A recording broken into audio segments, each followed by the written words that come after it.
On a hill surrounded by 3 rivers lies the wonderful city of Lugo in northwest Spain, in the region of Galicia. Here the architecture is simply stunning.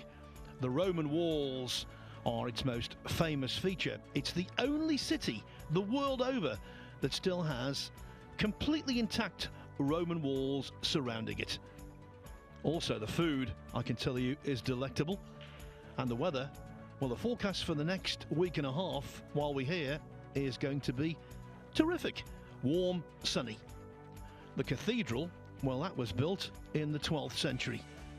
And this week, there is one more attraction.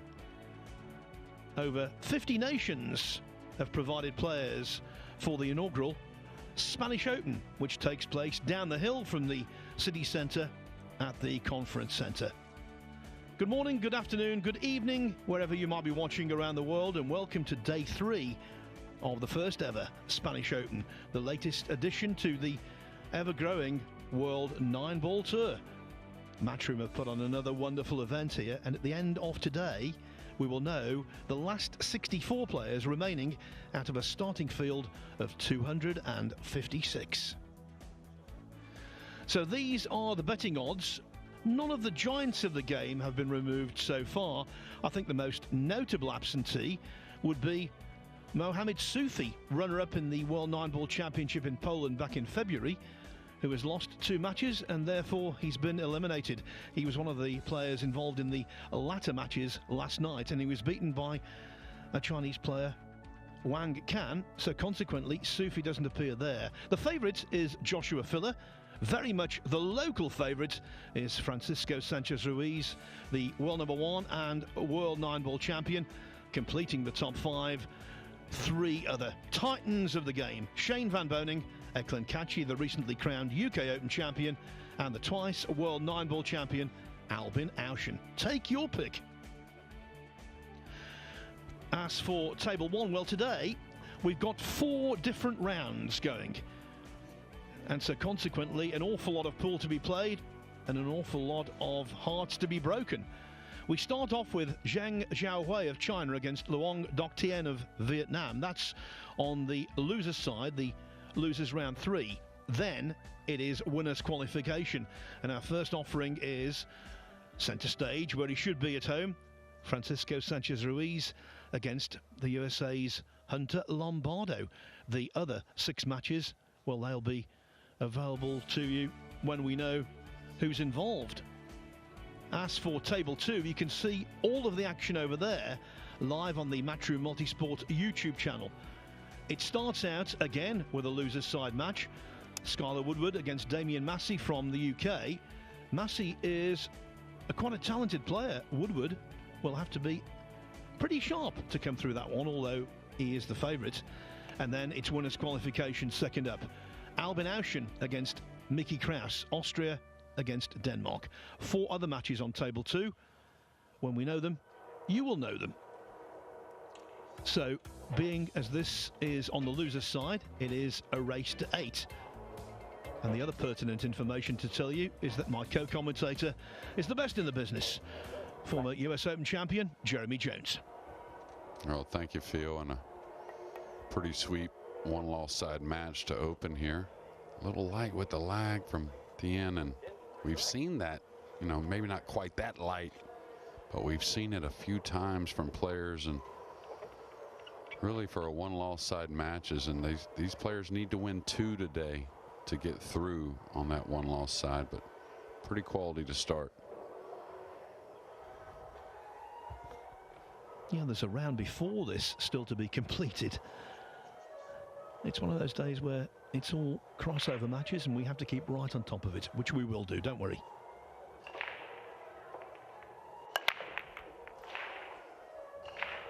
Well, I first saw Tien there at the PLP, and you know, he started off, you could tell the setting, he was a little nervous, but got better as it went. Didn't make it through the first round, but he's a fun player to watch. He attacks, usually kind of gets better and settles in as the match goes. So a dry break here to start, a little thick hit on the 1.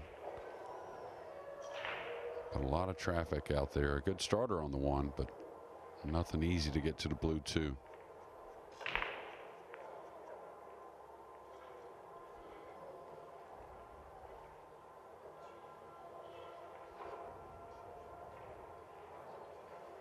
And a lot of times when there's no like confident route, you really just, it's a lot of talent. You got to kind of squeeze the cue ball, usually play some real good speed control, maybe coming between the 5 and 6 to get on the 2 for the lower left. He's overhit this a bit.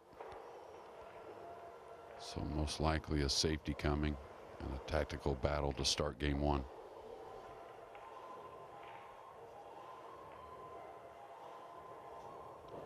Of course, in that instance, he wanted to be right on the positional button, but it was better to overdo it than underdo it and put himself in self-imposed trouble. Yeah, and what happens at the beginning of the match, you really lean on not making the big mistakes, so you don't mind overrunning. As the match goes, you kind of, you know, feel a little more confident about the speed. You kind of disregard the mistake a little more and, you know, just get on to being offensive. You could see what he was trying to do, but it's a funny thing trying to just kind of control the speed of the object ball. It's not something you really lean on too often.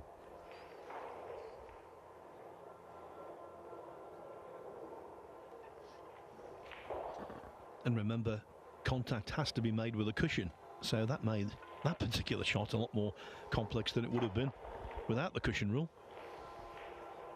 Yeah, much different than snooker. And usually all the rules make sense, and Thien, who likes to really stay aggressive, I think he's, you know, learned that you got to pull back on the reins. But when I look at Thien, I look at him as he's trying to be a champion. You know, he really wants to learn the offensive side of the game. He wants to stay aggressive, and which makes him fun to watch, and I think in time is going to bode very well for his pool career. Maybe a subtle masse here around the pink to hit the bottom of the 2, or maybe he can get right at it.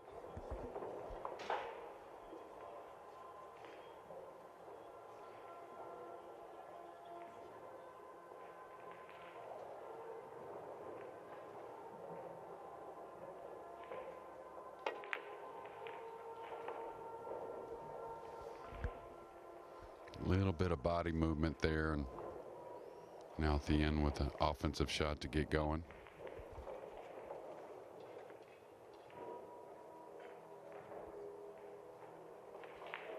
As you might imagine, because they're on the one-loss side, these two have had mixed fortunes. Luong started out with a 9-0 whitewash of Iru Rompainen, who's the father of Riku Rompainen, the tea sensation from Finland. But then he lost 9-4 to Bana Alawadi before recovering with an 8-2 win over Phil Wildman.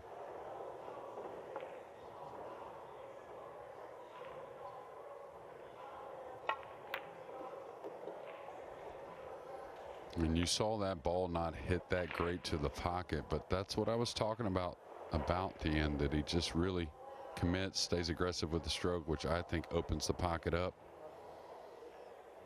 See this a hair wide. And what happens is you just put a little more kind of natural power on the object ball, and it makes it want to keep going. Our first look at the jump cue.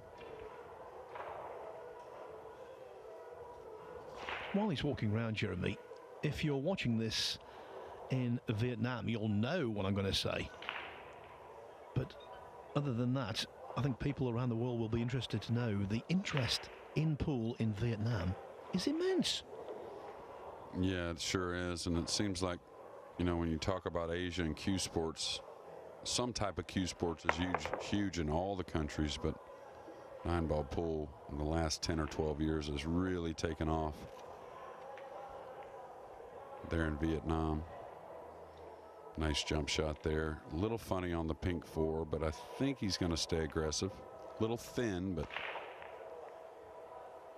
almost drew that nice position he wanted for the lower left corner. Now here, if he takes it on in the lower left, he's going to have to manage the cue ball. It's going to have some speed. I think you can get by the side and go between the 5-6 off of one cushion, then 3 cushions back around. Just, oh, he's overhit this, or overcut it, excuse me. Yeah, caught the 4-ball just a little too thick. Went into that far jaw. Wouldn't drop them there. Thought he might be saved partially by the 9-ball, but the cue ball came past that, and now Zheng has a wonderful chance to break the ice.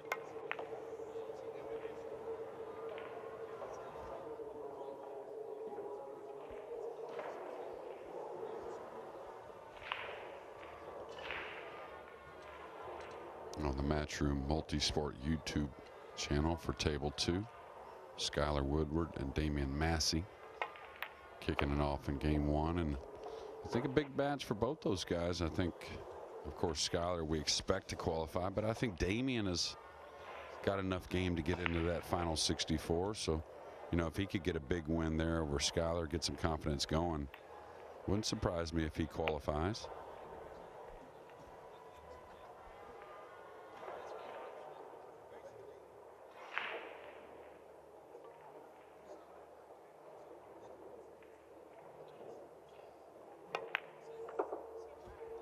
Good lines with Zheng's cue action, Jeremy. Right down the line, isn't he? Yeah, very nice. Keeps it simple. Very solid. You know, all the things I like. The backhands at 90 degrees, the bridge length not too long, and you know, the technique from the Asian players is usually pretty solid. First rack goes to the People's Republic. Now, as I said, 2 separate rounds going on at the moment. Losers round 2 is being completed, so I'll give you those scores between racks 1 and 2 here. Jan van Leerup has taken the first rack against Carl Naderberg. Piers Labutis has raced into a 2-0 lead over David Rodriguez. Francisco Iglesias 1-0 up on Luke Rollerson. Wojciech Szewczyk has taken the opener against Hector Iglesias. James Georgiadis, who will represent Australia alongside Justin Sayich in the World Cup next week. He's 1-0 up on the lone Irish player involved this week, Ryan O'Neill. Diogo Inacio 1-0 up on Matt Edwards, who's going to be playing in the World Cup for New Zealand. And the aforementioned Riku Rompainen, the youngster, he is on the 1-loss side of the draw, but I fancy him to come through. He's up against Bozhanov of Bulgaria, and young Rico has won the first rack. In losers round 3, by the way, an all Southern Hemisphere clash between South Africa's JJ Fall and Justin Sayich. Fall has taken the opening rack. Same for Skylar Woodward on table 2 against Damian Massey. Talal Al-Blushi 1-0 up on Jose Largo. Khalid Al-Gamdi 1-0 up on Javier Del Santo. Now, I'm not sure whether James Arenas' cues have turned up yet, but he is 1-0 down to Bruno Bernardo of Portugal. And Basha Hussein Abdul Majid, he's 1-0 up as well on table 6. Simon Corral of Poland 1-0 up on Pia Filler, who we've seen a lot of on the main table so far this week. Yeah, a few things to talk about there. James Arenas contacted me last night knowing I had my cue with me, and as of last night, they hadn't shown up. He was going to borrow my cue today. And also Justin Sajic from... Sayich, yeah. Excuse me. I should know that better. Unfortunate thing last night, walking through the town, rolled his ankle. I saw him this morning, and oh my God, it looked like a softball attached to his right ankle. So he's in a bit of pain and kind of struggling around this morning. Hopefully that gets better and improves as the day goes.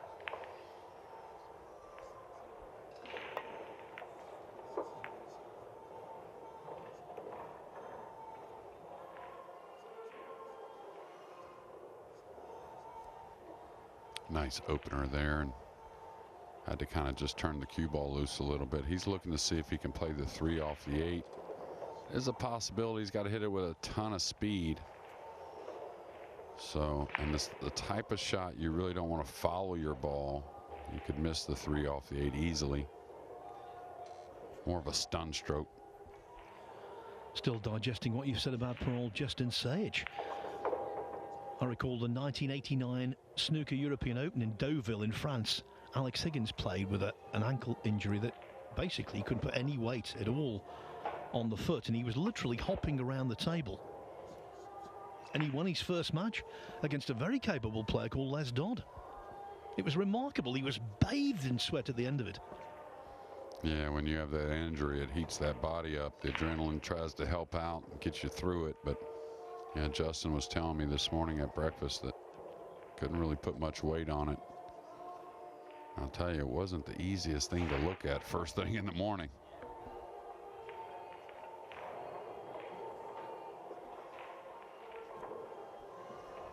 Nice safety here, a little simple safety, and it fell in a funny position. He's got a 2-rail kick, but he may have to kind of manipulate the cue ball to get the line at the red 3. And both the 2-rail kicks are a little funny, going to the right long rail or the left long rail between the 6 and 9. If he doesn't dig on this, it's the type of kick that he could just barely miss it on the left side or left. I like the line of the cue to hit this 3, though. Little chance to make it.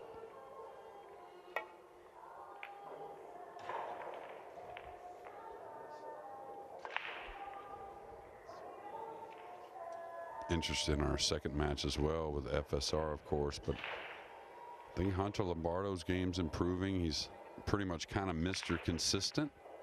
Doesn't vary too much. And I've seen FSR struggle at times this week, so I'm interested to see how he picks it up.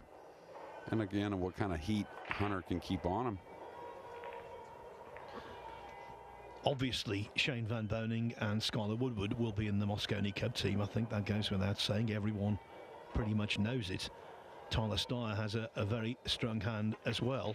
But when it comes to the other two places, who knows? And a good run from Lombardo here, that would improve his chances.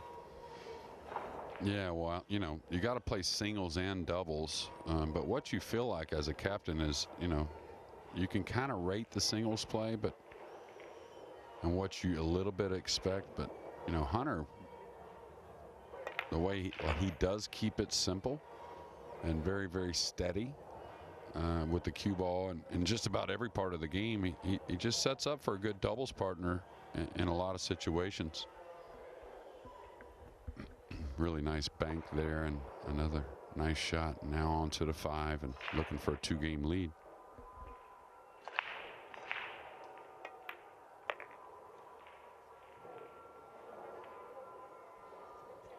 In those race to 5s in the Mosconi Cup, you know far better than me, Jeremy, as a multiple US Mosconi Cup captain. Those race to 5s, yes, obviously you need a base skill level, but the biggest attribute is the ability to control the nerves.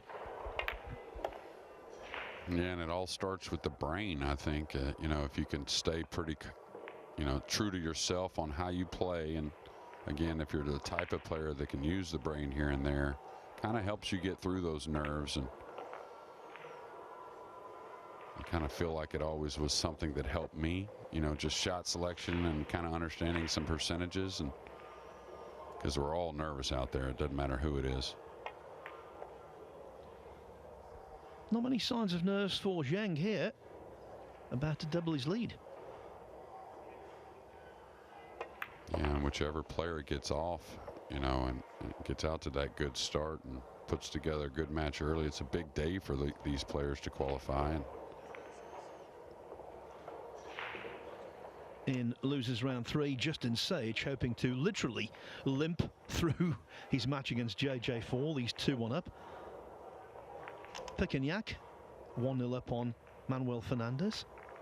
Lawrence Thomason 1-0 down to Basar Spahiu, part of the Albanian World Cup team next week, with Eklund Kachi. 1-1 Damien Massey and Skylar Woodward. Francesco Candela of Italy, who impressed at the UK Open. He's taken the first rack from Nadim Okbani. Matti Varainen 1-0 up on Mohamed Hamoud Al Gomez of Saudi Arabia. James Arenas.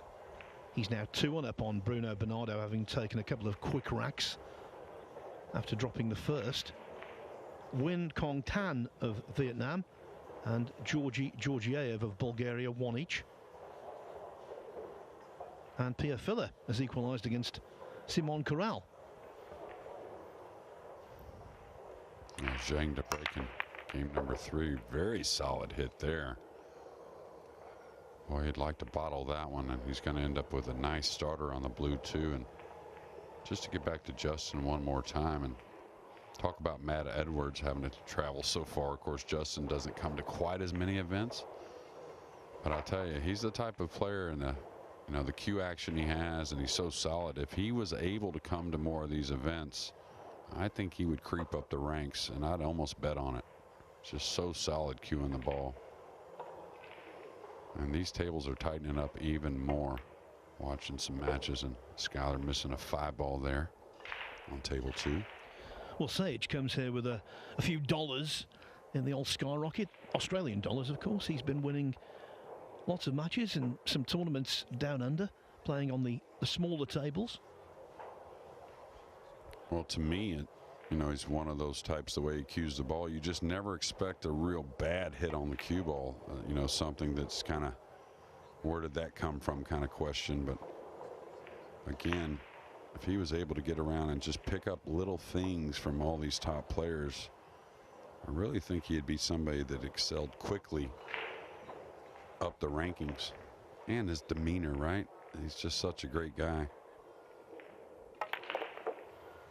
We haven't talked enough about Zhang so far. He's played very solid.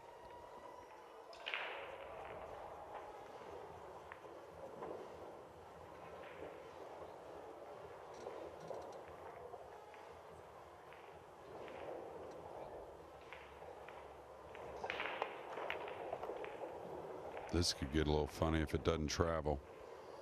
And that's why the side pockets, you got to be careful of, you know, trying to run for the side pocket can get you in a lot of bad positions.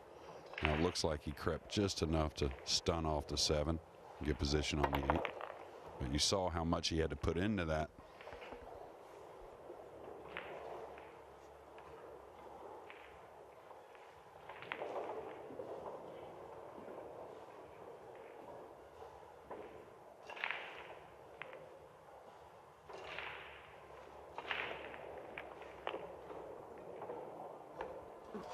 It was an explosive, sweet break, and from there, Zhang is going to run out. It's a dream start. It's 3-0. So far in this tournament, he began with a 9-3 win over Maria Teresa Ropero, but then lost. No disgrace here, by the way, considering how he played. 9-5 to Claudio Cacci, the 17-year-old younger brother of Eklund Cacci, who caught everyone's eye yesterday, as I said before, defeating Mohamed Soufi. But then Zhang came back on the one-loss side, bounced back with an 8-6 win over Robert Parrish. Flying start for James Georgiadis of Adelaide, Australia. 3-0 up on Ryan O'Neill, and Piers Labutis of Lithuania 4-0 up now on David Rodriguez. These are all in losers' second round matches. As I'm speaking, Georgiadis wins another rack, 4-0 for him, and 3-0 for Riku Rompainen over Evelyn Bozhanov of Bulgaria.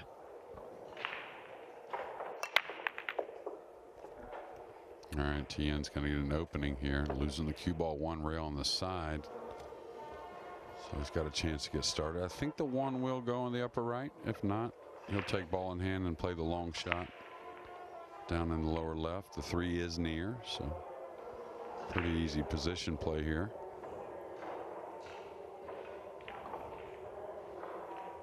Watched Labutis warm up this morning. Looked very good in his practice. So, of course, it's hard to tell what's going to happen in the match, but with opportunity, it looked like he was going to have a good day, and so far it's been a good day. Yeah, watching the guys practice as a guide to how they will play in the match. you're right, it is problematic. It's akin to watching golfers on the range. You never quite know. Golfers can have a wonderful session on the range and then hit a stumbling block early and have a poor round. Consequently, they can also play very poorly in practice, go to the first tee extremely worried and somehow shoot a 65. Yeah, and I think that's only with the top players when you talk about sports that happens. I know when I play golf and I don't warm up well, it's not a good day. But if I warm up well, it seems pretty all right. And oh yeah, I'm talking about the elites, yeah, the definitely. cream of the crop, right? But in pool's the same. You know, the year I won the U.S. Open, couldn't sleep the night before the final day. You know, kind of got through the winterside match, the hot seat match, and then went and got a little nap before the final. I felt like I needed it, and I came back and practiced for an hour, and I couldn't run one rack, not one. And then come the final, I played one of the best matches I've ever played. So it's kind of funny like that. I'll never experience this, and the overwhelming majority of our audience won't either.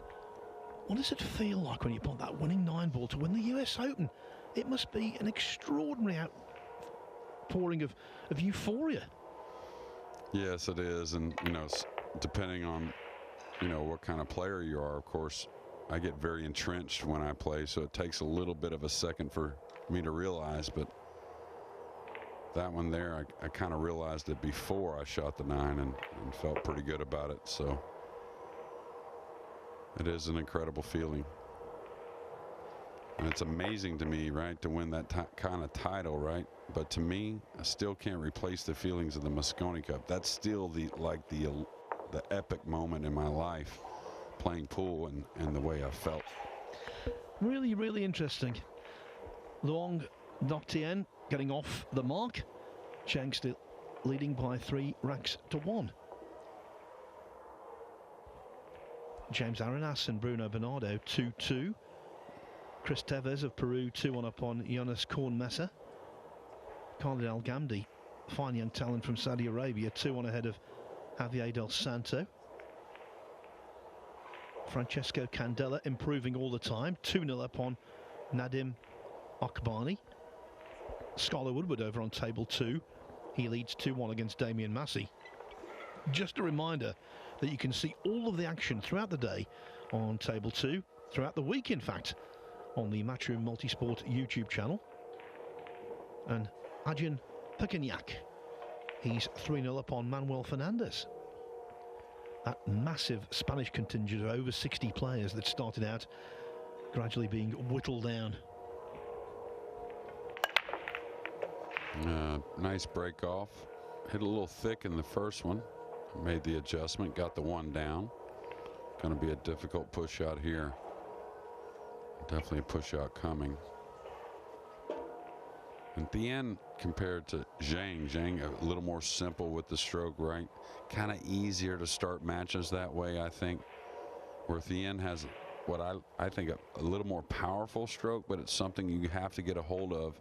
And as the matches go, it gets better and better.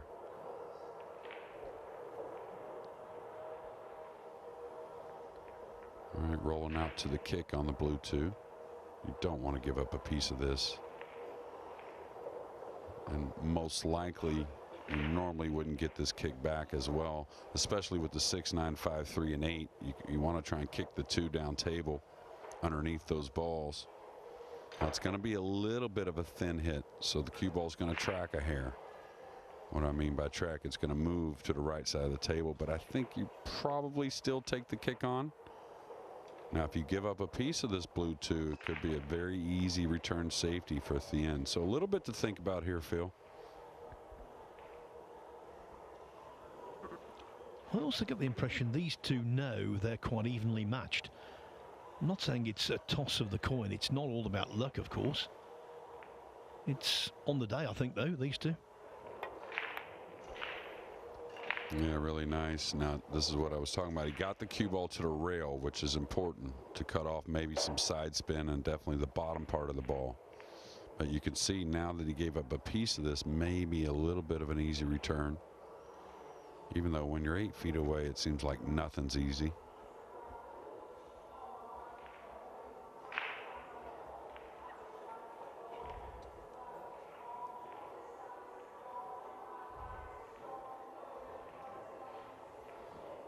It looks like he's trying to edge this. And it's very difficult, especially from distance.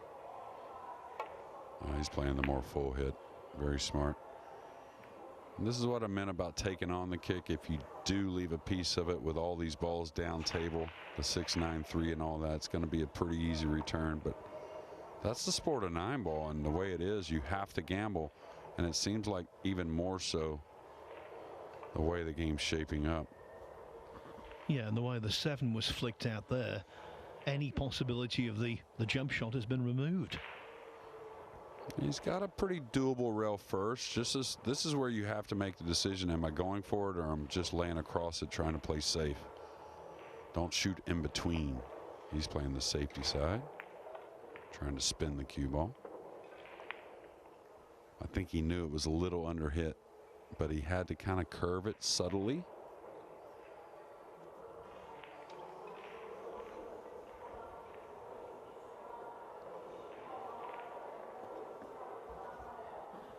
In the next round, the winner of this one will take on the loser of the match between Wu Cha-Ching and Romania's Babkin Melkonian. So you'd kind of think, really, unless there's a major upset, Melkonian will play the winner of this. And he's a tough battler. Absolutely.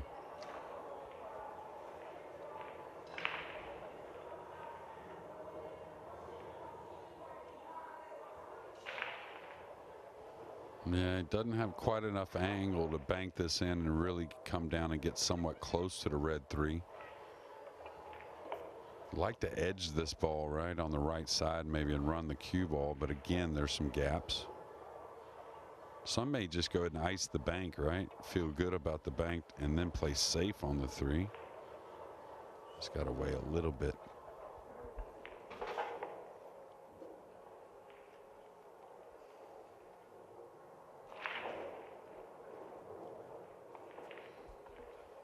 Supposed to warm up a piece here today, Phil, and then tomorrow it's going to be nice and warm. Yeah, as a Brit, I'm not used to the warm weather, but as a Texan, you most certainly are. I'm hearing some extraordinary numbers from your part of the world. Yeah, right where I live in North Texas, actually. Of course, I'm not sure what it comes out to in Celsius, but I think around 30, 32, maybe 33. But going to be 103, 104, 105, and 107 later in the weekend back home. Well, 35 Celsius is 95 Fahrenheit, so you're talking bigger numbers, yeah. Yeah.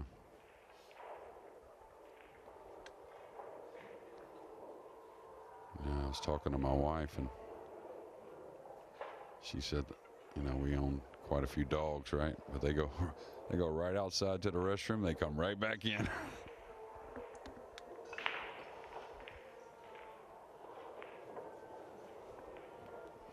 You can't really blame them. All right, nice safety here. This one he wants to edge and let the cue ball run down the table. You have to not overhit it. You have to trust the ball running out. If you overhit it, it kind of hugs and doesn't go anywhere. Pretty decent. Definitely intended. And a very good outcome. Warmest I've ever been, Jeremy, playing golf at Furnace Creek in Death Valley. It was in June, actually, the same month as this. And it was 127, I believe, Fahrenheit. We only played 9 holes. But the day after, they had their big event. It's an annual tournament called the Heat Stroke Open. Yeah. I'll tell you, I have our buddies we play with back home, of course. We try to play on Fridays. And last year, we played 3 or 4 times when it was 107 or 108. And I told them I'm no go on that this year. I think just getting a little too up there in age. Super nice hit here and a really calm speed. Real confident in the hit, of course, but a lot of times players will overhit that trying to create some luck, and I liked him keeping the accuracy there on the hit on the 2. Terrific conditions here, of course, in Lugo at the conference centre, but over the years, Jeremy, you must have played some pool in non-air conditioned venues in the middle of summer. Oh, absolutely. Absolutely. It's, you know, being from Houston originally as well, so very sticky, and, you know, I don't really look at it. I looked at it as a benefit, though, kind of like the Filipino players. When you play in those conditions, it makes you learn the game a little bit more. You have to really lean on what wants to happen versus what you want to make happen. And I think it's no coincidence how knowledgeable the Filipino players are. It's because of the conditions they grow up playing in. Quite the same in a lot of Asia, by the way.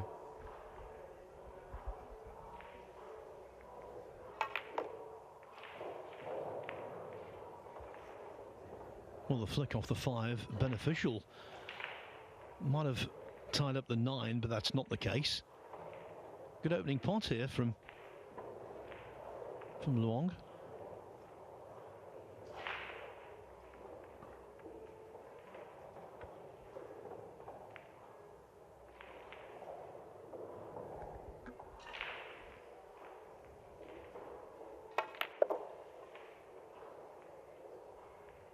A little bit of a wind up into the shot, but keeps it fairly calm.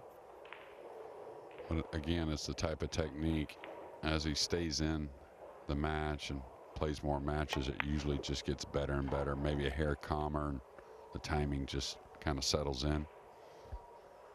Like I said, at the PLP, which we missed you there, I think you were on vacation during the PLP, but I was very impressed because you could tell how nervous the end was in that setting. And again, he didn't make it through the first round, but he surely improved and showed us a lot of class as the matches went on.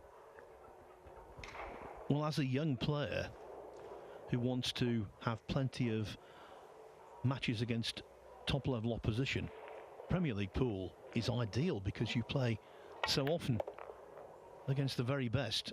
What a learning experience. Yeah, absolutely. In the PLP, of course, we don't have spectators at the PLP. It's a kind of closed door setting, and that can even make you a little bit more uncomfortable. But in the long term, you know, it kind of just helps you overall. Yeah, the Premier League pool equivalent is Championship League snooker, which kicks off the new snooker season in Leicester on Monday. World ranking event.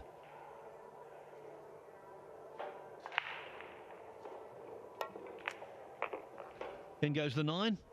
As I said, good initial pot. And Luong is now just a rack adrift at 3-2. Slower going on table 2, where Skylar Woodward and Damien Massey are still at 2-1.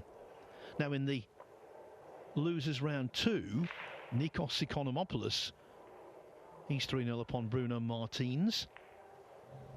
As we just take a quick look over on table 2, which has seen an awful lot of tactics in rack 4. Another score to give you in losers round 2. Wojciech Szewczyk, he's 5-1 up on Hector Luna Iglesias.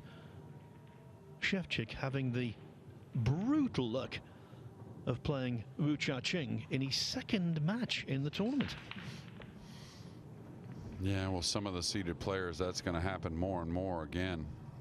We have players coming back. You know, we had the pandemic. We had other circumstances keeping players from making it out the last couple years. And now Wu back in action. And, you know, he's going to accumulate some points here. You got to figure. But still, there's going to be players that are going to be a tough draw. It's just a matter of, you know, like you said, who's a little unlucky to get them.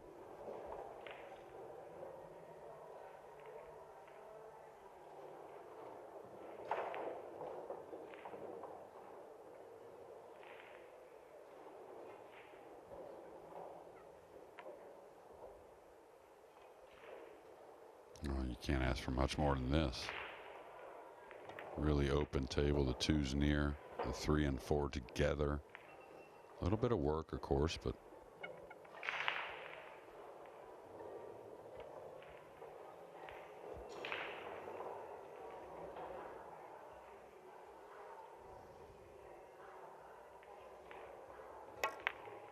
in Nineball pools, sometimes the ball's laid nice to where, you know, you could almost label it easy, but that's not the case anymore, of course, with the tighter and tougher equipment.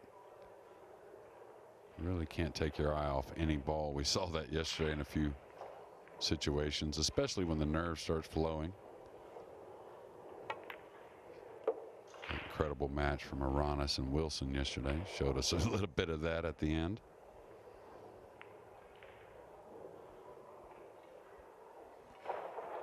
He's just got to maintain here. Knock the 4 in and get a little angle on the purple 5 to come up for the 6.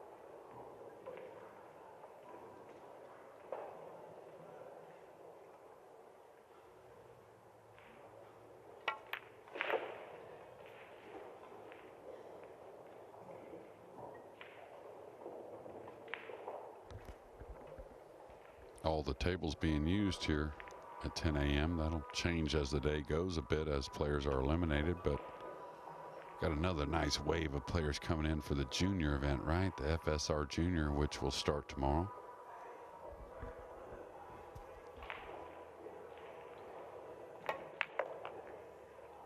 Lots of side on that one. Played nicely. And after a slow start, this is just the response that Luong was looking for.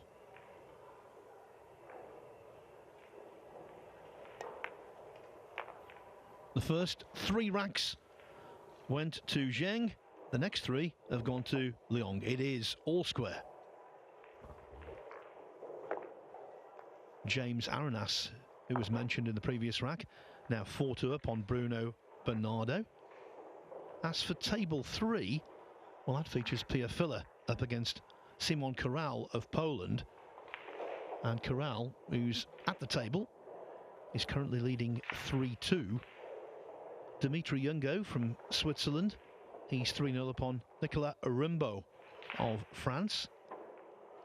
Miguel Silva of Portugal, 3-0 upon Do Thi Kien of Vietnam. Win Kong Tan of Vietnam, 3-2 upon Georgi Georgiev. Chris Tevez from Peru. Jeremy Jones told us to keep an eye on him. At least 3-2 upon Jonas Kornmesser. And Khalid Al Ghamdi of Saudi Arabia. Shining light.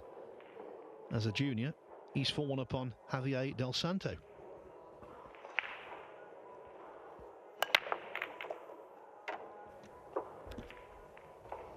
Losing the cue ball, though.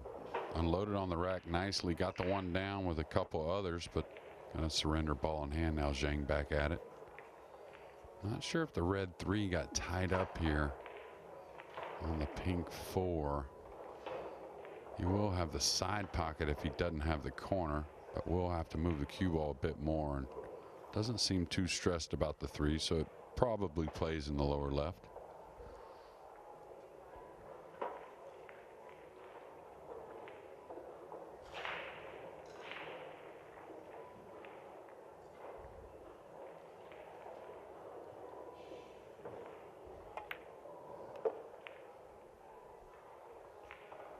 We see it so often from so many players in so many matches. A player can be on a run, and scratching on your break is the ultimate momentum stopper. Yeah, absolutely. And no kisses there. So even though a cut break, you know, the players will say that one was on the end a little bit. You know, we're going to have the cue ball moving. You're going to get some bad kisses, which result in some scratches. But just going one rail off in the corner, or the side, excuse me, that one was in the corner. So And anytime you get below the rack with the cue ball as well, that can not only cause some scratches, but doesn't really offer too many shots after the break as well. A little straight here, but should be able to stun draw up for the 8.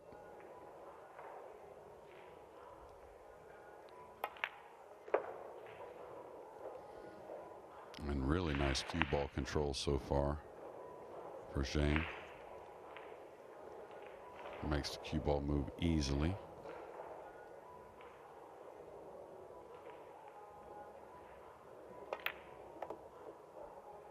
You overhit this a little bit. No, it's going to hold up nicely.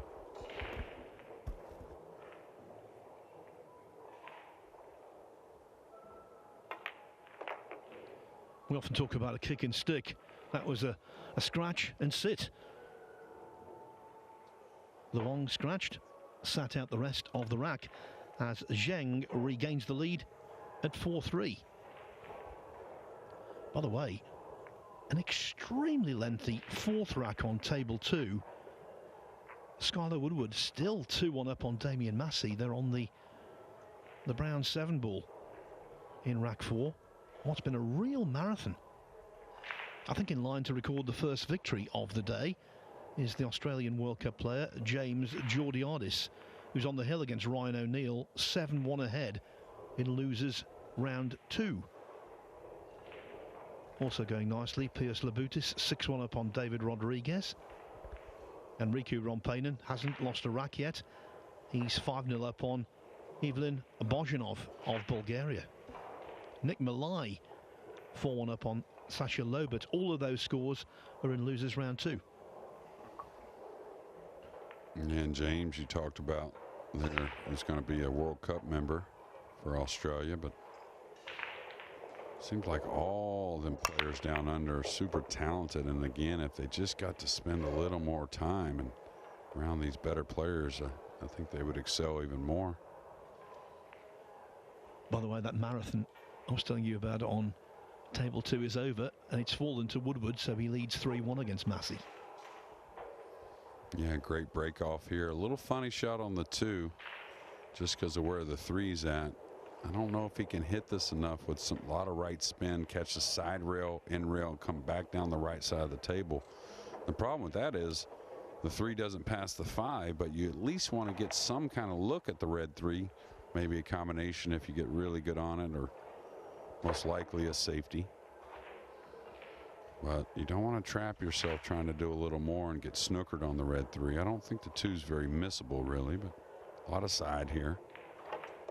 See him kind of arcing the cue ball back. It really moves the ball nicely, and that just shows you how good the timing on the swing is.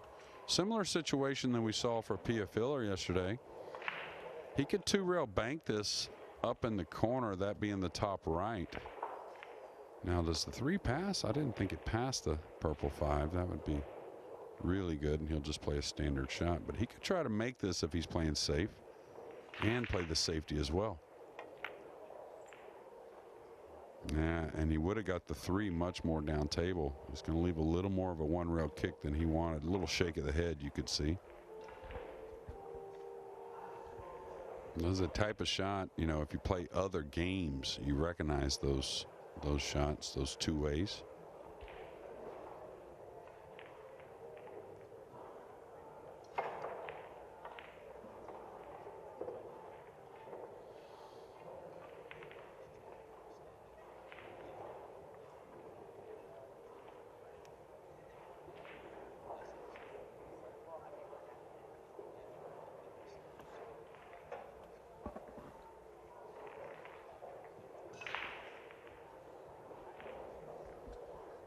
I'll tell you, I know these 1-rail kicks when the ball's out in space are a lot harder to judge than you think, especially if you're trying to get a little cute with it, trying to hit one side or the other. A lot of players would recommend just try and figure out the speed that's going to separate the balls, you know, if you're fortunate enough to hit one side or the other. So don't go get so involved if, you know, when the ball's out in space trying to hit the bottom side of it. Again, just play the correct speed. And he caught the bottom.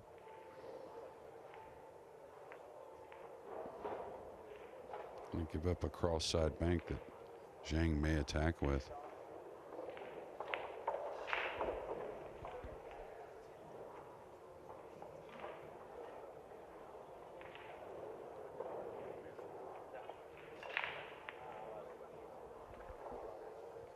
And really, I like him attacking here.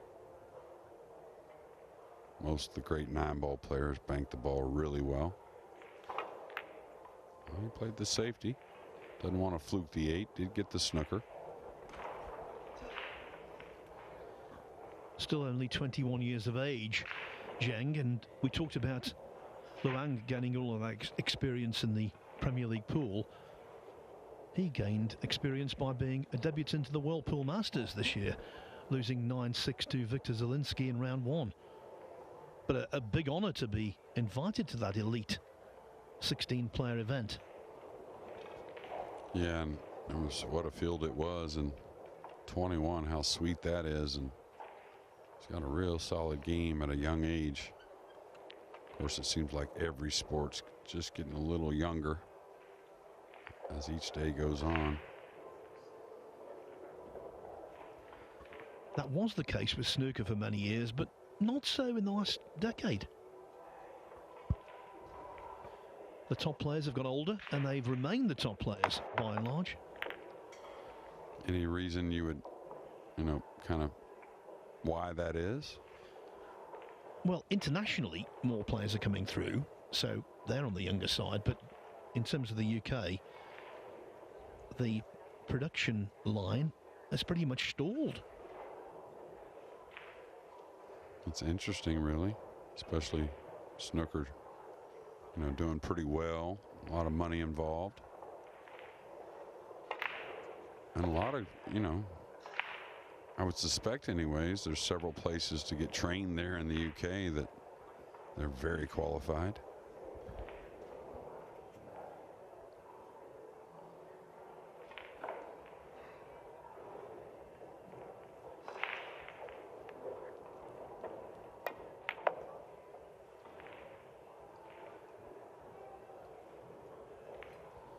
Yeah, any time nowadays a younger player does something in snooker, it's a big deal. And they're looked upon as the possible next Ronnie O'Sullivan. A few years back, I recall, players in the late 20s were being termed young players, which is preposterous, really, when you think that Stephen Hendry won the last of his 7 world titles at the age of 30.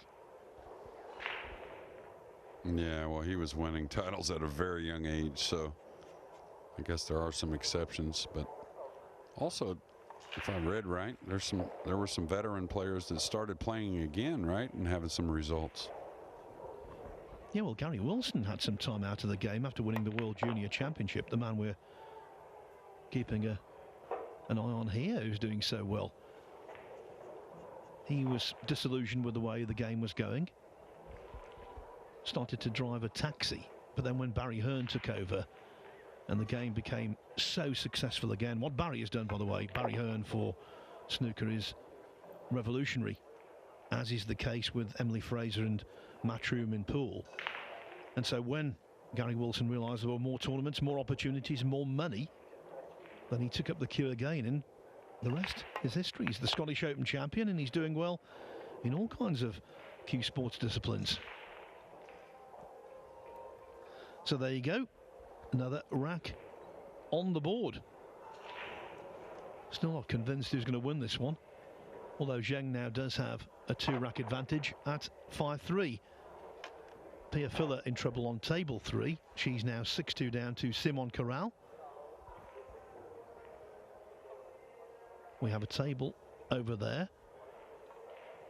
There you see Pia at the table. And we must emphasise this is the one-loss side of the draw, so if she loses this, that's elimination from the event. James Arenas 5-2 upon Bruno Bernardo now. Carla Del Gamdi, same score over Javier Del Santo.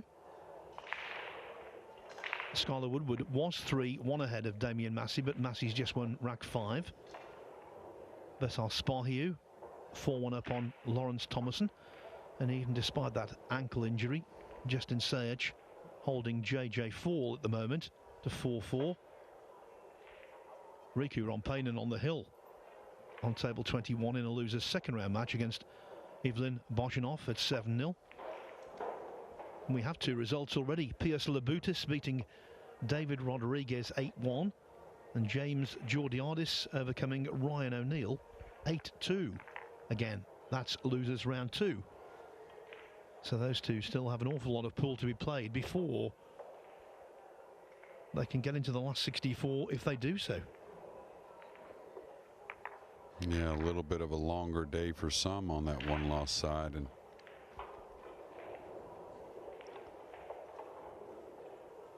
just got to keep grinding. And I'll tell you, I've been pretty impressed, really impressed with both our players here on table 1. I wouldn't say it's been a flawless match, but very few mistakes. A couple unlucky rolls on the break. Very solid from Zhang and Thien.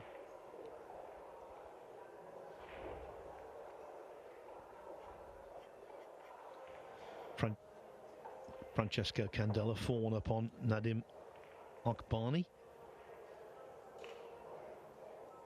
And Espana doing nicely against Talal Al-Belushi.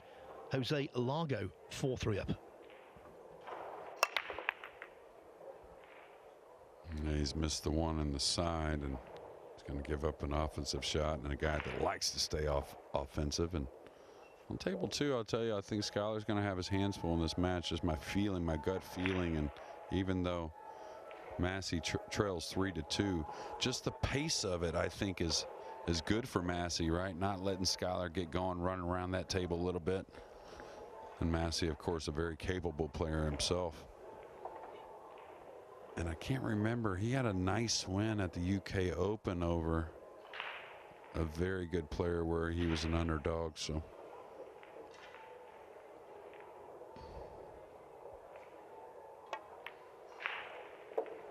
speed's a little heavy here. Needs to talk to it a little bit. That one's going to hurt, Phil.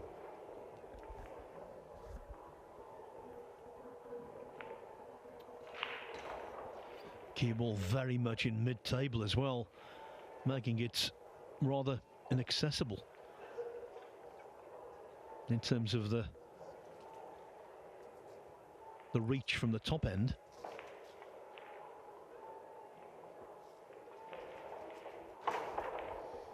Yeah, and the 8's in the way of the 2-rail kick. The 2-rail kick hitting underneath the 2-ball, that's what you would want to do here, trying to use the 4-5 as a snooker. It's not a hard hit. You got a lot going on your side kicking at that 2 rails. Even if you got to bend it a little bit, I like it. Going around the 8. You're going to send the 2 upward a little bit with the 3 and the 6 there. Even if you let them see it, good chance maybe the pocket's blocked.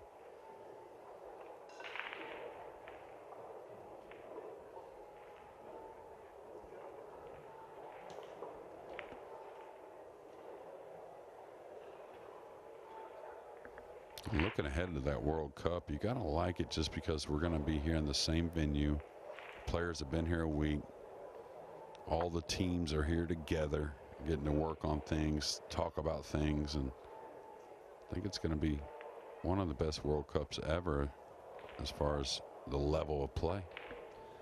Yeah, I was having breakfast this morning with John Morra, who's part of Team Canada, together with Alex Pagulayan, and we both agreed it's one of the best World Cups on paper there's ever been in terms of the teams involved and the talent base. Tell you what though, this venue is going to look radically different. 26 tables for this tournament, 1 table for the World Cup. No hiding place. Yeah, and a nice hit from Thien. He did swerve around the 8, caught the bottom of the 2, used that 4-5. So pretty savvy shot there from the youngster. Not a hard hit here, and must feel pretty good about the jump cue, which most of the players these days do. The kick's pretty easy to hit, but he's going for the make. Could be a shot that really, I wouldn't say closes the door, but really tells us a lot about the outcome of this match, if he happened to bury it.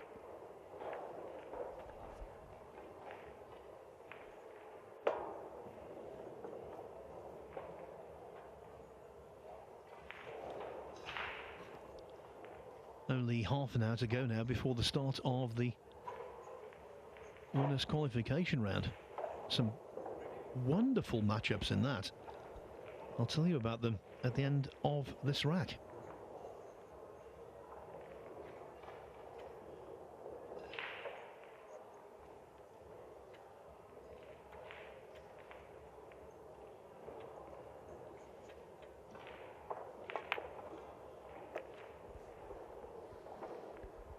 He couldn't get much angle on the 3 because of the green 6, but he got very awkward here. He was trying to stun over to straight.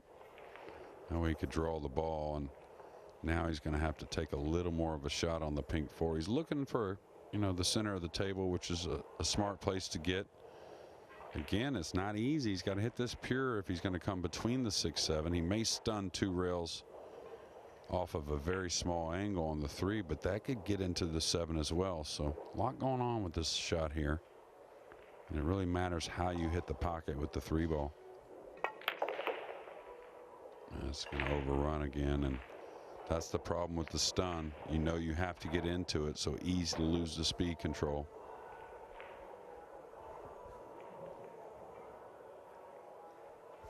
I tell you, on table 2, it's another tactical game here in game 6, and Skylar Woodward has kept Massey snookered for what seems like a good half hour or so.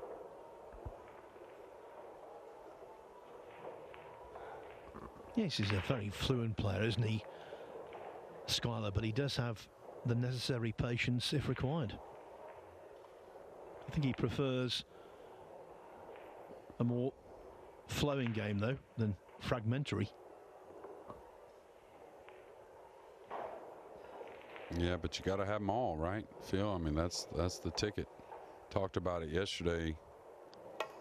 Can't remember exactly who it was. I'll think of it in a moment. But you know, do you slow your opponent down a little bit? Somebody that likes to play fast, and you know, you don't want to get yourself out of rhythm, but you know, you can be conscious of it.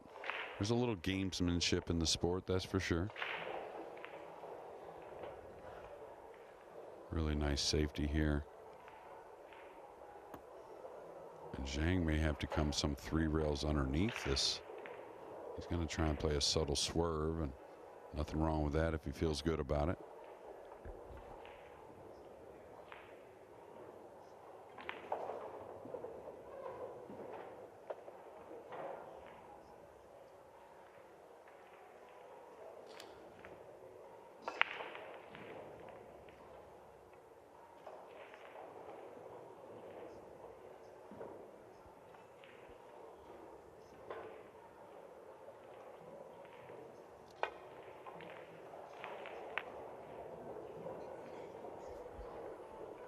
It pays to hit him, Phil.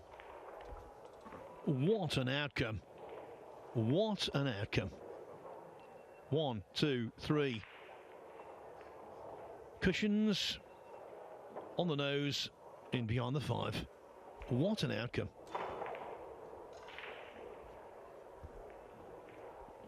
Yeah, and he didn't leave, you know, a couple different routes to kick at the ball. I kind of like the bottom rail here. Yeah, going there between the 8 and 9. I think you're going to hit it at a super high rate. You know, you're kind of going to have the cue ball going towards the 6-7. Now we'll see what the pink 4 wants to do, but I think this is the kick shot for sure. And remember, when you're kicking and you're up against it, you really want to try and send the cue ball or the object ball at congestion.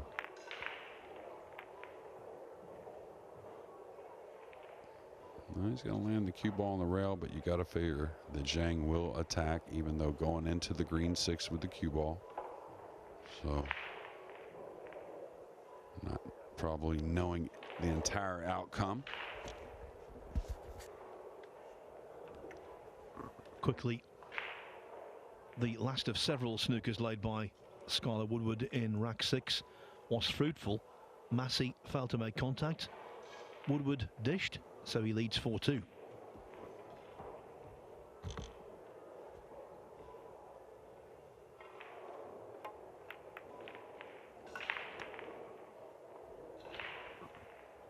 Deep in the shelf, but still on the surface. Yeah, and I'll tell you, you would think they're all going to play the same. It's just not the case on a pool table. But that particular corner pocket there, I've seen hang a lot of balls.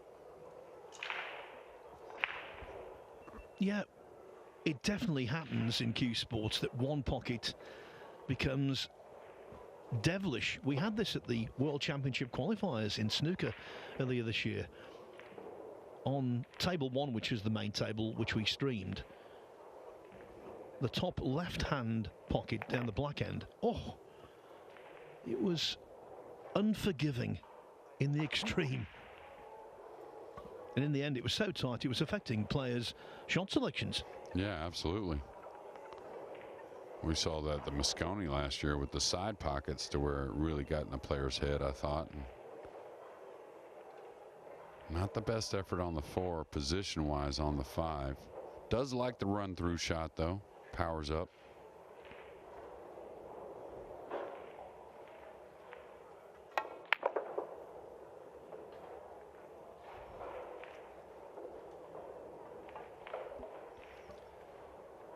You know, that old cliche, which we all use, but it is true.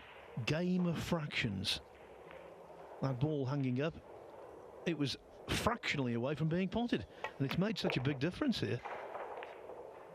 Potentially between 6-3 and 5-4. Yeah, and really didn't hit it poorly. You know, anytime you're going into a ball and you don't know what's going to happen, you can maybe lose a little accuracy just because you're worried. But, you know, I think that's the first open miss from Zhang that I recall anyways. Could be wrong there, of course, but played a very solid match so far, both the players.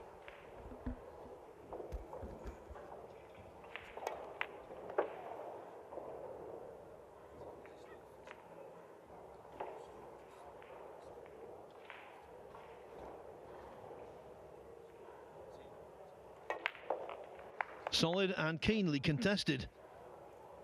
We're back within 1. Luong now trails only 5-4. As for those winners' qualification matches coming up throughout the day, well, I'm not going to give you them all because it would take too long, but our first match on table 1 in that round will be Francisco Sanchez Ruiz against Hunter Lombardo. Other highlights: Wu Cha-Ching's next match is against Babkin Melkonyan. The loser of that will play the winner of the match we're watching right now. Albin Auschen takes on Mickey Kraus over on table 2. Fedor Gorsht against Lo Ho Sum.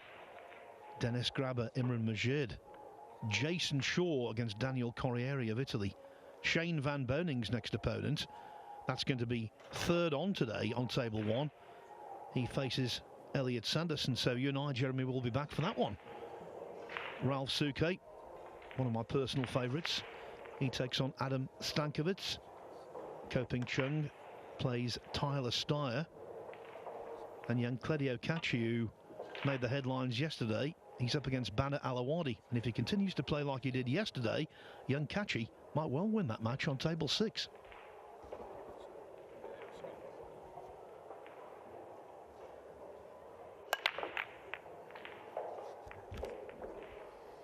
Just getting a little quick with the delivery there, and that's why we've seen a variety of breaks, I think, from Tien.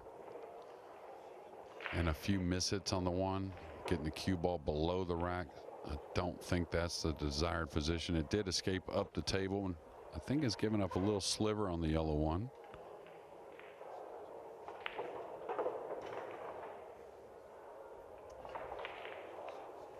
Now here, if he feels comfortable about it, he can certainly move the 1 a bit and come down the left side of the table using the 5, 7, 8, and 9 as big blockers. Sometimes letting that go and coming down table is easier than just trying to rock the 1 over. It's got to go a little bit. It's going to serve up a gap, I believe, and a pretty good starter here.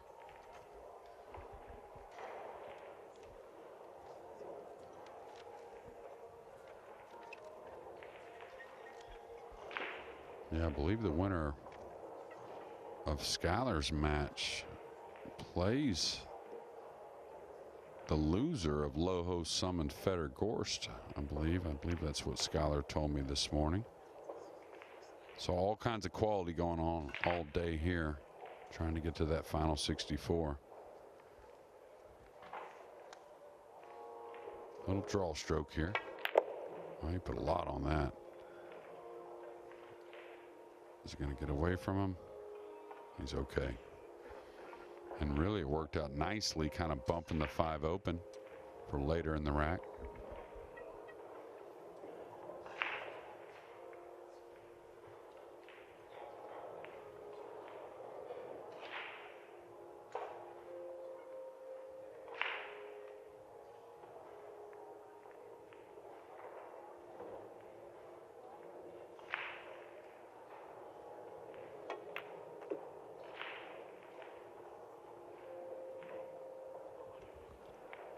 On the comeback trail again.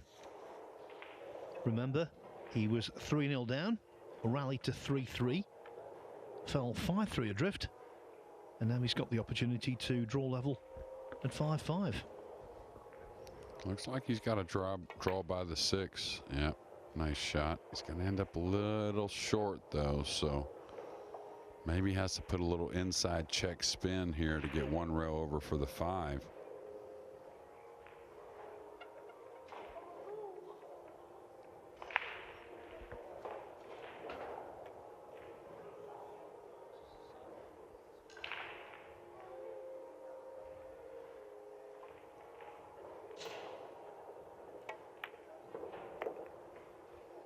Nice effort. He's going to have a little bit of a stretch. Not a lot of angle on the purple 5.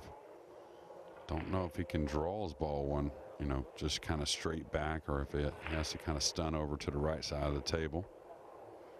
We'll see. So, got to get pretty proper on the 6. You can see the 7 a little covered up by the 8. Does have the lower right and the right middle. I don't know if this is going to be what he wanted as far as the angle. Could check it up with a little left spin, just come 1 rail down the table. Now he's looking at that side pocket and the upper left corner just in case he plays to the backside of the brown 7.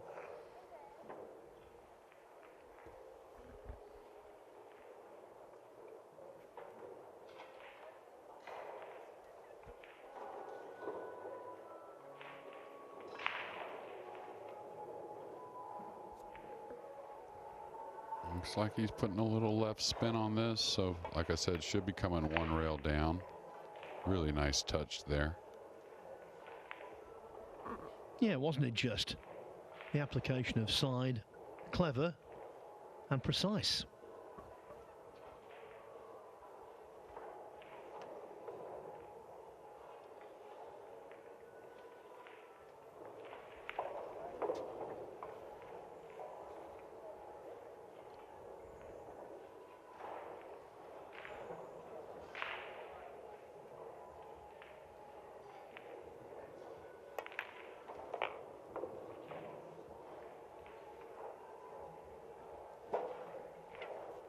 And I'll tell you, an early morning match on a high pressure day and knowing you got to win more.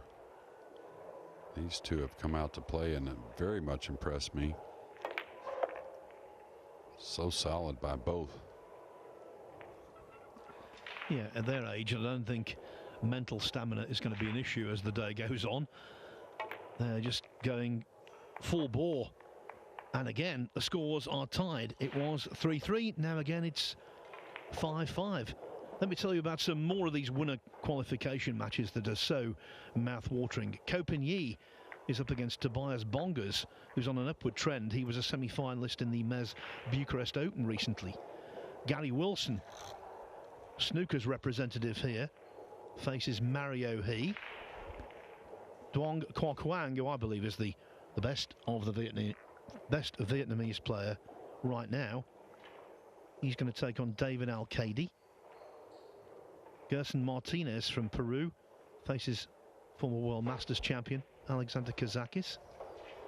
Torsten Homan, World Nineball champion on more than one occasion, is up against Aloysius Yap. And on table 2, Third up, it's going to be Johan Chua against Joshua Filler. I'm sure we're going to have a lot of viewers on our Matchroom Multisport YouTube channel monitoring that one. Yeah, Johan, of course, a great player, and Josh knows that. And kind of known again for a guy, if he gets to play a lot, just gets to where he just doesn't miss kind of thing, it seems like. But the more he's out here, again, just like James Aranis, they're going to settle in. You're going to really start to see their games, what their real games are about. And hopefully, Johan gets off to a good start, and that's going to be one heck of a match. Sky Woodward now stretching it out a bit after 8 games, up 6-2. Dean looking for his first lead here, and he's got a great chance to do it. The pink 4 is a little difficult, but you got to believe the black 8's opening up the pocket a little bit, give him a little room for error. Main thing here is when you stun across, just kind of slowly stun across. Don't let the cue ball get away from you.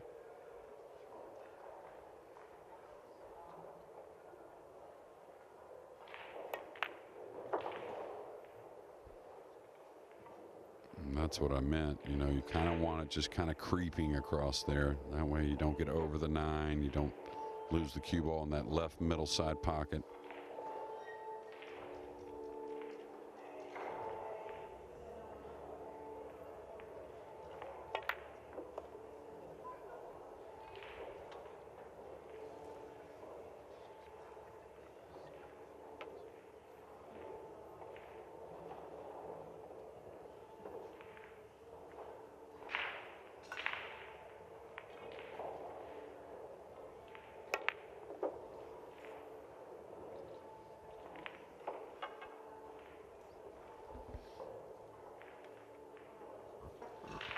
Remember, on the loser's side, it's a race to 8. So that winning line getting ever closer. These are vital racks.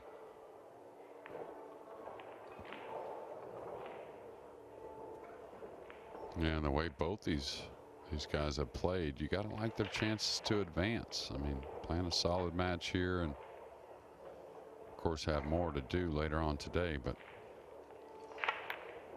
this kind of set up right for either one of these players. Can do a lot for their confidence, and you just expect them to keep playing well.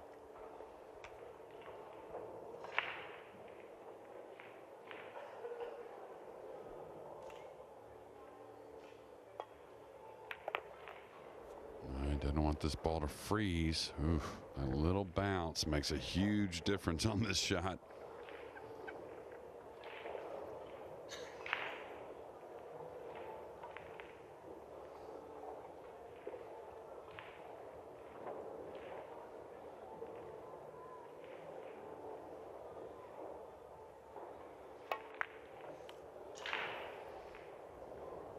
But Jeremy, not enough difference. Wow, what a pivotal moment we've just witnessed. Well, I talked about at the beginning of the match that Thien really likes to play aggressive with the stroke. You know, he's going to put a little more speed into a lot of shots than his opponent, and actually a lot of players. But, you know, when it's on, it's on. It usually gets better as it goes, but it got him right there. 6 months to Christmas, but that was a gift. Zhang going back in front unexpectedly, given the way the rack had gone, at 6-5. Difficult to cope with a setback like that so late on in a match. Now let me give you some results from losers' second round matches. Ruslan Ostrovsky has beaten Wessam Hammam 8-2. Riku Rompainen whitewashed Evelyn Boshanov 8-0. Nick Malai coming through 8-3 against Sasha Lobert. Still some losers' second round matches to go, but that round is fast getting to a conclusion. As for losers round 3 results, Besar Spahiu beat Lawrence Thomason 8-1. Ajden Pekinyak, he overcame Manuel Fernandez 8-3, and James Arenas was also an 8-3 winner over Bruno Bernardo. Simon Corral on table 3, ending Pia Phyllis tournament with an 8-3 victory.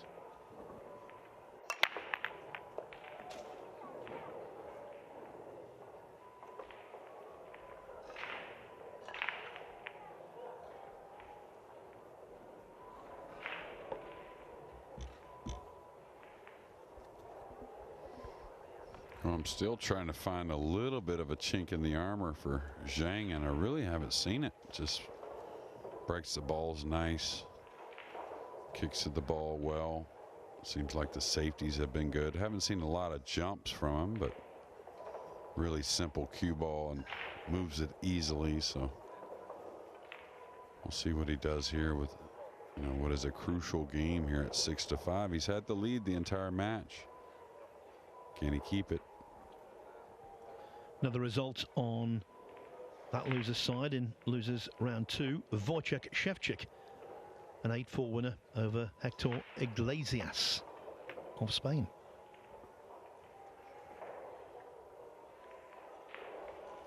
Yeah, caught that a little thick.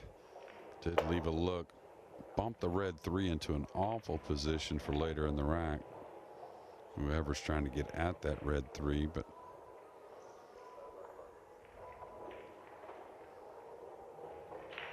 could kick behind this. The purple 5's a little in that path. I like edging it. Don't really think. I think he should be able to keep real good control, kind of edging it, coming one, maybe a soft second rail behind the red 3 and the brown 7.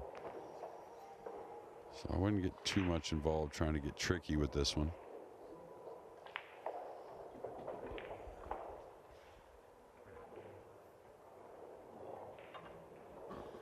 The good folks from the bluegrass state, Kentucky, will be delighted that one of their own, Skylar Woodward, has moved to the hill against Damian Massey at 7-2.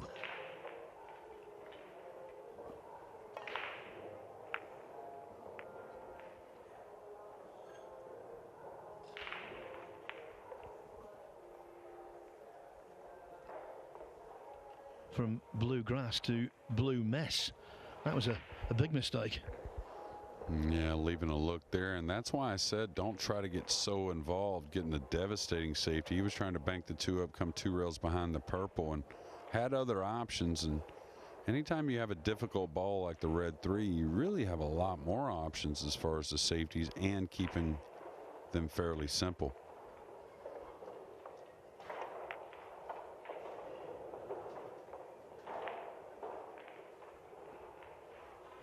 Yeah, after the safety error 2 shots ago,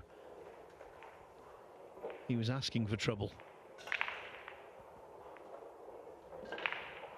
Yeah, and he may be able to jump kick this. He may be able to swerve in between the 5 and green 6 to get at the blue 2. Wants to send it back down to the bottom end of the table. Take a chance on the snooker. And again, the red 3's in a bad spot. So I wouldn't say you're totally clear and everything's going to be okay, but you have a little bit of insurance with that red 3 being so tough. Now you don't want to open that up, so this should be about medium speed. Really nice. Get a little distance. It's going to leave a look at the blue 2, but again, nothing easy to get at the red 3. And I'll tell you, though, it lays pretty maybe nice to come 2 rails between the 6-9 and go right into that red 3 and brown 7. I'll tell you, it's a pretty natural path. Now he's just probably going to bang the. Yeah, that's what he's looking at. He's looking at what I was talking about. And this is where you have to just ignore the purple 5 and the 9-ball and just know the path is there to open these balls. Now the tendency here is to overhit this when you have to open balls, so he's got to stay again about medium. Really nice, really good strike, and not the reward he deserved.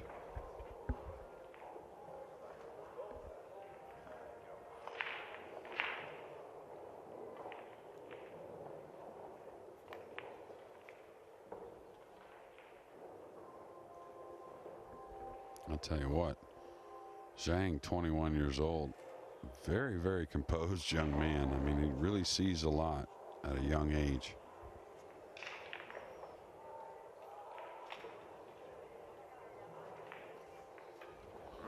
I was there in Beijing in 2005 when Ding Chunwei sparked the Chinese snooker revolution by beating Stephen Hendry in the final of the China Open. Massive crowd. The mayor of the city was on the front row. So much expectation for Ding. We knew what a fine player he was.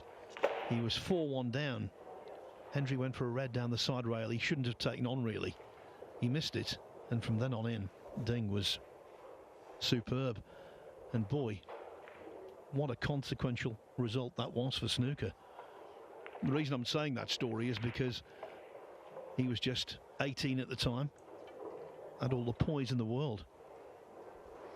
Yeah, I remember hearing about him at a young age, and I don't know how highly ranked he got, of course, at a young age, but I know he was one of the top players for a while. And well, the story there was he was a wild card for that tournament. He was actually in the main draw, but there were qualifiers to be played, and they didn't want to risk him not qualifying, so he was pulled out, reinserted as a wild card, which meant he couldn't earn money. So, strictly speaking, for winning that tournament, he officially, in terms of rankings, won nothing. I think he got a few quid for doing it, but it didn't count in terms of the rankings.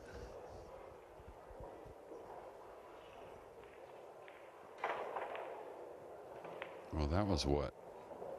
Probably 20 years ago, maybe? Yeah, 2005, April 2005.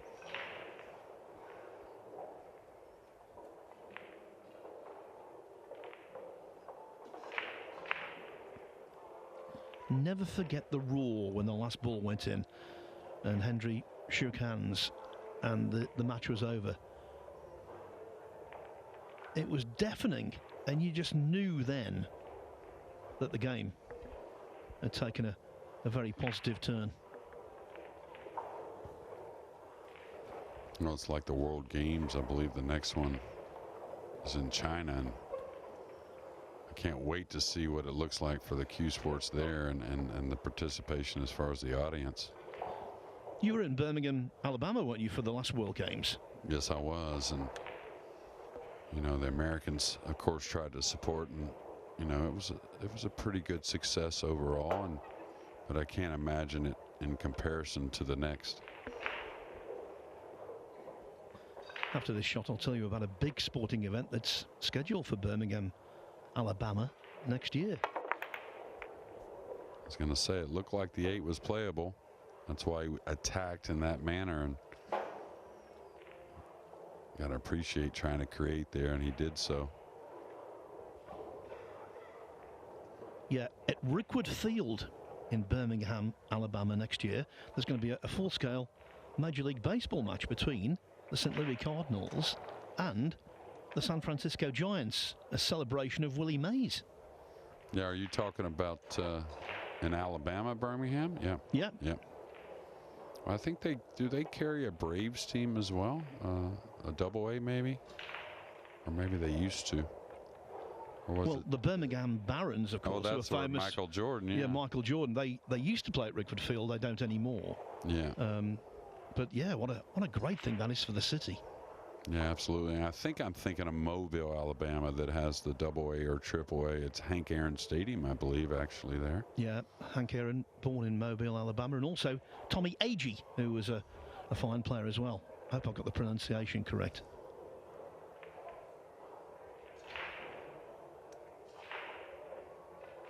All right, trying to edge this into the pink 4 and run the cue ball back behind the 9. He's caught it a little thin, but the cue ball's pretty decent, it looks like, in the purple 5.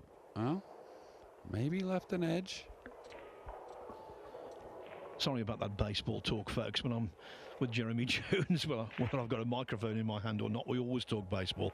There won't be any more for the rest of the day, promise. Yeah, he did get the snooker, it appears anyways. And I'll tell you, he may pull out the jump cue here and try and bang this 3 around, let the pink hold the cue ball and just take his chances, not serving up too much of a shot to his opponent.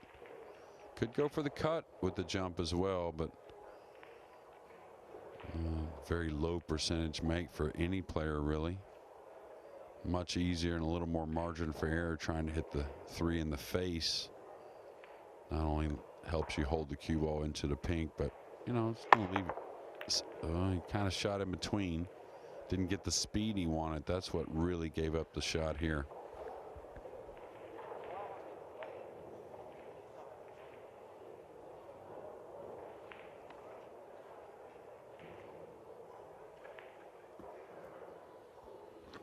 Christopher Tevez of Peru is out, beaten by Jonas Kornmesser of Austria, 8-6. And those winner qualification round matches have begun. Very early stages. And Tevez, who I touted earlier in the week, and I think he's one of those types of players haven't gotten to put much time, but super talented, and I think we'll see some of that at the World Cup when him and Gerson represent Peru. Another great player from Peru that unfortunately isn't playing that much anymore, Manny Chow.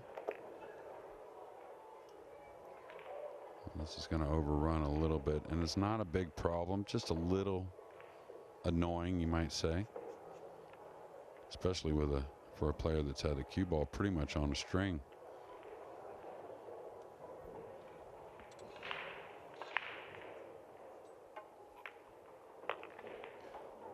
Three balls from the hill. Yeah, and you got to like his chances getting out here, of course, but the end's going to have to take it away from here. Take it away from his opponent, because it doesn't seem like Zhang is going to make an open mistake.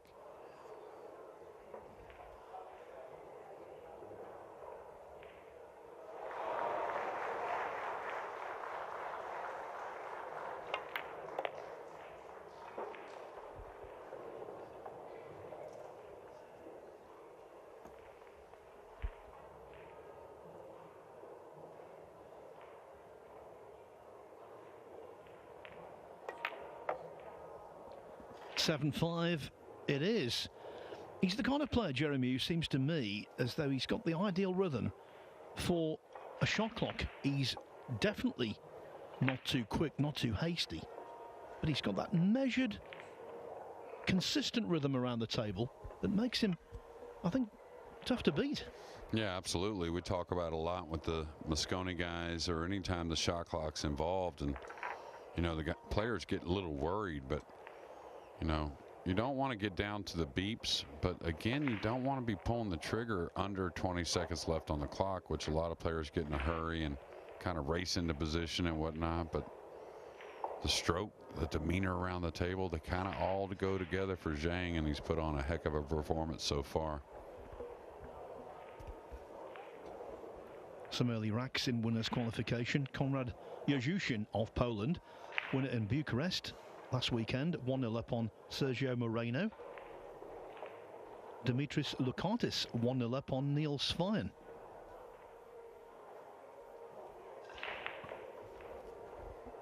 And talked about Conrad early in the week. I think he can be a very dangerous player here to make a deep run.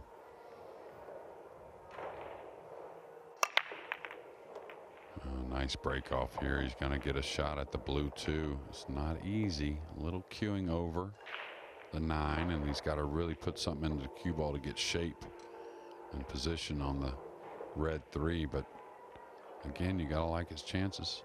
He's played incredibly well so far. Got a little bit of an angle to move the cue ball over. Can't really go forward, it doesn't appear, with the pink 4 there. So we'll see.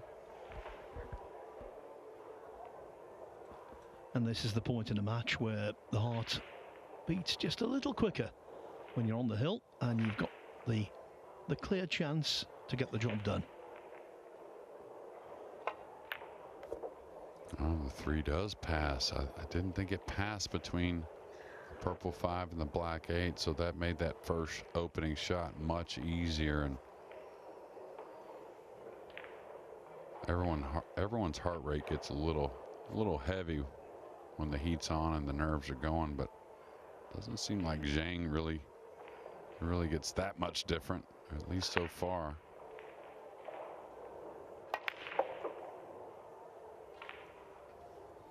Yeah, blessed with serenity. Yeah, I think that's a quote from a movie, right? Blessed with serenity. I'm trying to think.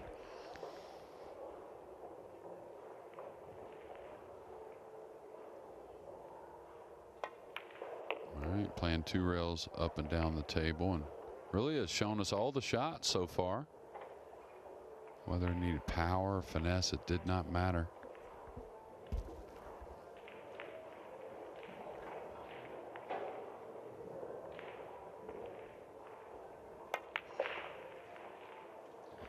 And now Luong Duc Tien must be fearing the worst. He's always been fighting a tough battle, kicking against the wind, as it were. He was 3-0 down, fought back to 3-3, 5-3 down, fought back to 5-5. But it was the missed 9-ball in the 11th rack down the left-hand side rail when he had the chance to lead for the first time. That was the big blow. Yeah, like Pia Filler yesterday. Nice to finish a match with a break and run.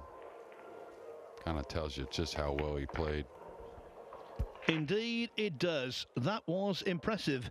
Zhang Xiaohui of the People's Republic of China defeats Luong Duc Tien of Vietnam by 8 racks to 5. He doesn't know his next opponent yet. It will be the loser of Babkin Melkonyan against Wu Chia-ching. Right now, though, Zhang must be feeling pretty happy with the way he's performing. And I'll tell you what, we're pretty happy with match number 2 on table 1 coming up for you shortly. Michael McMullen and Carl Boys will have the pleasure of commentating on Francisco Sanchez Ruiz, the main man in these parts and indeed in the world rankings, up against, from the USA, Hunter Lombardo.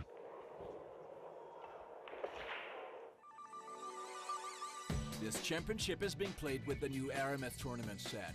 Featuring a unique molecular structure, it guarantees razor-sharp precision and unsurpassed longevity. Unquestionably the best pool balls in the world, this set is available in a TV and a value pack version, as well as in the new My Aramith Range of Ball and cue cases. Now you can bring and play with the best ball set everywhere you go. My Aramith, bringing new dimensions to your billiards experience.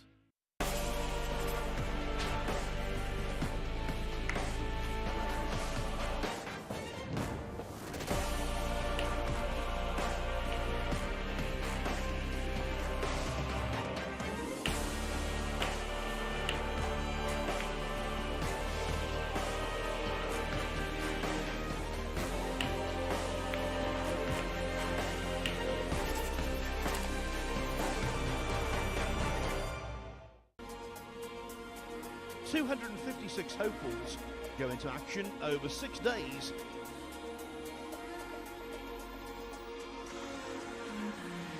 When an irresistible force meets an immovable object, something has got to give, but nothing is given yet. Final of a Matchroom promoted tournament, the majors in the game. Up on the wrong end against an opponent of this quality. Not quite as close as it's been for him in the last couple of rounds. 478th match of this terrific tournament in Fulda.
someone who you may think is the outgoing, lively chap.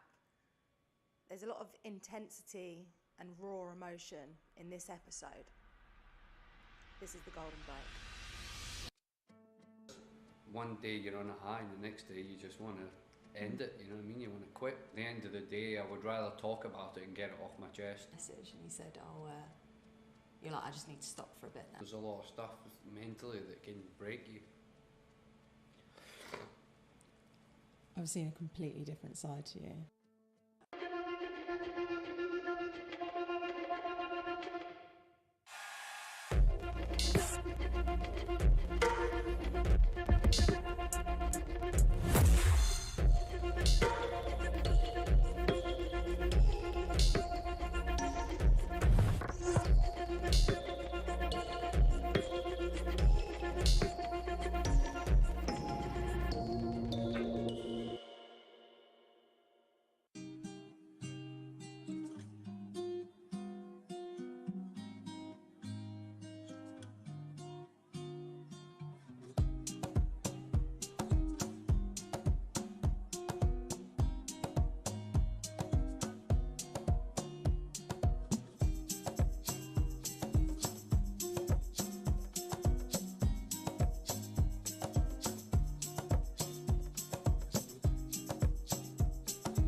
Welcome back to Lugo, where we're in the early stages of day 3 at the Spanish Open, and a very big day, as always in this format.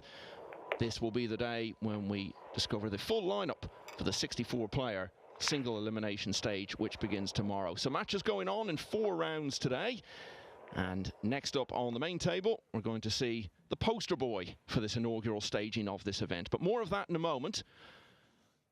First of all, let's look in on table 2. They're still playing the first match of the day. Skylar Woodward of the United States on the loser side, so he's just looking for one more there against the British player Damien Massey. You can follow all the table 2 action on Matchroom Multisport YouTube throughout the tournament. 2-time world champion Albin Ocean will be along shortly to play Denmark's Mickey Kraus. And then another former world champion, Joshua Filler, faces a tough one against Johan Chua of the Philippines. Those matches on the winner's side. Over on table 1,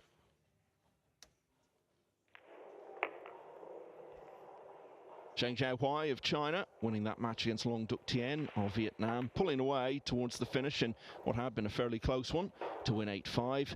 Shane Van Boning, last year's world champion, will be along shortly to take on Elliot Sanderson, who'll be playing for Britain in the World Cup next week. But it's another American, Hunter Lombardo, up next here against Francisco Sanchez Ruiz.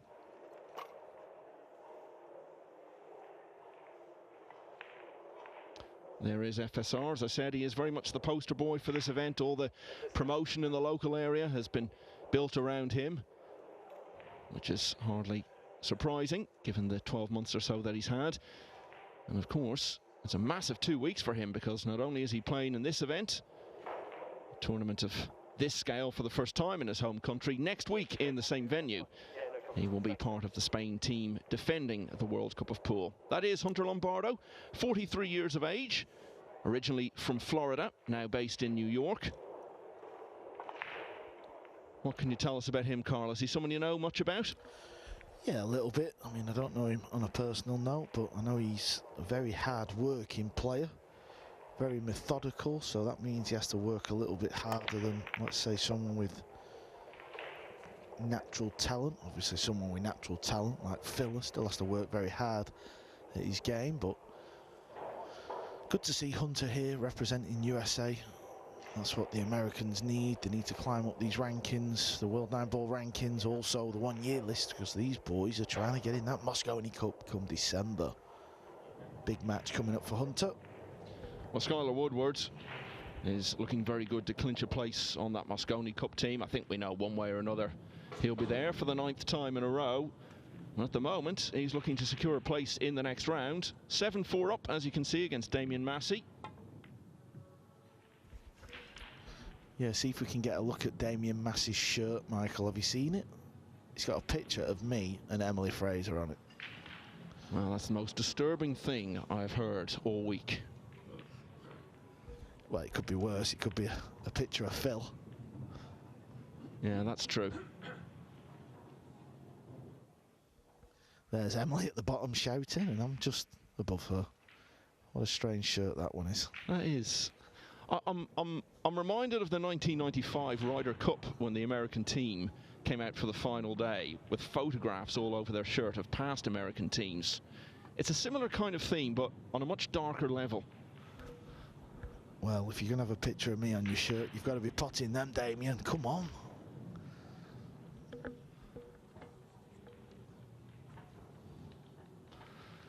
Well, maybe he'll be making those available for sale online. If so, I'll be intrigued to see how many he shifts. Maybe one to you, one to Emily. But surely you'll get them for free. Yeah, he's a tight little player, Damien. Good cueist. Been playing a few of these open events. This match against Skylar was always going to be a tall order. It was close early on in the match, but looks like Skylar's going to get the job done. And I think this will put him into losers qualification round, Michael. Yeah, that's absolutely right. It won't be easy, though, because he will be playing in that round the loser of the match between Fedor Gorst and Lo Ho Sum. And we know Lo has got a real reputation for beating the big names over the last 18 months or so. Gorst has won the first rack of their match. Also in this round, Wu Chia Ching. 2-1 down early on against Babken Melkonyan of Romania. Konrad Yasuchin has a 3-0 lead over Sergio Lagunas Moreno. 2-2 between Michael Schneider and Victor Zielinski.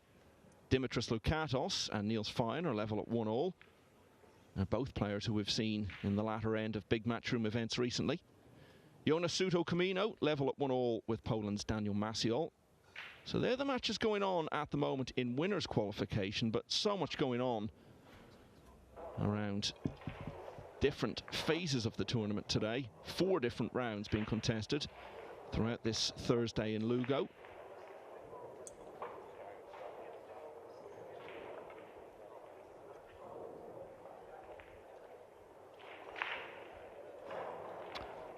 I can add Justin Sajic to the list of winners. Now, I believe he went over on his ankle last night, so it's been a real battle for him to even play his match against JJ Fall, and he's now won it by 8 racks to 6. So he goes through to losers qualification. Big day then for Hunter Lombardo.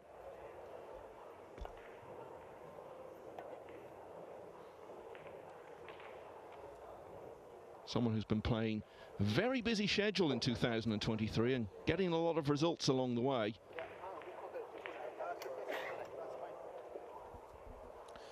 Yeah, this is unlike any other match for Hunter because he's going into this match and it's not like playing another player. He's playing the man who's been winning everything, the man who sits at the top of the World Nineball rankings, World Nineball champ, US Open champ. What a 18 months Ruiz has been having, so Hunter's got to phase all that. He's got to play the table, forget about who he's playing, but he can cause a few issues here for Ruiz. And he's breaking first.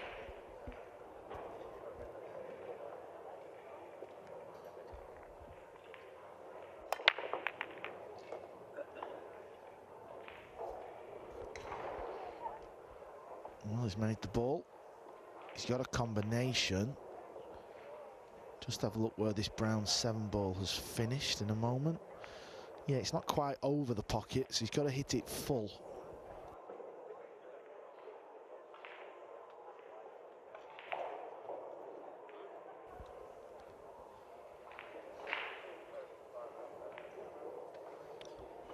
Two very different matches so far.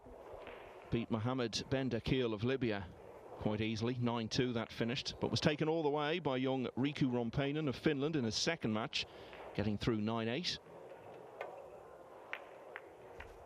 That was the issue. He had to hit the 7 ball full. And what he did is he broke out the green and the pink ball because this pink ball did not pot. So we can mark that one down as a mistake.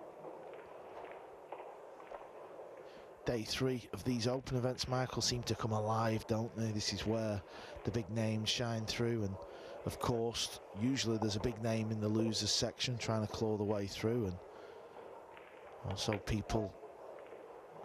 players can maybe who are under the radar, not really familiar to us, they can make a name for himself, like Claudio Cacci, the younger brother of Eklund Cacci. What a day he had yesterday.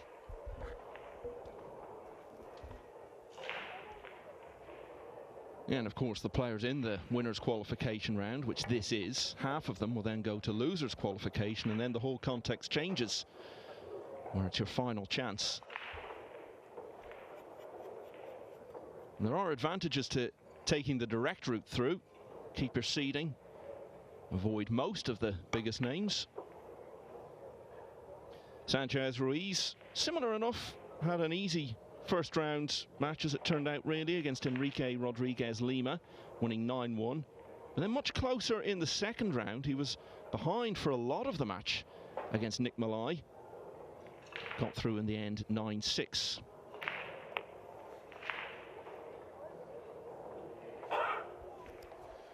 And this is what will be happening in this match. Hunter, if you make any mistakes, Ruiz will punish.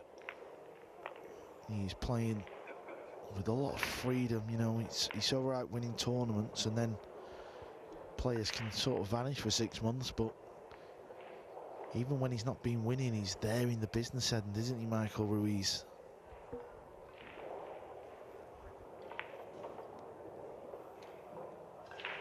Yeah, it was almost a shock to see him go out as early as the quarter-finals in the last Matchroom event. Skylar Woodward beat him 10-3. I think it's fair to say he hadn't been at his best during that tournament. FSR struggled to shake off Gary Wilson in the previous round. He'd had to come through the loser side to even get to the final stages.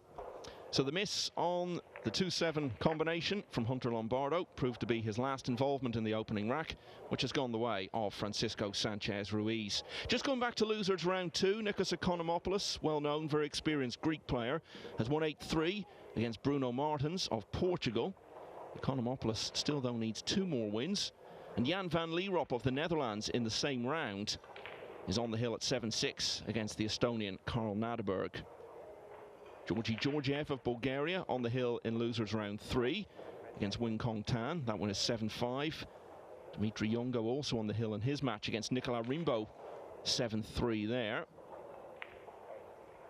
And then updating the other matches going on. In winners qualification, Max Lechner has just gone 2-0 up against Winan Tan. 2-2 now between Wu Cha Ching and Babken Milkonyan. I think that might be one of the players who's going to be taking part in the FSR Junior event.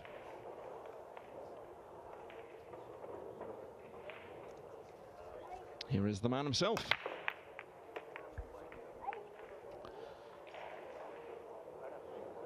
Looked a lack of little bit of power, did that break to me. But look at the cue ball arc. This has been a familiar sight of the Ruiz break. It comes off the first rail and sort of bananas below the 9. He's had a lot of success breaking like that just because he's pocketing the 1 ball more than most players. And I think this 5 ball does pass the brown 7. So if you look where the pink 4 is, this is just nice just to fall onto that ball. This is a very good split for the champ.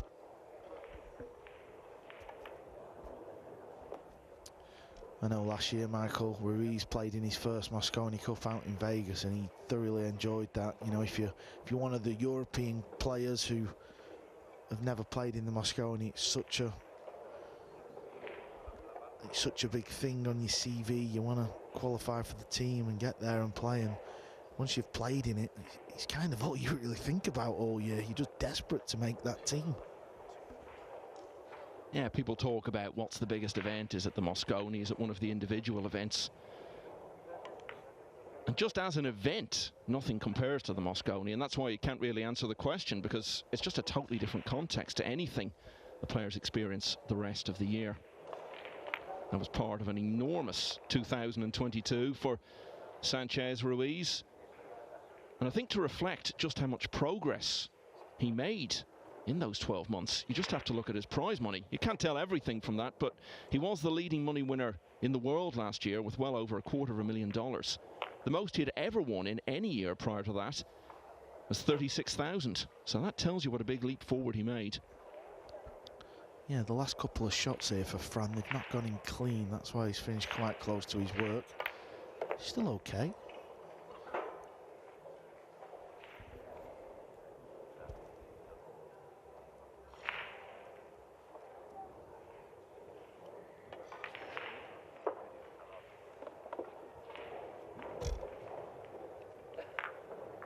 So it hasn't taken long at all for Francisco Sanchez Ruiz to go 2-0 in front. He's already got his first break and run of the match under his belt. Next big matchroom event will be coming up in just over a month from now, I guess, in Fulda in Germany. We had a great time there last year for the inaugural staging.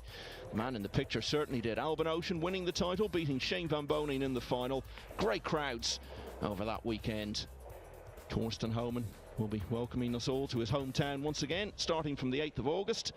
And if you want to be there, go to matchroompool.com and you can get all the information there about your tickets.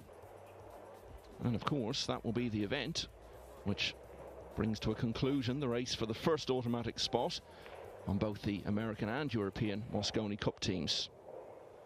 2-0.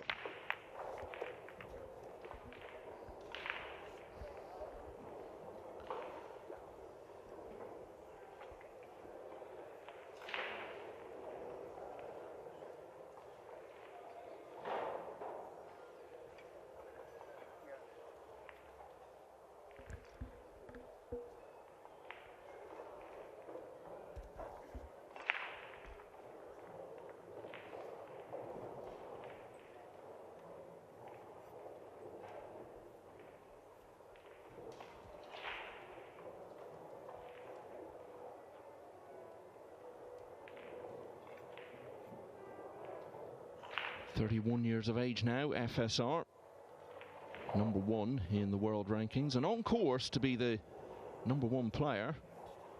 And we have our first full 2-year list at the end of this year. After that, points will start coming off after they've been on there for 2 years. But still a lot of big tournaments to play before we get to that stage.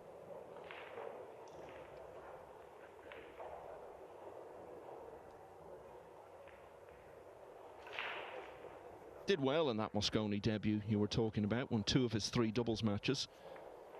Only played 1 singles, lost that to Skylar Woodward. Overall, it was a decent debut, especially away from home.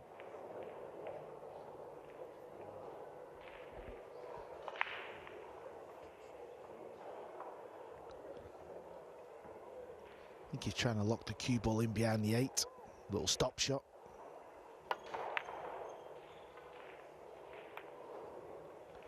And that's not worked out good. So this is a chance for Hunter. I'm not saying it's an easy chance, but at this level, the fact that if he cuts this 2 ball in, the cue ball is naturally going to come down over to the right hand side of the table. But that 9 ball may cause some problems.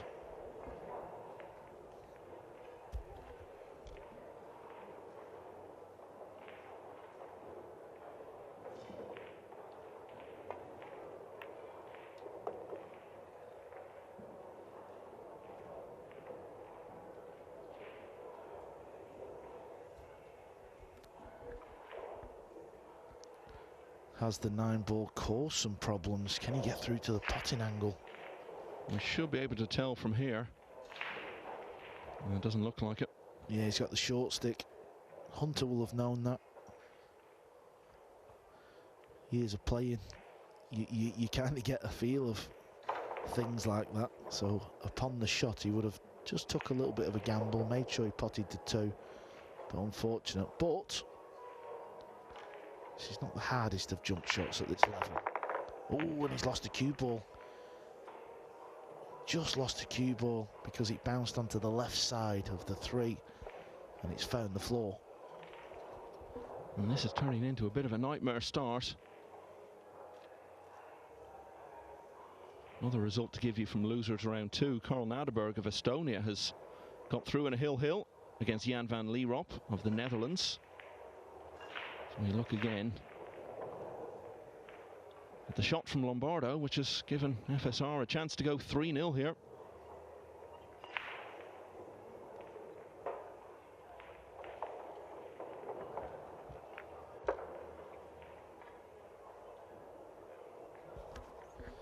Disappointed because he's finished on the wrong side of the potting angle, so now he's got to go forward and come all the way back down.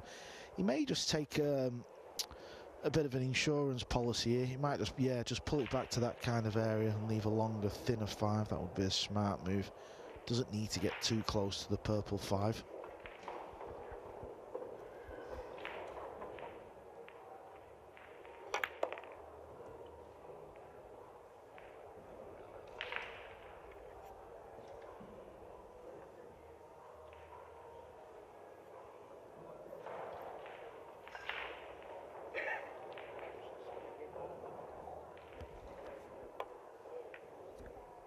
That's a player who's oozing confidence. That type of shot, just loading up with loads of left, playing it off 2 rails. And the 5 just floats into the pocket. Very easy to hit that ball a bit too fat and just catch one of the rails and you miss it. Even this shot, just look where it comes to finish. It's like absolutely plumb. Must be nice winning $250,000. Being the world #1. Well, the way he's gone so far this year, he might earn even more in 2023. Already won the World Championship and the Premier League. And now he's won this rack, ball in hand. Gave a sense of inevitability to how that one was going to turn out. And indeed, it is now 3-0 to FSR. Losers round 2 is now complete. It's ended with a bit of an upset. Diogo Inácio of Portugal has beaten Matt Edwards 8-6. Inácio looking for 2 more wins now to get through. Dimitri Yongo is on the hill in losers round 3, 7-3 up against Nicolas Rimbaud. Mika Immonen is leading 4-1 against Pier Francesco Garcia. Immonen, who was involved in that real thriller on the main table against Zlateva late yesterday. And this, of course, is on the winner's side. Daniel Maciol in winner's qualification, 4-2 up on Jonas Suto Camino. Fedor Gors leads Loho Sum 2-1. Niels Feijen 3-2 up on Dimitris Lukatos. Victor Zielinski going well with a 5-2 lead over Michael Schneider. Wu Cha Ching 4-2 in front of Babken Melkonyan. Mark Bijsterbosch 2-1 up on Jose Alberto Delgado. Lechner's just gone 3-0 actually, as I was giving you that score. And back here, 3-0.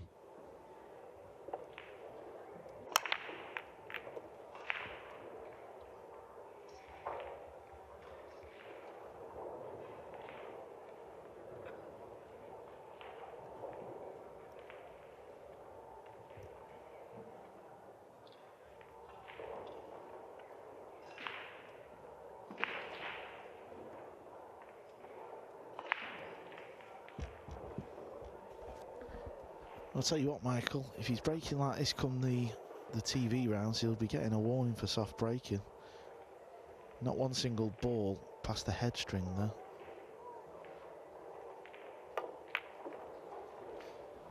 Yeah, I guess it's not going to arise in the early stages because you've referees across a number of tables. So another point you're making, that each match will have its own referee at that stage of the tournament. So that'll be one to look out for. Yeah, and the thing is, it's, you know, it's a bit of a theme where I see it on social media. It's like, how do you determine what a soft break is and why do we use it? Just because the harder breaking pool, it looks better on the eye. You can't control the cue ball as easy, so you get more random racks. The players all know this, so they're the ones that are bending the rule, so to speak. But his last two breaks have definitely been soft.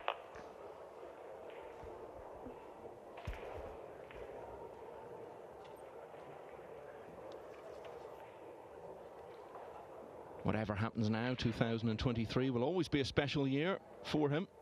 The year he became world champion for the first time. A lot of close matches during that week in Poland. Pushed hard by Wu Kunlin to get to the single elimination stage, and once he was there, Torsten Homan, Dennis Graber, Mario He, and even in the final, Mohamed Soufi, all got within a few racks of him.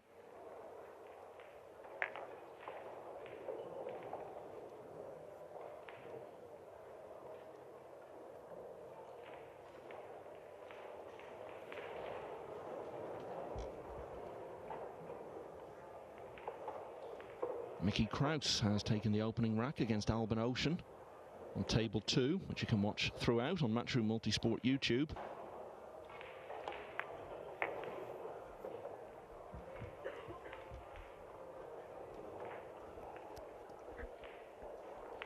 James Aranis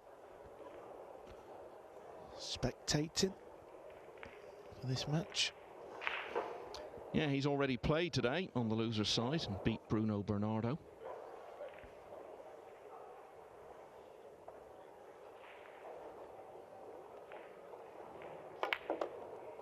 Aranis involved in that extraordinary match yesterday against Gary Wilson,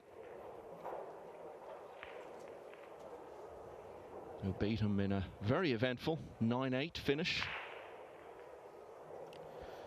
Yeah, Fran's just having a look if the nine's touching or if it's off the rail. It does make a slight bit of a difference where you have to aim and your mindset. This is for 4-0.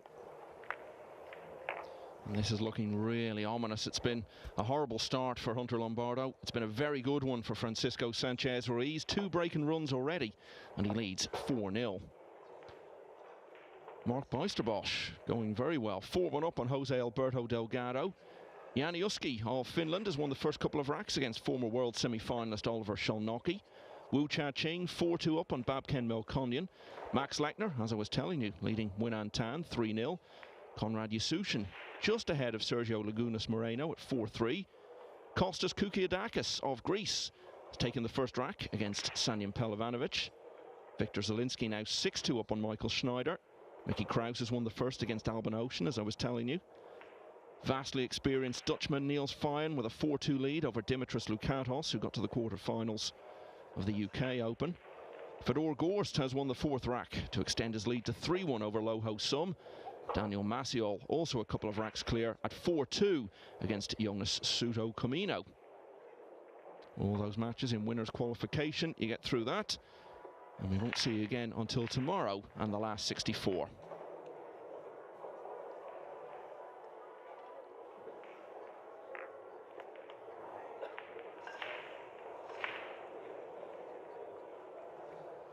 He'll be very happy with how his day's going. He knows he's in the prime of his career at the moment. He's just improved so much over the last 18 months or so, and he's a smart enough guy to know that there's no guarantee that's going to last. His form may dip, other players may move up a level. And while he's the main man, he's got to make the most of it. And he would love that to include winning a title of this stature in his home country. If he keeps going like this, he shouldn't be too far away.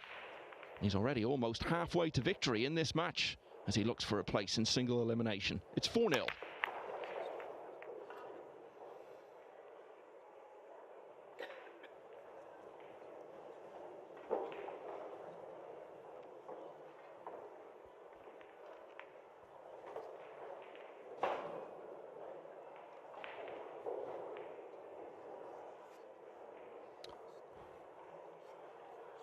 Hunter Lombardo is beefing up his schedule, playing a lot more events than he usually does, because he's really determined to try and make that Mosconi team. He's picked up world ranking points in 7 different tournaments this season. And if you can keep piling them up like that, chipping away at it, you'll give yourself a chance of making the team, and he's put himself in the conversation.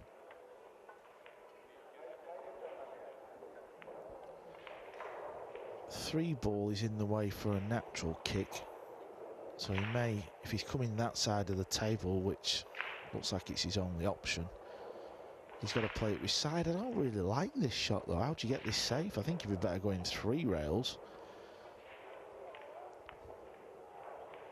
because if he hits it off the 3rd rail, he could fluke it in the middle. It's going to come down table. This is almost like he's just decided to hit the ball and hope for the best.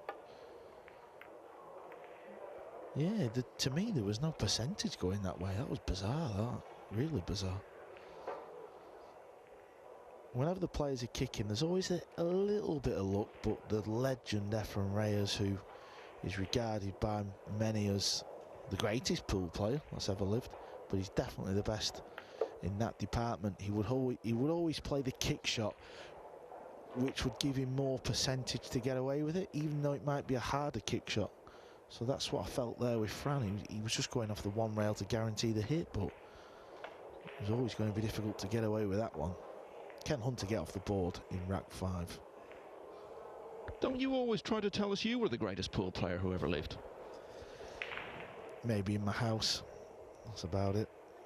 Maybe that's up for debate as well. Maybe, I was going to say, Lynette's a useful player, so maybe not even that. Straight away, this shot's gone wrong.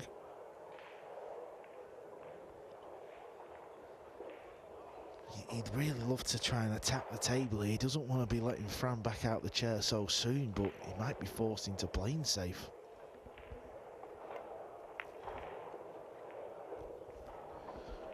And don't believe he's got the cover. That makes such a big difference. If he'd have got the full ball hook behind the 9, it's a horrible kick shot, but now Fran can put Hunter back in danger here, because he can send the 2 ball up towards the top of the table, keep the white down here.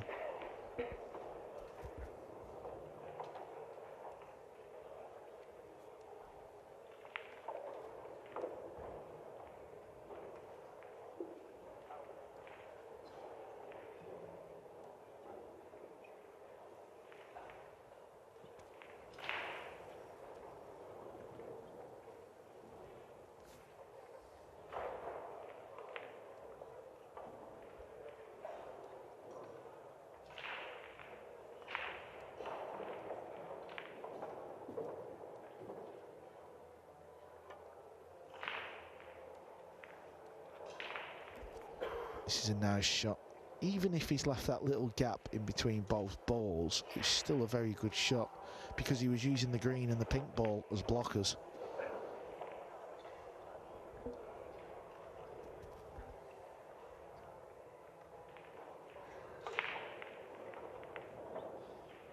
You'll notice here Lombardo is playing with a glove.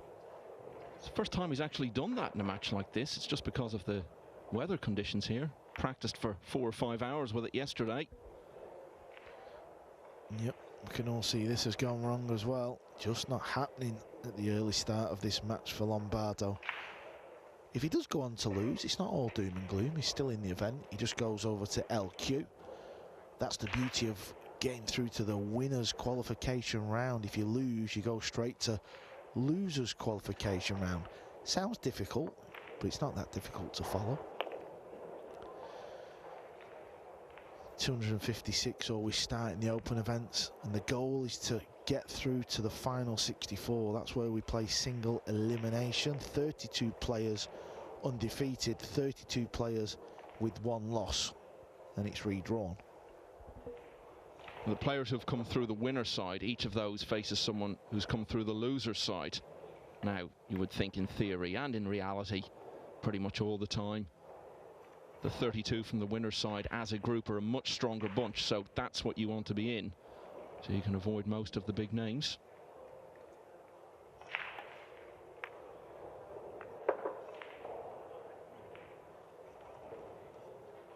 I was talking about that World Championship win that he had in the Polish snow back in February. He's added another matchroom title since then, the Premier League in Leicester the following month, and at times there he was playing match after match about as well as it is possible to play. At one point he won 8 matches in a row. Of the last 12 matches he played there, he won 11 of them, and the only one he lost was a hill finish against Konrad Yasusin.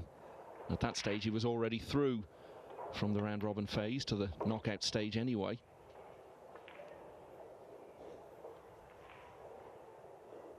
And really hard to have that kind of consistency in an event of that nature. Well, Hunter Lombardo put in so much preparation for this match, but he's not getting a chance to have any impact on it at the moment. Francisco Sanchez Ruiz now leads 5-0. Dimitri Yongo has won 8-3 against Nicolas Rimbaud of France in losers round 3, so through now to losers qualification round, and that will be against the loser of Mark Bijsterbosch and Jose Alberto Delgado, and at the moment it looks like being Delgado because he's 5-1 down. Janiuski 3-0 up now against Oliver Shalnoki. Babken Melkonyan is giving Wu Cha-Ching a good fight, former world champion from China, leading 4-3. Max Lechner now 4-0 up against Winan Tan. Konrad Yasusin starting to get a bit of distance, 6-3 now over Sergio Lagunas Moreno. Kostas Kukiadakis with a 2-0 lead over Sanyan Pelivanovic. Victor Zielinski, a couple of racks away from single elimination, 7-3 against Michael Schneider. Mickey Kraus now 2-1 up on Alban Ocean. Niels Fayen has stretched his lead to 5-2 over Dimitris Lukatos, and it's 4-1 now for Fedor Gorst against Loho Sum. 5-3 Daniel Maciol over Jonas Suto Camino, 5-0 here.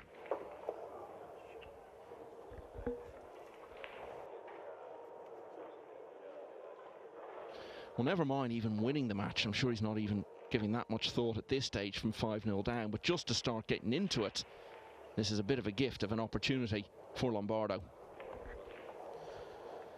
Yeah, unusual for Fran, but maybe because he's realised the last few breaks he didn't hit as hard as he possibly could. That's why he's lost a cue ball. Lombardo's been around a long time and has had one of the best performances of his career just a couple of weeks ago in Sacramento, world ranking event there. Not on this scale, but they all count one way or another towards the rankings, and he got to the semi-finals there. Forward bowing out to Skylar Woodward.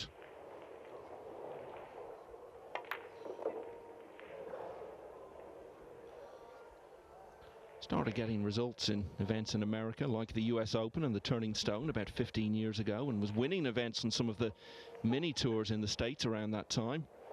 And then in the years that followed, started to travel to places like China and Kuwait. Got some results in tournaments there. So in the last 32 of the World Championship, as long ago as 2011. Yeah, it's like this shot, he just keeps leaving himself that little bit of work to do. He was jacked up on the 5, now he's landed at a funny angle, so he has to go forward and back out, and he's landed short on the 7, so he's going to have to play the bank. This is not ideal, he'll know that better than anyone in this arena. Just not happened so far. And if there's going to be some form of comeback, you just feel like this is where it has to start.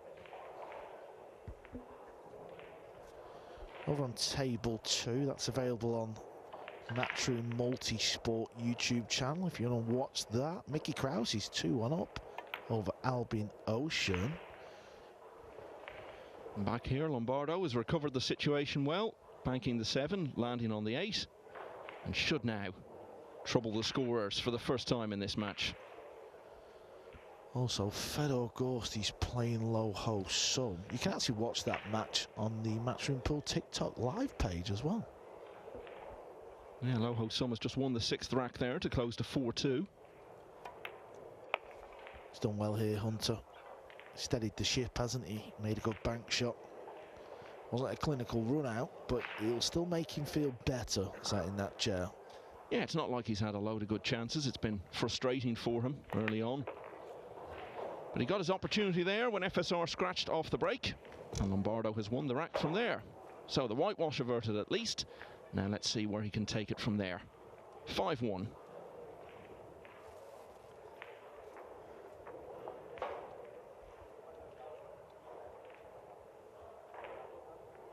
Mark Beisterbosch really flying now. 6-1 he leads against Jose Alberto Delgado. Janiuski going well. Someone who's been steadily improving over the last year or two, and he's got a 4-0 lead over Hungary's Oliver Szolnoki. Wenan Tan, a bit like Hunter Lombardo, has averted the whitewash by winning the 5th rack against Max Lechner.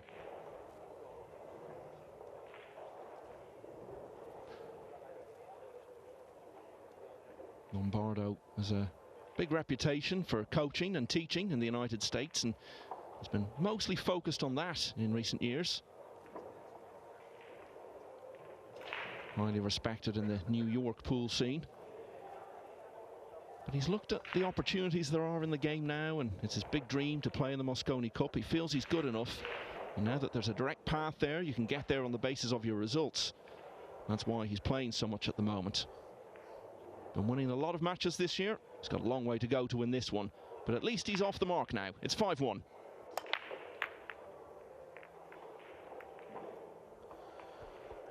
He broke in the opening rack, and that's his 2nd break of the match, and he looks like he struggles with this break rule.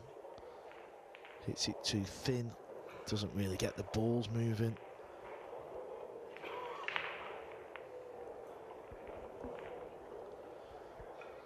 But looks like Fran will be playing the rollout. Don't think he can get to this 1 ball. Well, yep, there you go, he can't. There's not really a lot of places where he can roll to, Michael, is there? Even if he just rolls it out a bit, he's leaving a pot. This is an interesting little situation Fran finds himself in here. It's quite unusual, the fact that you can't roll anywhere.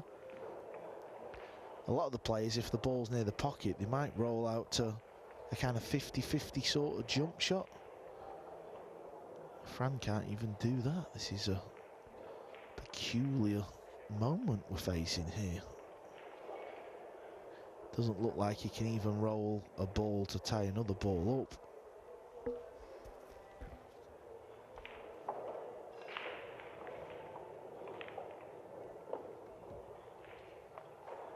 Just want to keep you across what's going on the loser side. In round 3, Wang Can is 3-0 down against João Griot of Portugal.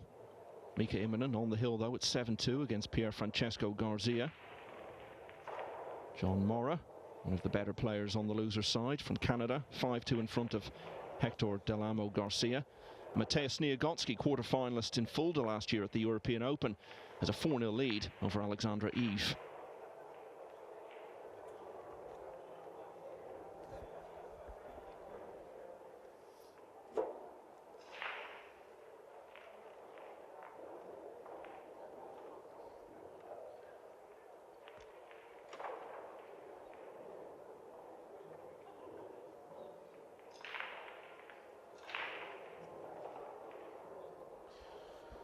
Don't forget, Hunter can pass this shot back.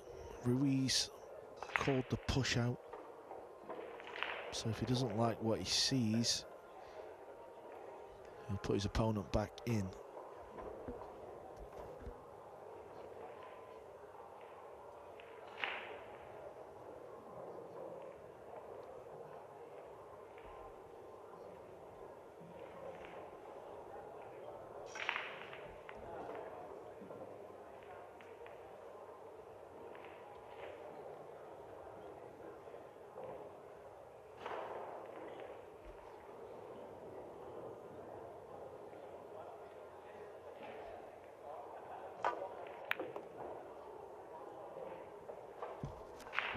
Needs a friendly nudge.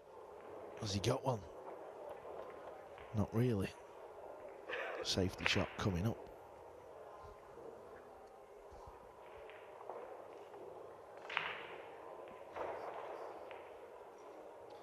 Smart guy, Hunter Lombardo. He was actually studying to be a plastic surgeon. Got too distracted by the game of pool. Did work in real estate for a time, but now very focused on the game, both playing and teaching others how to play.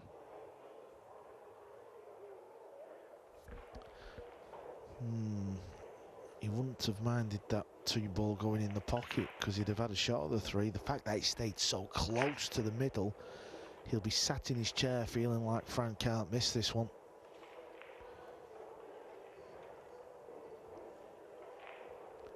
This is the type of shot when the cue ball's near that corner pocket. If you hit over to the right hand side rail where the middle diamond is, the cue ball always goes into that left centre pocket. That's like the guide. So Fran, well, he's a big favourite to pot this ball.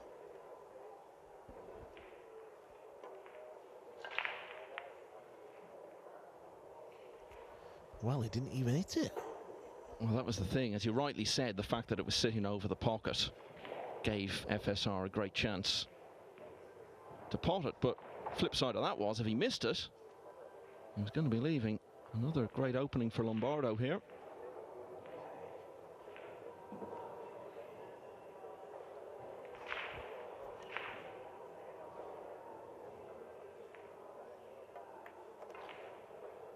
Arguably Lombardo's best performance, most notable, was 5 years ago at the Turning Stone, where he was a couple of racks away from getting to the final of a very famous, prestigious and long-established event.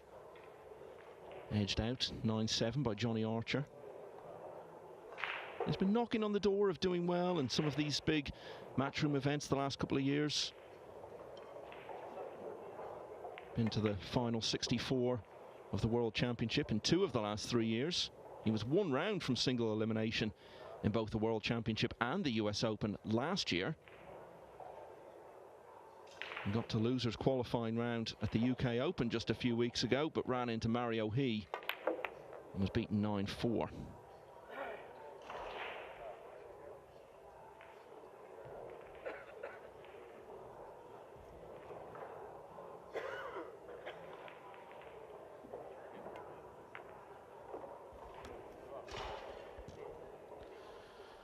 Hunter will want the template removing, so after he pots the 6 or the 7, he'll get one of the referees just to mark the 8-ball and then just pull the template away. If he was practicing, he'd probably just leave it there, but you don't want that when you're potting a ball. Very rarely does this happen, but now and again it does.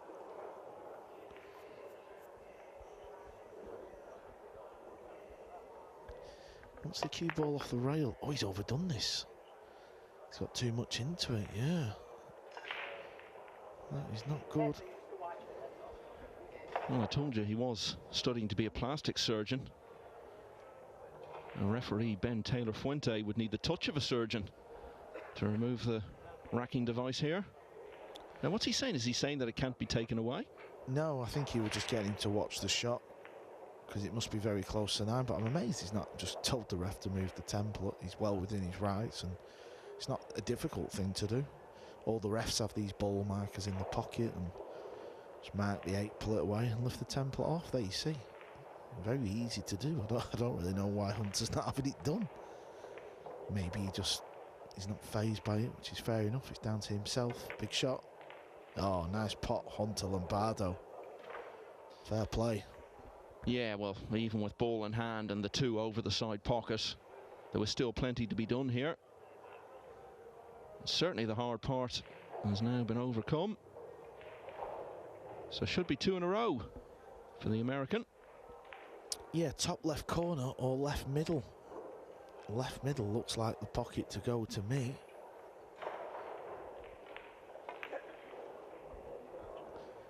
What a mistake for Lombardo. Potted a far more difficult 8-ball. And to miss that when he was just playing his way into this match, this one hurts. Actually quite far away and all when you look at that replay from the overhead. Because you should always play it off the other jaw, really. Ruiz with this 9-ball. Well, that's going to be hard for Hunter Lombardo to recover from. Had a great chance to close to 5-2, make it back-to-back racks in his favour. And having done so much of the hard work, he's ended up missing a routine 9. And Francisco Sanchez Ruiz doesn't need any second invitations in a situation like that. And so, FSR is now 5 clear again at 6-1. News from losers round 3. Mika Immonen has cruised to victory really against Pierre Francesco Garcia by 8 racks to 2. So he now goes through to losers qualification round. And there he will play the loser between Seneri Bazar and Petri Makinen. They'll be on shortly. Mark Bijsterbosch is through to the final 64. A 9-1 win for the Dutchman over Jose Alberto Delgado. And Victor Zielinski has won as well, 9-4 against Michael Schneider. So they're the first 2 players through to the single elimination stage, with the draw coming up later today. 6-1 to the world champ.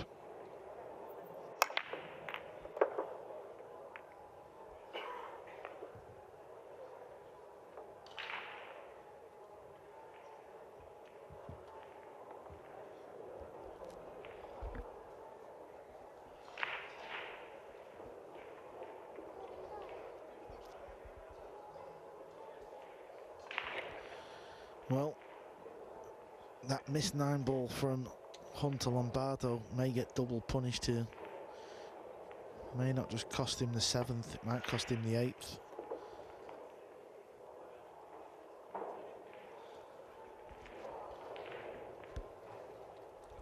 So many times when you miss an easy 8 or a 9, the player seems to break and have a break and run. Yeah, throwing away a rack like that isn't generally as expensive now as it would have been when we had different rules with the breaking and the more forgiving pockets. You tend not to see players just streak away and reel off 3 or 4 racks in a row as often these days, but if there's one man who has been capable of doing it in the changed environment of the game, it's the man at the table now. This is why I've always preferred the winner breaks. I know it's down to people's opinions. Some tournaments are alternate, but let's just say Hunter Lombardo did have the break in this rack because it was alternate. He might have had a break and run, and then that missed 9-ball just doesn't get punished enough. You shouldn't miss 9 balls like that at the end of the day. This is one of the big majors on tour. That's 3 break and runs over the course of the match now for Francisco Sanchez Ruiz. Let's look at some other scores in this round. Yanni Uski 4-1 up now against Oliver Shelnocki. Wu Cha Ching maybe starting to assert himself, 6-3 now over Babken Melkonyan. Max Lechner flying at 6-1 against Winan Tan. Konrad Yasusin just needs a couple more. 7-4 lead over Sergio Lagunas Moreno, who's one of 61 Spanish players in the draw. Sanyan Pelovanovic has won rack 3 to close to 2-1 against Kostas Kukiadakis. Alban Ocean, we were telling he was 2-1 down to Mickey Kraus, but he's now turned that round to lead 3-2. Andre Vansner leads Moritz Neuhausen in the old German clash 2-0. Ali Nazar Al Obadili of Qatar has won the first against Abdullah Al Yusuf. Niels Fire now 5-3 in front against Dimitris Lukatos. Loho Sum charging back. He's now 4-3 behind against Fedor Gorst. Dennis Grabber has won the first 2 racks against the British player Imran Majid. Daniel Maciol leads Jonas Suto Camino 6-4.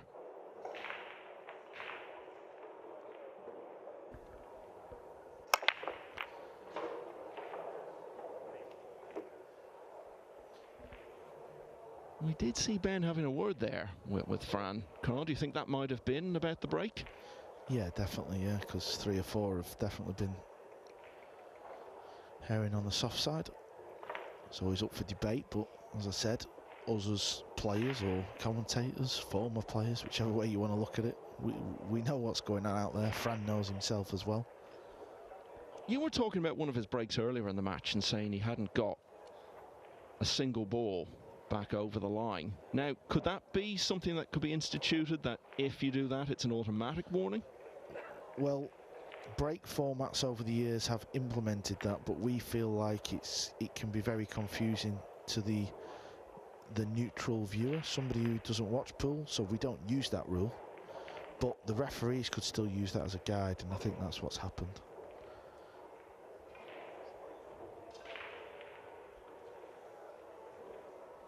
Listen, Fran knows, you know, he's been the best player in the world. He knows what's going on, so it's not like a big deal. You could see his last break was a lot harder. This is nasty, isn't it? Yeah. I think missing that 9-ball, Michael, is just knocked the wind out of Lombardo's chances. I think it's all about maybe just be a bit looser, see if you can make something happen, get your arm going, because he's got to have another match, isn't he? So it's not all over. He's got to look forward to that other one. I did speak to him before the match, and he was talking about the nothing to lose situation. He's up against very best in the business. But you wonder, would he be able to see it that way when the match is over, if, as looks likely, he's been heavily beaten and passed up a couple of chances?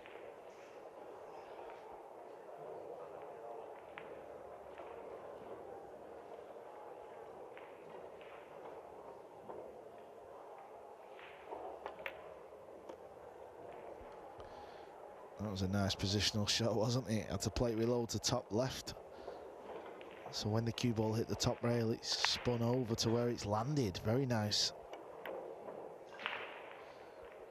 Followed by a miss. But is there a gap between the purple 5 and the black 8? Might be able to tell from here.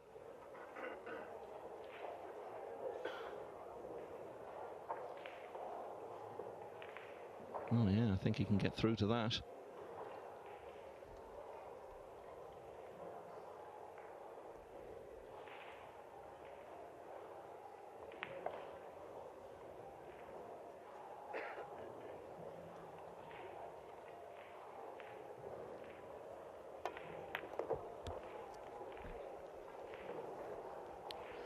Another shot that has gone wrong. Looks like he's going to roll the cue ball in behind the 8-ball now.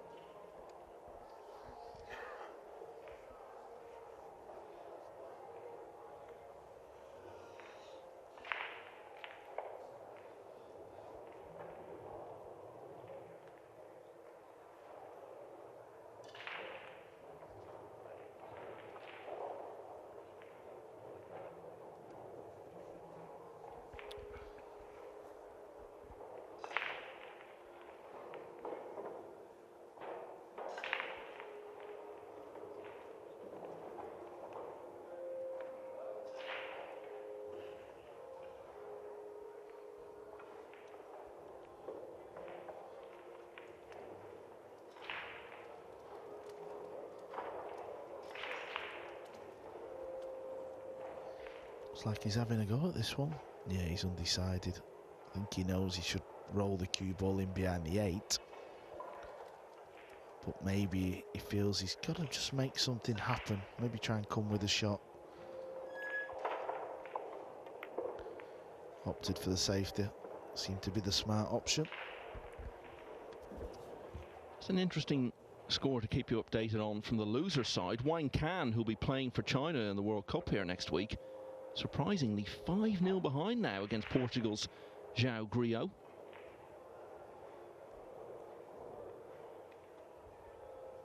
John Mora is on the hill in that round at 7-3 against Hector Del Amo Garcia.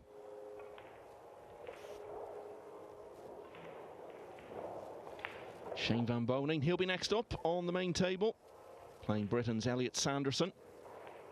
What do you think, Carl? How does Elliot approach that one? Has he got any sort of prospect of making a contest of it? It's obviously a tall order, but, you know, he has beaten some of the good players who play on the tour, and he's trying to pave his way into the world of professional pool. Also, I think he knows he's playing with Jason next week in the World Cup. Played last year with Jason, but we didn't really have many shots at the table, so he'll want to get ready for that as well as this. So the fact that he's playing out in the arena, well, it's good timing for Elliot. And that will be coming up just a few minutes after this one finishes. Cue ball's just been a struggle the whole match for Hunter. Yet again, lands a bit short. He can still make this ball, but just always chasing that positional shot. He's not moving around the table with any air of confidence. There's no swagger there at all. Yeah, he's just literally stood there, isn't he? And everything just seems a big grind.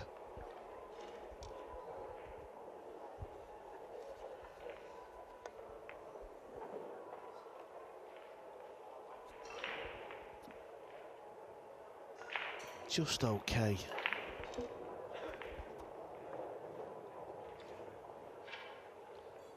Well, he's got big ambitions in the game. Told you he's targeting the Mosconi team this year. He's also talking about trying to get onto the World Snooker Tour. He's made a couple of 147s.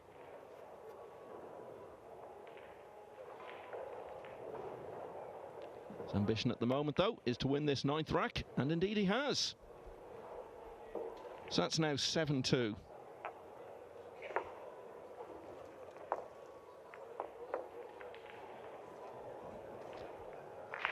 Now, let's look at some other scores in this round. Yanni Uski still going well against Oliver Sholnocki, leading 5-1. Wu Cha Ching still having to battle against Babken Melkonyan. The Romanian is close to 6-4. Max Lechner 7-2 in front against Winan Tan. Kostas Kukiadakis level with Sanyan Pelavanovic now at 2 each. It's also level between Alban Ocean and Mickey Kraus at 3-all. Andre Vansner 2-1 up now against Moritz Neuhausen, who's won the 3rd rack. Niels Fayen 5-4 in front against Dimitris Lukatos. Fedor Gorst has a 5-3 lead over Loho Sum. Daniel Maciol needs a couple more, leading 7-5 against Jonas Suto Camino. And another winner for you, Konrad Yasusin, has beaten Sergio Lagunas Moreno 9-4.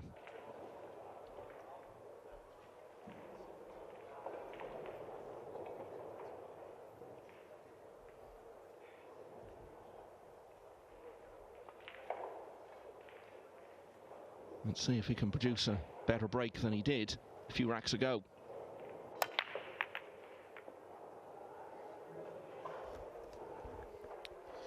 Yeah, I also feel like at some point, if this match was to continue, Hunter may be having a little chat with the referee. Anyway, it's a dry break. He just doesn't look comfortable with his break shot, though, does he, Michael? Obviously, we work on the tour and we watch all the players break. You can just tell, can't you? Oh yeah, so noticeable. First time you see it.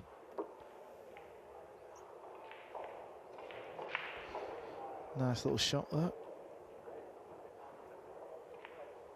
4 ball does go in the right hand corner, so from the red 3, Fran's just got to make sure he gets past that brown 7 ball.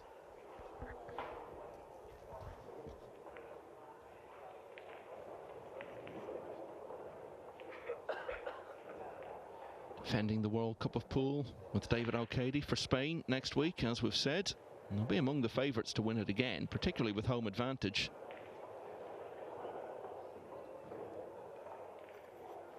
They just got so much momentum behind themselves early on last year. Got through the first 3 rounds against Australia, Albania, and the British B team for a total loss of only 4 racks.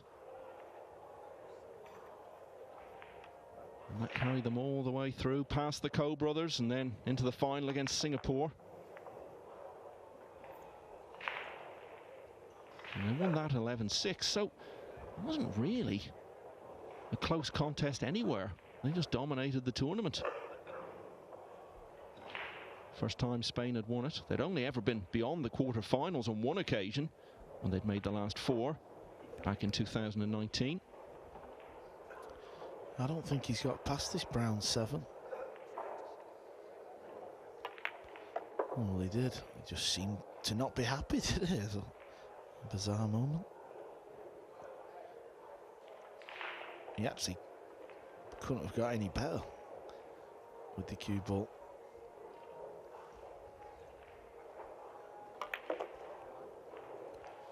Yeah, he knows the match is not over, but he feels like this is the rack which would pretty much put the final nail in the coffin. 8-2 up in a race to 9 against anybody is a healthy lead. Mickey Krause just took the lead over on table 2. 4-3 over Albin Ocean. Albin's at the table looking good to tie that one up.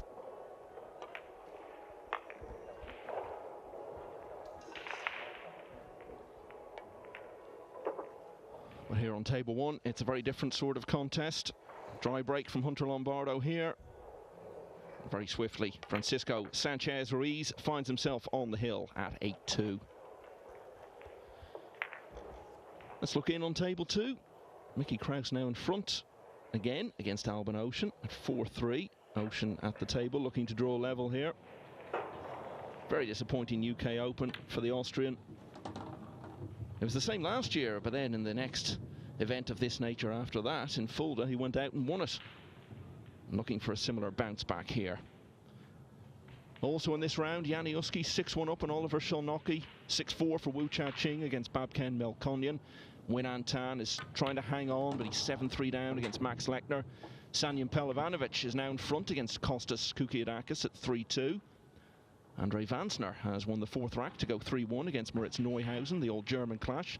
Abdullah Al-Yusuf has a 2-1 lead over Ali Nasser Al-Obadili. Level at 5-all between Dimitris Lukatos and Niels Fayen.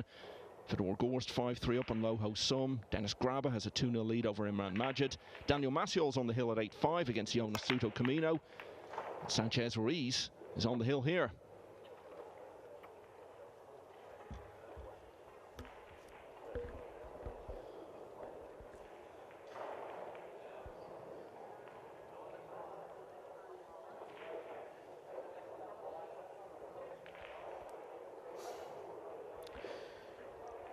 Not the easiest of openers. Would seem a little easier, the fact that he's on the hill, such a big lead. Playing this into the top left, blind pockets where you can't really see the pocket in your eye line.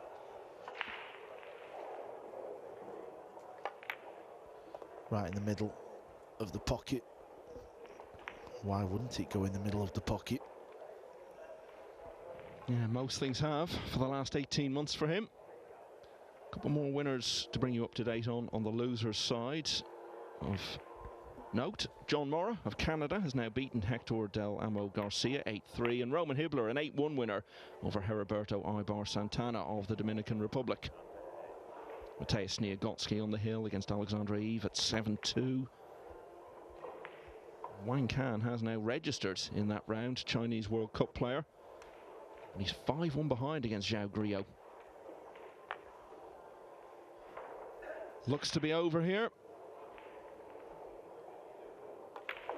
Well, Hunter Lombardo is a much better player than he's shown in this match. He may yet get a chance to return to the table one last time, because that's gone wrong for FSR. I almost wonder sometimes, is a match so comfortable that a little bit of focus gets lost? Things almost become a little too easy.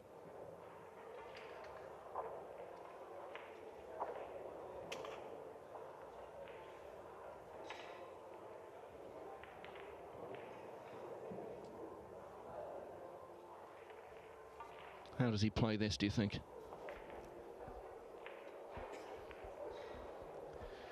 May go for the bank shot. The fact that he's 8-2 up. He'll be disappointed though that he's not won the match by now. Did seem to be looking for a moment there at cutting it in, which would seem a strange choice.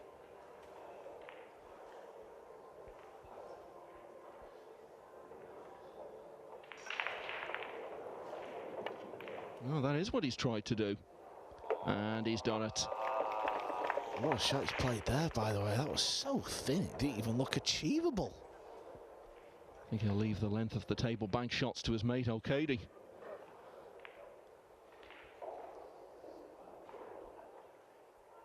So with the 7 cut in, routine 8 and 9. Lombardo had a couple of chances early on, but didn't really get settled into the match and get any momentum built up. Sanchez Ruiz has played really well, you have to say. He's had 3 break and runs in the match, and he's finished off the contest. A short one in the end.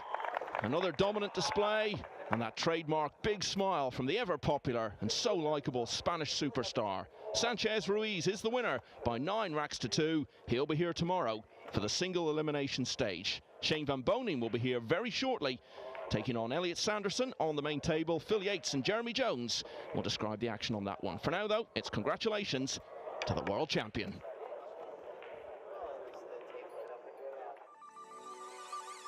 This championship is being played with the new Aramith tournament set. Featuring a unique molecular structure, it guarantees razor-sharp precision and unsurpassed longevity.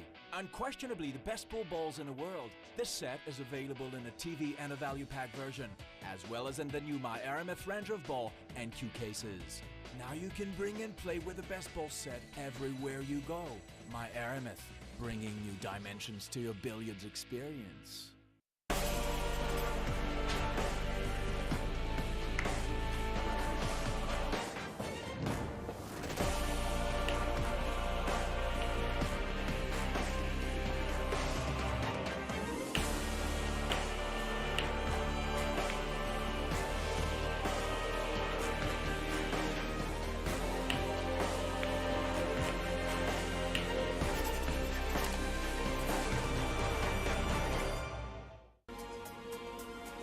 256 hopefuls go into action over 6 days.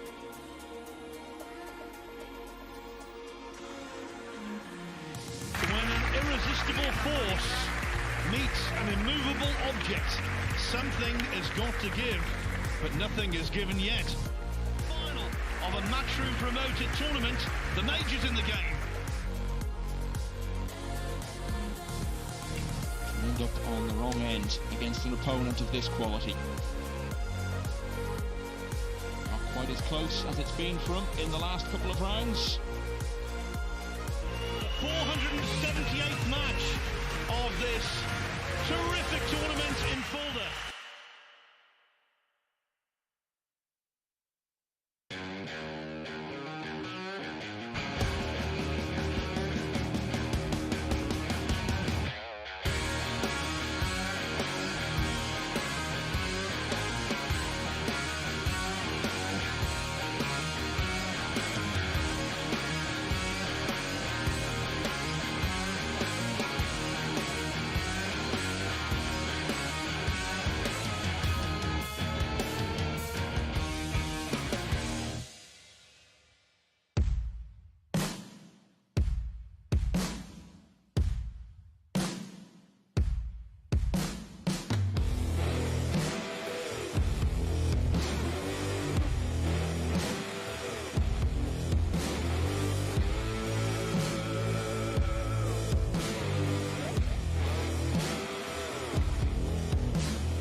Someone who you may think is the outgoing, lively chap.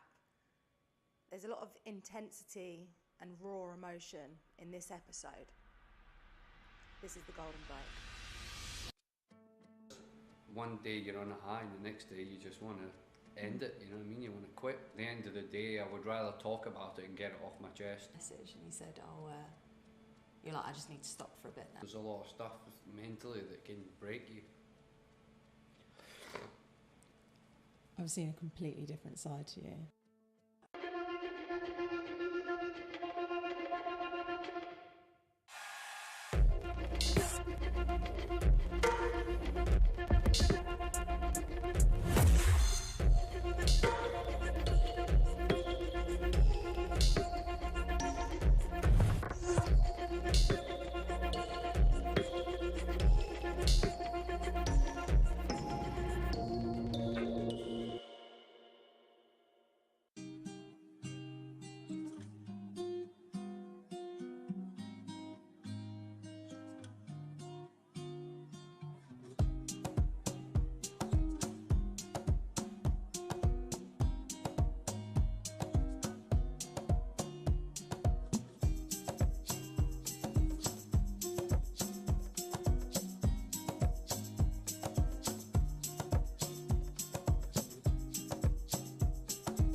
Welcome back to the pool, the Spanish Open, the first ever staging of this Nineball World Ranking event in Lugo, Spain.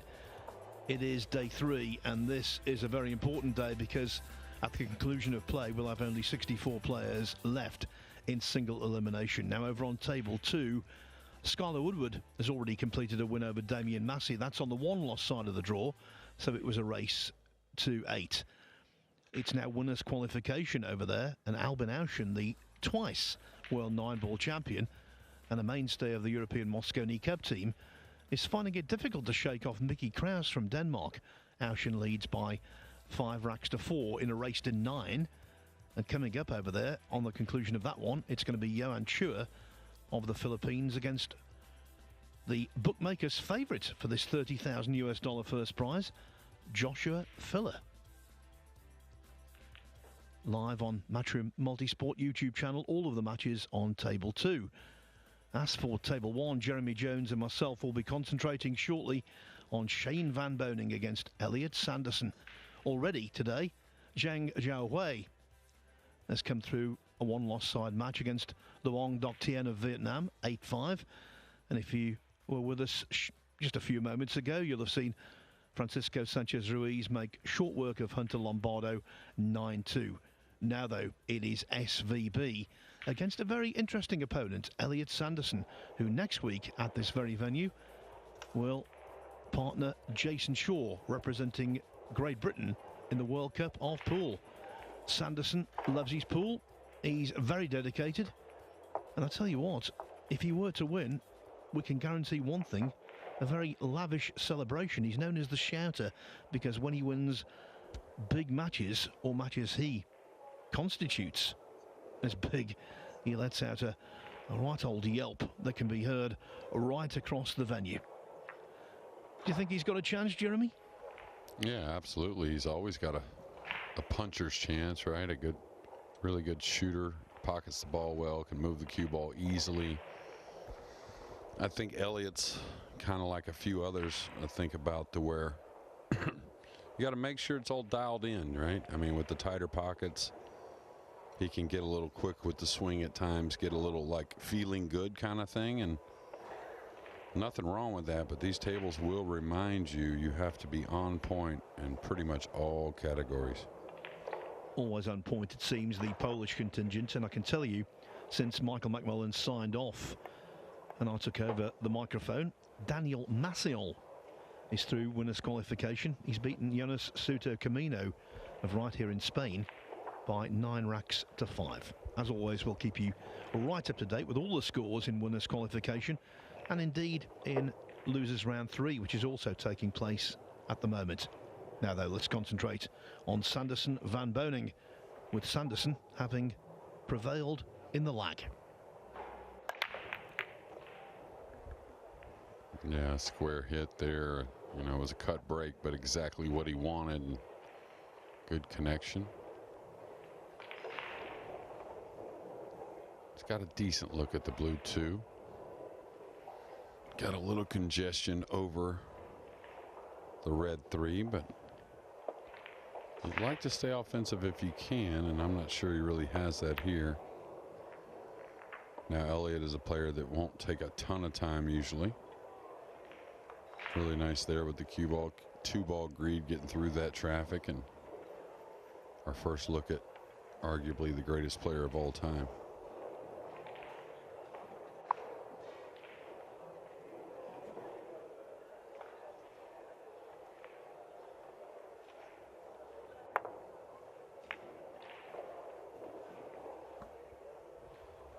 How can you possibly disagree with that assessment? Although one has to say this year not been a banner year so far for SVP. He won the Bigfoot Challenge at the Derby City Classic,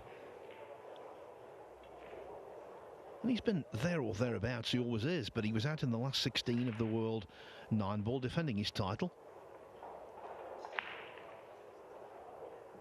8th in the Premier League pool, quarter-finalist World Pool Masters, last 16 UK Open, and most recently, last weekend, quarter-finalist in Bucharest.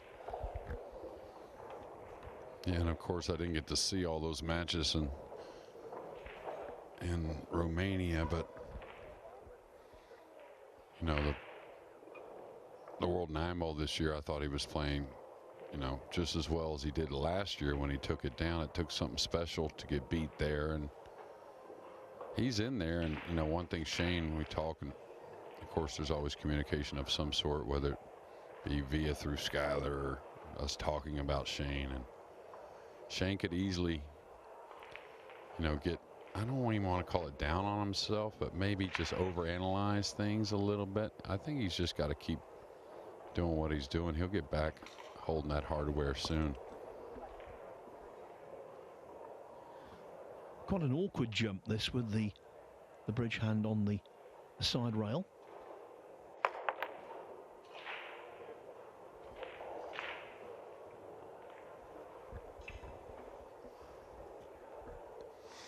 Again, a really good look at the blue 2, but the 3-ball very covered up. I'd love to draw one rail over, try and get the cue ball back on this side rail somewhere. I'm not sure what else he really has. The 8-ball's kind of maybe stopping him from being able to run the cue ball a couple rails towards maybe closer position on the 3. Now he's looked at that spot I was talking about, and he's got to kind of force it over and back. It's got to go a little bit. I don't know if it's gotten there or not. I think it's a hair shy.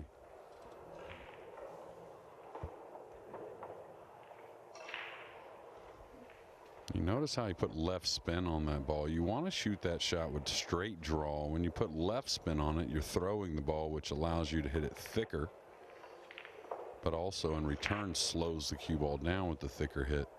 So need a little more out of it there.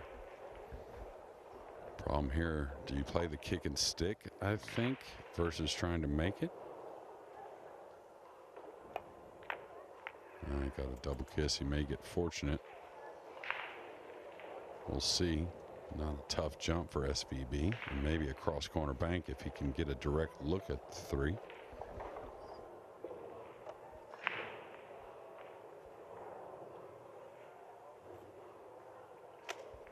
Looks like he's playing a little masse, maybe bumps the 6 off of one cushion.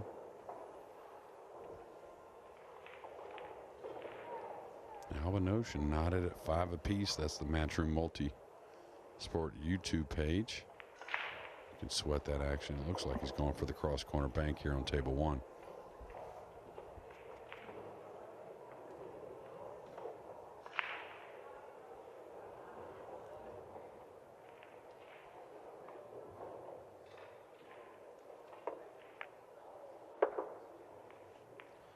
Just coaxed in the 3 with a touch of side. Position on the 4, and away he goes. I must say, I think it's always a privilege, never a chore, to commentate on Shane Van Boening, because he's got such an aura, the aura that all great champions possess.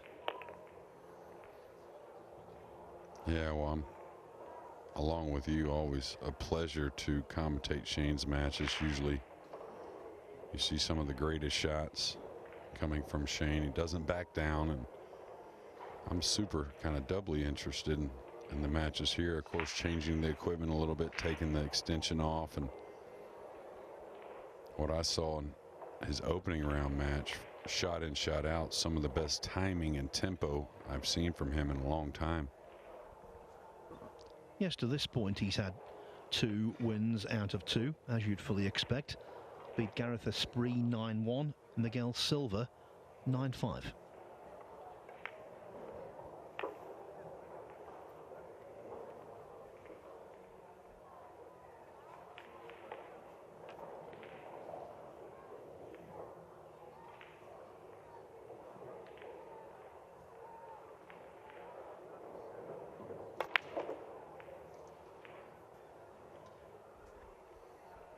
He's going to fall a little flat and really funny here on this 8-ball. And we'll see if he jacks up the back end of the cue. He is. So he's going to draw this out one rail. A little bit of right with the low spin.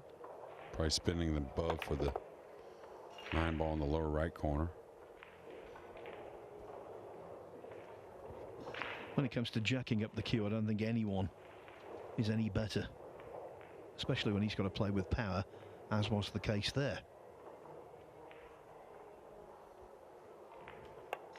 Well, if you ever watch Shane put in a practice session, you'll see he puts in a lot of time shooting off the inner rail, whether it be going forward or backwards, and both with the cue ball a little, or the cue stick a little elevated in the back end.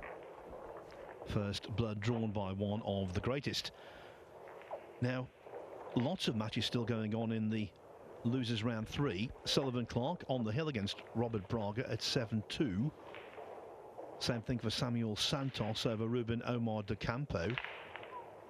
Francisco Diaz Pizarro of Spain, very good player, certainly in their top 5. He's beaten Sharik Saeed 8-5. So Saeed now has to wait until next week's World Cup of Pool, where he'll partner Aloysius Yap for Singapore. Matthias Snigotsky has beaten Alexandra Eve 8-2. Good to see John Morra coming through as well. After the next rack, I'll give you some winners' qualification scores.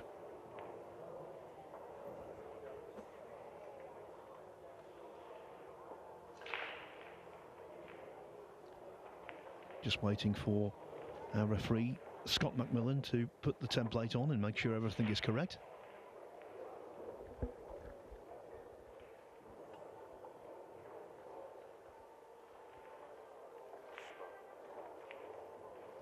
I say our referees, not specific to this table. The referees have a group of 4 tables that they look after.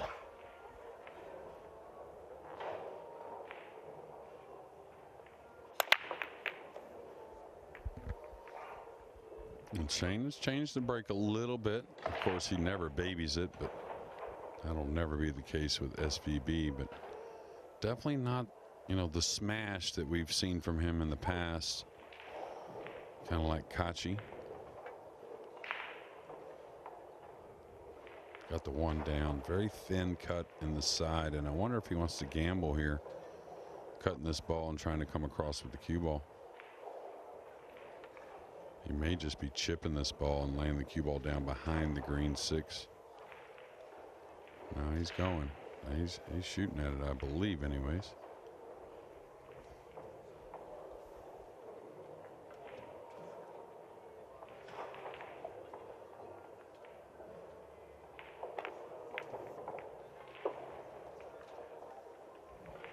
That's worked a treat. Man, fortune favors the brave, right? Taking a little chance with the cue ball, but, you know, hard to figure he was going to get totally snookered. Didn't expect maybe coming away with an offensive shot, but he certainly did. Pull the cue ball back where he stands now, a couple rails for the pink 4. Oh, a missed 3 ball. Kind of from nowhere also.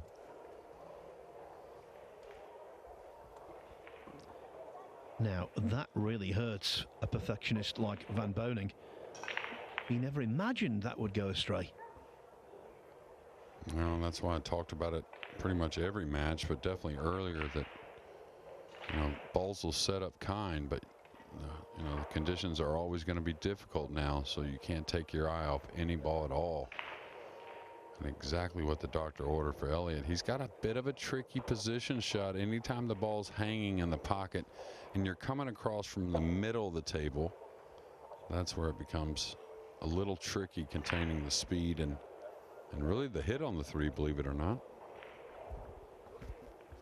Asking for the cue ball to be cleaned. Maybe he detected a skid on the Van Boning shot. I certainly didn't. No, usually at that speed, you're not going to get many kicks, or at least obvious kicks. Can create a little friction. All right, I'd pull this ball. Oh, he got it out there nicely. Really good tempo there. Made that look easy.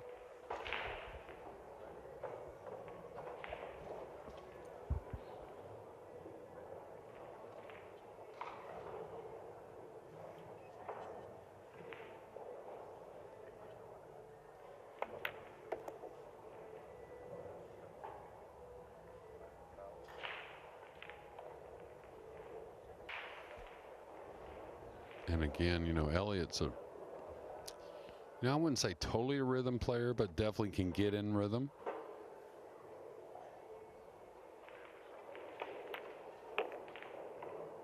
Really good cueing, straight shooter.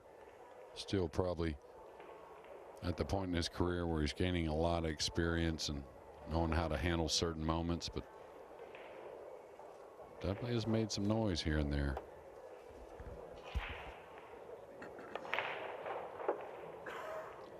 He's 2 out of 2 as well, beaten Luis, Gabriel Mundarai and Do Te Kien, 9-6, 9-2 respectively.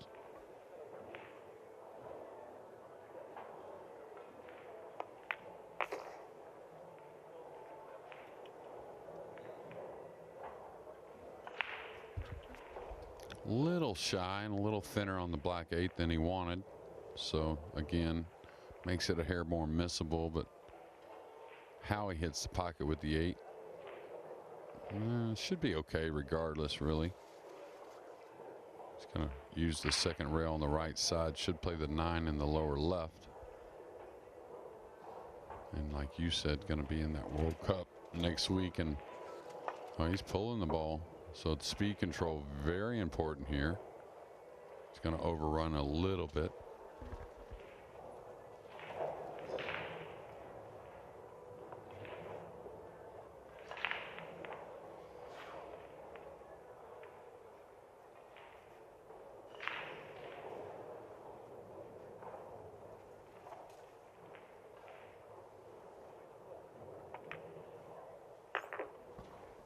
Well done. So Van Boning, after the positional fortune, didn't take advantage of it. He missed a 3-ball that no one could possibly have forecast, and Elliot Sanderson did the rest, equalising at 1-1. SVB looking glum. Doesn't like to make mistakes of that ilk. On table 2, by the way, Albin Auschen has just made a mistake. He misjudged a combo. He's 6-5 up on Mickey Krause, but the young Dane has the chance to draw level at 6-6. Scores in this winner's qualification. Janiuski 6-4 up on Oliver Sholnocki. Babkin Melkonyan is giving Wu Cha-Ching a real game. It's 6-6. Sanyan Pilovanovic 6-4 up on Kostas Kukiadakis. In the all-German affair, Moritz Neuhausen 5-4 on Andre Vansner. Abdullah Al-Yusuf 4-3 on Ali Nasser. Niels Svein in a real war against Demetrius Lukatos. It's 7-6. Momentum going one way and then the other. I can tell you Fedor Gorsht is on the hill against Loho Sum at 8-5. Imran Mashid 3-2 up on Dennis Grabber. And in the earlier stages of matches, Ko Ping Chung 2-1 on Tyler Steyer. Ko's brother Ko Ping Yi 3-1 up on Tobias Bongers, and Naoki Oi 4-1 up on Christian Sadea. Well, again, Elliott with a real nice smash, opening the rack, one down in the side. Lots of movement on the other balls. It's made 2 and in perfect position on the blue 2. Little work with the purple 5 and the brown 7. It looks like he's going to have to produce a little shape there, but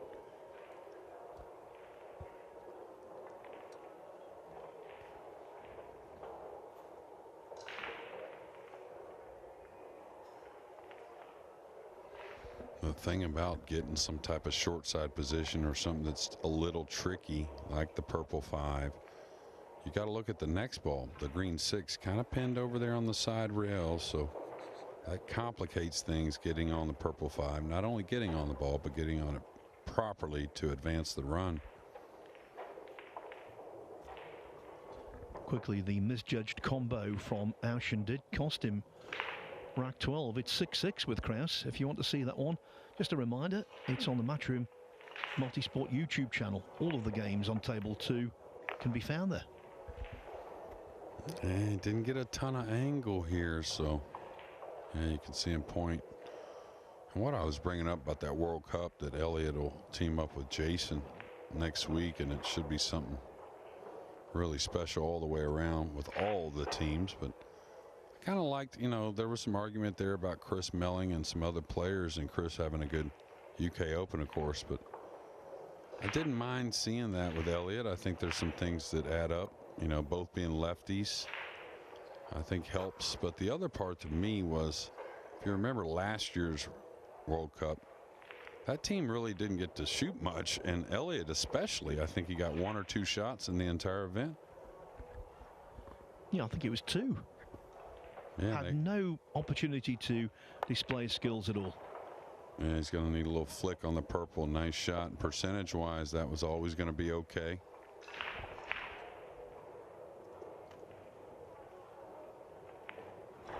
Yeah, and it wasn't like open shots either. It was just, I believe, some type of kick shot on one and a very, very low percentage offensive shot that he had to take on, if I remember correctly. And I think, given the opportunity, that Great Britain team will make some noise next week. Well, he looks up for the challenge so far here.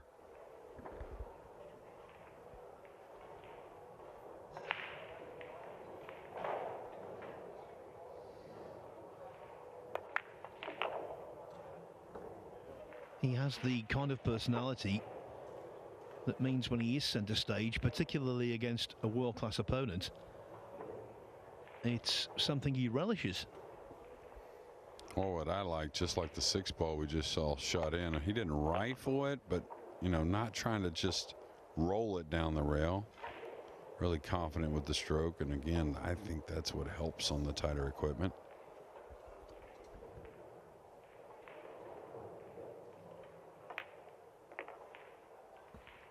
Two 1 it is, and everything turned around when Shane Van Boning missed the 3-ball in the second rack that no one could have foreseen.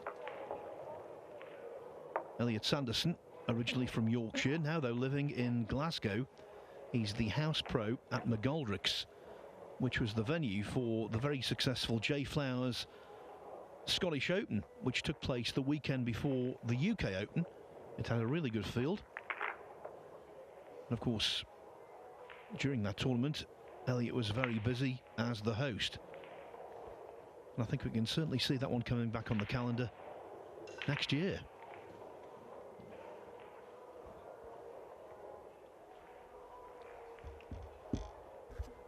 Demetrius Lakatos and Neil Svyan, 7-7. Koping Chung and Tyler Steyer now locked together at 2-2. Eklund Kachi has started out against Iker Echeverra of Spain. Kachi winning the first rack. Alexander Kazakis 2-1 up on Gerson Martinez of Peru. And Dang Jinhu of China. Off to a flyer against Radislav Babica. He leads 3-0.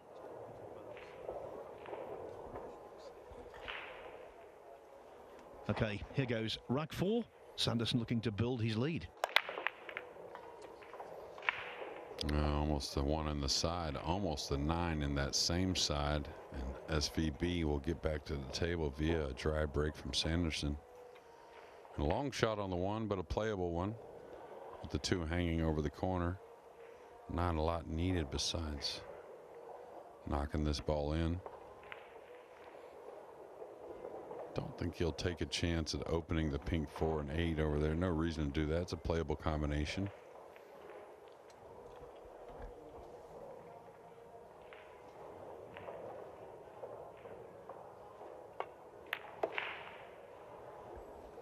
And that's that timing I saw so much in that opening match. Really sweet with the stroke.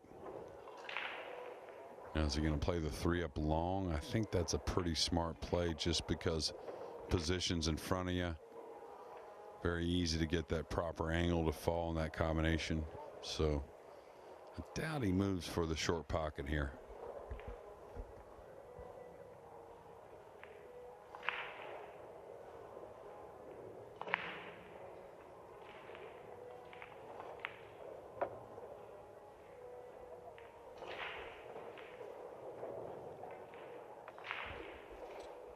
Here there's a bit of cut on the combination that's coming, that being the pink 4 into the black 8. So he wants to travel the cue ball on down. You don't want to get kind of straight here, because when you get straight, you can't really move the cue ball much.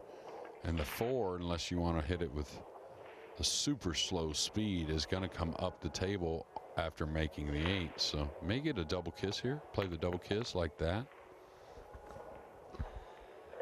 Wise old owl there on the microphone. Yeah, that happens so often. When you get straight, you play into the double kiss just to contain that next object ball after the combination. So they don't always work out, those double kisses, but usually you're not going to be in a bad position. I was having a short chat with Gary Wilson a little earlier, and he said he's got a new name for that bridge rest. He calls it the crab. Yeah, heard different things about different rests through the years. The Batman, different ones. We had Darth Vader here earlier this week, so why not? Really taking dead aim there. You got to love it.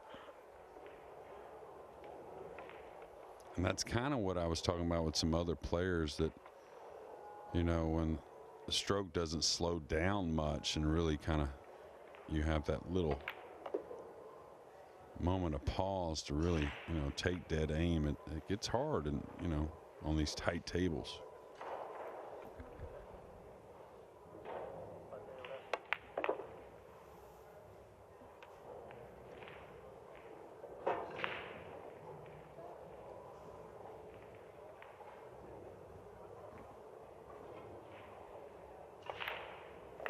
In goes the 9.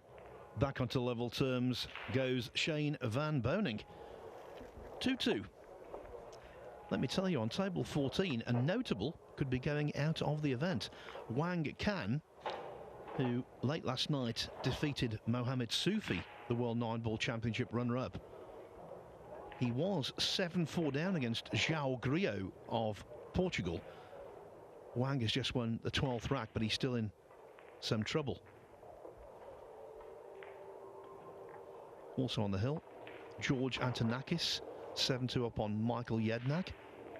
Emil Andre Gangflo, who successfully defended his European Under-23 8-ball title in Finland recently. He's got a 6-5 lead over Ivan Coelho of Portugal.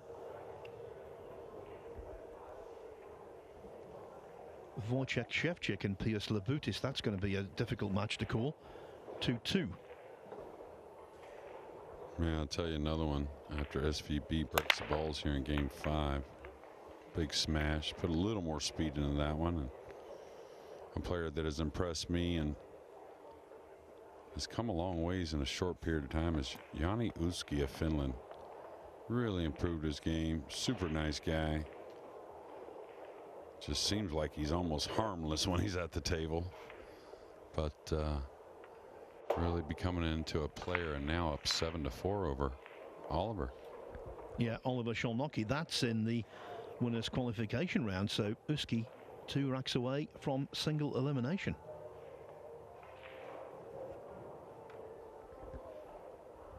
Yeah, Shane wants to shoot at this, and if the 3 wasn't covered up, I think he would attack, but I don't know if he can afford it now. Maybe he can follow his ball, but I don't think so. This is going to surrender a shot, I think. Much more of a shot than he anticipated. Maybe didn't cut the 2 quite enough. So Elia is going to have a look at the blue 2, but he's going to have to kind of slow roll it to hold position on the red 3.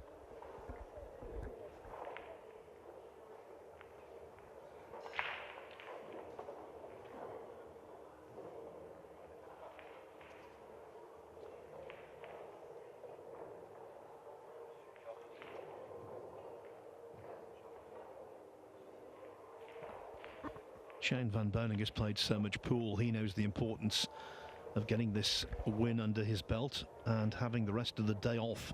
The loser, by the way, in losers qualification will take on either Nick Malai or Riku Rompainen. Either way, a dangerous rival. No, absolutely, Phil. And you know, these players, they say qualify however, but they want to do it unscathed. And like you said, get a little more time off doing so.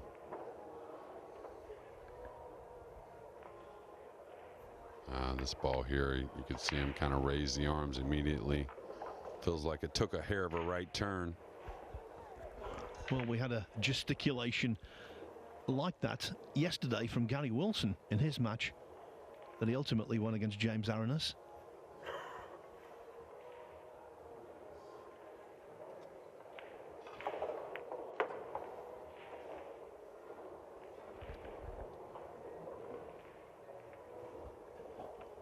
When something happens that you perceive to be not your fault, you have to fight against feeling aggrieved, because that negative thought can lead to all kinds of problems down the line. Yeah, and you know, could have rolled off a little bit for sure. I mean, it's hard to have a perfect pool table. It's just how it is. And you know, once the wear and everything, the table settles in a little bit, things change a little. But that's also why the pros really hate to have to roll their ball. When it comes to feeling aggrieved, I think top of the list this week, sporting-wise, has to be the young amateur, Gordon Sargent, the golfer in the US Open. He had a tap-in on the 18th green. The hole had been damaged by the group in front. He didn't realise, tapped the ball in, went into the hole, jumped back out.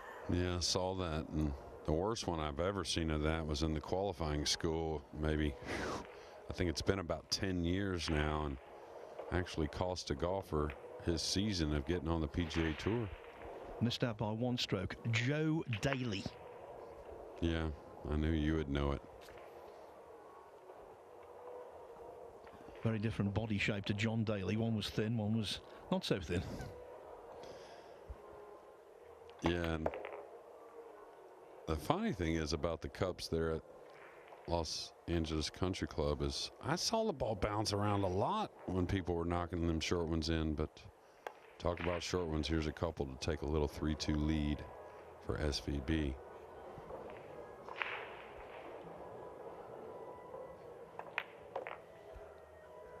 The one thing here that Elliot Sanderson must do is not dwell, to dismiss what's just happened. If he dwells, it will be no good for him. The scoreline certainly isn't, because Shane Van Boning, after falling 2-1 behind, is now back in front at 3-2. Fans of Wu Chia-Ching, of which there are many, will be pleased to know he's taken the lead against Babkin Melkonyan at 7-6. Pelovanovic and Kukiadakis still locked together at 6-6. Albin Auschen leads on table 2 against Mickey Kraus 7-6. They're trading racks, it seems, over there.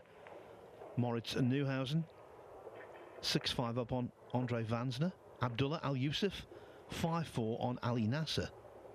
Dimitris Lukantis has reached the hill first against Niels Feijen at 8-7. Gorscht on the hill for a while against Loho Sum. It's now 8-6. Dennis Grabber 5-3 up on Imran Majid. Adam Stankovic 2-0 up on Ralph Suke. Koping Chung 3-2 on Tyler Steyer. Koping Yi, we haven't mentioned him a lot this week, but he's always in the list of prime contenders.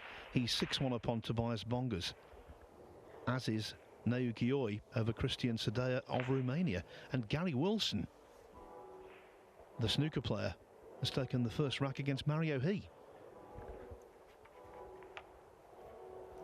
Well, you would have had to put Uranus as a favorite yesterday, but as Gary plays more, that being a favorite lessens and lessens, and you're going to have to play a good match to beat Gary. That's just how it is.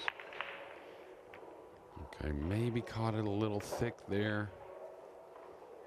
You're dead right about Elliott. You know, they showed him several times in the last rack after having to sit after missing that shot where he had to roll his ball, and it seemed like he was okay at first, and every time they showed the camera it looked like he was a little more frustration as it went on. So maybe a good thing to get right back to the table here, Phil. Yeah, a very good thing. There are certain players over the years in snooker who it's better to have a fluke against, or for them to have a kick, than it is to make a century break against them, because they can't get over it. It's happened many times, and they're repeat offenders, and however much they try and be positive, they simply can't. Easy for us to sit here and say, oh, forget about it, all that kind of stuff, but it does stick in the craw, as they say.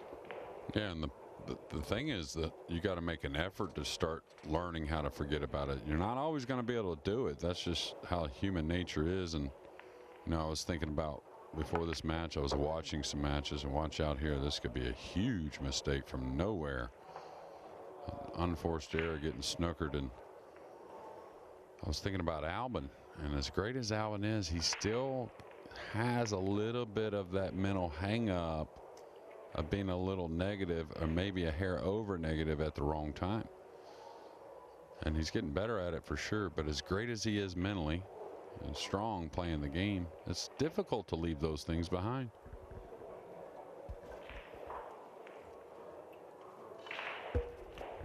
Well, I'd like to kick underneath this, I think, just because there's not much position offered, right?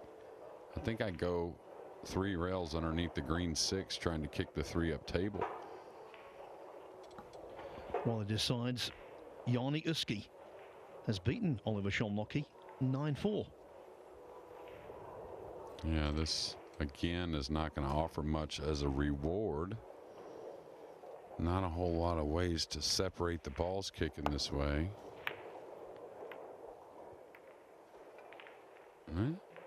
It's going to be okay.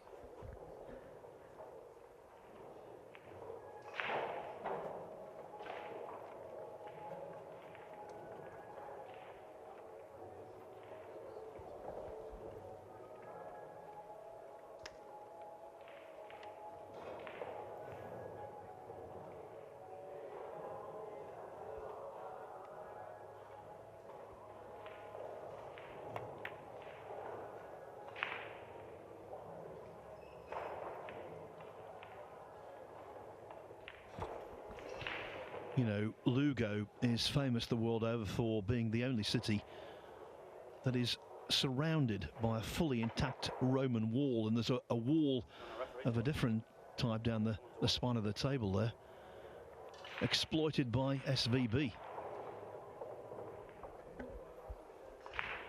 And he's looking at the 2-rail escape here. I wonder why he's not considering the 1-rail escape just to the left side rail here. This is okay though. However you feel you can hit this one.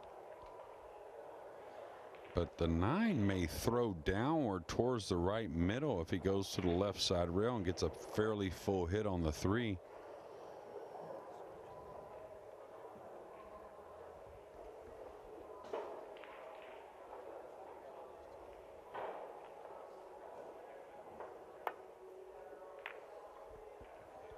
Nice contact there, but he's going to leave SVB in a, well, not a perfect position, but a decent position to play position from the 3 to the pink 4. Now he's got to get pretty good on this because he can't afford a heavy angle to draw to the side rail with the 6-7 there. So wants to get fairly straight here. So a little touch required.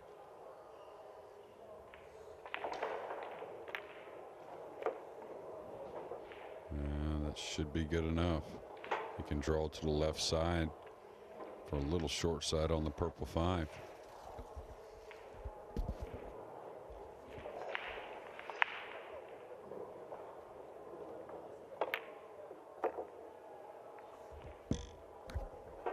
And if you notice where the 4 entered the pocket, it entered the left side of the pocket. That's why he lost the line on the cue ball. Actually nearly missed this ball. That's why I end up coming back on top of the 9. Definitely call that an unforced error.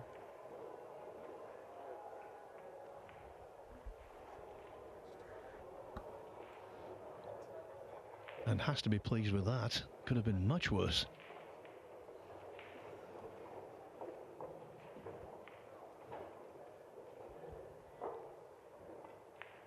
Got down though in a disgusted kind of way, didn't he? And kicked from that self-imposed hook.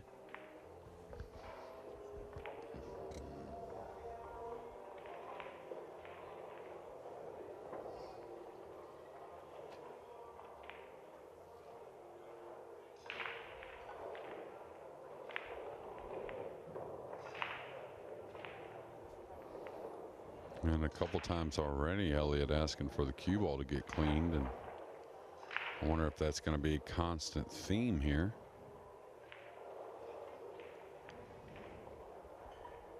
It looks like he's going to take on this thin cut. And the comfortable speed to me, if he's going to cut it, doesn't agree with position on the green 6. It seems like to me the comfortable speed would be kind of 1, 2, 3, 3.5 rails back over, bringing the cue ball on the opposite side of the table than the 6. We'll see.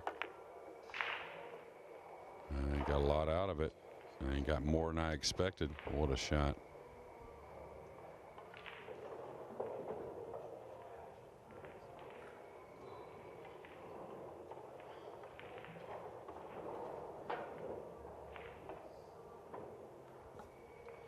Another tester coming up, but the passage between cushion and 7 is definitely there.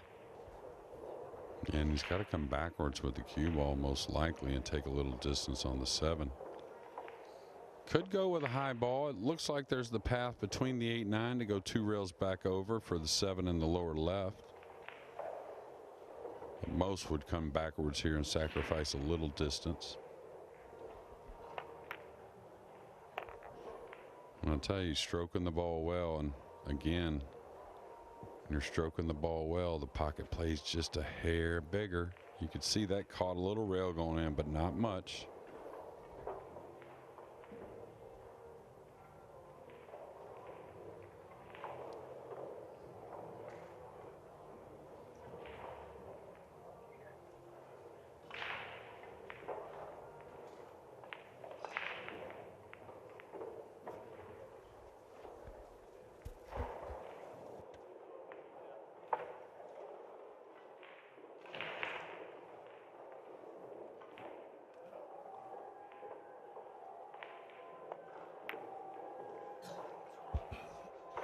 Can you believe it? 2 superb shots down the side cushion.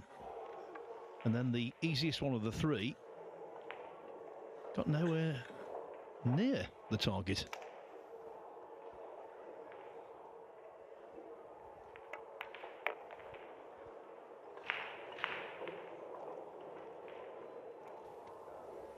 Yeah, I know it was an early rack as well, but what you feel is a big moment, especially for Elliott, and it seems like he's really in a good position, feeling pretty good. Didn't expect that mistake.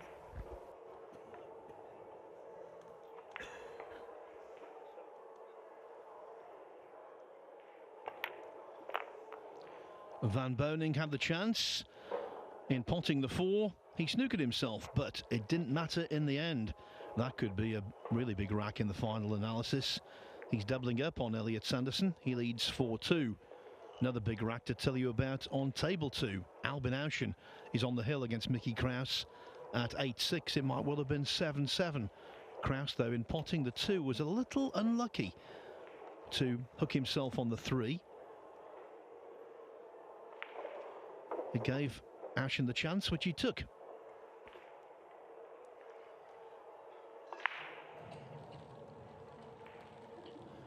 There you see on table 2 now. Auschen breaking off in what he desperately hopes will be the final rack. Yeah, and the break's been a bit of frustration over there for Albin. He's had a few scratches that didn't seem, you know, like a miss hit or anything. He's had a few dry breaks as well, but the thing that you don't want is when you get a variety, you know, you don't feel like you're hitting anything in any kind of repeating manner. All right, looks like Mickey's going to play safe behind the purple. Well, we just got a glimpse of this. You can watch all of the match, what remains of it, and indeed the forthcoming matches on table 2 on the Matchroom Multisport YouTube channel. More news on table 5. Ko Pin-Yi, the recently crowned World Masters champion, dominant against Tobias Bongers. Ko Pin-Yi winning 9-1. Now, what's our update on Loho Sum and Federer Gorse? It looks like that match is still going on, and Federer's been on the hill a minute. It was 8-5 to Gorse, it's now 8-7. Yeah, well, I'll tell you another one that, of course, we saw him kind of make that debut at the Whirlpool Masters and make a serious run at the title, but you know, you kind of wondered if it was just going to be something that happened that week. Maybe takes a little while for Loho Sum to get some more results, but he's improved his game and he's becoming one tough player. And on the losers' side, João Grillo of Portugal has defeated Wang Can 8-5. So one half of the Chinese World Cup team departs.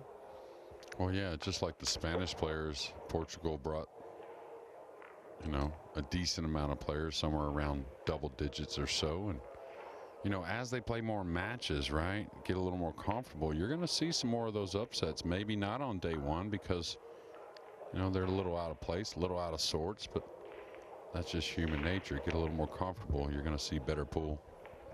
Yeah, geographically, we're in the northwest corner of Spain, which is not too far away at all from the Portuguese border. Yeah, and they're comfortable in that manner, but not maybe so comfortable as far as the setting of the World Nineball Tour and the players and the difficult tables, the break rule, which you can practice all you want, but it's so much different once you're in a real competitive match. And Elliott lost the cue ball there. A little unfortunate not bumping it, but he knows he didn't get enough draw on the ball.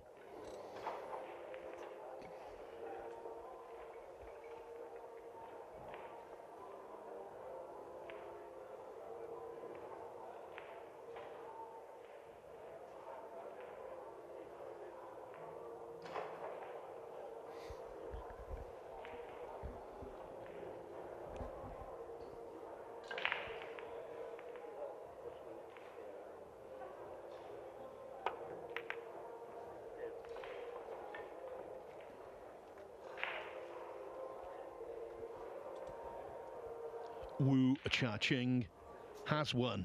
He was 6-6 with Babken Melkonyan won the next 3 racks. 9-6, the victory for Wu. So many of the game's big guns are firing. Yeah, absolutely. And speaking of one firing here, SVB I don't think is going to back down. It's a type of shot that's real hard to go back and forth with a high right ball like you would at your local club table. So he's going to try and hit like a center ball going back and forth before the sides. Difficult, I'll tell you.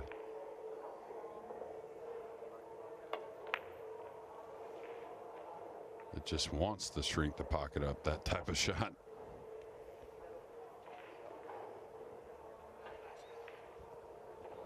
And the results hot off the presses. Moritz Neuhausen, who will make his debut for Germany in the World Cup next week. He's beaten his fellow countryman, Andre Vansner, 9-5. Yeah, well, Moritz was in a real battle there. It was 4-4 there early and kind of pulled away. And what a talent, a young talent at that. I think he's 19 years old. Warren Elliott going to the top rail. He's got to put a lot of speed on this as well. Wow, what a nice shot there. Getting a lot out of the cue ball. Now he's gotten in position. He can check the ball here and come one rail, maybe a soft 2 rails to short side on the 5 for the lower right corner.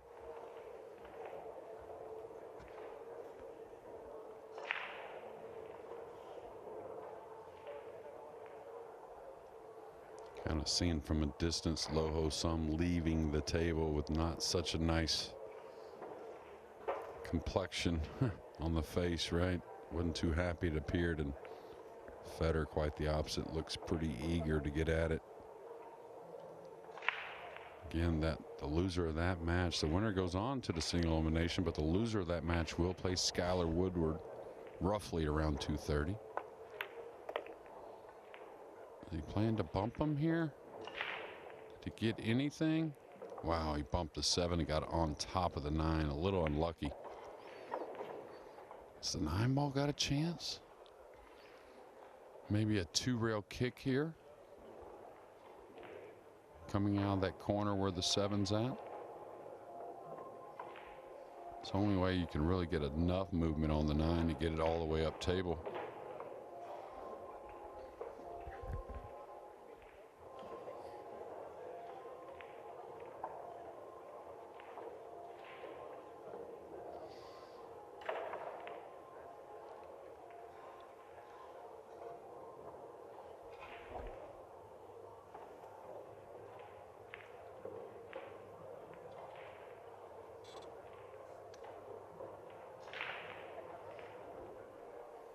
Tell you, it looks like it's aimed a little towards the 8, you know, that top rail, but that's what you want coming at from here. It could definitely get thrown a little bit towards the pocket. Again, you got to get enough speed on it to get the 9 all the way to the hole.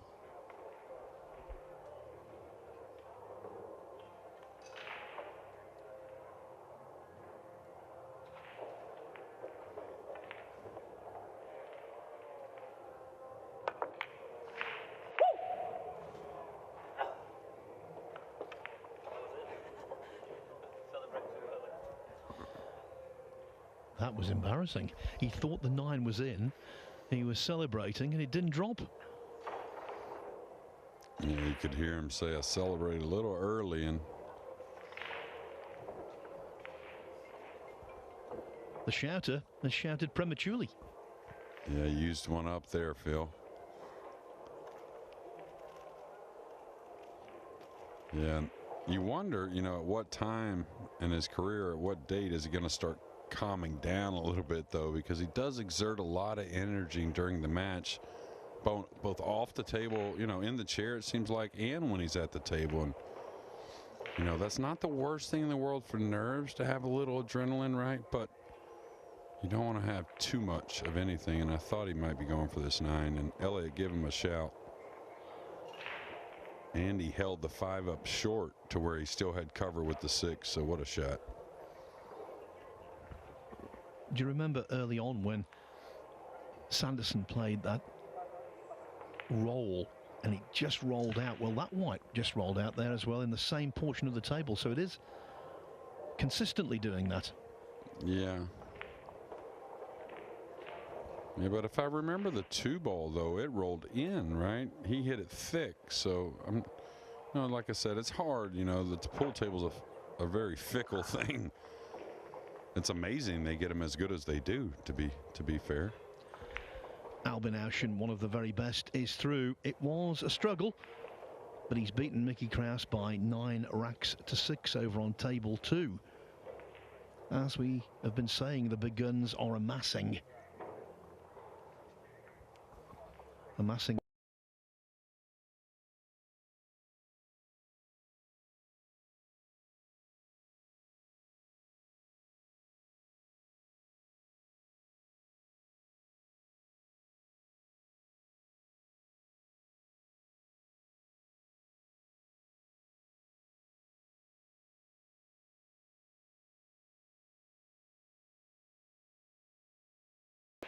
With Niels making a ball there, maybe Niels in a win at 9-8 here shortly. I think he's at the table on the 9-ball.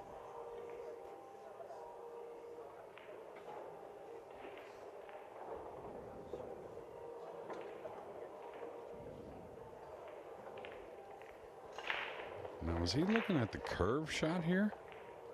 Like curving around the 6 maybe? Well, I say that.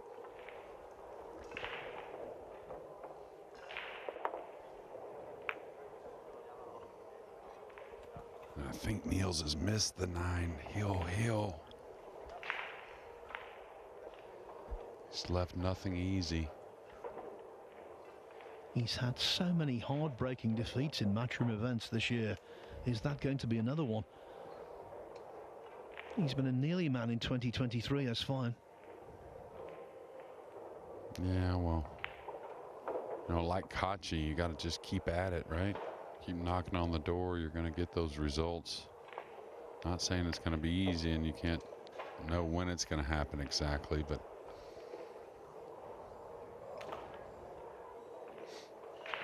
now the 9 is close to the pocket here, but still precision required. Yeah, I think it's froze on the rail, so it can't be hit but one way, nice and clean like that. Who better to nominate for a shot like that than Shane Van Boening? Now more than halfway to victory. He leads Elliot Sanderson 5-2, and remember, he was 2-1 down. Abdullah Al Yusuf 7-5 up on Ali Nasser. Tyler Steyer, how about this? 4-3 up on Ko Ping Chung. Adam Stankiewicz and Ralph Suke are 2-2. Dennis Grabber 6-4 over Imran Majid. These are all winners' qualification matches. Alexa Pashelsh 3-1 in the early stages against Robbie Capito. It's 7-4 for Naoki Oi over Christian Sadea. It was 6-1 actually. Gary Wilson and Mario Hief share the first 4 racks. Eklund Kachi not having things all his own way against Ika Echeverra. It's 3-2 to Kachi. Petri Makinen 3-1 up on Sanarib Azar of Sweden. And Gerson Martinez 5-2 over Alexander Kazakis.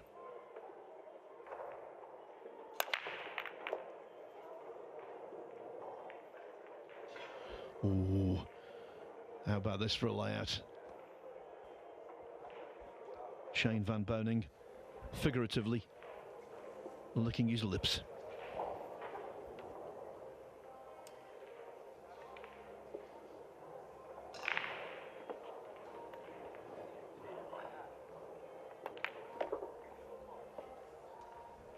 Yeah, and it looks like Niels Fan has been beaten by Lakudis. And on table 3, Fedor Gorsht did come through against Loho Sum, as you suspected, 9-7. Yeah, Gerson and Kazakis. What's our score there, Phil? I've seen Kazakis in the chair quite a bit. Yeah, Martinez 5-2 ahead.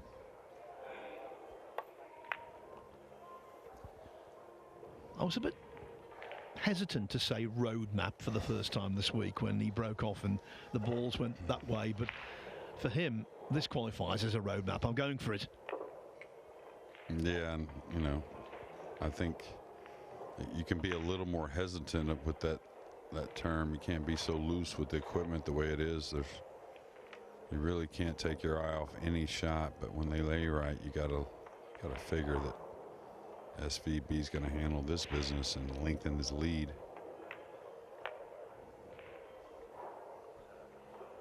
And again, a few strokes this game here, I've seen that good timing again, and I think it's a conscious thing with him. He doesn't accidentally do some things like that.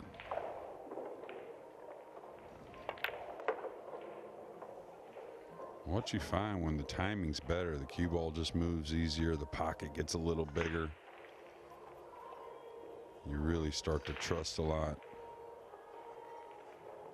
And what you'll notice with Shane, when his timing's good, he rarely has a pause in the back, which I personally think is a better way to swing the cue. We're all a little different, of course, but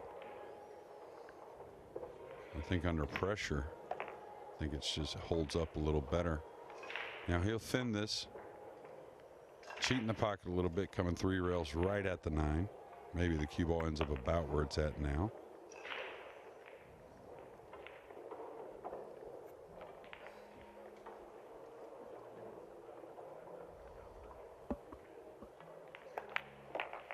For Van Boning, 5 on the spin, 3 more to win. Can confirm, by the way, Dimitris Lukatos has beaten Niels Fine 9-7. So Fine has to go to the 1-loss side and hope to remain in the tournament that way.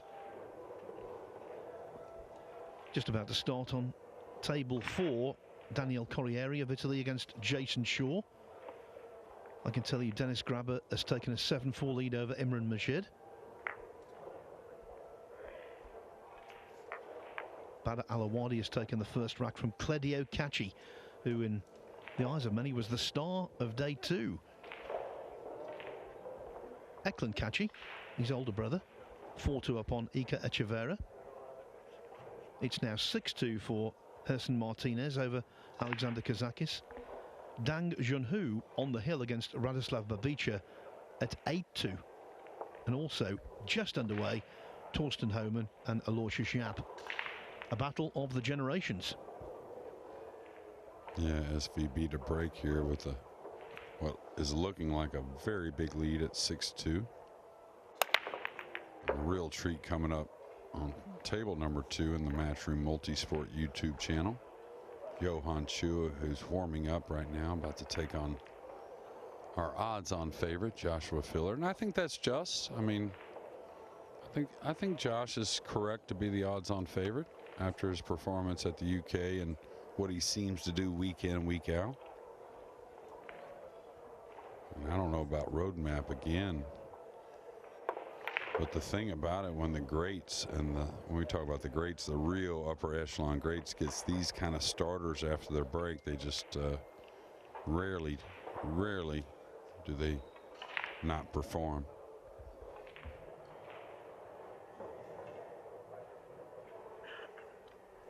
Now he's trying to make a decision. Do I want to play the pink 4 on the side? Or how do I want to get on it for the corner to screw back for the green 6? I like this decision here. Just lay up on the side rail a little bit. You may have to play short side on the green 6, but not a problem.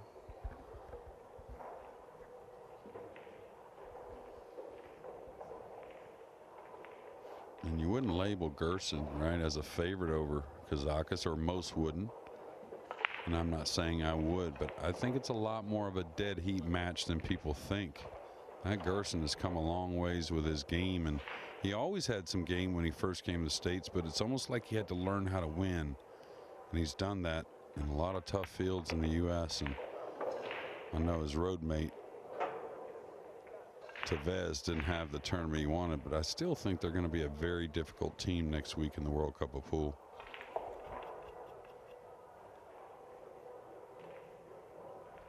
And 2 really, really splendid guys. Super nice. Just a little pinch of the cue ball here. It doesn't need much.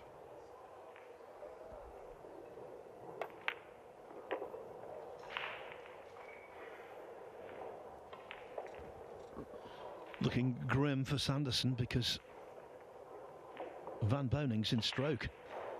Beautiful break and run out in the 8th. Looks like being ditto in the 9th.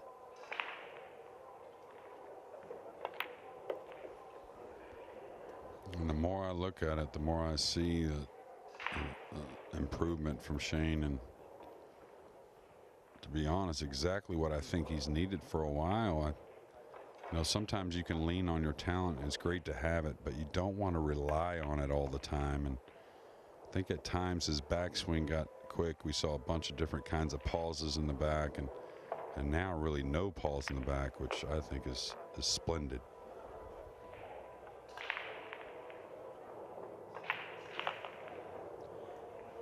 One of the titans of the game, playing some very neat and tidy stuff.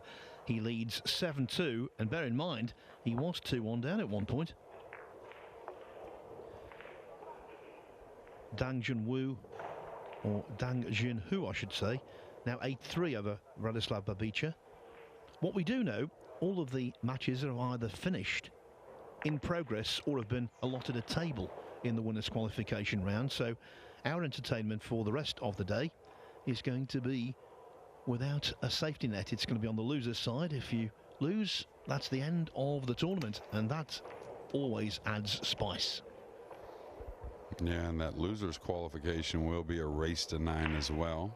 So there'll be a round or two, depending on what part of the draw you're in, where you're still going to 8. Yeah, the next match on table 1, you'll be watching, if not commentating, Jeremy. It's Skylar Woodward against Loho Sum. Yeah, and I think Skylar, you know, has got to play his best match here, or at least his best match of the tournament so far. Okay, the 1's down, it looks like. The 2's going to get covered up, so we'll see Elliott at least with a decision here in game number, what is this, 10?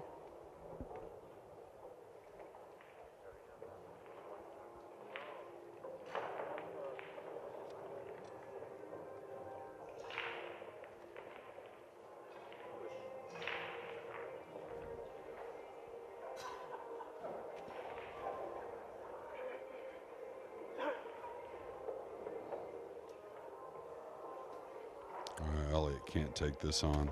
At this scoreline 7-2, he's got to pass this shot and just tell Shane to show me. Is he looking at the jump, maybe, to bang it around the table? Hey, what's he got to realize is Shane doesn't have this jump option being a righty. Can't reach that ball so well. So he's got to be totally convinced he can get something done here to take this on.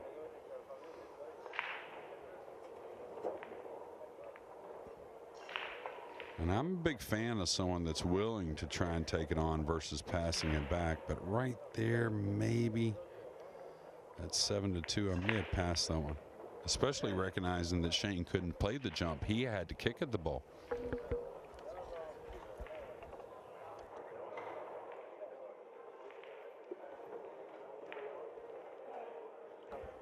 You don't miss a trick, do you? You do not miss a trick. Shane looking at a kiss shot. It looks like playing the 2 off the 3. If he plays that shot, he's got to hit it with a lot of high ball to be able to kiss that ball all the way over like that. That's not only the best angle for this shot, but it's got to be hit with some speed and, like I said, with a high ball. Draw stroke should send the 2 into the bottom rail off the 3. Very hard to make it with a draw stroke. Oh, wow. He kind of stunned it, though. He didn't really draw it, and what a hit. Deserve more.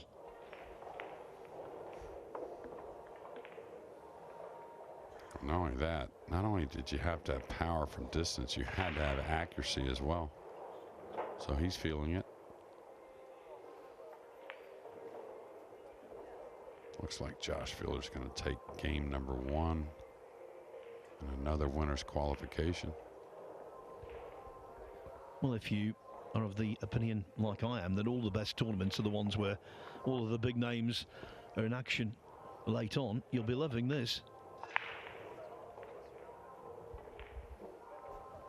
And what's happening also, I think the players are getting a little more used to the tight pockets as the events grow a little bit. And, you know, what I always see is they kind of forget about it as matches go on. You know, there's an occasional shot that reminds them, of course. Now, wants a thick hit here, most likely. Could handle the thin also, just didn't want in between. Wow.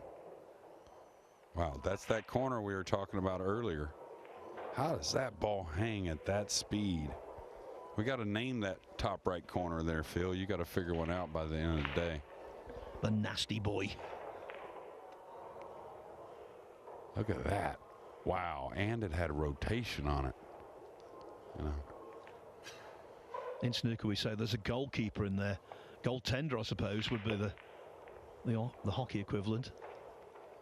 What was worse, though, for Sanderson, not only leaving the three, but leaving the gap to get to it. Yeah, and the nice little rail first he could play to get over. And I don't know about in the UK, but in England, when we generally name something that was brutal, and don't take this the wrong way, ladies, it was usually a female name we used. And I'm not sure exactly why, but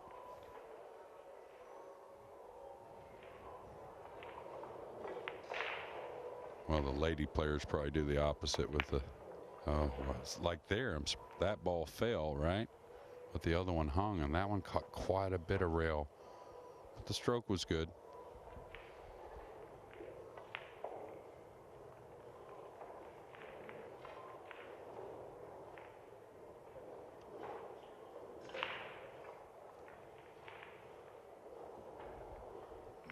All right, is he trying to make this open up, or is he going to stay short side off a couple of cushions here on the 7? Like here, yeah, he's going to take short side.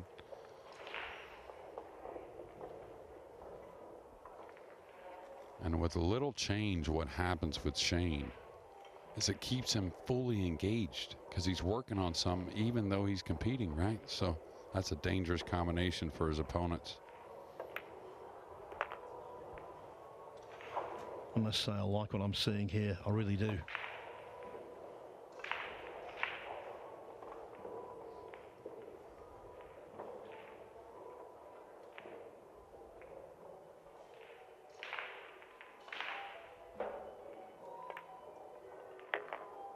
Now this is going to run a little more than he wanted. And just because he overcut it a little bit to the pocket is all. Shouldn't be a problem. Saw Gary Wilson miss a pot like this into the opposite top pocket. Not identical, but similar yesterday. But this one won't go astray, surely.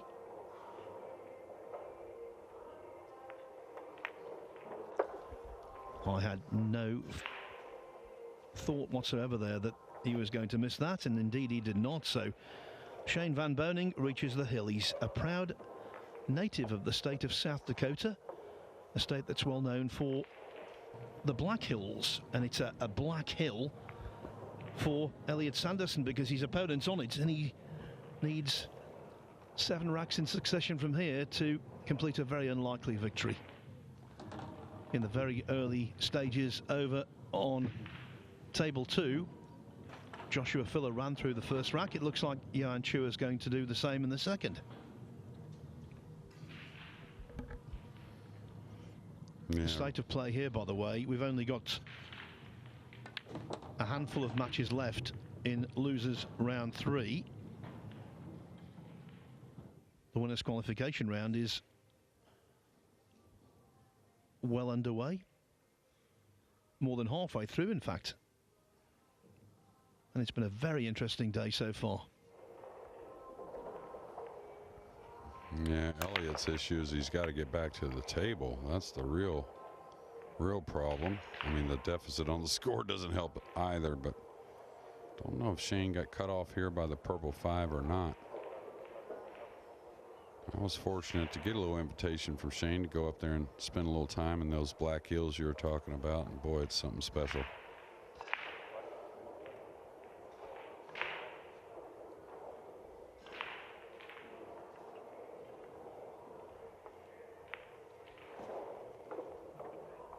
Okay, I think he can get at it just by his little swagger around the table.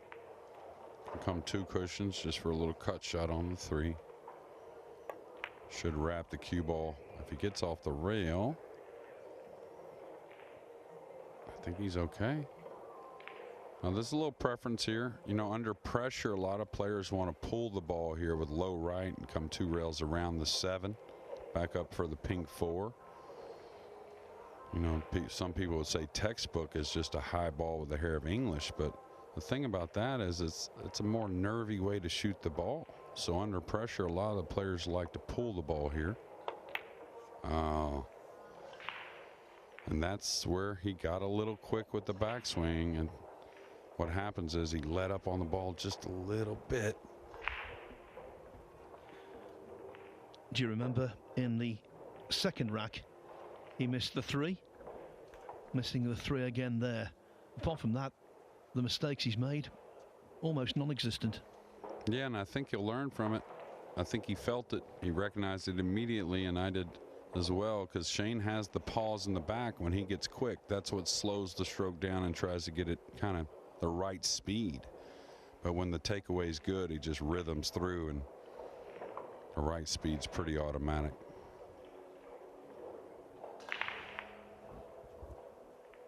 Been thinking about that name for that very tight top right-hand pocket. What about the nasty knuckle? There you go.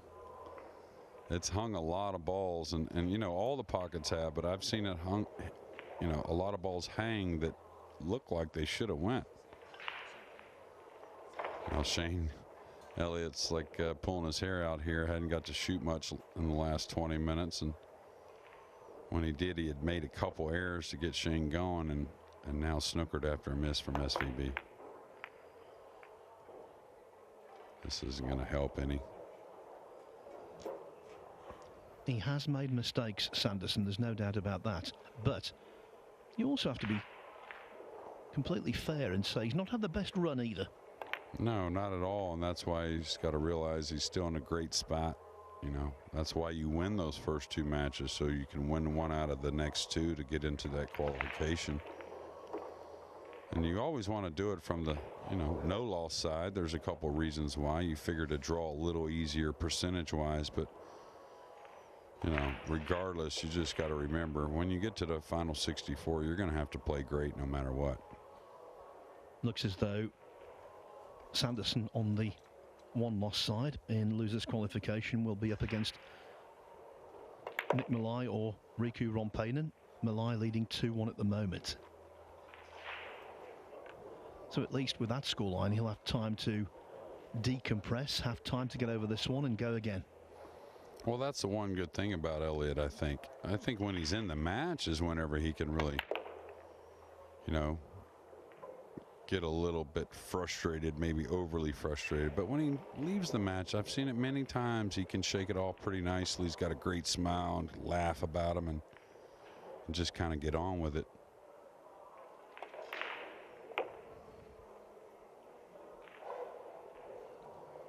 Good stuff from SVB. Silencing the shouter, Shane Van Boening defeats Elliott Sanderson by 9 racks to 2. That's his work done for the day. He's into the single elimination, last 64, like so many greats of Nineball pool. So then from here on in, it is losers qualification pool we're going to bring you. And next up, Michael McMullen and Carl Boyes will be commentating on Skylar Woodward against Lo Ho Sum. That will be coming up pretty shortly. This championship is being played with the new RMS tournament set.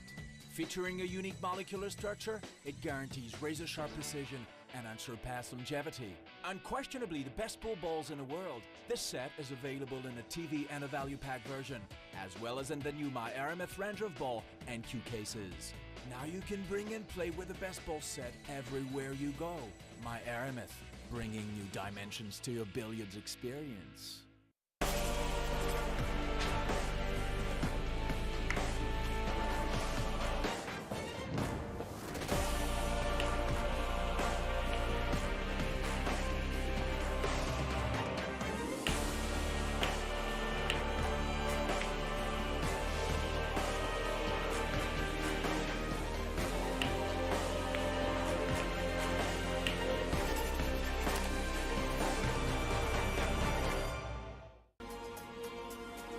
256 hopefuls go into action over 6 days.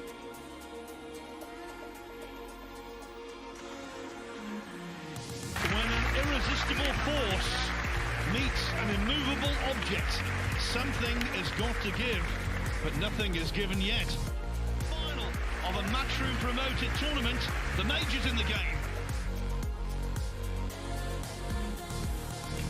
End up on the wrong end against an opponent of this quality. Not quite as close as it's been for him in the last couple of rounds.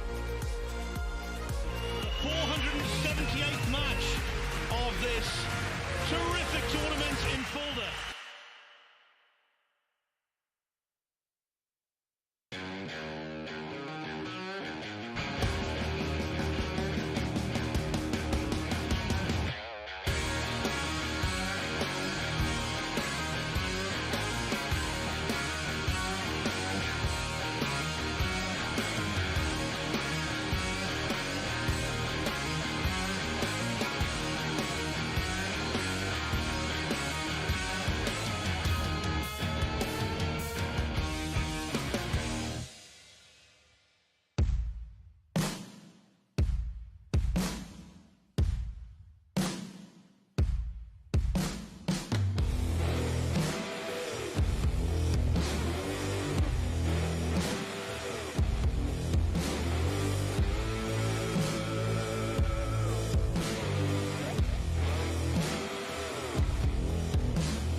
Someone who you may think is the outgoing, lively chap. There's a lot of intensity and raw emotion in this episode. This is the Golden Break. One day you're on a high and the next day you just want to end it, you know what I mean? You want to quit. At the end of the day, I would rather talk about it and get it off my chest. Message, and he said, you're like, I just need to stop for a bit now. There's a lot of stuff mentally that can break you. I've seen a completely different side to you.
Welcome back to day 3 of the Spanish Open.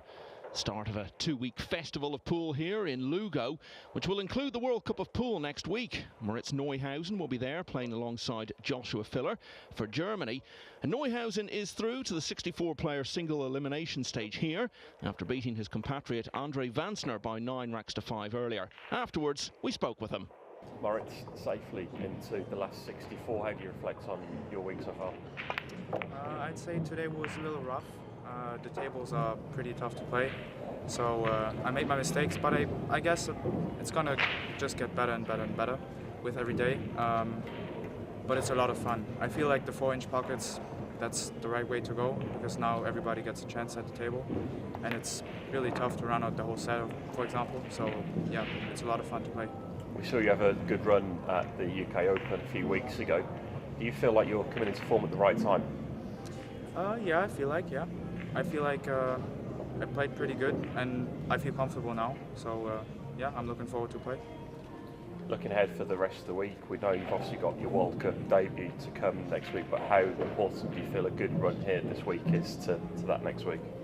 Obviously, it's quite important, I'd say, because we're going to stay in the same place here. It's the same venue, it's the same atmosphere, I'd say. So just getting used to it now and feeling comfortable is pretty key, I would say. But even if I don't perform that well now, I feel like it's not going to affect me too much. But obviously a good result would end up in a very good feeling for the World Cup. Obviously you don't know your opponent for the last 64, but we were talking about off camera the fact that you've been playing in matchroom events for a few years now. You're only 19 years of age, but do you feel like you've got more experience than your age may suggest? It's tough to judge, but I would suggest, yeah, I would think so, yeah, because just playing all the tournaments and playing against different people makes you, I don't want to say more tough, but just you're getting used to it, and now I'm not afraid of anyone, and I'm just looking forward to play. So yeah, I think that's a difference from when I was maybe 16, 17. The names really made a difference, but now it's... And that was Moritz Neuhausen.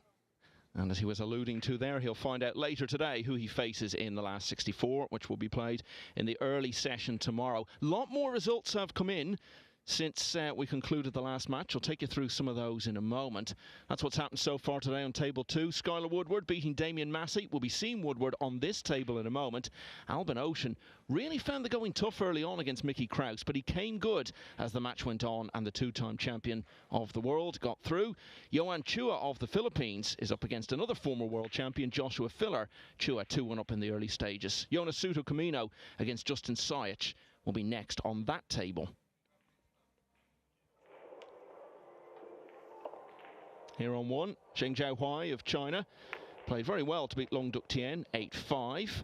Francisco Sanchez Ruiz played very well at times against Hunter Lombardo, had several break-and runs. Lombardo never really settled into the match, missed a few chances. FSR through comfortably, and it was also 9-2 in favour of the man Sanchez Ruiz replaced as world champion earlier this year, Shane Van Boning, against Britain's Elliot Sanderson, who will now turn his thoughts to that losers qualifying match that he will have later. And next up, it's Skylar Woodward and Low Ho Sum.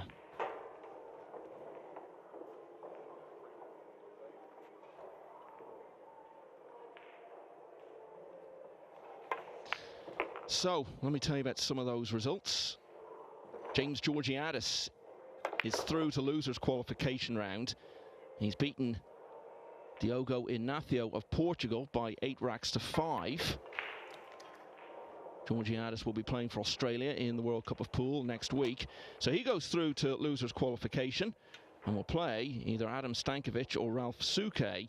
Stankovic is leading that match at the moment by 4 racks to 3.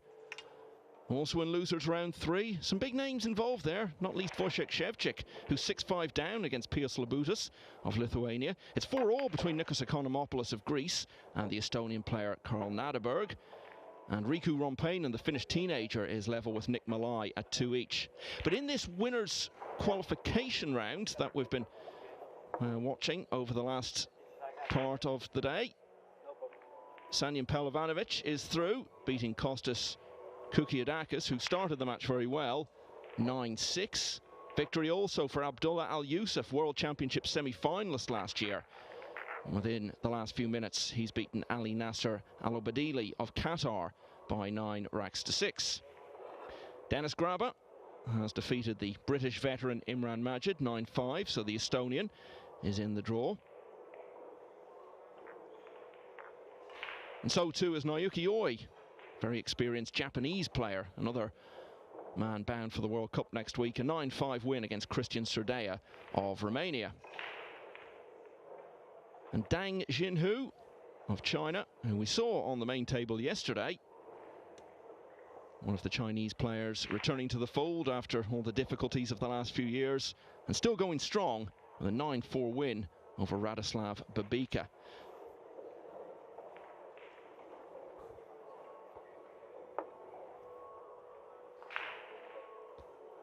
Looking at the other matches going on, still in winners' qualification, Jason Shaw, former US Open champion, runner-up in the Premier League earlier this year, has a 4-2 lead over Daniel Corriere. Adam Stankovic, as I said, 4-3, that's still the score against Ralph Souquet. Ko Ping Chung is a couple of racks clear of Tyler Steyer, 6-4 there. Claudio Cacci, he made a name for himself yesterday, and he might do a bit more in that regard today because he's leading 4-2 against Badr Al-Awadi. Robbie Capito and Alexa Pechelge are level at 4-all. Mario He, two-time World Cup winner with Austria, just ahead of World Snooker Tour player Gary Wilson, 5-4 to He. David Al-Kaidi is leading 2-0 against Duan Kwa Huang over on table 3. Petri Mäkinen has a 6-4 lead over Seneri Bazar of Sweden.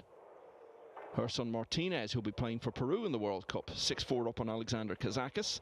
Mieszko Fortunski is leading Greece's Christos Papageorgiou 3-2. Aloysius Yap, World Cup finalist last year with Singapore, also 3-2 up against two-time world champion Torsten Homan of Germany. And no change in the score on table 2. Johan Chua still leading Joshua Filler by 2 racks to 1. And I think we're just about good to go now. This is losers qualification.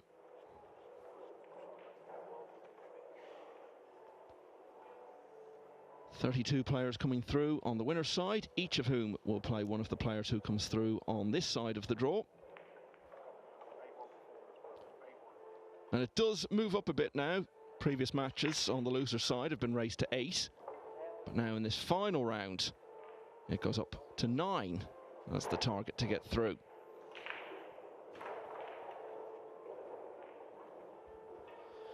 And in low-ho sum, Carl, Skylar Woodward is up against a player who, over the last year and a half or so, has established a bit of a reputation for beating some very big names. Yeah, he had a fantastic run to the World Pool Masters final a couple of seasons ago now. Watched a little bit of his match against Fedor. Seemed to be playing really slow. I mean, I don't know if that's a new sort of tactic he's been working on. Let's see if he brings that to this match. Loser goes home. Well, technically they don't go home because both players are playing in the World Cup of Pool, but you know what I mean. Go back to their rooms for a few days. Looks like Skylar Woodward is going to break first. So, loser is out, winner is in the hat for the last 64 draw.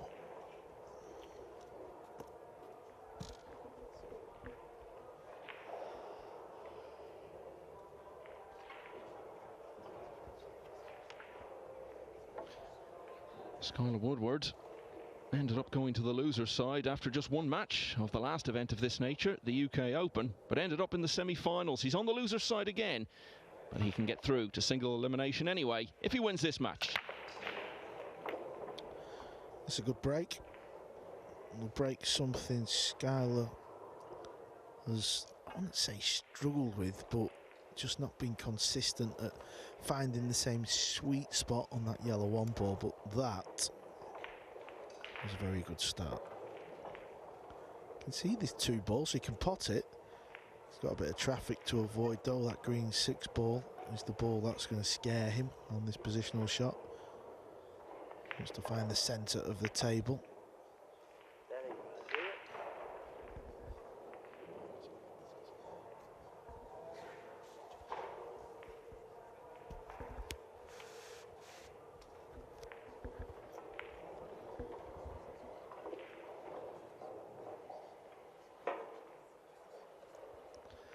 Did he quite get there as the 6th ball ruined the positional shot for Skylar? It did. He's had to play the cross bank. He's played it as a 2-way. See where the cue ball's finished. He'd have been on the 5 ball. But whenever you're playing that shot, it's so important to miss it on the left side of the rail. Sounds a bit bizarre, that, but players do have that little thought in the brain when playing that shot, because if you look where the 3 ball's finished, it's fairly safe. What can Low Ho Sum come back with? Tricky shot.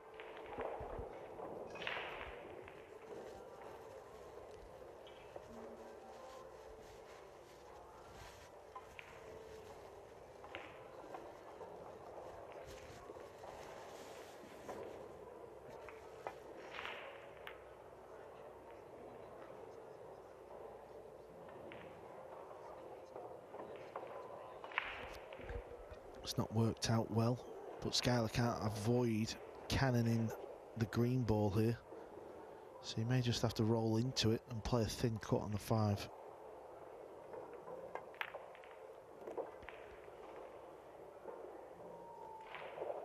Here's a good shot here. This is a lot thinner than it looks on your TV screens.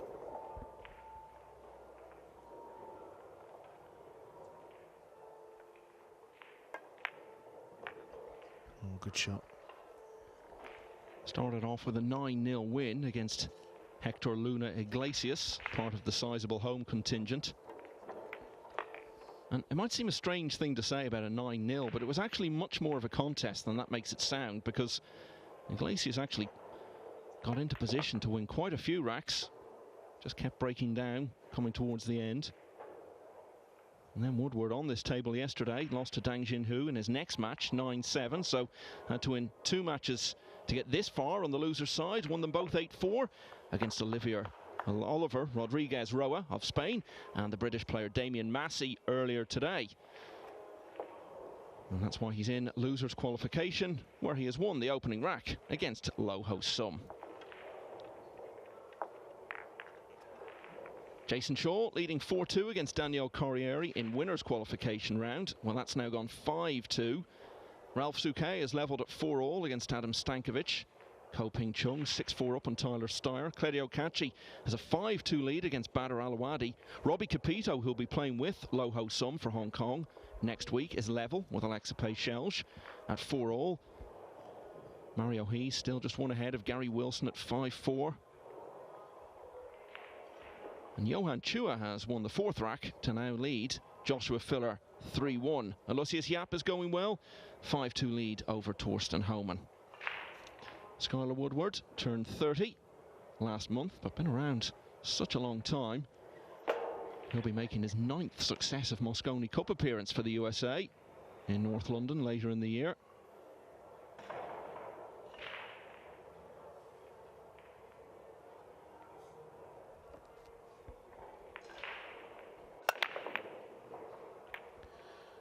Looks like it's going to be dry, but it was a lot squarer hit, so he's not a million miles off this break shot, it seems.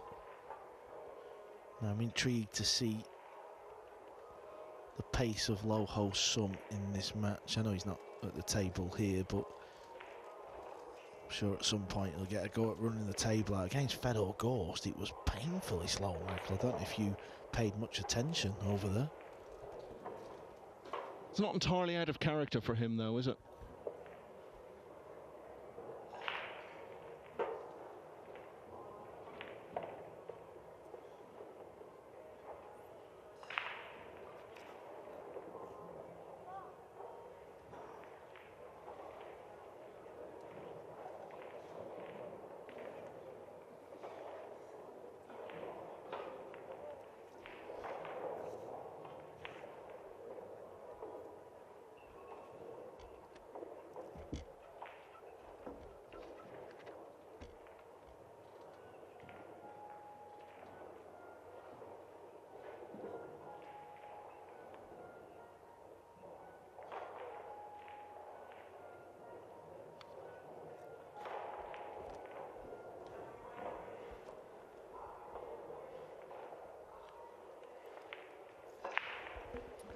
Scala doesn't like the shot, hands it back to Loho.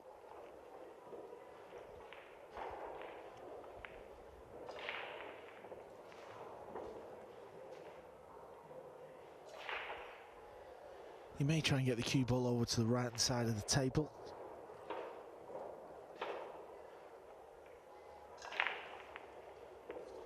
Would need a little bit of top right English on the cue ball, and then just try and bank the one ball somewhere on the bottom rail.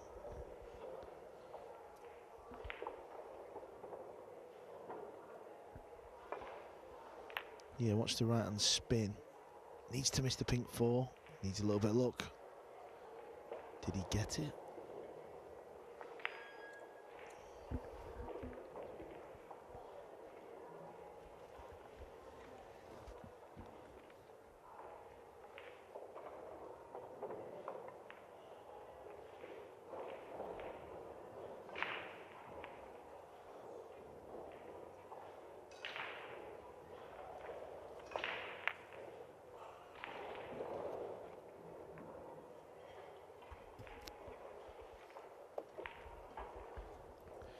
Didn't want the bank, obviously. He was trying to get the cue ball behind the purple. If he can see the left edge, it's not too bad. He can chip off that, send the cue ball back down this bottom end, and leave the 2 ball touching the top rail.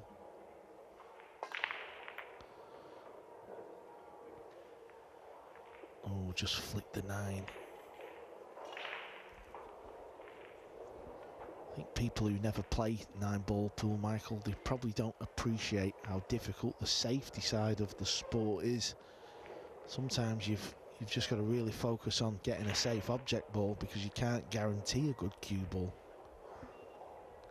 A little bit like this shot now.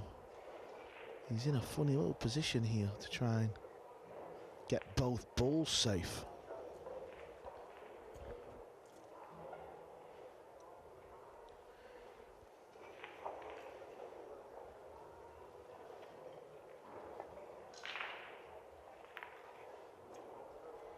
Done a fine job. What a shot he's played there. Because he only had the 8-ball as a blocker.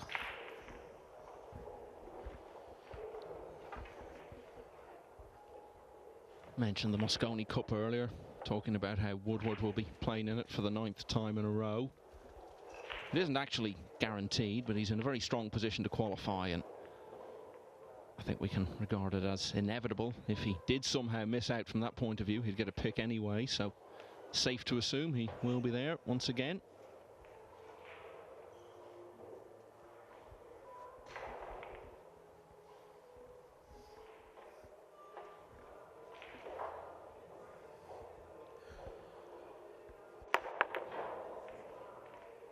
Played the jump bank. First rail look at a pot in this match for Loho Sum. It's a tester, it's a bit of distance. He can just pot the ball, though he will have a shot on the red 3.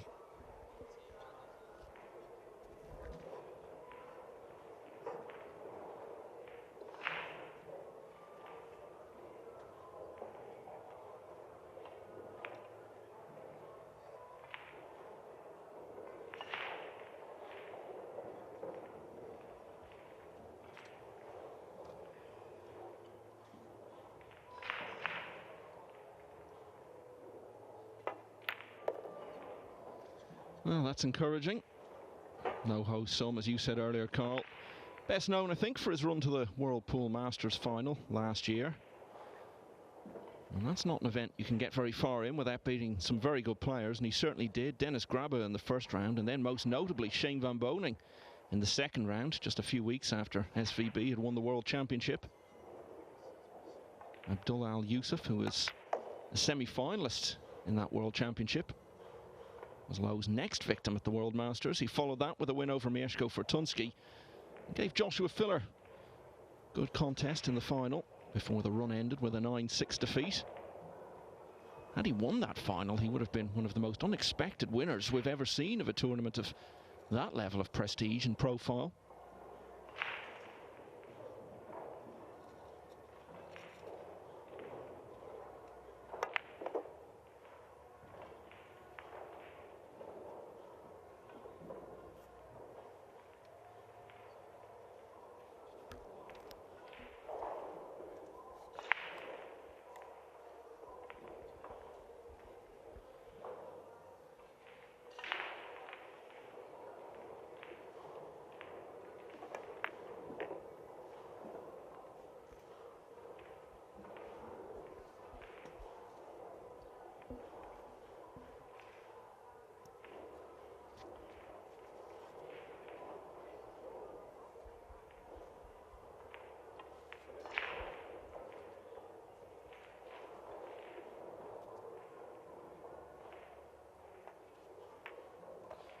becoming a regular presence at the Matchroom events. The 2 previous full field Matchroom tournaments this year. He's been to the last 64 of both of them, the World Championship in Poland in February and the UK Open in London just a few weeks ago.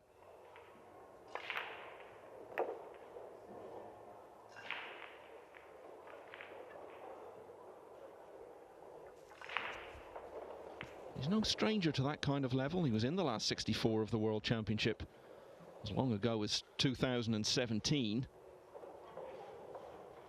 So, been knocking on the door of a big breakthrough for a long time. You might say, to some extent, he got it at the World Masters, but in terms of becoming consistently one of the leading players, that's where he's trying to get to now.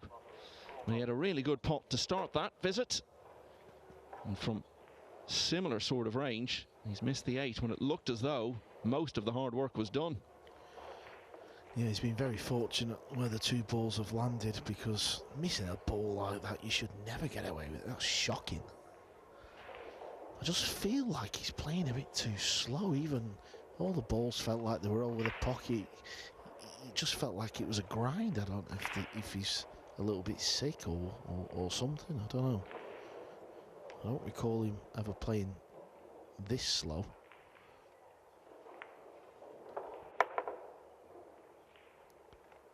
Needs the 8 to slow down. Not quite right.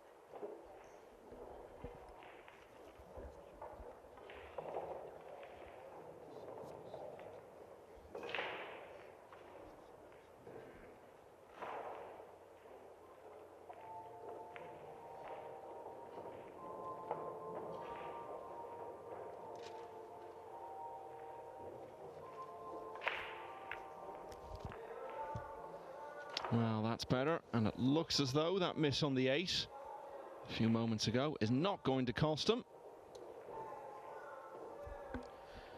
Yeah, he's got away with one there. That 8 ball and cue ball could have finished anywhere. Lucky, lucky boy. Yeah, very much so. But the bottom line is, he's won the rack, and it's 1-all.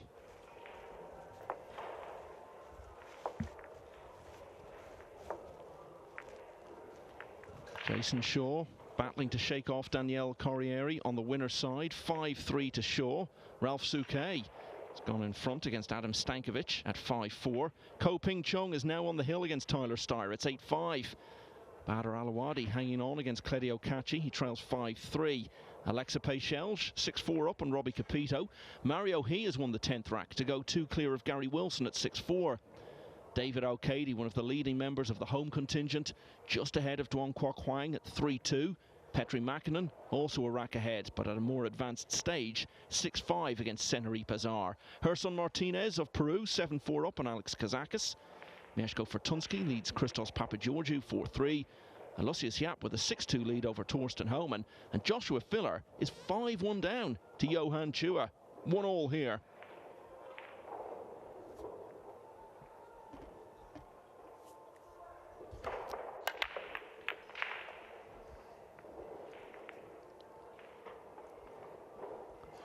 Made the 1 ball. Cue ball. Yeah, he got too much draw on the cue ball off the side rail. It arced its way all the way back up top. I think he can cut the 2 ball in the side, but the cue ball is definitely going to be crashing into the 7 ball, it looks like. So he's got work to do with the cue ball.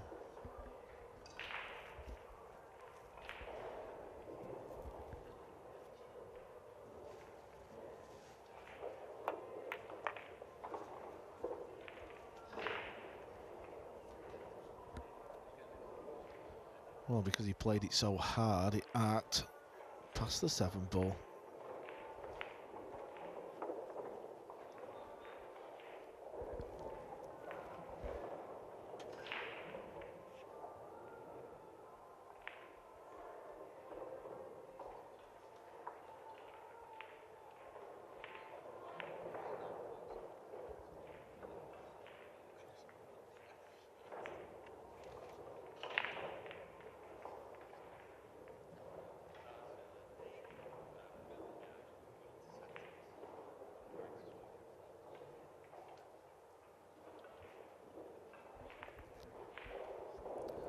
using the purple and the 8-ball.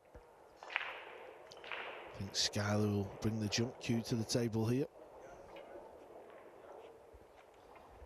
Let's just look in on table 2. Johan Chua of the Philippines, as I mentioned, could be pulling off a bit of a surprise here. A very good player, Chua, but Phil are obviously one of the favourites for the title here. And Chua leading 5-1, and as you can see at the table with a chance to extend that lead still further. Yeah, talented young Filipino. He has definitely got the game in him to do this, just like Skylar Woodward going airborne. Great jump shot there on the main table.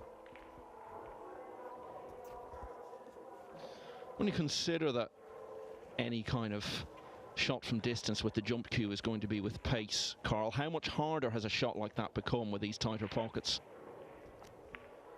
Yeah, the big issue with the jump cue is obviously you're cueing down on the cue ball and you're looking down. It's very easy just to put a little bit of spin on the cue ball, and what happens then is the cue ball squirts off the line that you're trying to play it at. That was a great shot from Skylar. Chua, he's flying.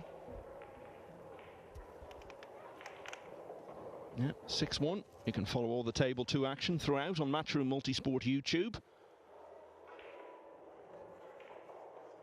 Back here on the main table, the American looking to regain the lead.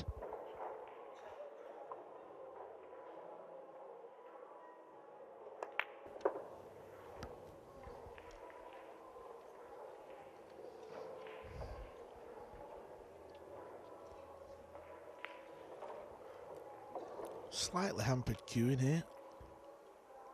Good thing is he doesn't have to go. He's all right. He can just get the cue past that 9-ball. Little stop shot.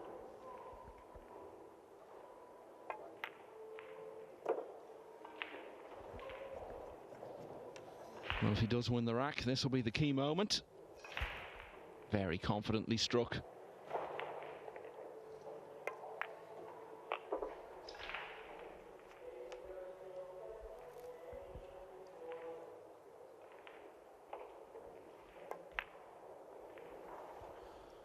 And he's missed the 8-ball from nowhere. We saw this when he played Dang Jinhu on this table yesterday and lost 9-7. There were quite a few errors that weren't expected, really, throughout that match. It looks as though that theme is continuing here. He has played a couple of matches since then, but on the outside tables. Back here on the main stage, unforced errors early today.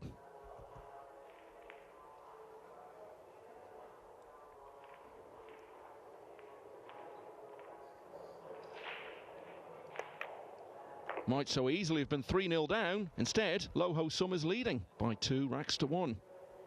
Here's the 8 again. Really, it was well off target. So frustrating having produced such a lovely jump shot earlier on to give himself the chance to go back in front. Still early stages though. 2-1 to Loho Sum. Ko Ping Chung still looking for one more against Tyler Steyer, 8-5 as I was saying. Mario He 6-4 up on Gary Wilson. But the snooker player from the Newcastle area in the northeast of England, yet again putting up a good show against a very established name.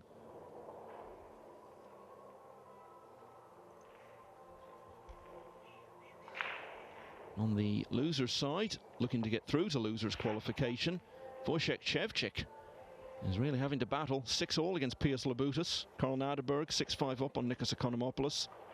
Riku Rompainen continues to enhance his growing reputation, 5-2 up against Nick Malai. They're looking to get into losers qualification. These guys are already there, and Low leads 2-1.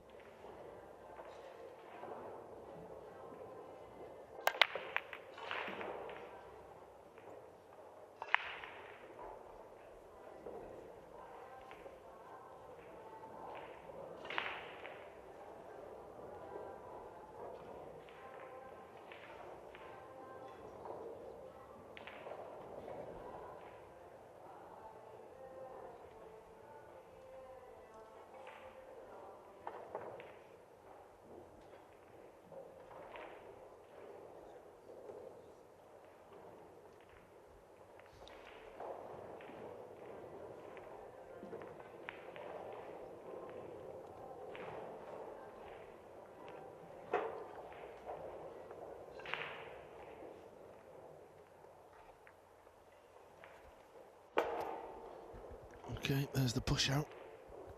I think he's left the right hand side of the 2. First glance doesn't look to be a lot on offer.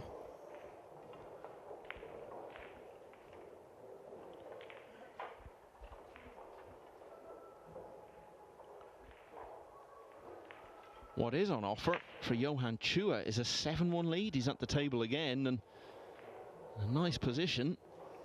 Looks very well placed to get within 2 of victory against Joshua Filler. Nobody saw that coming. We can keep an eye on his progress in that rack. Yeah, Josh understands what pool is about, and he knows whenever you see that Filipino flag next to a pool player, you're going to be up for a match. I know Chua's yet to achieve what Josh has on the world stage, but Josh knows what Johan Chua can bring to the party here this week. He knows he's a serious, serious player.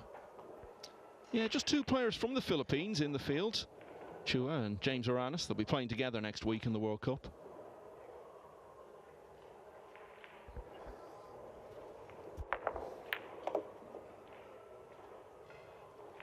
Aranis at the moment 3-2 down against Michael Schneider on the loser's side.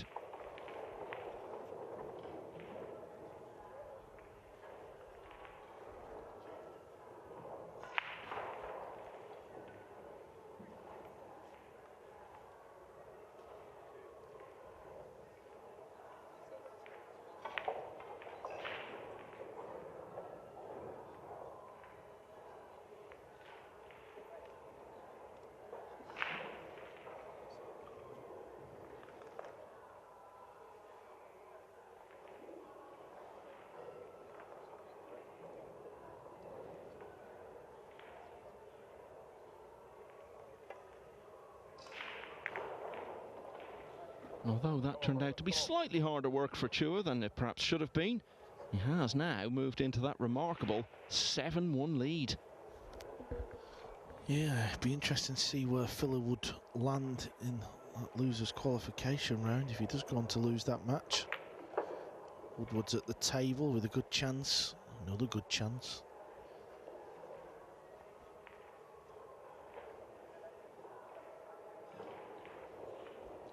Filler, if he loses that, would play Sullivan Clark.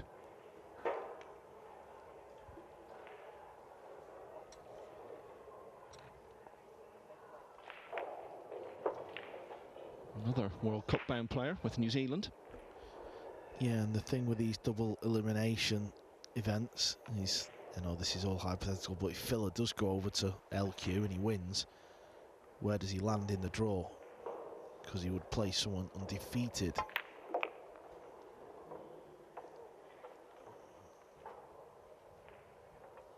Well, he was on the other side of that, of course, at the European Open, where in the last 64 he drew Eklund Kachi.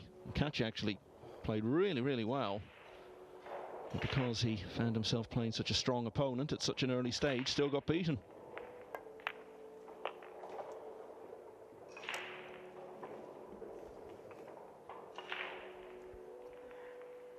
Chua's break has come up a treat in rack 9. Schuyler's not happy. Must have landed either dead straight or slightly on the wrong side. If he's on the wrong side, he can power this in with loads of top right. Watch the cue ball. Yeah, nicely done.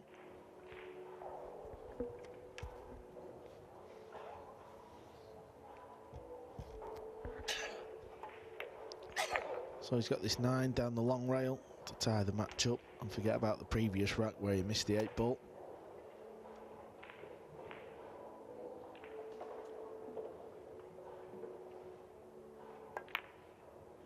Yeah, that didn't come easy to Schuyler Woodward, but having lost 2 racks in a row, he's won that one, and as you say, level again at 2 each. Daniel Corriere is close to 5-4 behind against Jason Shaw. Ralph Suke 6-5 up on Adam Stankovic. Tyler Steyer battling to cling on against Ko Ping Chung. It's now 8-6. Claudio Kachi 7-3 lead over Badr Alawadi. These matches all on the winners qualification side. This is table 3 we're looking at. Duong Kwak Hwang at the table, level at 3-all against David O'Cady. Gary Wilson has drawn level with Mario He at 6-all. Alexa Pechelge 6-5 up on Robbie Capito. Not sure whether I mentioned the Cledio Kachi score, 7-3 anyway against Badr Alawadi. Petri Makinen on the hill at 8-6 against Seneri Pazar. Herson Martinez leads Alex Kazakis 7-5. Mieszko Fortunski has a 6-3 lead over Christos Papageorgiou. And Lucius Yap is on the hill as well with an 8-2 lead against Torsten Homan. Always.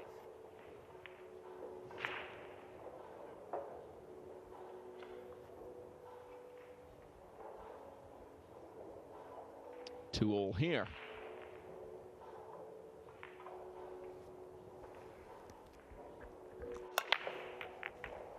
Oh, this looks like it's going to work out nice for Sky.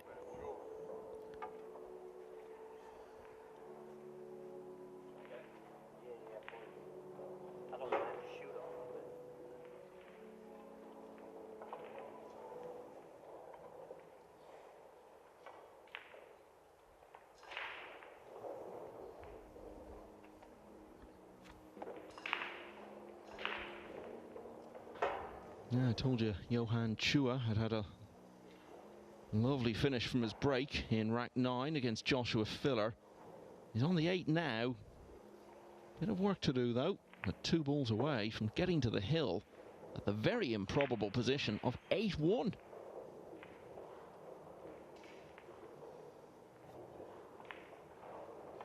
And he's potted that 8 and nicely on the 9, so barring something absolutely incredible happening there, Joshua Filler will be playing in losers qualification later.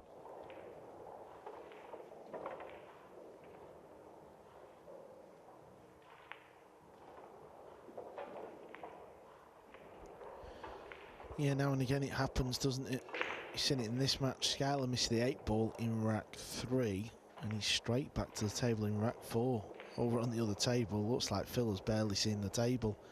Phil has done that to many opponents over the years. It's just part of the game of 9-ball.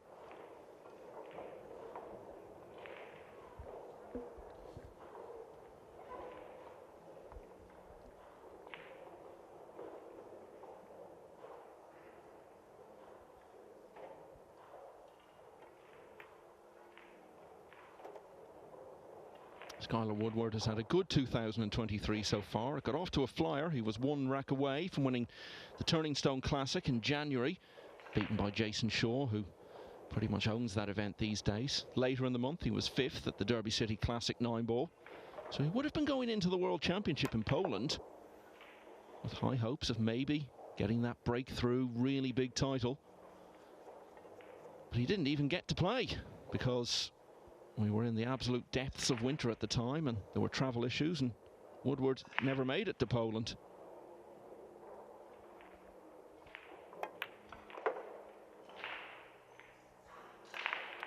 Played pretty well though in the Premier League. Didn't quite make it to the final 6. Since then he's been to the final of a smaller ranking event in the US where he played his good pal Billy Thorpe. Was beaten in that one, and then there was that run to the UK Open semi-finals and the big win over FSR along the way.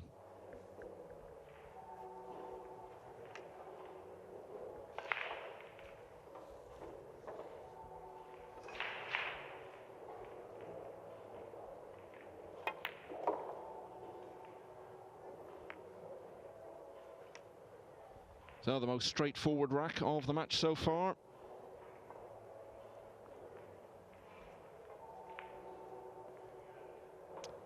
And for the first time since he took the opening rack, Skylar Woodward is in front. It's 3-2.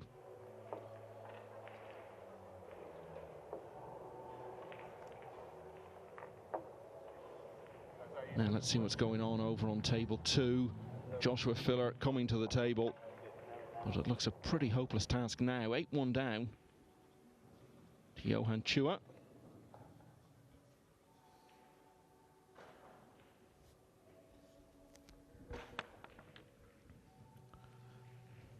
I think this is going to be set up nicely for Chua to win the match. 9-1. Joshua will have already started thinking of his next match.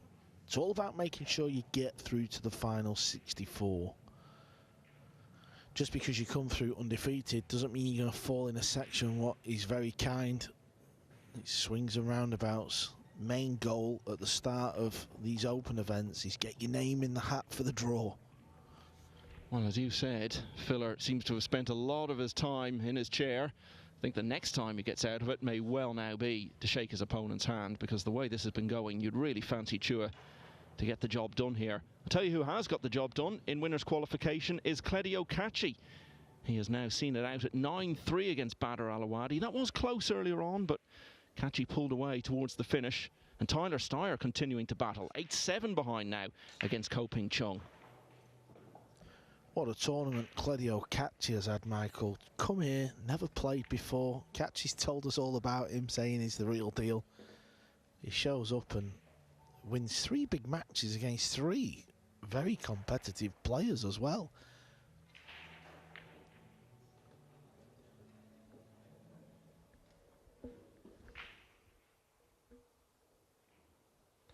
Well, we've had the Ko brothers around for some time. Now there's a new family force on the global pool stage.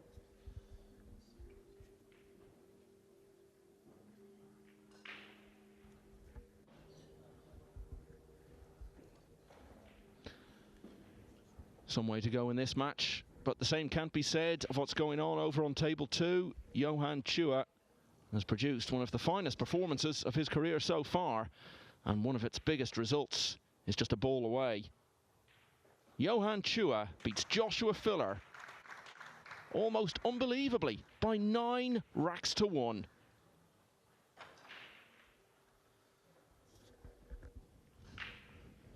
So Filler goes over to the left side of the draw. One more match. We'll see him make that last 64 draw. If he loses, he is out. And that would be the biggest name to fall so far. Woodward with a thin snip on the red 3. Very good at this type of shot. But not today. He's talking to himself now. This is never a good sign. He does this sometimes. Starts to get a bit frustrated, and if ever there was reason to, I think he's had it in the early stages of this match, even though he's leading. It's been patchy so far.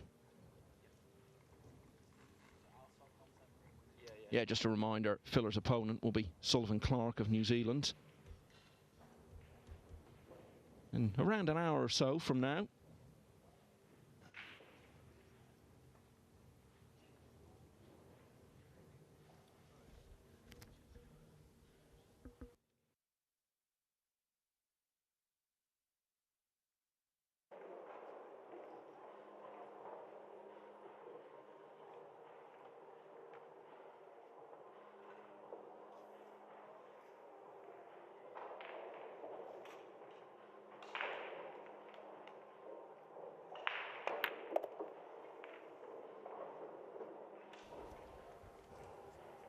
Wants to get the cue ball quite tight to the right hand side, really. That'll just make the pot a little easier. 7 balls pretty much over the corner pocket.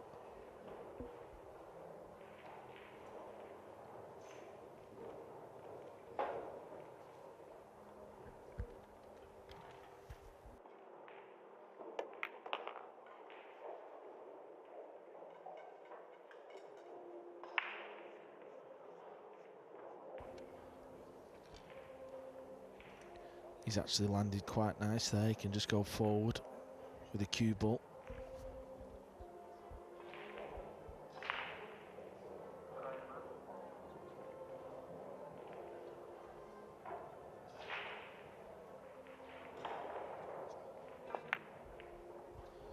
Yeah, he's just fired it away from the rail. I don't think he's got away with this one though, because I think he's left a combo. He missed an 8 ball earlier on and got away with it. Not this time. I heard a call of come on there. I think that was Skylar trying to G himself up. Big rack going on table 10. Wojciech Szewczyk of Poland and Lithuania's Pius Labutis are level at 7-all. So that's a hill finish to decide who goes through to losers qualification.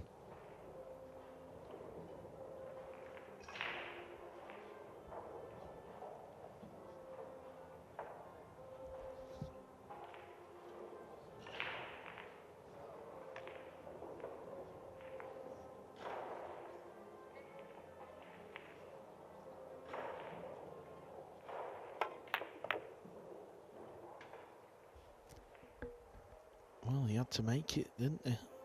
Has he landed on it? I don't think he has, no.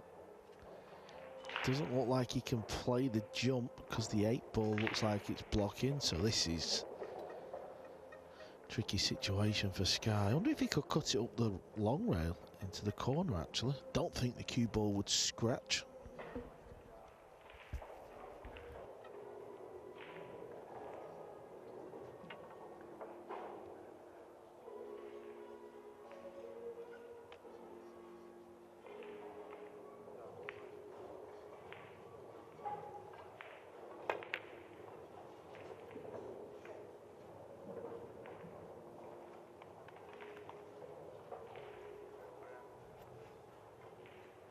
Well, has he had a result here?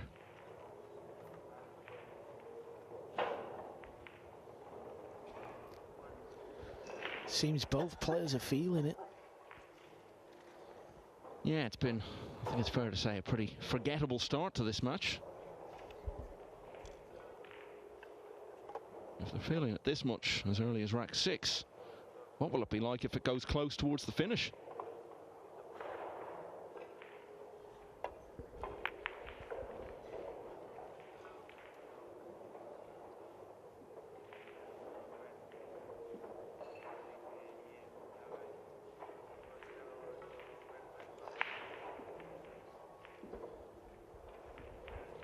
It's not easy, but it's playing into a more generous pocket from this angle. Can afford to just flick the left rail.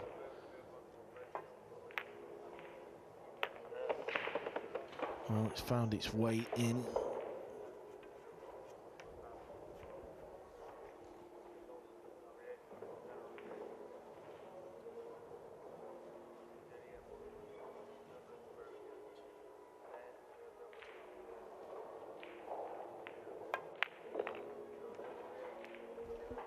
Nice shot on the 8. Well, it's been laboured, but Skylar Woodward becomes the first player to lead by more than a single rack in this match. It's 4-2. News of another winner on the winner's side. Aloysius Yap has beaten two-time world champion Torsten Homan 9-2. Petri Mäkinen still looking for one more, 8-7 up against Senarip Azar. And Ko Ping Chung isn't there yet. 8-7 now, he leads Tyler Steyer. Gary Wilson has every chance of adding Mario He to the growing list of established pool players he's beaten, because that one is 7-all. Ralph Souquet 6-5 up on Adam Stankovic. 6-all between Robbie Capito and Alexa Pechelge. David O'Cady just ahead of Duan Kwok Wang on that match we were looking in on a moment ago. O'Cady 4-3 up. Gerson Martinez of Peru just ahead of Alex Kazakis at 7-6. Mieszko Fortunski also looking for two more, but with a bit more room to breathe. He leads Christos Papageorgiou 7-3. And in losers qualification, Khalido Gamdi is just a few racks away, 6-2 up on Mickey Kraus. Talal Al-Blouchi in an even stronger position at 6-1 over Andre Vansner. Jose Alberto Delgado, who would have fancied a strong run on home soil, a couple of racks behind in losers qualification against Dimitri Yungo at 5-3.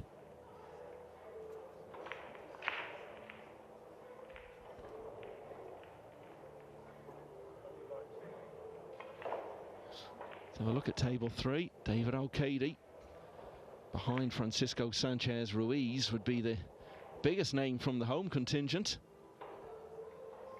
He's in a battle here, as you would expect, really, against Duan Kwok Wang, who's made such an impact this year. Duan at the table now, looking to draw level in that one at 4 each.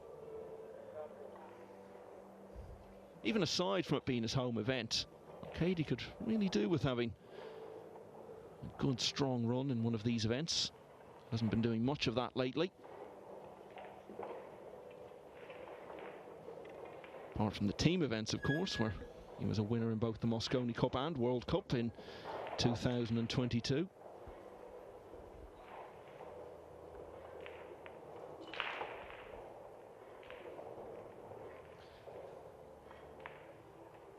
Herson Martinez now on the hill at 8-6 against Alexander Kazakis, the former World Masters champion, in the winners' qualification round.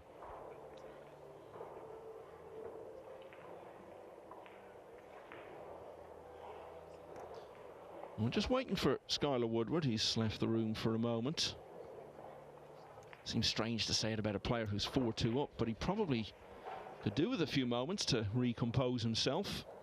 It's been a struggle for him so far. What do you think needs to change for Woodward to become a player who can win one of these events? Is it to do with things like temperament and focus, or is there something in his game that needs to be better?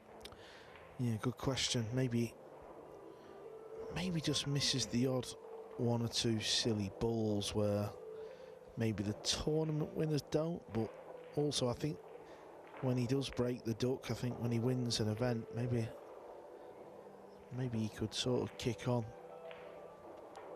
The fact that he's always at these big majors shows that he's hungry and he wants to win. As he got to the semi-finals of the UK Open just a few weeks ago. Didn't have much of a chance in that match, actually. But he's definitely got the game, he's got the talent, he's got the firepower, the flair. And he's a very underrated safety player. He's very clever when the balls are ugly in awkward spots.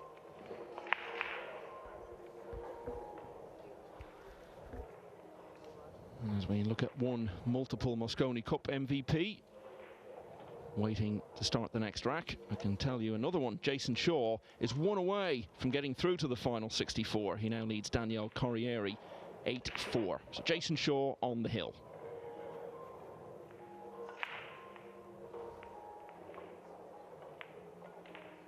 Neither player really firing here, but it's Woodward, too clear.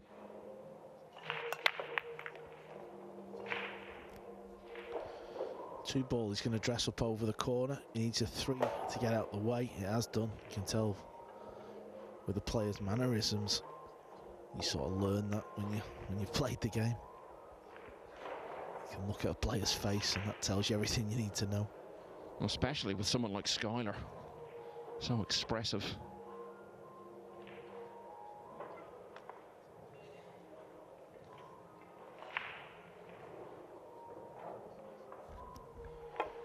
Hill on table 7, Koping Chung versus Tyler Steyer.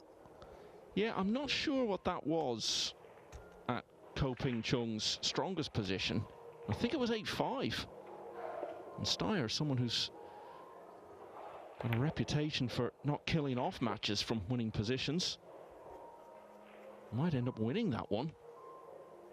And it looked as though he was on the brink of defeat. Jason Shaw has won now. He's beaten Daniel Corriere 9-4.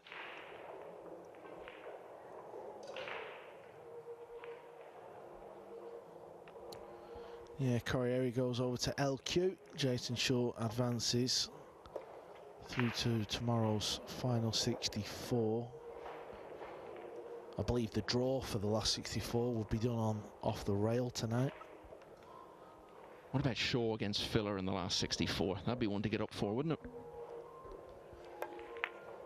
Yeah, that'd be a tasty prospect.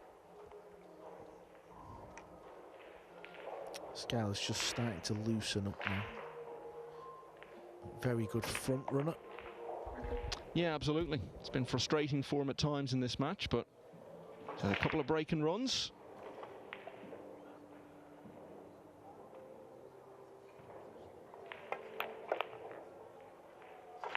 To take him into a position of real strength now.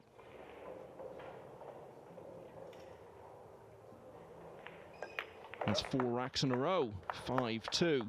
He looked a bit bogged down for most of this match so far, but now that there's a bit of room to breathe, we might see him loosen up even more. 6-all now between Adam Stankovic and Ralph Souquet. Same score in the match between Robbie Capito and Alexa Page-Shelge. Gary Wilson and Mario He still playing that 15th rack. It's 7-all there. 4-all between Duong Kwok Wang and David Al-Kadi, as we saw. Petri Makinen still looking for one more. 8-7 against Seneri Pazar, and Herson Martinez on the hill as well at 8-6 against Alex Kazakis. Ko Ping Chung and Tyler Steyer, as we've said, have gone to a deciding rack. We'll let you know how that finishes just as soon as we know. Alex Kazakis has got one back against Martinez. It's 8-7 now. Mieszko Fortunski needs 2 more. He leads Christos Papageorgiou by 7 racks to 4. And then losers qualification, Talal Al-Blushi looking for one more against Andre Vansner. That one is 7-2. Dimitri Yungo 5-3 up on Jose Alberto Delgado. Zheng Zhao Huai has a 5-1 lead against Babken Melkonyan. Woodward has a 5-2 lead here.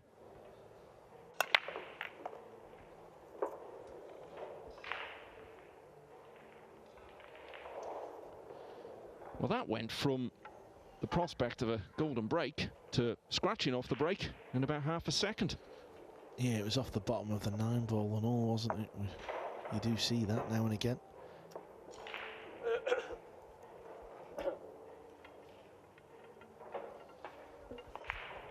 Wow. It's one of those classic situations where you look at this and say, Lo Ho Sum has got to make something happen here.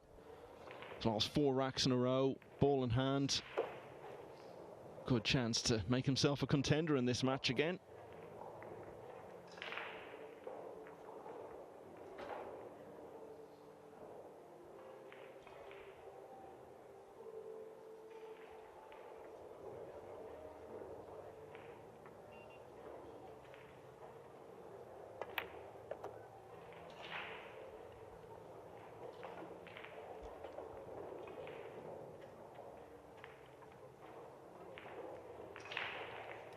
He'll be playing with Robbie Capito for Hong Kong, as we were saying, in the World Cup of Pool in this venue next week. It's not a pairing that's got a great history. They've played together twice before.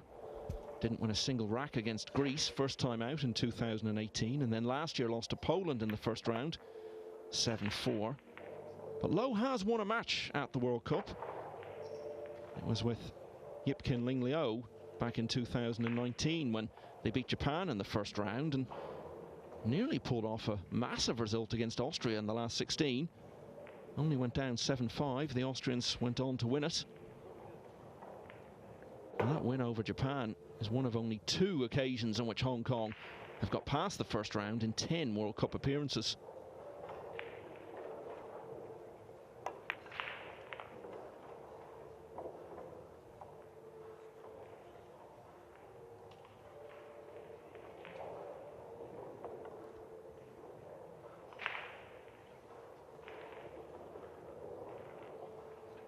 Lo has been a product of that renowned Hong Kong system.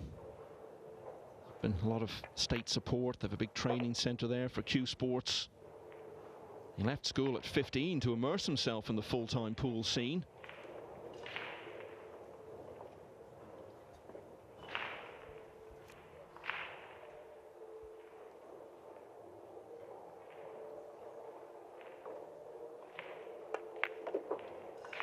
Got through a couple of rounds against Sander Kont and then Zhao Griot, who beat Wang Kan earlier today. Saw off both of those before that 9-7 defeat earlier today against Fedor Gorst.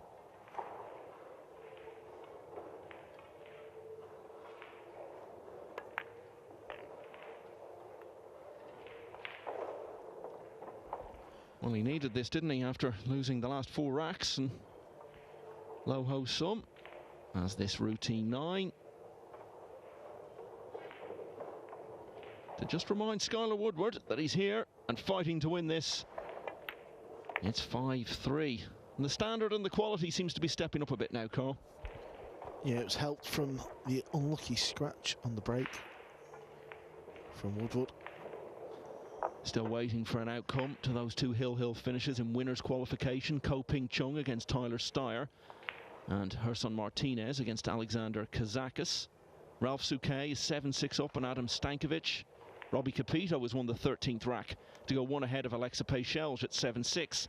Gary Wilson is on the hill Those beers he had with you last night must have done him good, Carl. 8-7 he leads Mario He. That would be just about the most impressive result Gary's had yet since he started dabbling in the pool world about a year ago. David O'Cady 5-4 ahead now against Duong Kwok Hwang. Meshko Fortunsky leading Christos Papageorgiou 7-5. And losers qualification, Bazar Spahiu won the opening rack against Imran Majid. He's looking to make it all three Albanians in the field in the final 64, with the Kachi brothers already through. Talal Al-Blushi, I may have said actually he was on the hill. Of course, it's race to 9 and losers qualification, as we've been saying, so he is definitely on the hill now. 8-2 against Andre Vansner, and Khalid Al-Ghamdi leads Mickey Kraus 7-4. Yeah, Loho, some struggle with the break. He just keeps hitting it too fat or too thin. He's just not getting the right connection, which of course doesn't get the right split on the balls. I can see Tyler Steyer in the distance. He's at the table. That match, obviously, Michael's told us it's hill-hill, so that last rack is still being played.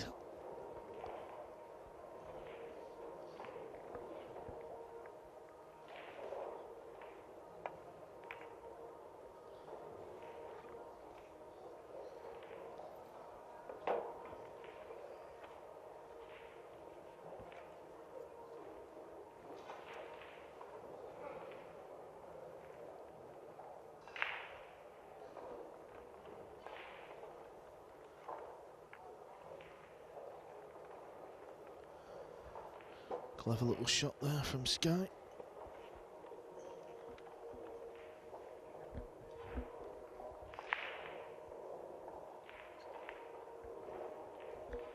Also in the distance, I can see Mario He is at the table. He trails 8-7 to snooker player Gary Wilson, so he's fighting to make that game hill-hill. We expect this, Michael, don't we, as we get down to this stage of these open tournaments. The better players start to meet each other, so we expect closer matches. Yeah, James Aranis, Thomas Kaplan, Naoki Oi, these are all among the players Gary Wilson has beaten since he emerged onto the pool scene. Mario He would be probably the biggest yet.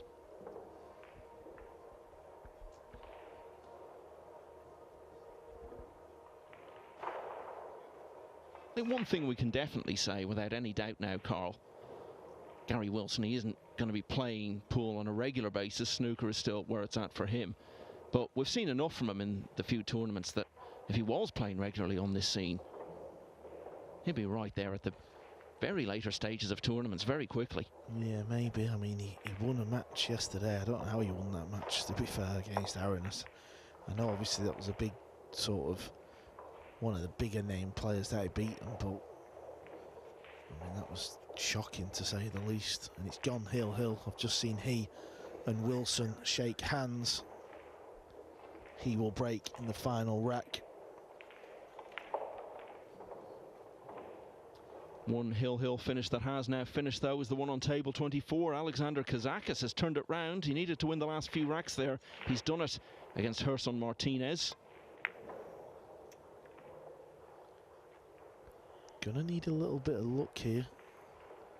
I think the two balls just stopped enough so Lohoson can't cut the ball in.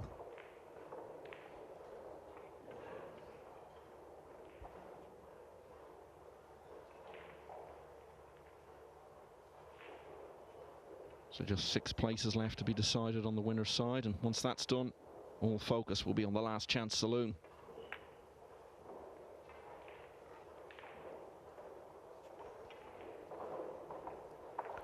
It's a good safety. It's going to be difficult to hit this.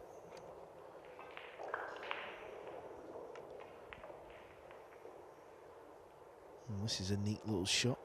Oh, nice hit. Well, he's going to be rewarded as well.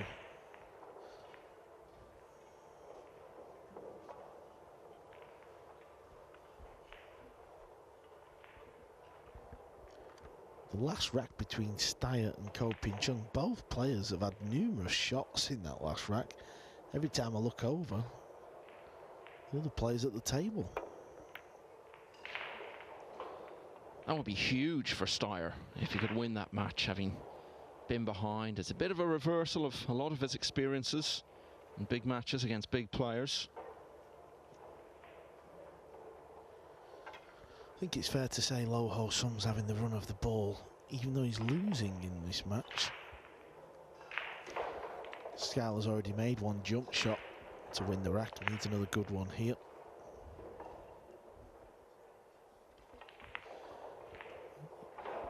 You can see there's a few people around the Steyer Chung match. And there's a healthy crowd around the Wilson Mario He match. People here watching, they just love it when it goes hill-hill.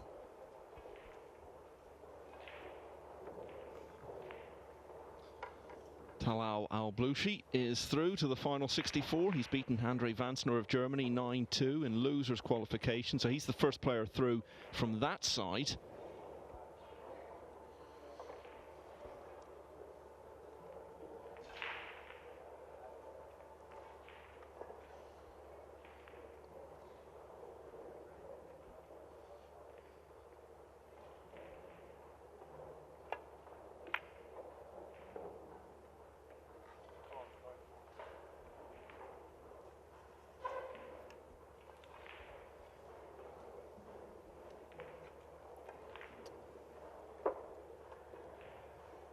Back to this one, where this is a good chance for Woodward to go 3 clear again.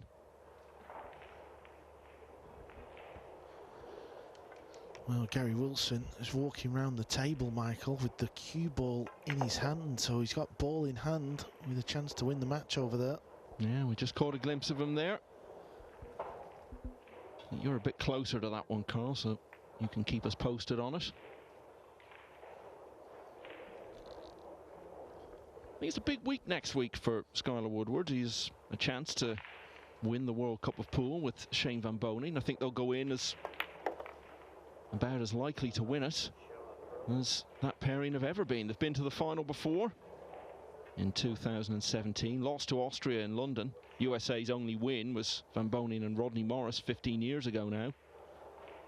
With Woodward showing some good form this year and Van Bonen always strong, this might be about as good a chance as they've had to win it.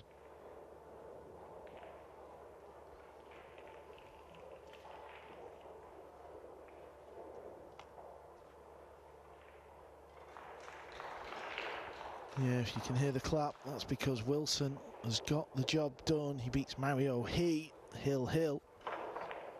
9-8, he advances into the draw for the second time on the spin in major Open 9-ball tournaments. He goes to the LQ final round. Yeah, and he'll play Roman Hibbler. So that's going to be a testing one. Meanwhile, back here, Woodward was looking good for 6-3, but got out of position. And the upshot of it all is that all of a sudden Lowe can be only one behind.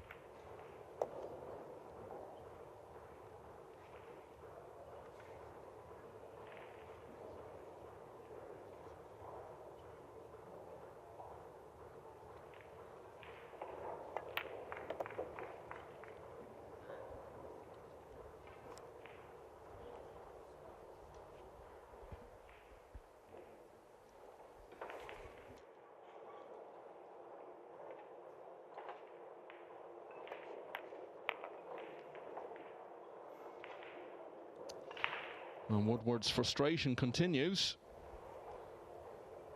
Passed up a great chance in this one.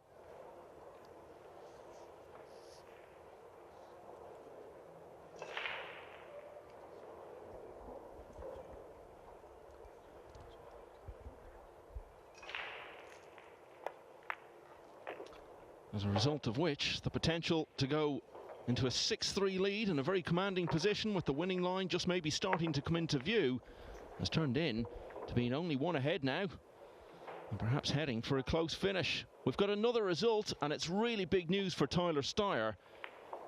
Had to pull off a big comeback, but he's done it to beat Ko Ping Chung, who's been in good form recently. Steyer the winner by 9 racks to 8. That's an absolutely huge result for him, and he is through to the final 64. And Gary Wilson, as we mentioned, won that last rack against Mario He. And Wilson just seems to be steadily enhancing his pool reputation all the time. He's now beaten the guy who's at number 6 in the world rankings. Why should there be any limit on his ambitions now after a result like that? 7-all between Adam Stankovic and Ralph Souquet. Same score between Robbie Capito and Alexa Pay-Shelge. Also level, Duan Kwok-Wang and David Al-Kadi. That one is 5-all. Petri Makinen has won 9-7 against Seneri Bazar. And Mieszko Fortunski is 7-6 ahead of Christos Papageorgiou. All those matches on the winner's side. Here on the loser's side, James Aranis on the hill against Michael Schneider. That one's 8-4. Dimitri Jungo needs a couple more, leading Jose Alberto Delgado 7-3.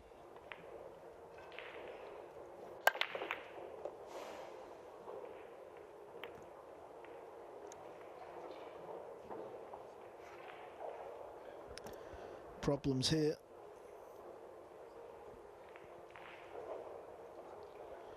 Yeah, the red 3 balls just come unblocked, but the 2 ball didn't pot anyway.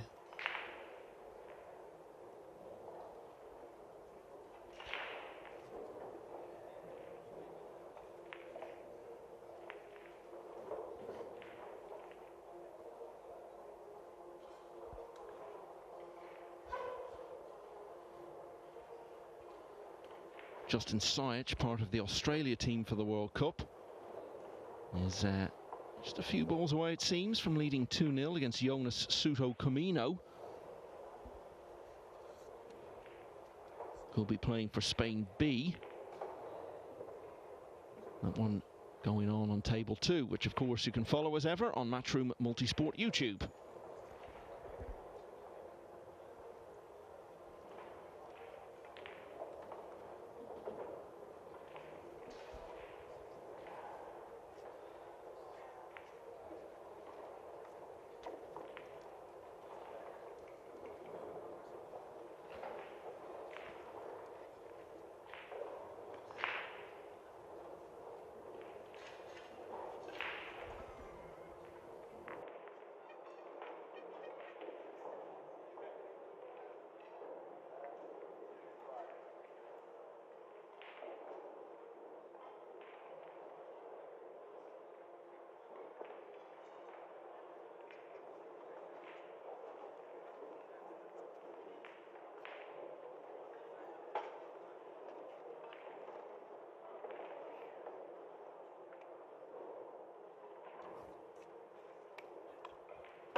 So how do you see this, Carl?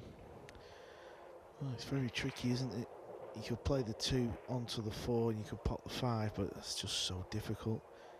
If you can see the right edge, you'll just play off that, leave distance, get the 2 on the top rail. Yeah, that's what he's played. Watch the side pocket. Oh, that's not going to be good though, because Skylar can make the 7 ball now. He can play the 2 onto the brown 7 thin and pot the 7. That's what he's weighing up.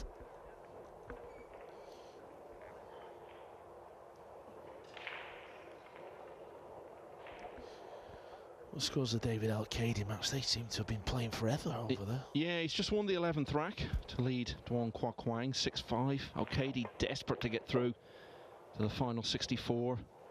Playing in an event of this scale and stature in his home country for the first time. Join his great mate Francisco Sanchez Ruiz there.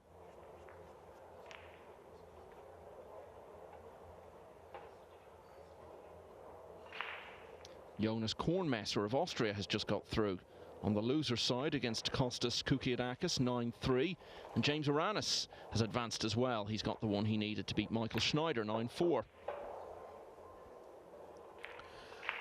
I just feel this is a big rack for Sky. He's had the lead a couple of times now.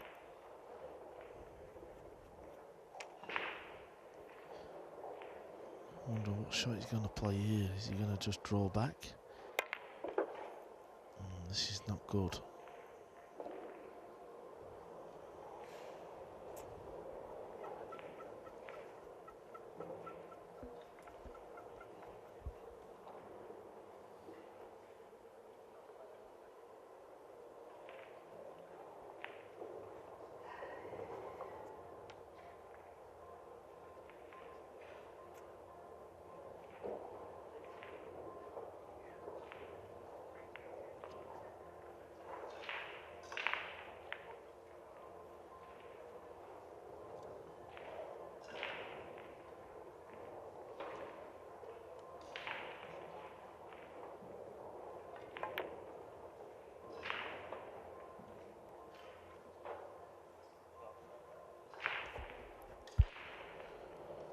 Awkward queuing over the purple 5. You can see a piece of this ball though.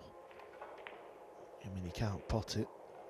I wonder if he could play the bank shot up into the top right corner pocket. Kind of come across the face of the pink 4. May also choose to play full into it and send the pink 4 back up onto that top short rail. That's the shot he's played. Oh, he's done well here. He'll be delighted with the outcome of this. Yep, there's the top of the table. As if to say, good shot, buddy.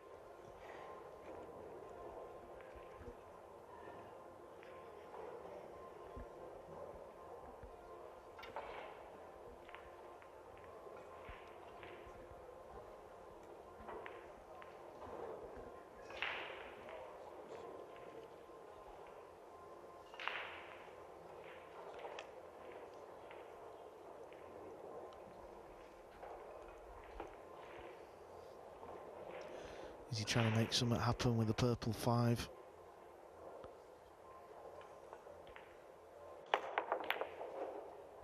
He did. Where's the 4 ball going to finish? He needs it to bounce, but only bounce a little bit.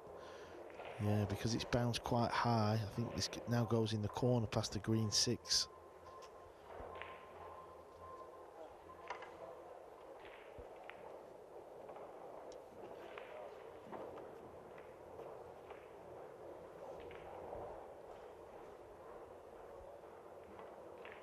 Just a lot of that going on. You see him there shaking his head, looking around, and just seems generally frustrated with everything that's been going on.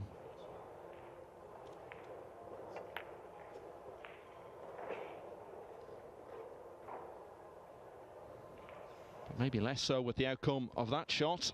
Lo Ho Sum hanging his head in the knowledge that this could be 6-4 coming up.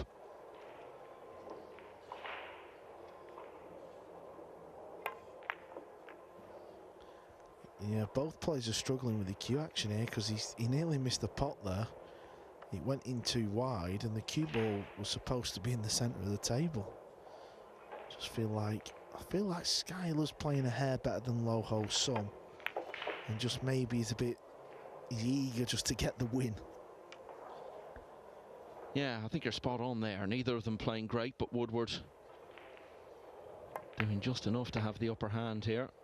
And what a chance it was for Lo Ho Sum, really. You look at the difference that shot made. If that comes off for him, it's probably 3 in a row, and he gets it back to 5-all. Yeah, it doesn't have to always be a game. Nineball, often both players struggling, can set up a real nice match to watch. So it goes 6-4 to Skylar Woodward. Another winner I can inform you of is Aleksej Shelj of Serbia. He's defeated Hong Kong's Robbie Capito by 9 racks to 7. Ralph Souquet needs one more. He's 8-7 in front of Adam Stankovic. And Mieszko Fortunski is on the hill as well at 8-6 against Christos Papageorgiou.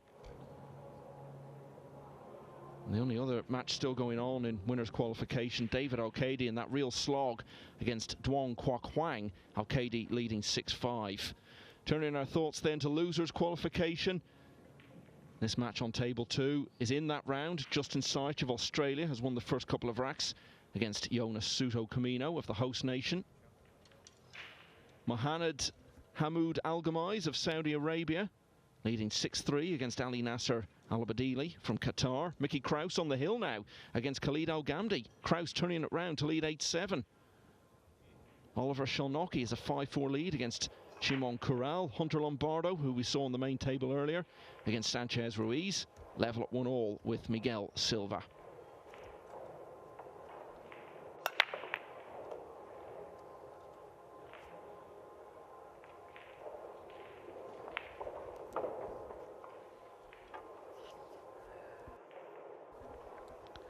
Not quite a look at the 2.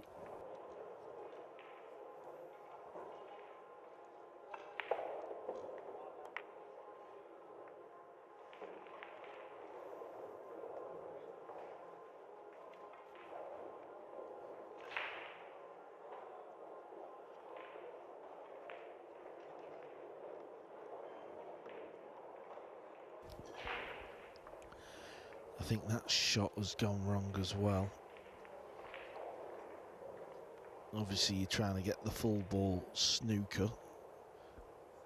And Low Ho Sung can see enough of the blue 2 ball.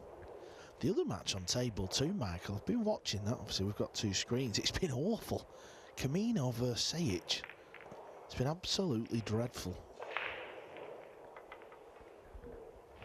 Yeah, and I think Low Ho Sung has got a similar opinion on the outcome of that shot.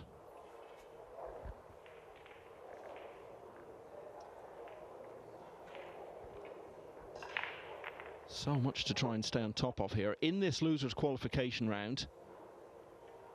Dimitri Jungo beat Jose Alberto Delgado 9-3. I'm not sure I'd given you a result on that. And James Aranis, I think I had informed you of that, but just to clear it up either way, he's beaten Michael Schneider 9-4, so they're both in the draw. Khalid Al-Ghamdi has now gone hill-hill with Mickey Kraus in that round, so one rack to decide which of those players exits the tournament.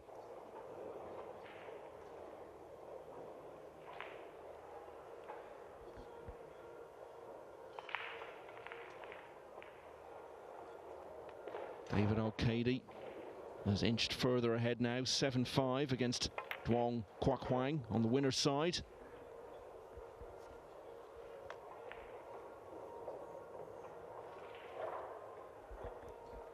Big rack this for Skylar now. He's had, I won't say a big lead, but he's had a nice lead a couple of times. And we're approaching the business end of this match now. This is where the mistakes are really going to show up from here on in. Has he landed a little bit straight on this, or can he force the cue ball out? Yeah, he can, that's okay. I'll say it's okay, it's just landed that little weird angle. I wonder if he'll just play a little stop shot, or will he go forward? Will he try and punch it off the rail? That makes the pocket smaller. Well, he fired that one in, Michael. Yeah, no lack of confidence now. He's been beating himself up a bit in this match.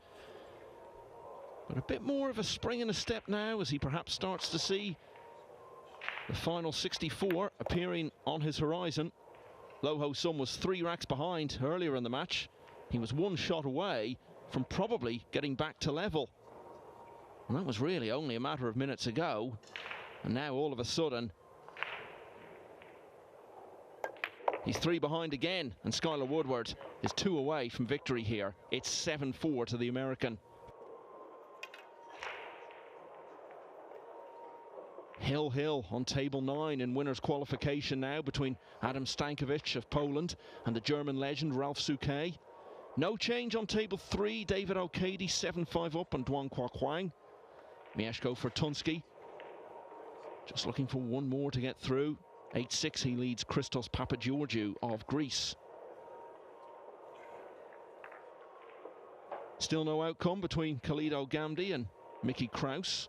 On the loser side, Hunter Lombardo has won the 3rd rack to lead Miguel Silva 2-1.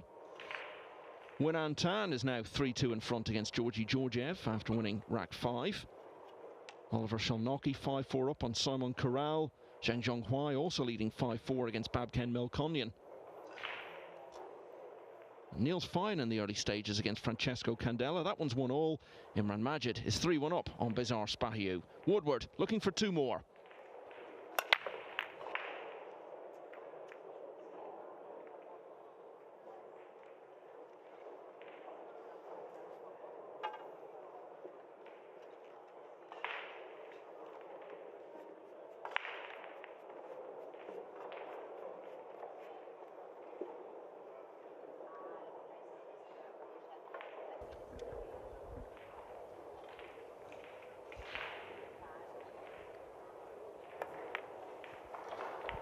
Yep, there's something going on with Low Ho Sung. He just doesn't seem the same player to me. He's playing slow. He's staying down on the cue for ages. I don't know what it is. Slow Ho Sung. I'll give you that one, Michael. You've not been as bad as usual this week so far. I know we've still got a long way to go. Yeah, I think that joke has taken me to a new low.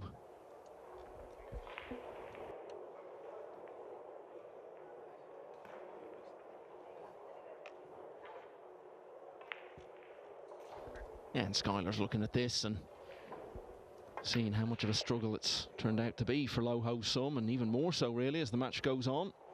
And that frees up his arm just that bit more. He can get the job done here in the next few minutes. Oh, that went in a little fat, but it's gone in. It's weird. Sometimes they stay up, sometimes they don't. It must just be all about the exact speed you hit it.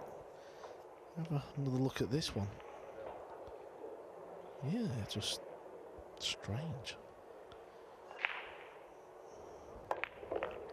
Skylar's trying to join SVB and Tyler Steyer into the final 64. I think Skylar, he wants to be the first player in the team, doesn't he? Listen, he's going to get in the team regardless, let's not be silly. But that'd be nice, wouldn't it, just to be named as the first player? Well, to beat Shane Van Boning to anything would be quite a feat. Yeah, you've summed it up perfectly. He'll definitely be there. And that first place will be confirmed after the European Open in early August in Fulda.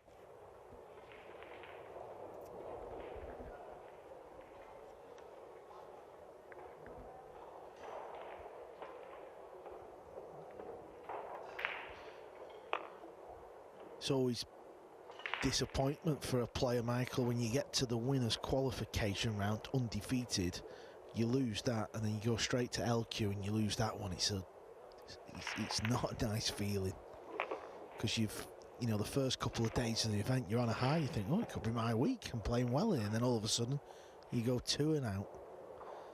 This to get on the hill,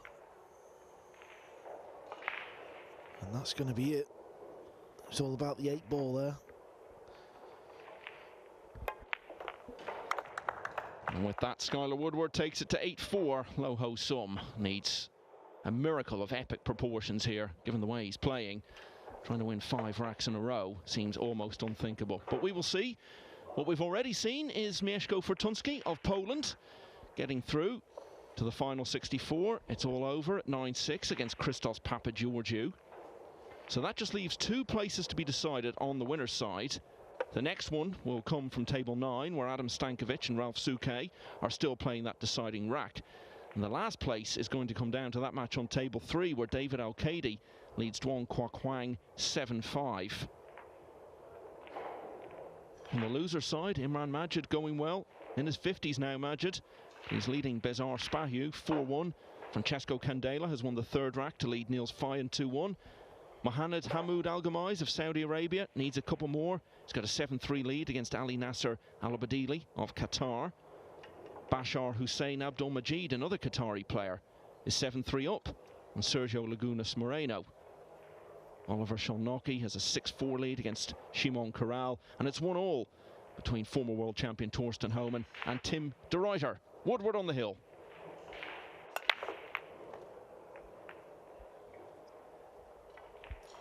He's got to look at the 2 ball. That is all you can ask for when you're on the hill. Any shot of the lowest ball and you're very happy indeed. Chance to win the match. Chance to send Lo Ho Sum out of this year's Spanish Open.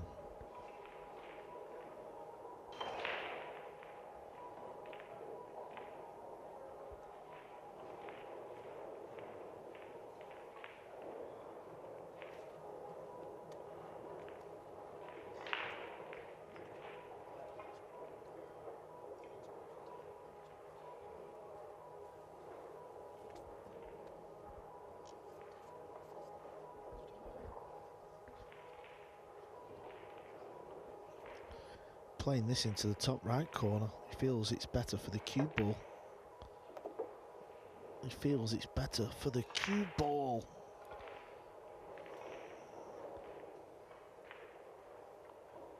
A good pot. He needs a bit of an angle here though. I'm not sure what he's left with.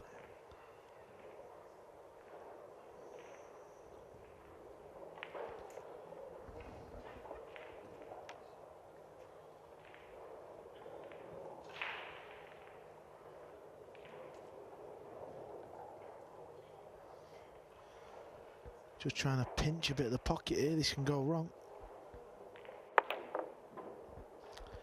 And it has gone wrong. Has he fluked the 4 ball? He has.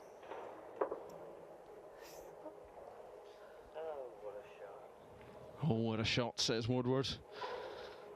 I think it sort of sums up his day. They've both struggled. Low Ho Sum has struggled a bit more. Man from Hong Kong sat stony-faced in his chair as that one dropped in. But anyway, it's not like he's great on the 3. It's a big 9 ball though. He's going to try and duck behind. Did he get there? Or has it shown its face? It's just popped out. Low Ho Sum is still in the match. And we've seen Gary Wilson win a match yesterday from 8-5 down. Yeah, and I think Tyler Steyer was in the same position for his win against Ko Ping Chung.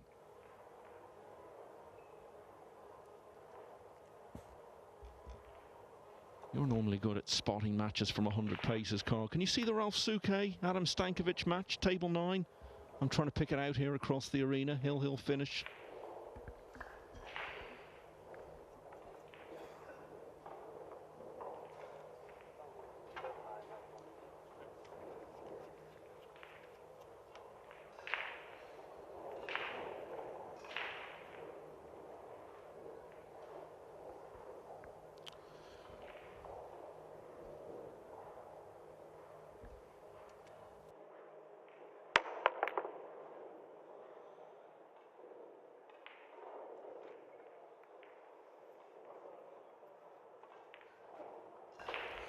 Yeah, I found that table.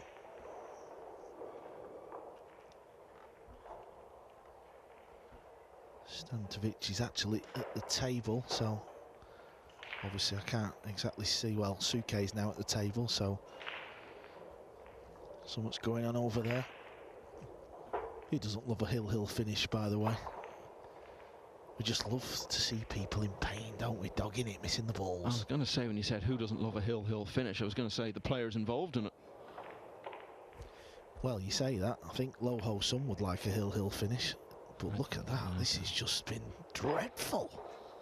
I'm not sure he would at the moment. It would mean the prospect of having to play another 4 racks of pool after this. And this is just a nightmare for him. Yeah, the contact did look a little heavy there. A kick in 9-ball pool doesn't really affect the balls. It's bizarre, I think, because they're so big. Obviously, in the game of snooker, a kick usually means a missed pot or positional error, but sometimes you can get a skid and still pot the ball. Okay, Low Ho Sum's kicking at the 5 to stay in this year's Spanish Open. If he misses it, it looks like he's out. There's Filler and Jason Short. The 2 lefties, 2 of the most talented players I've ever seen hold a cue. But only one of them through to single elimination. Joshua Filler's still got to overcome a loser's qualifying round match after that thumping he took earlier against Johan Chua. 9-1, if you've not heard. Well, this to stay in it, basically. Yeah, Jason and Filler are actually sweating that final rack between the legend Ralph Suke. Good hit. The other thing is we're probably doing the players a bit of a disjustice really, because it's very sticky in here today and it's a lot hotter outside. It's been a little cooler over the last few days. The temperature's set to rise, so it's going to get real sticky in the arena. So Low Ho Sum managed to make contact, didn't give up ball in hand, but what he has given up is a chance for Skylar Woodward to finish this. Max Lechner and Alban Ocean. You never see one Austrian at a pool tournament. There's always 2 or 3 of them together. Great mates, those 2, and Mario He. Well, it's not been a performance either of them will want to remember. Skylar Woodward probably won't, though, because he's got through, whereas Low Ho Sum will have quite a bit to reflect on because he's been out there on the main stage and just hasn't performed at all. It was 5-2 down. Looked as though he might get back to 5-all. But once he'd lost that 10th rack, it's really been one-way traffic ever since. Skylar Woodward then is the winner. He goes through, defeating Low Ho Sum by 9 racks to 4.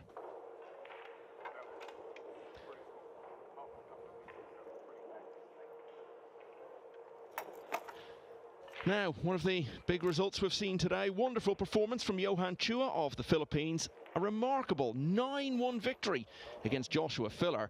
And after a result and a performance like that, we just had to hear from him.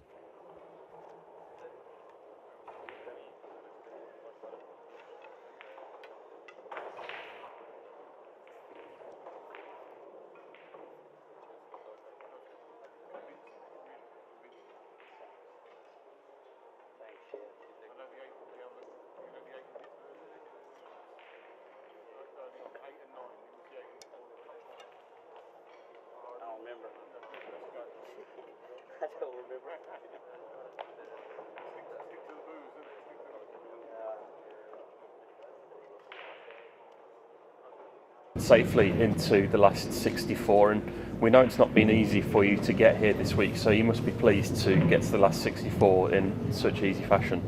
Yeah, of course, that's what my goal is, to give my best, whatever reason is, because I traveled 41 hours to come here, and we rushed the visa for 3 more days just to make it to the Spanish Open. So I'm glad we made it, and now we're here. So just gonna do our best. And we see big Filipinos win big events at matchroom tournaments, like Carlo Biardo at the US Open a few years ago. For you, what would it mean to become the next Filipino to win a big matchroom event? It would mean a lot. It would mean the world, and that's it. And have you got a message for anybody watching in the Philippines at the moment? And of course, I would like to thank my Filipino for supporting me, and of course to all the fans in the pool world. Thank you so much for supporting us, and also to Matchroom Sports.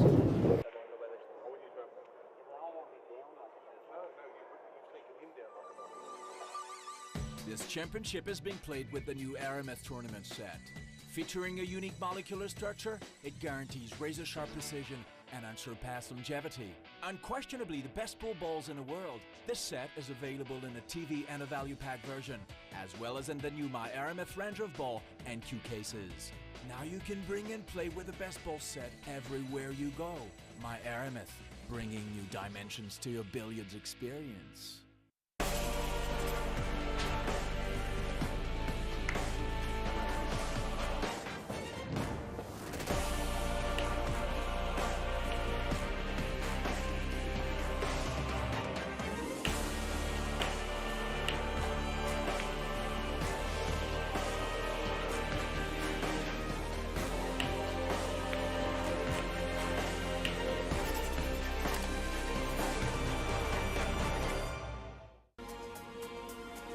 .256 hopefuls go into action over 6 days.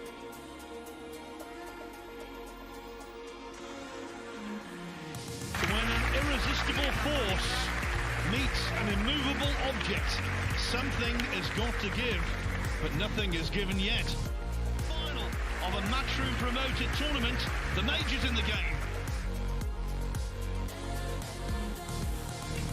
End up on the wrong end against an opponent of this quality. Not quite as close as it's been for him in the last couple of rounds. 478th match of this terrific tournament in Fulda.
Someone who you may think is the outgoing, lively chap.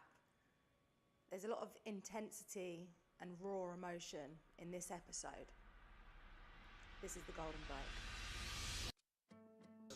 One day you're on a high and the next day you just want to end it, you know what I mean? You want to quit. At the end of the day, I would rather talk about it and get it off my chest. Message, and he said, oh, you're like, I just need to stop for a bit now. There's a lot of stuff mentally that can break you. I've seen a completely different side to you.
One of the headlines at the Spanish Open today is that Joshua Filler has been consigned to the one-loss side of the draw. And the reason for that, he's playing on table 12 at the moment, by the way. The reason for that, he lost to Johan Chua of the Philippines by 9 racks to 1. So consequently, we wanted to speak to Johan Chua to get his reaction. Now, we played this interview out a little while ago. There were some technical difficulties, but now I can assure you, you will hear all of the words of the victorious Filipino. Here goes. Johan, you've just beaten Joshua Filler 9-1. It feels a bit of a statement win for you, a big performance. Yeah, I think so, because Joshua is one of the great players as of the moment. So to beat him in any kind of score it can boost my confidence. We've seen the way you're playing it, the way you're breaking, the way you're playing your safeties. It seems your all-round game at the moment is on top form. Yeah, I got some few rolls in our match, so that gives me lead in the beginning. But I'm just gonna keep the momentum up, so I'll try to keep playing in that game. You're safely into the last 64, and we know it's not been easy for you to get here this week, so you must be pleased to get to the last 64 in such easy fashion. Yeah, of course, that's what my goal is, to give my best, whatever reason is, because I traveled 41 hours to come here, and we rushed the visa for 3 more days just to make it to the Spanish Open. So I'm glad we made it, and now we're here. So just gonna do our best. And we see big Filipinos win big events at matchroom tournaments, like Carlo Biardo at the US Open a few years ago. For you, what would it mean to become the next Filipino to win a big matchroom event? It would mean a lot. It would mean the world, and that's it. And have you got a message for anybody watching in the Philippines at the moment? And of course, I would like to thank my Filipino for supporting me, and of course to all the fans in the pool world. Thank you so much for supporting us and also to Matchroom Sports.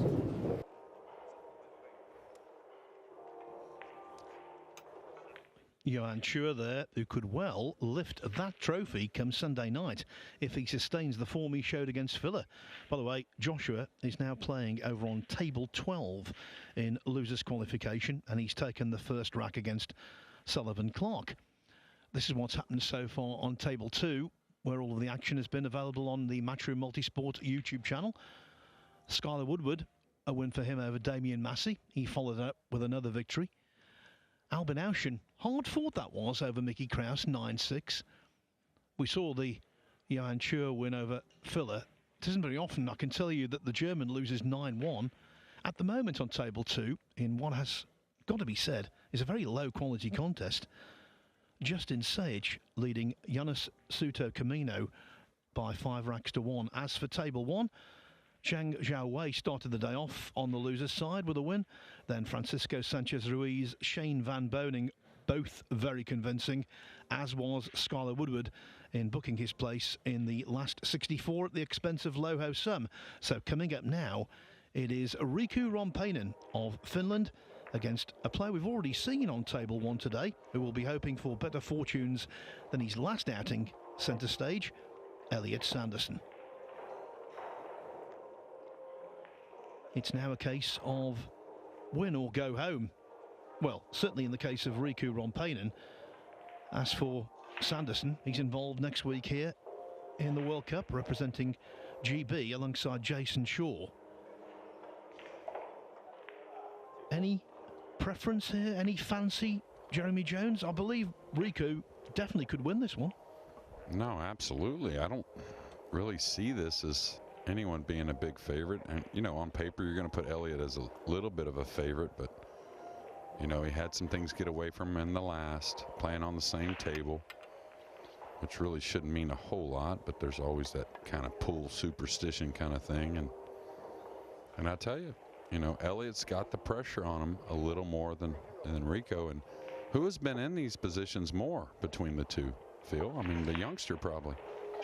Yeah, well, certainly at the UK Open, after that fine lag, by the way, from Riku. He's only 15 years of age, and he reached the last 16 of the UK Open recently.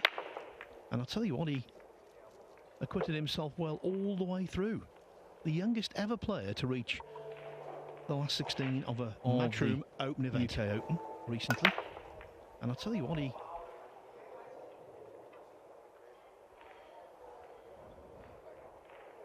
I'll tell you another thing, Phil, is, you know, Rico's got a win under his belt today as well. So, you know, things are kind of weighing on his side. A little more experience, of course, with Elliot. Yeah, Rico has won 2 matches today, actually. He beat Evelyn Boshanov of Bulgaria, whitewashed him 8-0, and then Nick Malai 8-6. He lost to Hunter Lombardo in his second match. That's why he was on the one-loss side. That was after a win over Oscar Fernandez. So he's played a lot of pool here. This is match number 5 for him. It's match number 4 for Sanderson, who won his first 2 and then ran into the buzzsaw that is Shane Van Boning.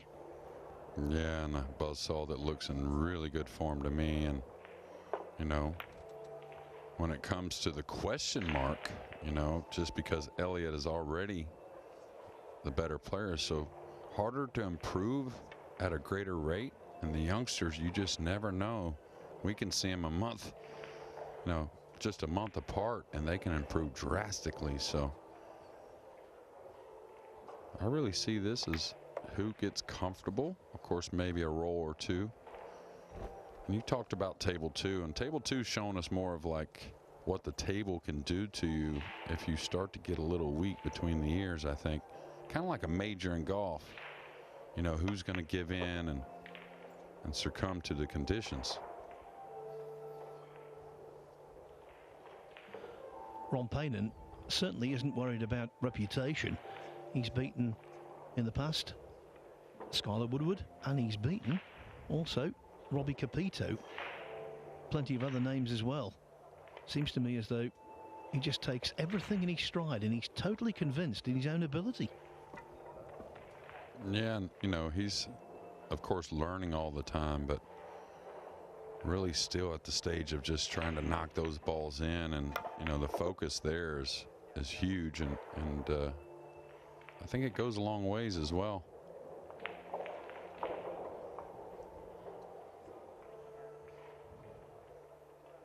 And as far as winning, you know, a couple matches today, you know, he's gone through some nerves already. Kind of settled himself. Of course, one easy win, but one, again, not so easy. Yeah, the scalp of Nick Malai is not easy to gain. He's the real deal. Yeah, absolutely. And you would put Nick Malai as a favorite. Now, Nick has been away from the game a little bit and getting his feet wet again, but it's almost the same thing as I said a moment ago. You know, Rico's been in this situation more than Nick of late. So those things all add up. And another scalp he claimed to reach the last 16 of the UK Open, his fellow Finn Petri Mäkinen. Enough evidence there, and indeed in the opening rack, the way he took it, to suggest that age is no barrier to him. He can come through this. Riku Rompainen leads Elliot Sanderson 1-0. Now, all rounds for today are over, apart from losers qualification. Daniel Corriere 3-0 up on Ajin Pikignac. Justin Sage 6-1 up on Jonas Suto Camino on table 2, which has been renamed Mistake Central for now. Imran Majid on the hill against Besar Spahiu at 8-2. Niels Fine 5-2 up on Francesco Candela. Bashar Hussein Abdul Majid on the hill 8-7 up on Sergio Moreno. It's 6-5 for Wen Antoine over Georgi Georgiev. Zheng Zhaohui, who started off our coverage today, he's 6-6 with Babkin Melkonian. Former World Nineball semi-finalist Oliver Sholnocki on the hill against Simon Corral 8-5. A little more of what he wanted there on the breakoff. Got the one in the side. The first one he hit a little bit on the thick side, and now does have a shot on the blue too. A little bit of a negative angle to get on the 3, but should be able to work the ball a little bit. Can he avoid the 9 trying to go forward or trying to draw the ball? Both the 9 may get involved. Certainly wants to stay offensive here, though.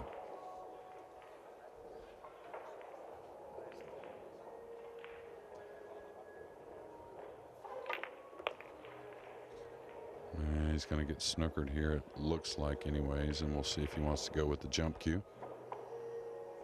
Now, a youngster, you got to believe it's a pretty good part of his arsenal, the jump cue. Let me quickly tell you on table 17, Basha Hussein of Qatar has beaten Sergio Morena 9-7.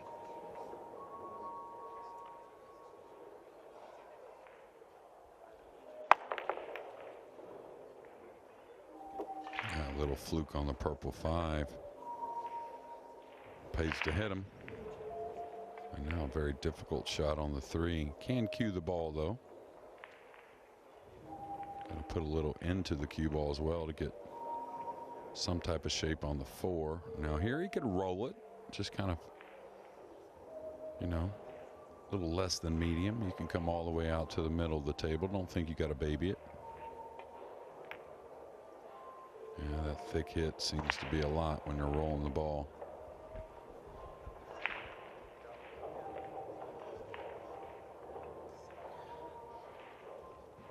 Wears the black glove on the bridge hand, and it's quite sticky today, Jeremy, quite warm, so I think that's a definite benefit.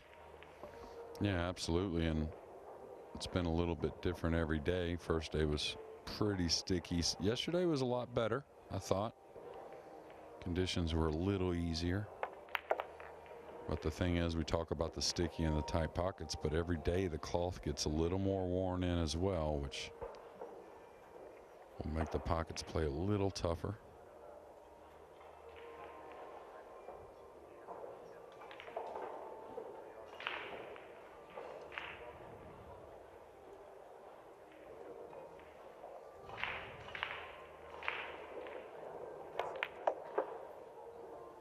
Nice draw stroke there. It's the kind of match you would not have a wager on with any great confidence. You could see all kinds of outcomes here. Runaways for both. A tight finish. Anything could happen. Well, Elliott, of course, played Shane, who's going to capitalize on most any mistakes, and he had a few breaking runs to add onto that score line that we saw earlier. But Elliott played a lot of nice shots. Really, he let a few things get away and a few unfortunate things as well. So just kind of got to get through these first ones, get the arm going.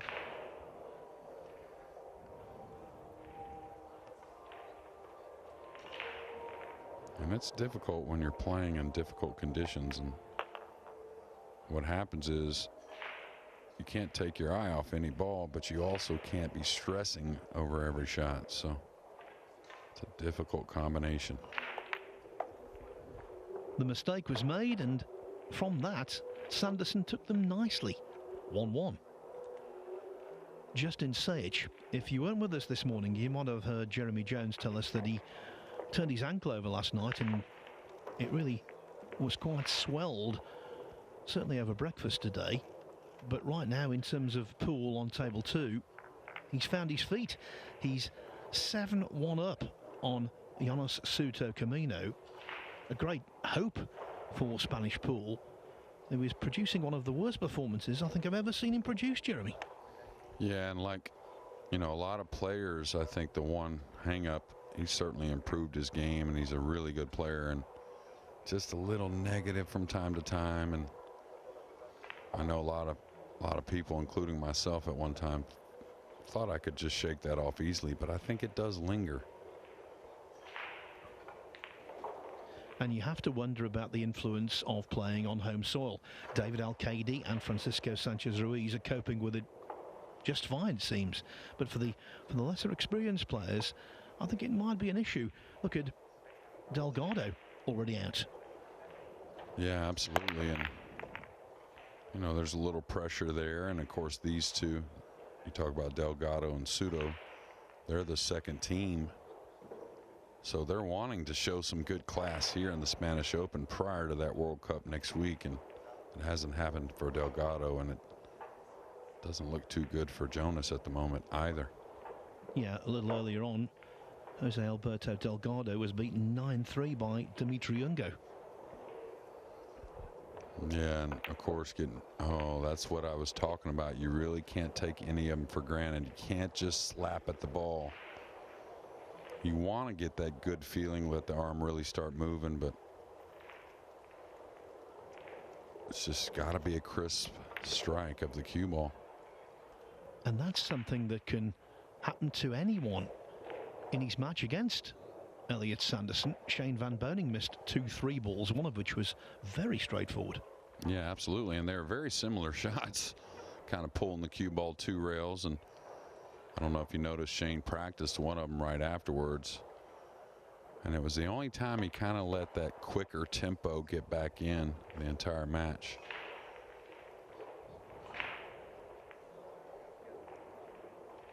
And I think he's, to me, maybe Chua and SVB have, you know, I haven't got to watch every match, that's for sure, but as far as ball in and ball out, shot after shot, breaking the balls, they look like the players to beat at the moment.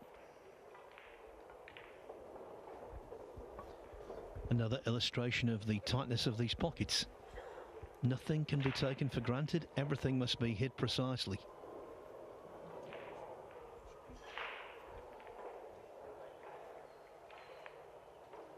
Man, on table 2, looking to go to the heel. And Justin's making an incredible out here after the break. He had to come with a long shot, kick the 3 in. Really nice there, Elliot. Yeah, Sage in the last few racks actually has played some very nice pool. It was a real struggle early on for both of them, but in the latter half of the match, Sage has suddenly found his range. Jonas Suter Camino finds himself 7 racks down with 8 to play. Who would have thought that?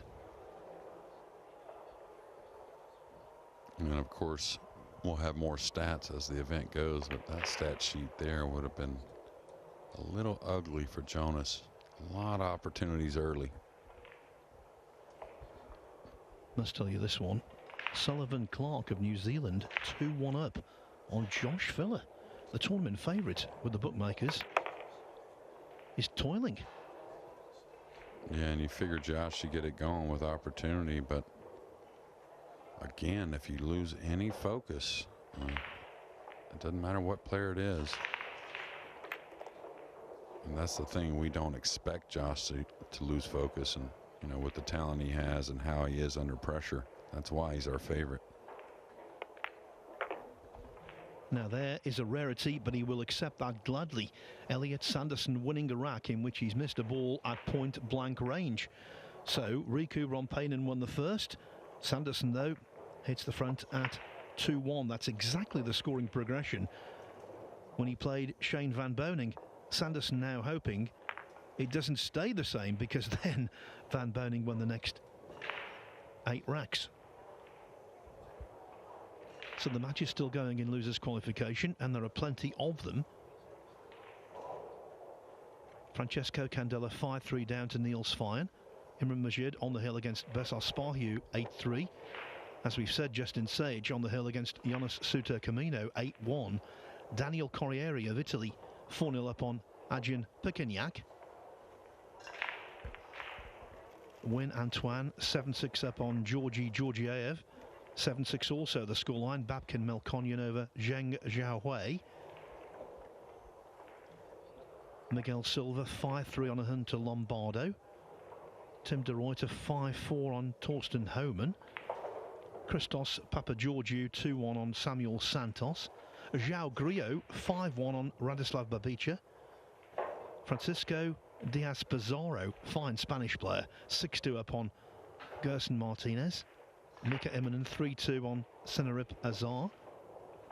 Duong Quoc Huong of Vietnam 2-0 up on George Antonakis.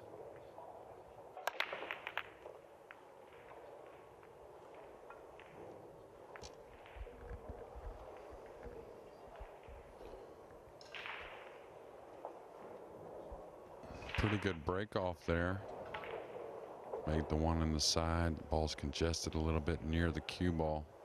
Doesn't have much angle here. And does he want to take on a 3-7 combination going forward? I think he should. Not that difficult. Especially he should be able to get fairly handy on it.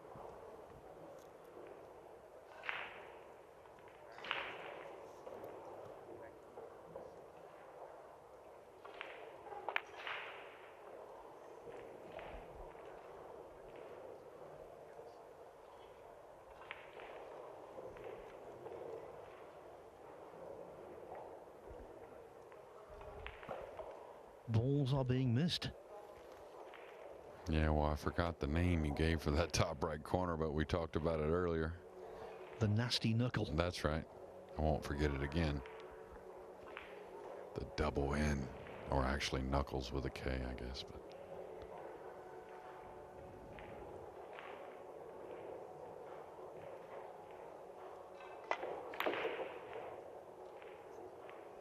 okay, he's got an awkward cueing here. That's going to hurt.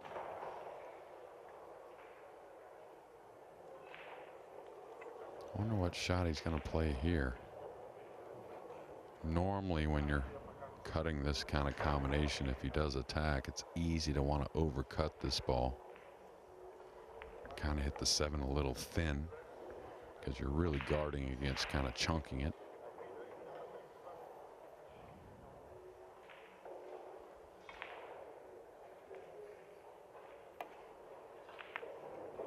He played rail first, really nice, and I'm not sure if he was really playing it or not. Kind of gave it a strange look.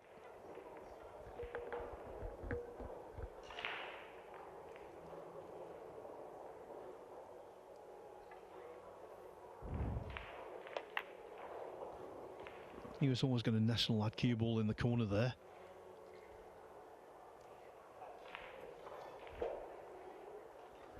Elliott's going to go airborne. Does have a rail first before the side, but most would take on the jump here.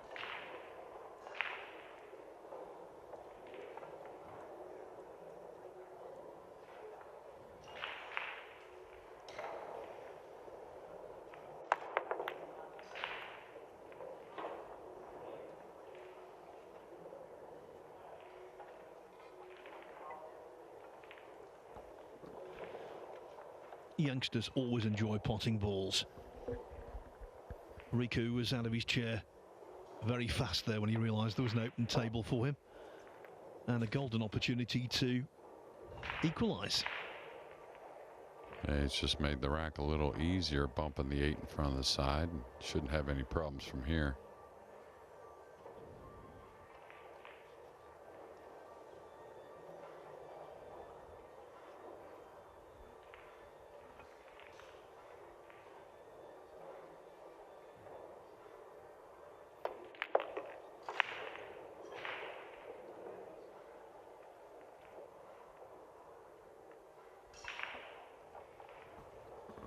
Really good tradition of cue sports in Finland. They've been World Cup winners, Mika Immonen, World Nineball champion and US Open champion. But nothing especially good about that one. No, and just mishit it. I don't think that was really a mental problem, just a little too much. It's a tester, though.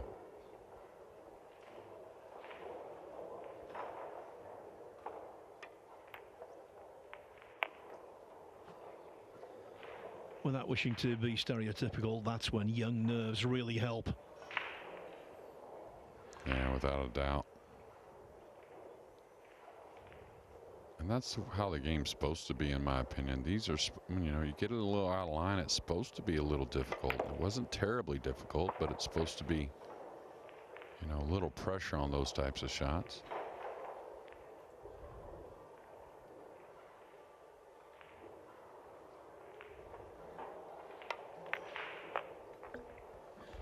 Riku recoups a rack, and it's all square 2-2.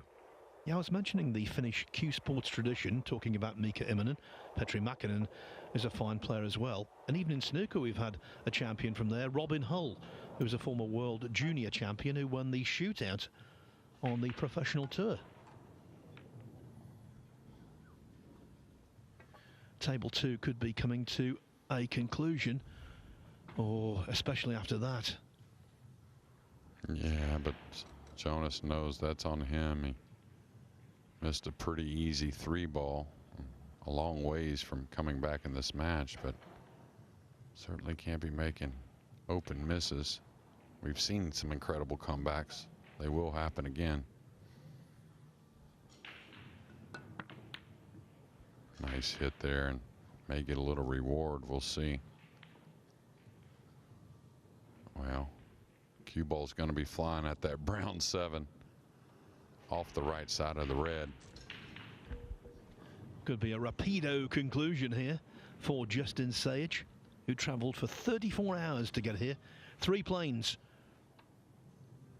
Yeah, could follow that ball in as well, though. Make the 9, the 7 moves out of the way. And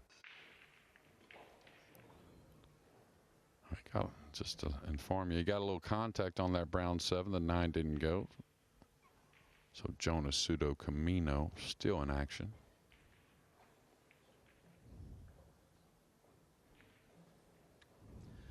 Sage over there hoping that old adage about the last rack is always the hardest to win. He's hoping that's not true in this case. Yeah, well, I know it's only 2-2, but I tell you, if Riku can make a nice shot here and get out, I think for some reason it's just going to put a lot of pressure on Elliott. Maybe Elliott's just got to regroup after a couple of mistakes and hope for some opportunity.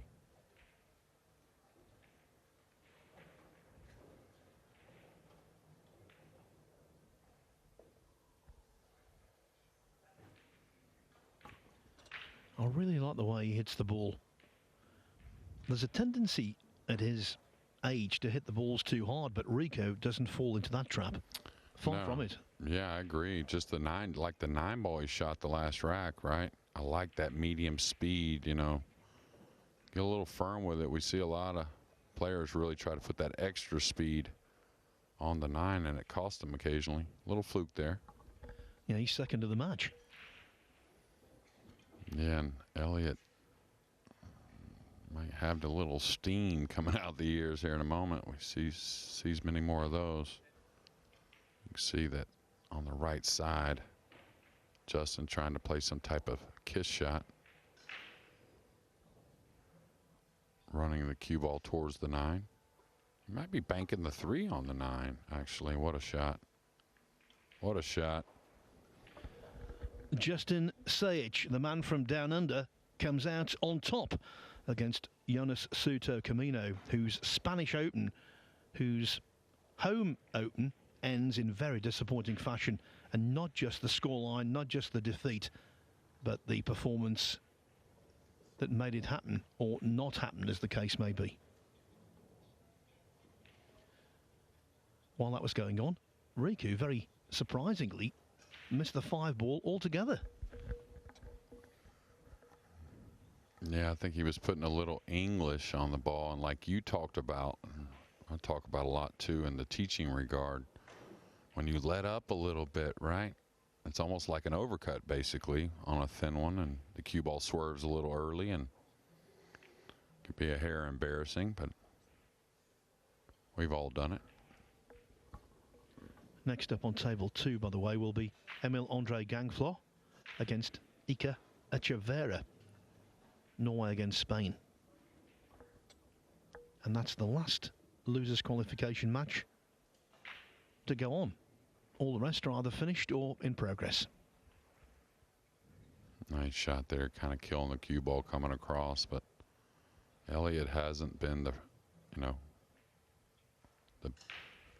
hasn't received many easy 2-ball outs at the end. Always getting a little funny. It seems a little flat here. He's got to get into the cue ball. He's got to control the speed on the draw as well. These players would much rather run the ball or have a nice, kind of medium draw stroke with an angle. Now he's got to elevate the back end of the cue.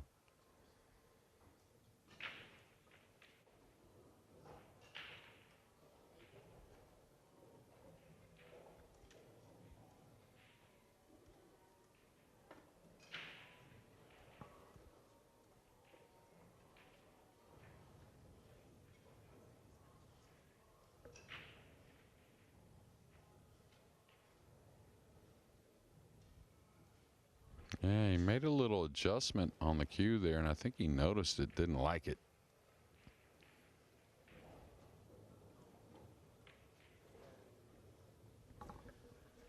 He likes that. Sanderson back in front at 3-2. Adam Stankovic, who lost a very tight battle with Ralph Suke not so long ago, has taken the first rack against James Georgiadis. Ko Ping Chung beaten by Tyler Steyer, sent to the one-loss side of the draw as a result of that defeat. Well, he's 4-1 up on Francisco Iglesias. Bada Alawadi 5-4 on Pius Labutis.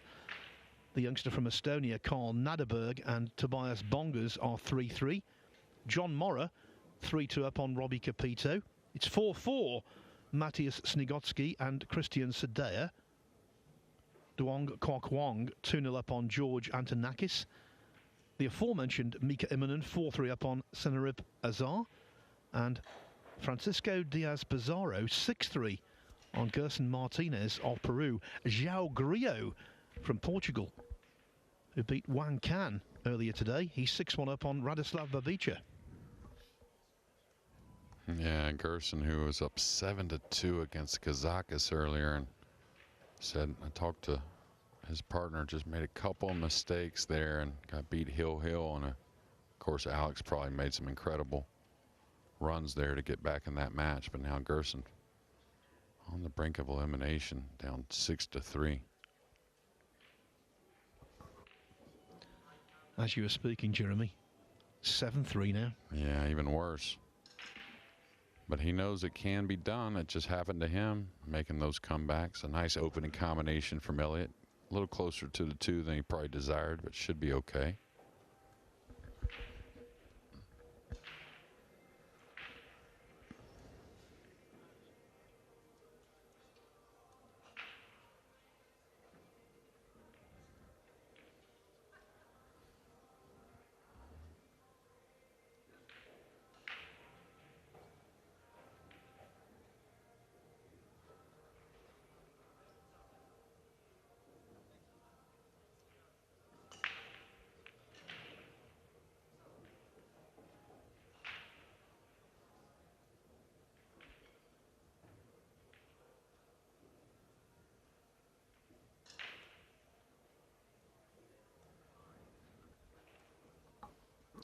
Tell you what, with the quality of players who've progressed to the last 64, single elimination already, the draw is going to be very interesting.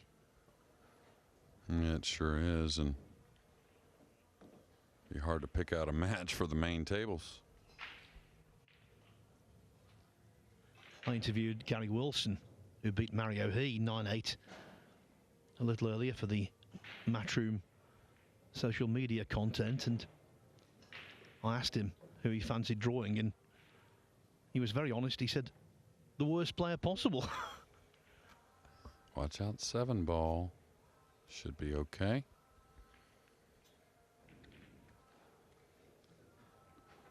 Well, the one thing that's on Gary's side, of course, he's trying to win. You know him as well as anyone in the building, I would bet. But he's enjoying it as well, and that's part of it. That's an easier way to play your better pool.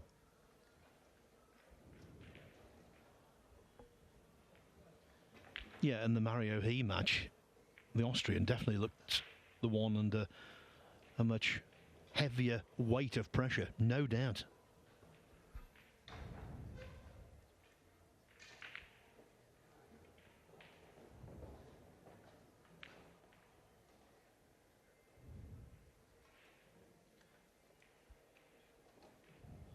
Good stuff here from Sanderson. The gap widens a little, and he's looking pretty neat and tidy, is Elliott. 4-2 the scoreline in this race to 9, by the way. Now, we know the loser's side is normally a race to 8, but in the loser's qualification, that goes up to a race to 9, a best of 17, as they say. Now then, let's have a look at these other scores. Zhang Xiaohui on the hill against Babkin Melkonyan at 8-7. Neil Svein going nicely against Francesco Candela at 6-3. Daniel Corriere 5-1 up on Ajin Pikignac. Miguel Silva 6-3 on Hunter Lombardo. What a scoreline on table 12.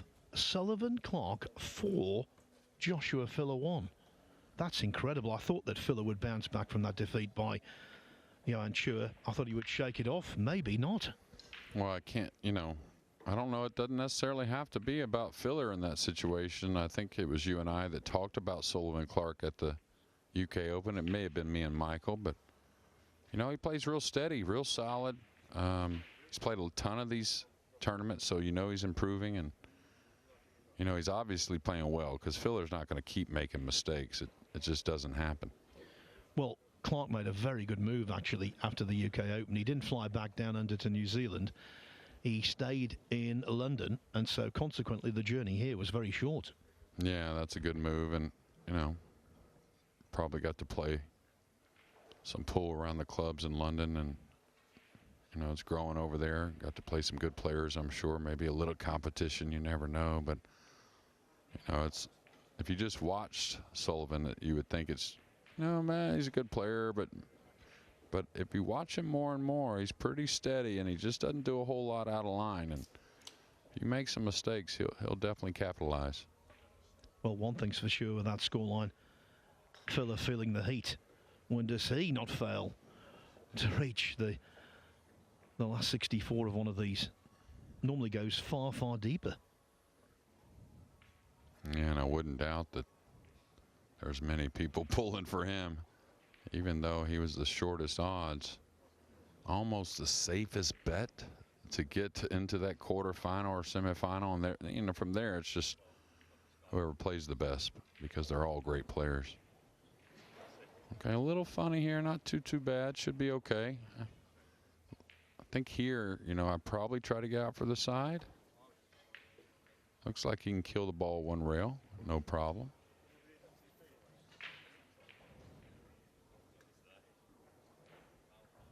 Now, one name that I haven't seen today, even though I know he did play, assuming Jason Shaw did advance. Yes, he did. I will tell you exactly how and at the expense of whom. Apologize, ladies and gentlemen. So much going on. He beat Daniel Corriere 9-4. Yeah, I didn't know he was actually playing Daniel, and saw Daniel earlier, and he's a funny guy. He cracks me up. He said, man, these tables are tight.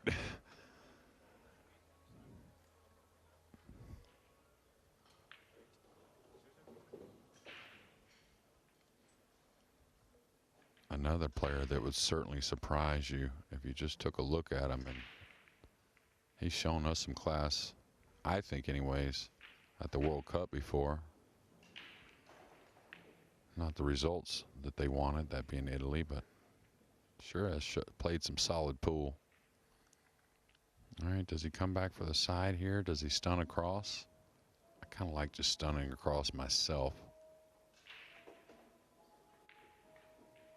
He's going to end up a little thin. Not terrible, though. And this type of shot, when you're cutting the ball, as long as you get through the cue ball, you can miss this a little bit and it still go in. Something about when you're cutting it, it just doesn't put that pressure on the pocket like a ball that's hit fully. And oh, he's spinning this. That's surprising. So he's coming back 2 rails, but he's feeling pretty good.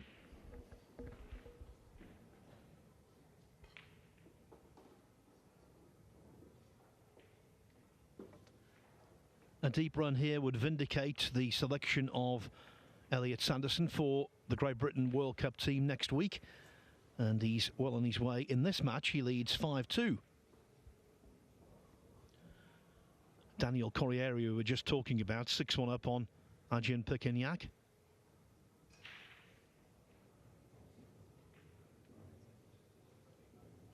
Niels Fine, 7-3 up on Francesco Candela, and that is John Morra from Canada. He's playing on table 3 against Robbie Capito of Hong Kong, and Morra leads 4-2. Yeah, 2 players you would think are going to make that final 64, but it just cannot happen. John Morra losing his first match, and now put him in a position to face a very, very tough young player in Robbie Capito. the Hong Kong delegation to this tournament and indeed to the World Cup, headed by the chief coach at the Hong Kong Q Sports Institute, Wayne Griffiths. I was chatting with Wayne at the airport when we arrived. His father is Terry Griffiths, the 1979 World Snooker Champion. Wow. Small world, huh? A dry break, so Riku's got to get it going. A little straight here, so looks like he's got to roll forward maybe 4 or 5 inches. That way he gets nice and heavy on the blue 2 for the right middle. That's not, ooh, I'm surprised that one fell. Now he's gotten himself a little out of line on the 2. And it's not that bad, but considering where he should have been, that's the one that weighs on you.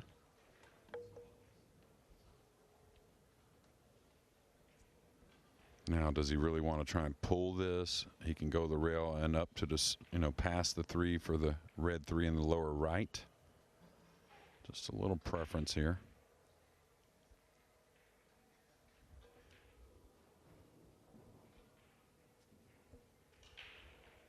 And he's actually gotten really nice. Just enough angle, but not too much. He can avoid the 7 and the 9, I do believe anyways.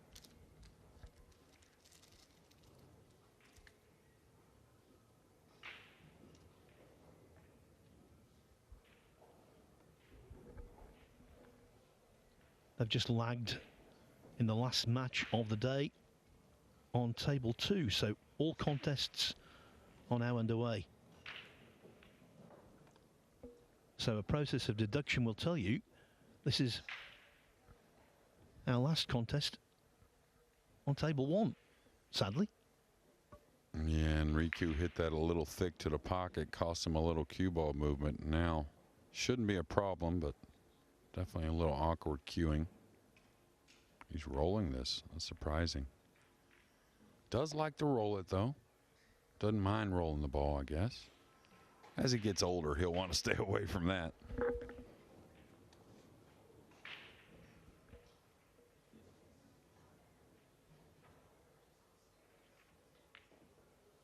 Yeah, people who don't know Q Sports very well assume, actually, that by rolling the balls, that makes it easier to pop them, and it couldn't be further from the truth. Yeah, when you're right up on the ball, it's one thing, but the players, they like to stay in that kind of medium-ish stroke a lot if they can, and just like having to overhit one with a ton of speed, you get on the extremes a little bit, it becomes uncomfortable, whether it be soft or hard.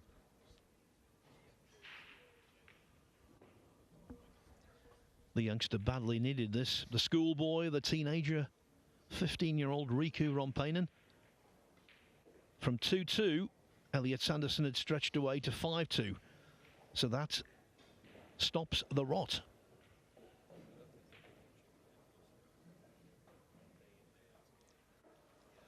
James Georgiadis, 3-1 up on Adam Stankovic. He's trying to become the second Australian into the last 64 after Justin Sage. Koping Chung, to no one's surprise, 5-1 up on Francisco Iglesias. Badr Alawadi, he leads Pius Labutis 6-5. Tobias Bongas 4-3 up on Karl Naderberg. 4-2 Mora over Capito. Matthias Snigotsky 5-4 on Christian Sadea. Roman Hebler and Mario He 1-1. They're sharing a room this week, but friendship suspended for a while. Duong Kwok Hwang, who was responsible for ending the World Nineball Championship title defence of Shane Van Boning in Poland in February. He leads George Antonakis 3-0. Mika Immonen has a 6-4 advantage over Senarib Azar.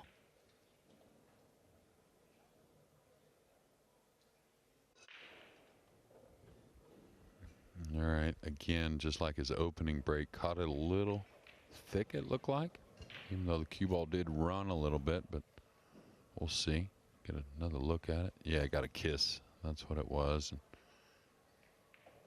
a push-out situation for Elliott, and not an easy one as well. He's going to tie up the pink 4 and 6 a little bit.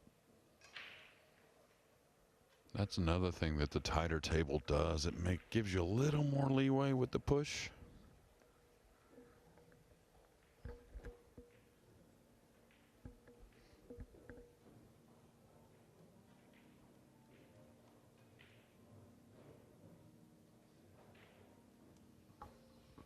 I know pool fans around the world will want to monitor the progress of Joshua Filler. Well, he's just won rack 6, so Sullivan Clark's lead reduced to 4-2.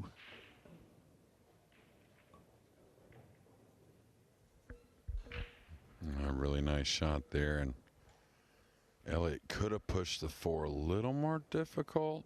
Now Riku with a really nice opener on the 1. The 3's near the pink 4, so a doable rack, even though very difficult.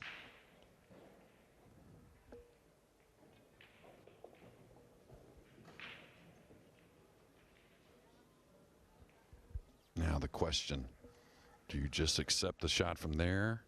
I think he's got a little angle where he could go into the pink a little bit. Going into the green is a little dangerous in my opinion, but just because if you hit it a little thin, that being the green 6, you could have problems.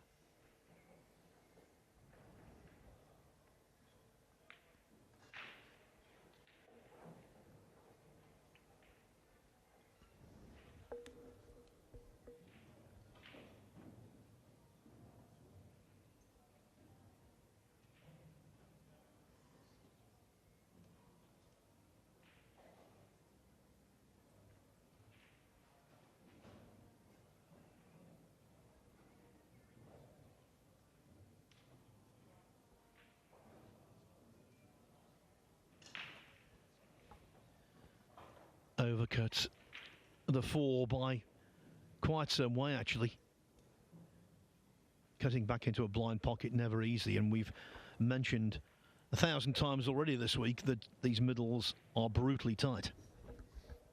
Yeah, and anytime you're, kind of close to the side rail with these cuts, and it wasn't out in the middle of the table, you're a little worried about the cue ball path at times as well. Okay, he's going to have to kill the rock here with a lot of spin, it appears. And when the 5 is this far away from the side, it looks like he's going to try and come 2 rails and get above the 9, which is definitely the play. But you got to watch this ball killing on him too much. Oh, it didn't kill enough, and he's going to get very difficult on the 6. We saw him make some incredibly thin cuts against SVB, and he's got another here.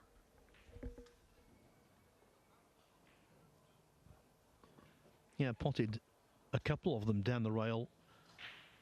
Very similar to this, very reminiscent.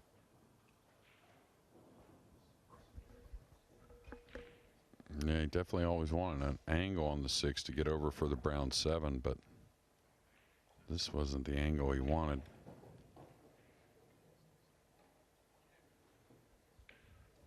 I think he's got to shoot, though.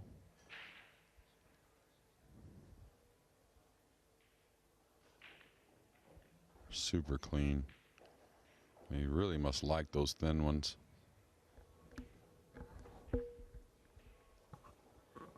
And just like novice players, amateurs in the club, certain shots that you like, well, it's exactly the same with the pros.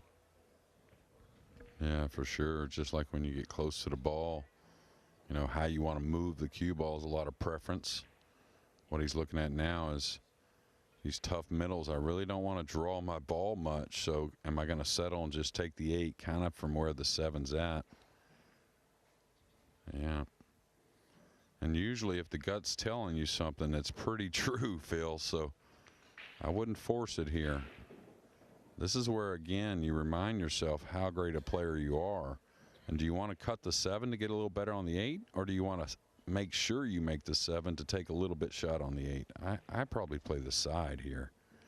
Yeah, I think that's a little, And the thing is, again, he went through the deliberation, right, and thinking about the middle the entire time, and then all of a sudden, last second, said, oh, let me play it in the corner.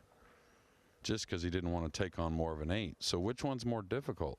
Stopping your ball on the 7 and shooting the 8, which would have been a little difficult, or making the 7 more difficult itself from the beginning. So interesting decision. It wasn't to the same degree, but kind of reminded me of that situation Earl had with that, was it the purple 5, I think, in the Moscone Cup. Riku Rompainen a little fortunate there. He didn't play the 8 ball into the pocket he's taking it into. But he will gladly accept this rack to get within 1.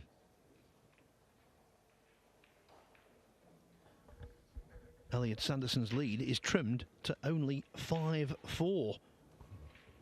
On table 4, I can tell you Neil's fine on the hill against Francesco Candela at 8-4. Daniel Corriere 7-1 up on Ajin Picignac. Miguel Silva of Portugal 7-3 on Hunter Lombardo. Sullivan Clark has just taken the 8th rack. Fillery won the previous 2, so Clark's lead now 5-3, and of course he's breaking. Tim de Ruyter on the hill against Torsten Homan 8-6, the Dutchman looking good there. Samuel Santos and Christos Papageorgiou 3-3. João Grillo 7-3 up on Radislav Babica.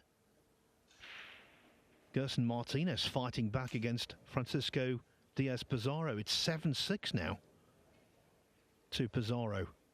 Mika Immonen 6-5 on Senere Pizar. Duong Kwok Wong 3-0 on George Antonakis. Emil Andre Gangflo has taken the first against Ika Echeverra on table 2. Roman Hebler and Mario He still 1-1. It's also tied up. Christian Sedea and Matthias Negotiet 5-5. John Morra in command now against Robbie Capito 6-2. And the same scoreline for Ko Ping Chung over Francisco Iglesias.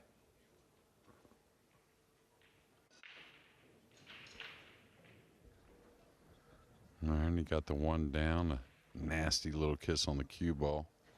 Does have a shot on the blue too, and position is natural, even though it won't be an easy red 3 either if he knocks the 2 in, but you got to figure he's going to stay aggressive here.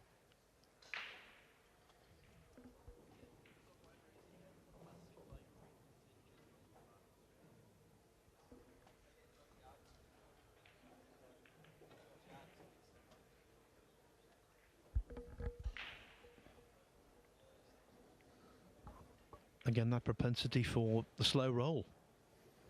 Yeah, and what happens when you're full on the ball and you don't want to go so far away from the red, you just let up a little bit, and got to realize when you're rolling the ball anyways and you're real straight, cue ball's not going to get away from you. It might roll out a little bit, but it's not going to go much. Now, a good thing here for Elliott is if he has to swerve the ball a little bit, may take a long shot on the 3, but the pink 4 is pretty near. So doable. Oh, if he can draw his ball closer. That's surprising that he didn't. Maybe he's just worried about getting behind the purple, I guess, and now long and straight.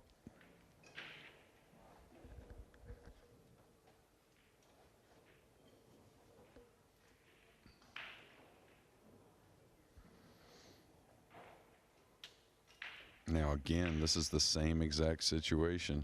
Don't feel like you got to baby it so much. You can run through a good foot to 18 inches. No, he's elevated. He's trying to stun from, boy, that was a tough proposition right there, Phil. Whichever way he played it, it was high tariff from distance. That way, very high tariff.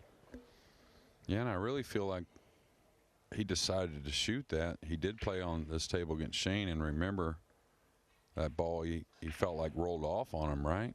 So maybe that was what made him kind of jack up and try to stun the ball forward.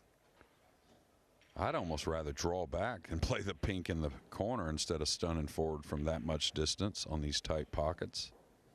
I know that sounds crazy, but when you stun the ball, boy, that pocket becomes very, very small. You see a little left-eyed dominant right-hander.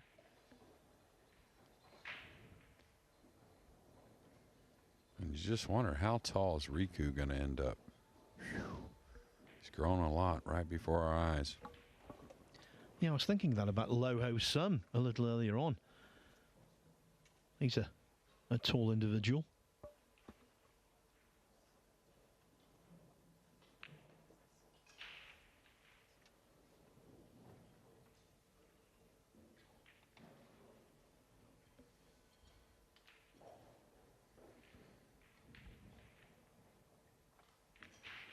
I'll tell you, Riku goes in and gets out, which he will after knocking the 7. And I kind of feel like a timeout from Elliott is coming. Elliott usually always takes his timeout during the match, one time or another. Wouldn't be a bad time now.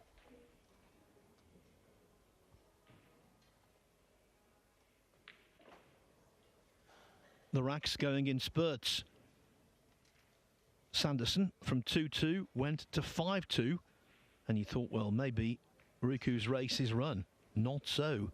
He's won the last 3 racks, and they are entirely level, 5-5. Let's just take a quick look at table 2, which is in the very early stages. Emil Andre Gangflor, 2-0 up on Ika Echevera. Gangflor from Norway. He was the European Under-23 8-ball champion in Tampere, Finland recently, successfully defending the title. So he's clearly a threat. Yeah, if I remember correctly, he's qualified into the final 64 a few times. Definitely, I think, at the World Nineball Championships this year, if I remember. I've seen him play some really, really good matches. And speaking of tall, he's probably about 6'4" or so. Significant result to give you. Niels Fine is through 9-4 against Francesco Candela, the Nearly man of 2023. He's played some wonderful pool. If a few racks here and there had gone the other way, he might well have been one of the players of the entire year. So he's still in there battling, the Dutchman. Yeah, another fine team next week. You'll see there's box office Boise wearing the Yankees gear. With no appreciation of their history. If you asked him about Mickey Mantle or Joe DiMaggio or Babe Ruth, he'd have no idea. Well, if you walk around London, you would think there are, 100,000 Yankee fans. There are Yankee hats everywhere. I think it's just a trendy kind of thing.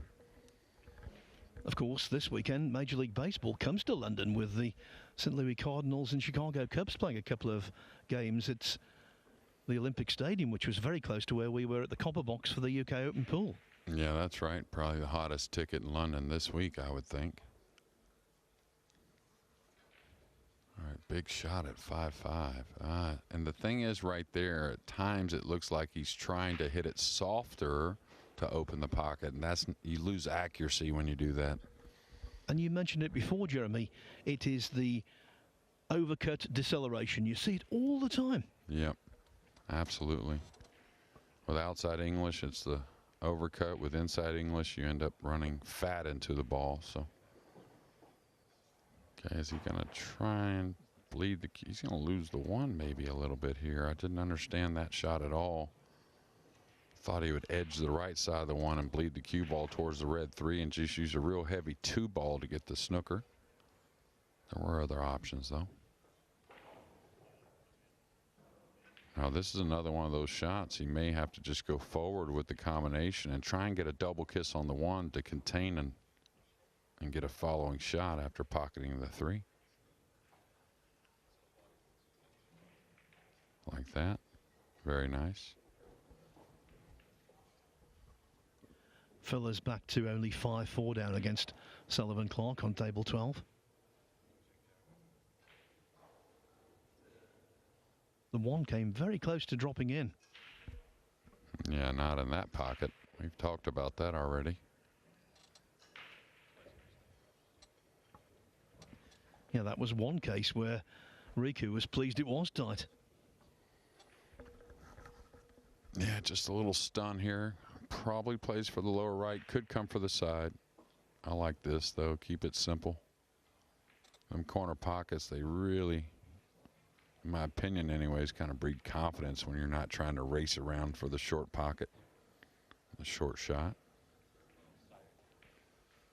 Keeps you in line with the cue ball as well.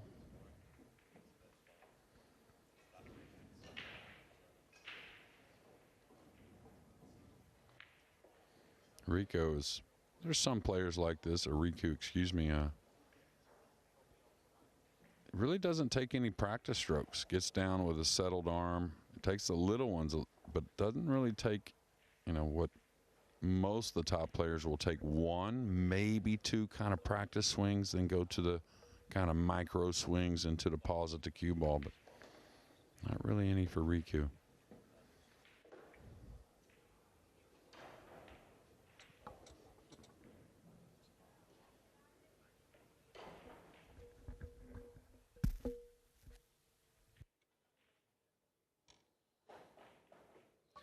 That is 4 racks in succession when he was facing a spot of bother. Riku Rompainen leads Elliot Sanderson 6-5. Is the youngster from Finland about to claim another very notable scalp? Another tight match involving a Finn is on table 24. Mika Immonen and Sinarip Azar 6-6.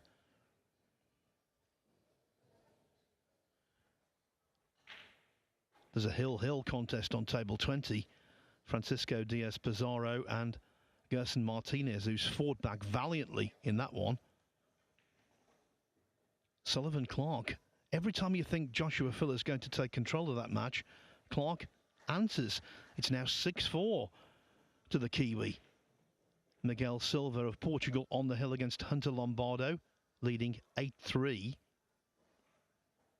Getting a little tighter on table 16. Daniel Corriere now 7-4 ahead of Ajin Pekenyak. This losers qualification round is throwing up some really intriguing contests. Also on the hill, João Grillo 8-4 over Radoslav Babica.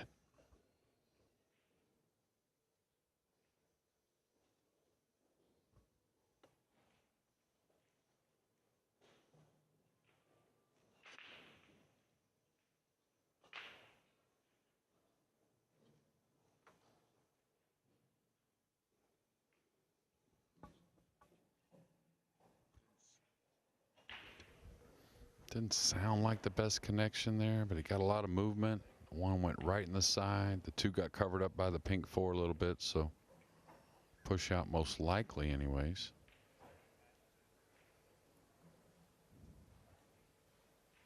Now he's looking to see if he can go rail first behind the pink, and he can.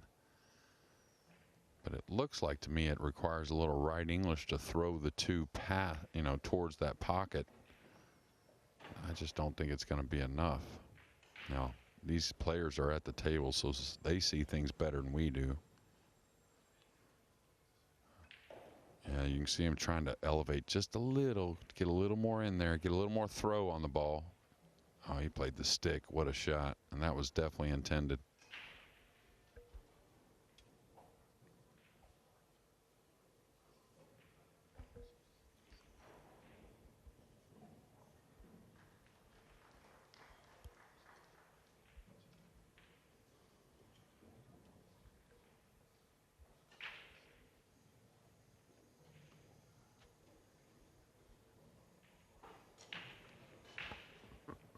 Result on table 13, Tim de Ruyter has defeated Torsten Homan, so the veteran from Germany out, beaten 9-6. Yeah, and Tim's a fine player, and another one that gets in as many of these big events as he can. He's going to show some results.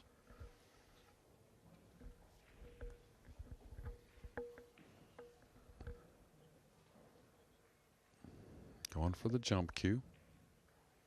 He knocks it in. Watch out for the cue ball getting away from him, maybe 2 rails up in the upper left corner, but still got to go.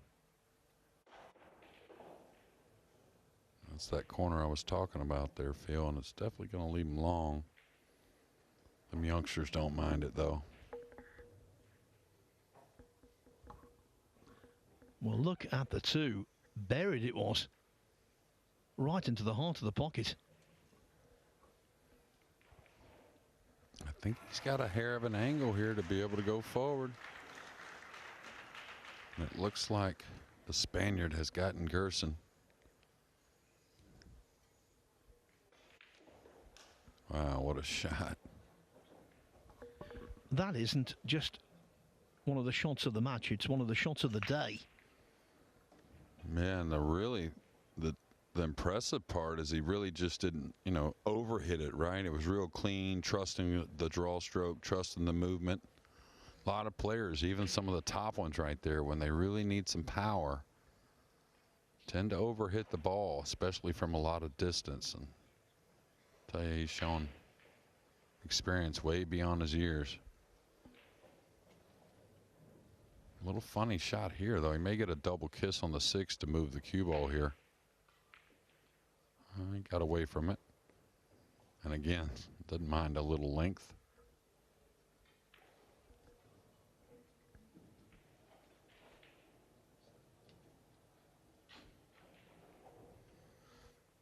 And a lot of the juniors showed up today at FSR Junior Open.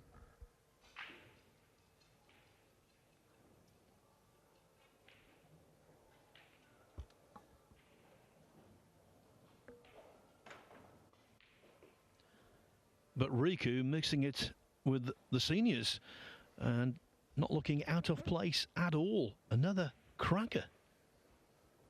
Well, the thing about him is it seems like he just kind of gets in that mode where he's going to fire. He's going to swing at him. And I think the only real misses he's had is when he kind of let up on the stroke. But when he's being aggressive and getting through the ball, it's been pretty much center cut and super impressive.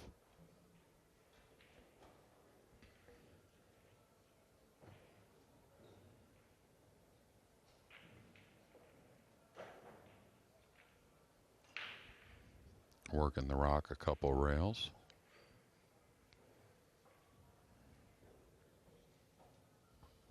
At Riku's age, there's no guarantee that he's going to be fully dedicated in the years going forward, but if he is, with this level of talent and the experience he's also built up, what a force he's bound to become.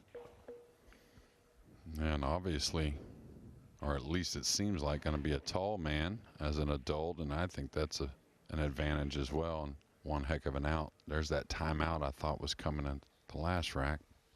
Yeah, 5 racks in succession for Riku Rompainen, who's now 2 racks away from a place in the last 64. He made the 5th day of the UK Open recently. He's on the cusp of making the 4th day of the inaugural Spanish Open.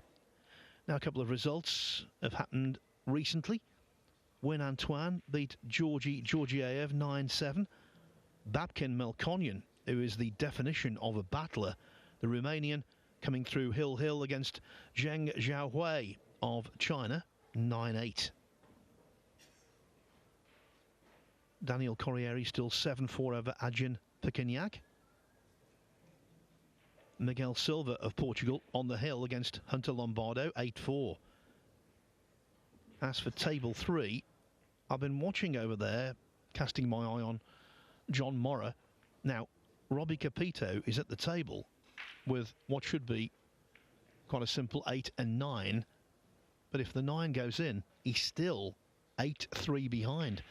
Morra needing one more for progress. Let's just have a look at this 9 before we carry on with the scores.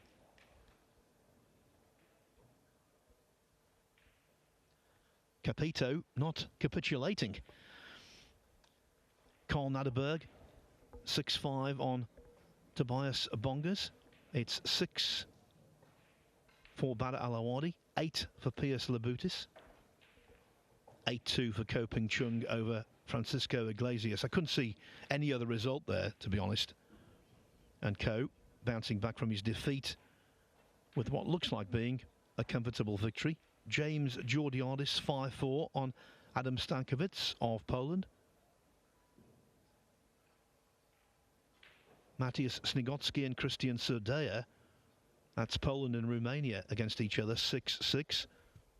On table 17, the roommates for the week, Roman Hebler and Mario He, not just sharing a room, they've shared the first 4 racks. It's 2-2. And Emil Andre Gangflo leads 3-0 against Ika Echeverra. Duong Kwok-Wang 4-1 up on George Antonakis. 6-6 Mika Immonen, Senarip Azar. 4-3 for Samuel Santos against Christos Papageorgiou. And that's your lot at the moment. No change in the score everybody wants to know. Sullivan Clark against Joshua Filler remains 6-4 on table 12. I think it's fair to say, Jeremy Jones, that if Filler does go out, it would be the most surprising elimination of one of the very top players in one of these open events, maybe ever. Yeah, I'd have to think back, that's for sure. But, you know, you're talking about a player that, you know, since he really hit the scene, has been considered a top 3 player in the world, top 4 player in the world in 9-ball pool. And, you know, not to make the final 64. Really, we were so shocked earlier at him losing, and he was playing a very capable player in Johan Chua. Now, the scoreline was a little sideways, but that just shows you how great Johan can play. And I'll tell you what, Clark's capable as well. Copigny was beaten early on, wasn't he, in the UK Open of last year, when he was still a little rusty, having not played an awful lot of competitive pool. But I think Filler going out on day 3, that would top the lot. Yeah, we were talking about, you know, that with FSR last year, and that was prior to him making all that real noise in the biggest events in the world. And he almost exited earlier at that UK Open. But I'll tell you what, if it gets about 7-4, I'm not sure. Is it 6-4 still? Just gone 6-5 this very second.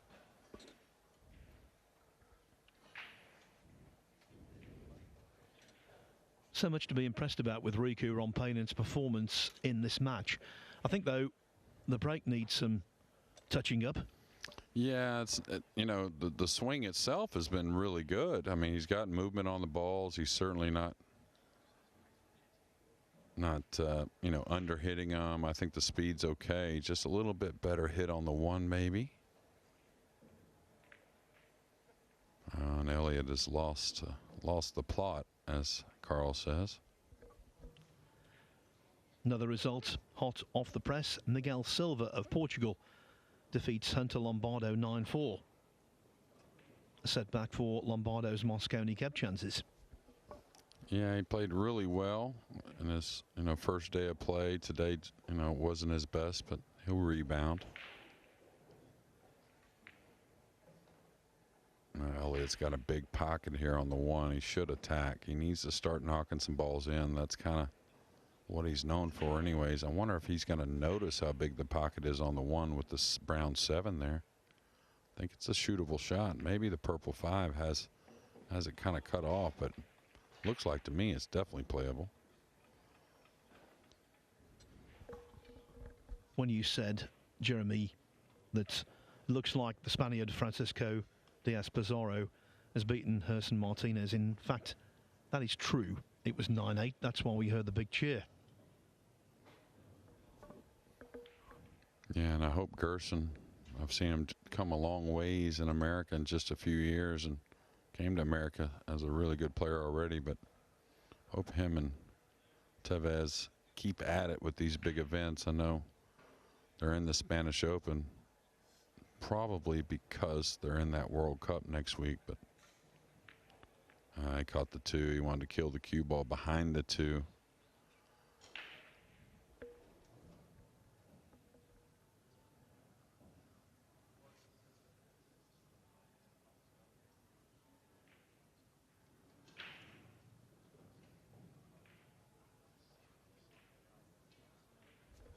Not sure that's enough speed.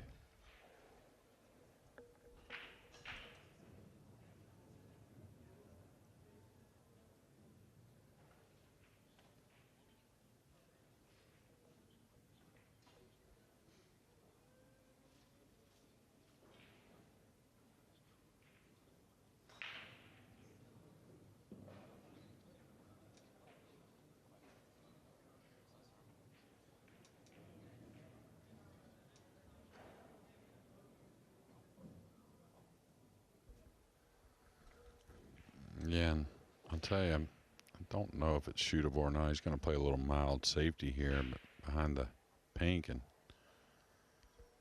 tell you what, again, talk to Tyler Steyer about that.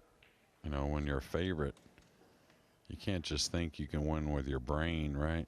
These players, even though they're maybe a hair under you, they can certainly play. And same thing here with Riku. Surprised he's not getting the jump cue out here. He can reach it. He can control it. Going with the 2-rail kick.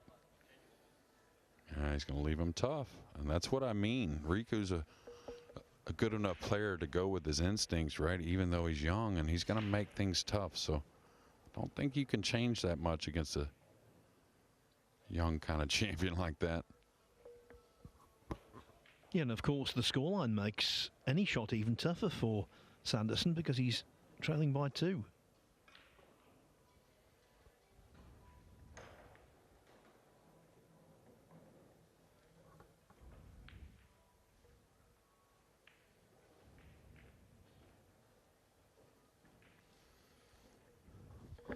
Rubber stamped Ko Ping Chung into the last 64, beating Francisco Iglesias 9-2.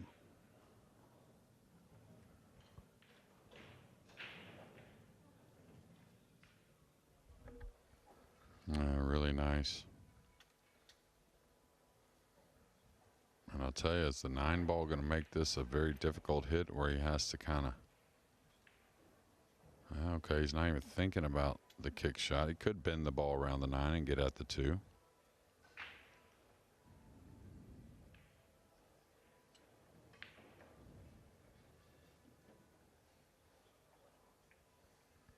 Nice effort there, congesting the 5, 8, and 7. Is the triple combination? Well, it would be a quadruple combination. Is it there? I think it may be, Phil. I don't know. 2 into the black 8 with the purple going into the brown. It's close.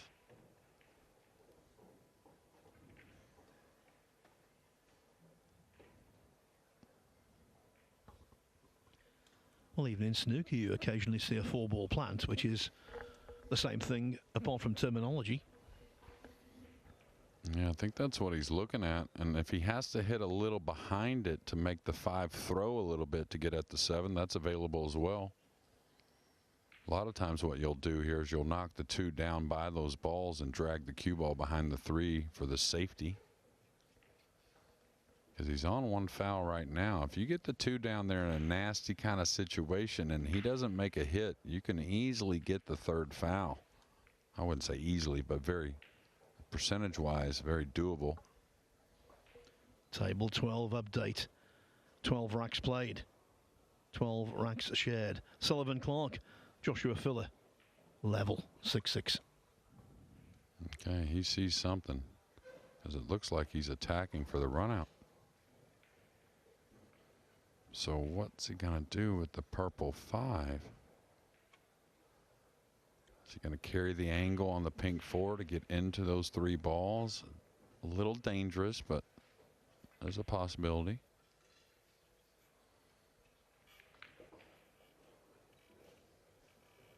And he's gotten a little flat. Now the thing about flat, you can certainly shove it over there, but the cue ball won't have a lot of natural speed.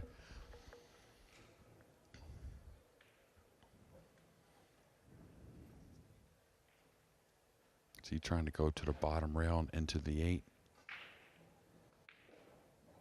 That's unlucky. I always think that's injustice when someone suffers a scratch after they've played what was a very good shot. Yeah, especially, you know, taking it on as well, right? Staying aggressive. That's what really has gotten him this lead, really knocking the balls in from a lot of places. And, you know, oof, careful.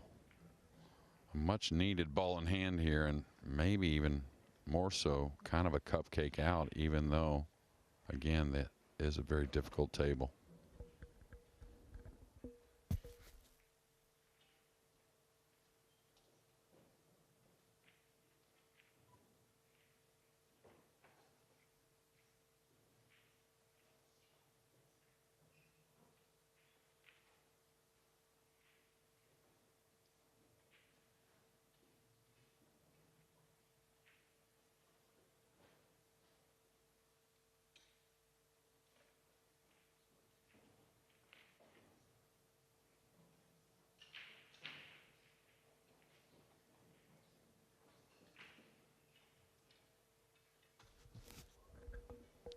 could see a little shake of the head there from Elliott.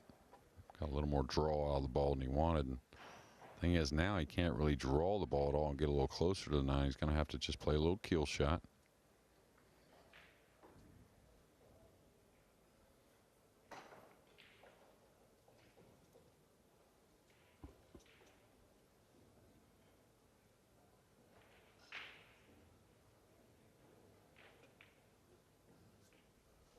The unlucky scratch from Riku Rompainen was just the lifeline that Elliot Sanderson was craving. He's back in the match, make no mistake, trailing only 7-6 and breaking shortly in rack 14. That's what they're playing on table 16 at the moment. Adjian Pikignac coming back well against Daniel Corrieri, whose lead has been severely trimmed to only 7-6. On table 22, Samuel Santos from Portugal, 5-3 up on Christos Papageorgiou of Greece. Senarip Azar has taken the lead against Mika Immonen on table 24, 7-6. Duong Kwok Wang, 4-1 up on George Antonakis. On table 2, which you can see on the Matchroom Multisport YouTube channel, Emil Andre Gangflo, 3-1 up on Ika Echeverra. Roman Hebler, 3-2 up on Mario He. Christian Sadea in front 7-6 against Matthias Snigotsky. And Piers Labutis on the hill against Badr Alawadi at 8-7.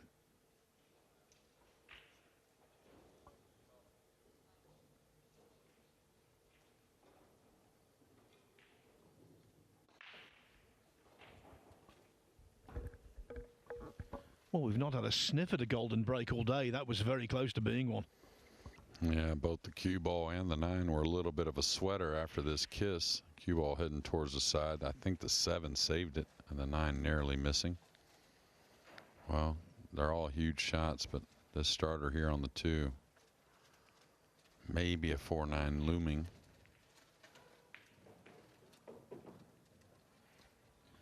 Quickly, let me tell you, table 3, the action there is over for the day. John Morra has defeated Robbie Capito 9-3. The Canadian beaten early in this tournament, but coming good when it matters. Yeah, and he's played some incredible pool this year. I'm not, you know, of course. Oh, did he get there? Oh, my. That one's going to hurt. I think he may have a sliver of the pink 4, but not enough to get at the combination. And kind of from nowhere got snookered. He knows he had plenty of real estate to play the cue ball, and I don't think he tried to get too cute, just lost the timing on the swing. And John Moore, though, getting back, he played incredible World Pool Championships, gave us some of the finest matches to watch, only to lose a couple nail biters. And he's got to go here. It's not that much of the 8 to jump over, so he should have a lot of control. I say this is about 50-50 for Elliott. Making the 9, that is.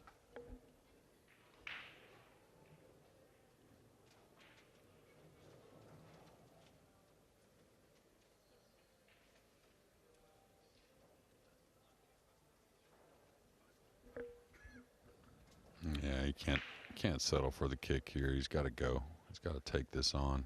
He's going to pull the cue ball up the table somewhat. Is he going to get a little bit of a roll? And a little bit. I think he deserves it, really, because Riku had a couple of early flukes in this match, and he definitely, Sanderson this is, didn't have the best of run against Shane Van Boening in his previous match. Yeah, the center of the pocket on them sides didn't change, even though they are difficult. I wonder if he's going to attack here, if he has enough to play some type of safety. I used to not mind this shot, not in love with it, but not mind taking on the thin cut into the side and working the cue ball 3 rails up the table. But, of course, you can't be off at all. Filler in front, leading Sullivan Clark 7-6.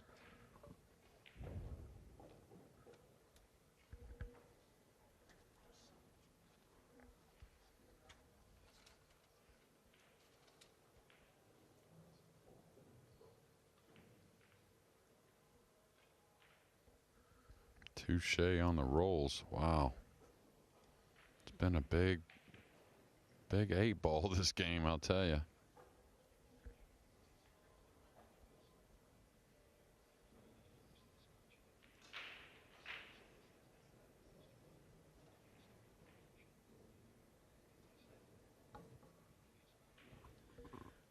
Behind the 8-ball. That's the phrase.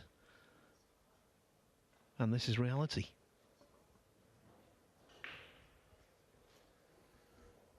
Yeah, this is that speed you want to find where you can't afford the full hit, but either contact on the bottom side of the pink 4 or the top. Now with the, unless he's trying to make it, right? I don't see hitting this with a low ball. Not only could you flinch a little and lose your line on the cue ball, but top English, you want to roll your ball here, I think. Oh, he fouled. He was watching the 4 go in and he fouled. I don't care. You might call that unlucky. That is negligent for me. Get away from the white. Watch the cue ball going at the 9 as well. He's not a rookie, but that was a rookie error. Yeah, and I'm not sure why he's drawing the ball here. A lot of times you want to follow your ball, especially when position of the cue ball is very essential. And now he's going to be a little awkwardly stretched. He's a tall youngster. He can reach it. But just cueing across the corner. But what a strange turn of events. You've seen probably millions of racks, Jeremy, over the years. That was simply extraordinary.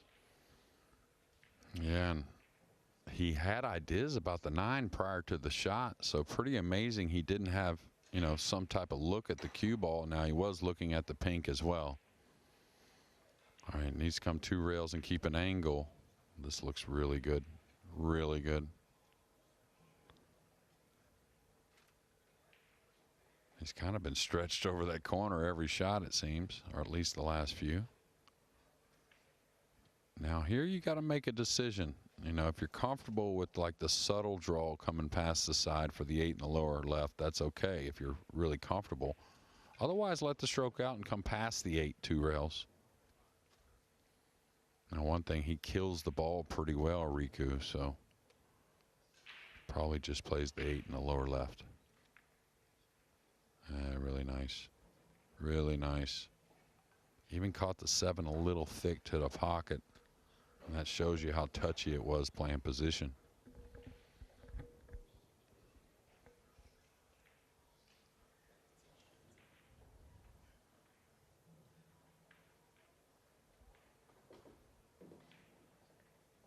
Tell you one thing about Riku, and you talked about, you know, how great he's going to be. He already has a very good nose for the finish line.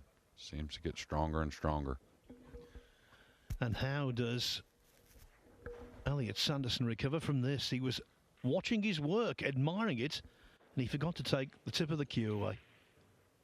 Simply unbelievable. How do you come to terms with that? He's got to win the last 3 racks now. If he does, it would be a monumental effort psychologically. Yeah, after losing 6 out of 7, after ahead 5-2 and really kind of cruising, it seemed like. And again, the funny thing to me on that, he kind of sized up the hit off the pink 4 to send the cue ball at the 9.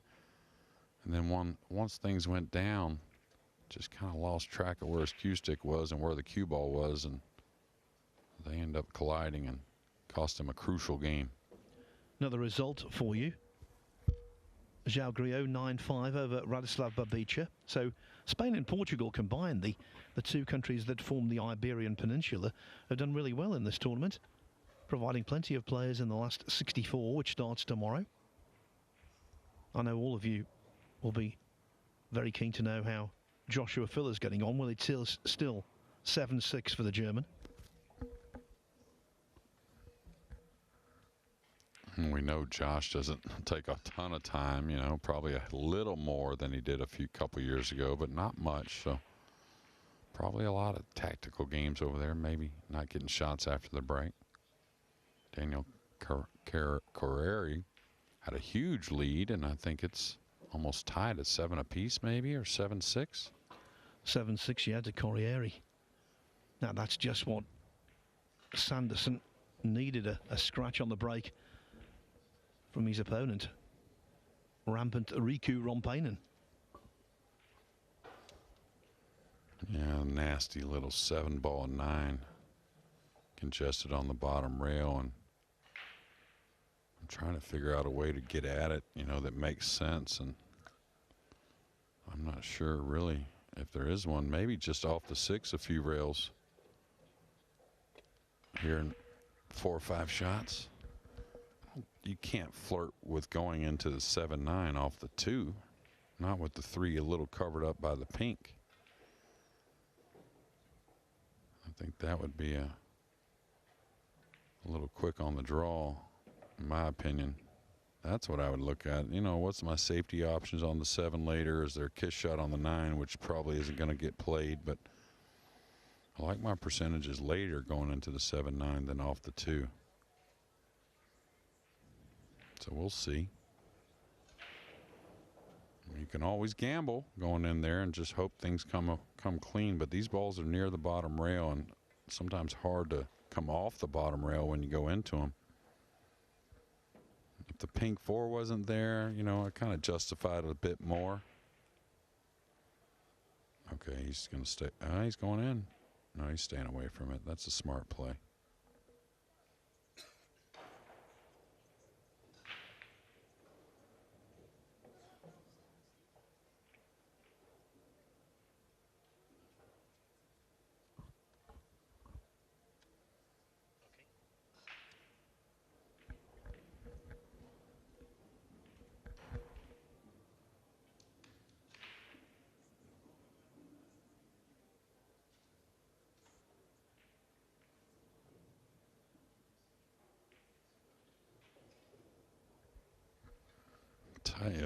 I don't know if the 8's in the way. If he could draw back to the top rail, fall a little underneath the 6, he may be able to slide by the 8, use the side rail and spin down and open these balls up.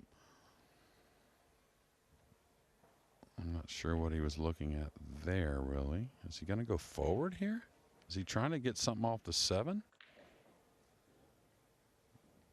Well, thing is there, you had to clip it so thin at that speed not to slow the cue ball down. You hit it any kind of thick, you have nothing on the 6. So I would have rather played shape on the 6 to try and open up the 7-9 myself. In better shape, much better shape, Joshua Filler on the hill against Sullivan Clark, leading 8-6. Remember, he was 4-1 down.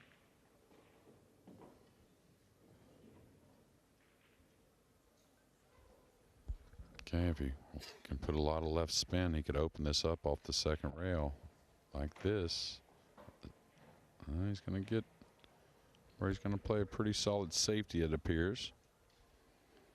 Riku may have to go up the table to get at this 7 ball here in a moment.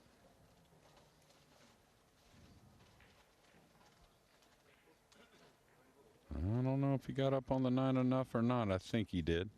Yes, he did.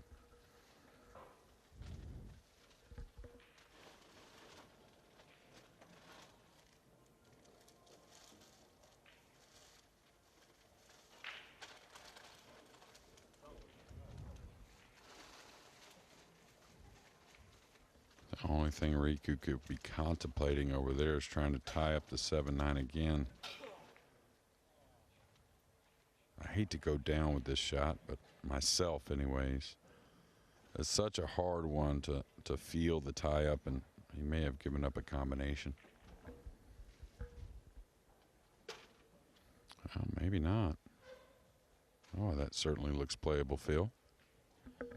Absolutely. I thought the rack was over there. I think from Rompainen's perspective, he thought so too. Yeah, he's got to be loving this. I mean, not only that, this sets up for a pretty nice kick to hit the bottom of the 7 and leave a very difficult shot of some sort. And the only thing he's got to avoid is the scratch where he's standing. He thought the game was up, Rompainen, as he walked away from the table. His shoulders slumped, visibly.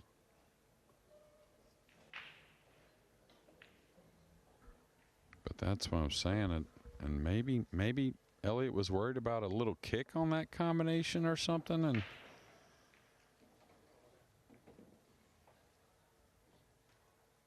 certainly don't want to question those guys at the table, but whew, we've got a pretty good setup here, and we get most of the angles, and that one looked playable to me. Well, I'm just going off Ron Paynon's reaction, as I say. And now Riku, little off-angle bank. I'm not sure if he'll play it or not. If you're interested in another match after this one's over, Gangflot is getting on with it. Really in stroke over there, playing great pool. On table 2, that's the Matchroom Multisport YouTube channel. You can find that on. And as soon as I said that, he got snookered. Commentator's curse.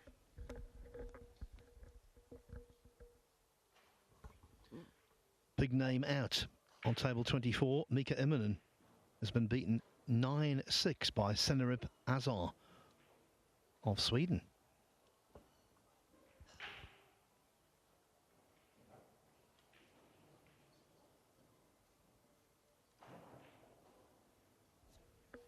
Well, it looks like he's going to spin his ball with a lot of left, trying to kind of subtly bank the 7, somewhat of 2 cushions to the top rail and come across the 9 and try and make the 9.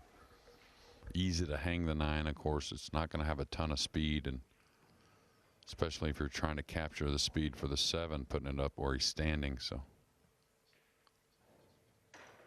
they caught the point. A little unlucky.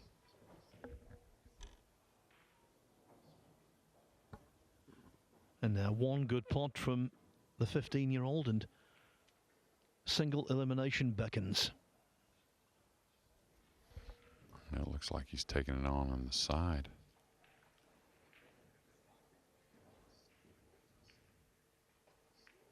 He took the corner and he hit it sweet. You have to wonder about that combination. You most certainly have to wonder about why he left his Q-tip on the table when he was looking at a ball going in the previous rack. Both of those two things have cost him dear. Other mistakes as well, of course, but they'll be amplified by the fact it's late on.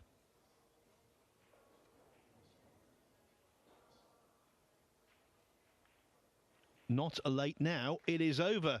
Riku Rompaynen adds another big name to his list of scalps. The 15-year-old shows immense poise. We know he's got lots of skill, and he's through again to single elimination, one of these big Matchroom Open events.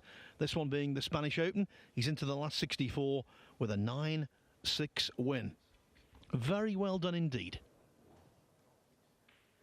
Now, earlier today, it was also well done for Gary Wilson, the Scottish Open snooker champion, who continues his flirtation with Nineball. He beat Mario He 9-8 to make it into the last 64. He was delighted, and afterwards, I grabbed a word with him. Gary, into the last 64, unbeaten. Yeah, it's going okay. I played better that match.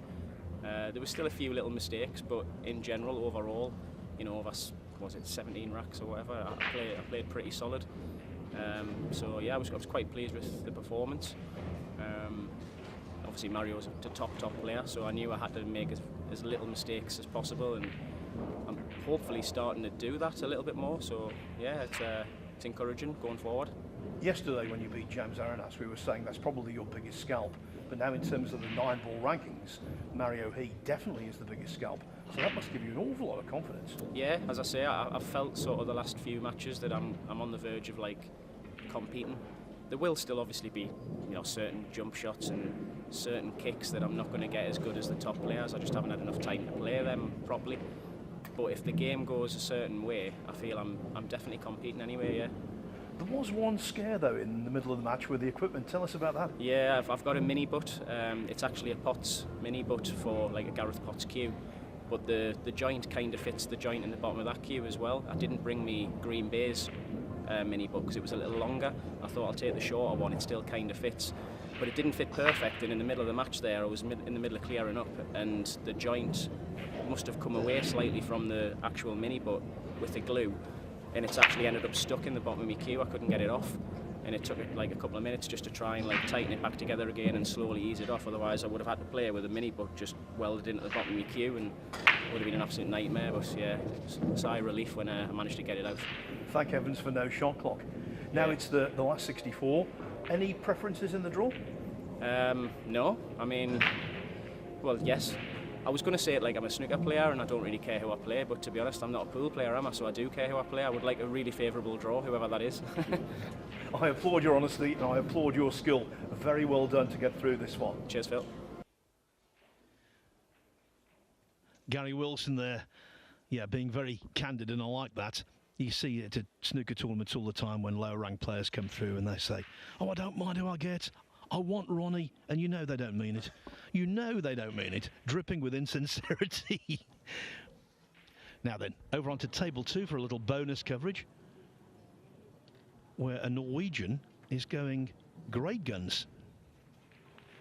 I'll tell you, if you got to see the out he made in the last rack, maybe the shot of the tournament that I've seen so far on the 5-ball. And I'll tell you, I've seen him play some really, really good matches. I hadn't got to put my eyes on him too often, just always trying to watch so many players. But Gangflot looks very, very good and just as comfortable as anyone I've seen on these tight tables. Yeah, 6-1 ahead against Ika Echeverria. Also 6-1 for Duang Quoc Wang, the Vietnamese player, against George Antonakis.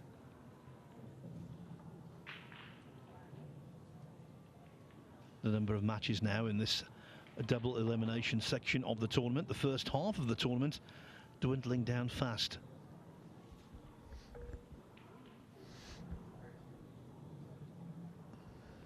Only 9 still in progress.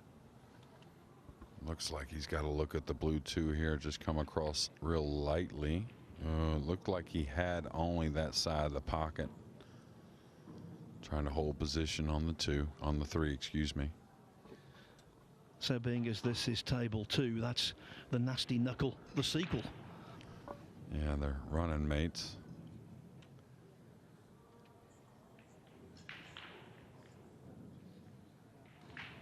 And, you know, there's going to be some people, fans, and even players I've heard say, oh, they're too tight. But it just exposes your flaws is what it does, or lack of knowledge in the game. And the players will adjust. It will take a little bit, but I think we just see so much more of the game of 9-ball whenever the conditions are difficult. And you can appreciate when someone really is putting a package together, or, you know, if they run 4 racks in a match, you know, they've done something. Watch out. Ooh. Have to tell you, on table 12, very interesting. Joshua Fuller 8, Sullivan Clark 7.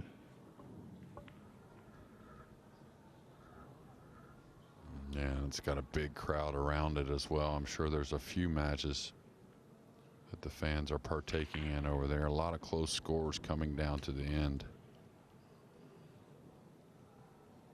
Haven't got to watch Rodriguez a ton. Gangflot's been at the table so much. Looked like he had a very good stroke though. Watched him warm up. Real nice move through the ball.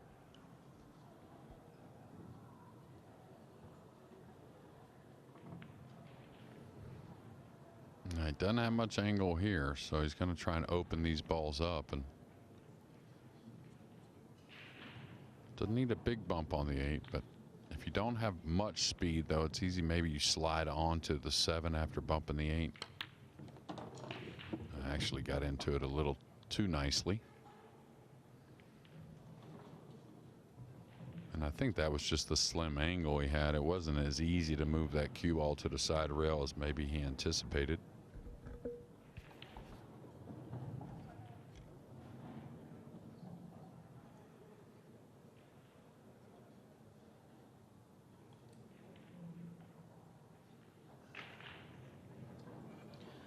This arena identical to the one that's next to it that houses table 1.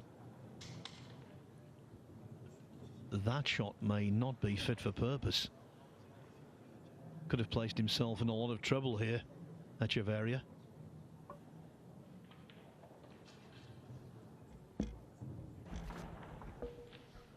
Yeah, he stayed pretty aggressive though. The 3-rail safety behind the 8 there, but with an open shot, he's going to shoot. Now, is he going to go 3 rails with inside or just straight back and forth? Straight back and forth is what most players would like. May have gotten on top of this a little. No, he's okay. Wasn't sure he'd left the potting angle there. That's why I was talking about the potential hook. But leaving the potting angle made Echeverria's previous shot even worse. Yeah, and that was just experience, and it wasn't really the execution on the safety that got him. It just really wasn't there to clip the 7 and get by the 8. Most of the time, these kind of shots for the top players are pretty easy, but this is the type of shot that we've seen missed quite a bit.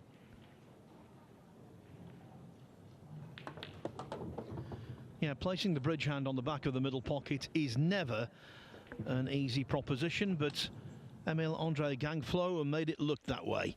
7-1, he leads.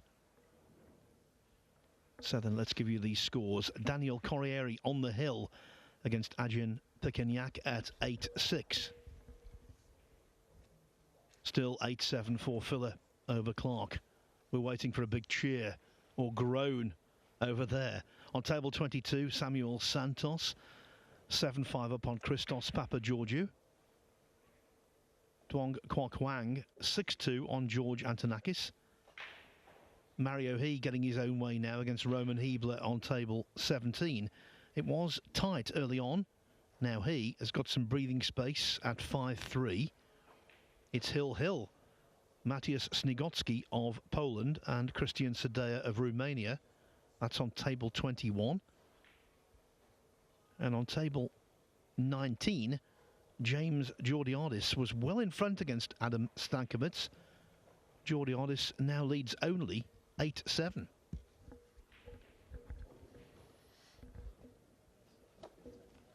The carrot of being in the last 64. Immense, isn't it? They just want to get over that line and be involved tomorrow in single elimination when the tournament comes alive. Yeah, absolutely. And who's going to kind of make that noise that we don't expect, not only in that final 64, but and beyond. I kind of think I can see Filler at the table. It's a big group over there. Always thought those X-ray eyes would come in useful. Yeah, well, I kind of saw what he was wearing earlier, and him and Clark definitely carry 2 different haircuts, and I kind of see Josh's haircut, I think, bobbing around over there between the spectators.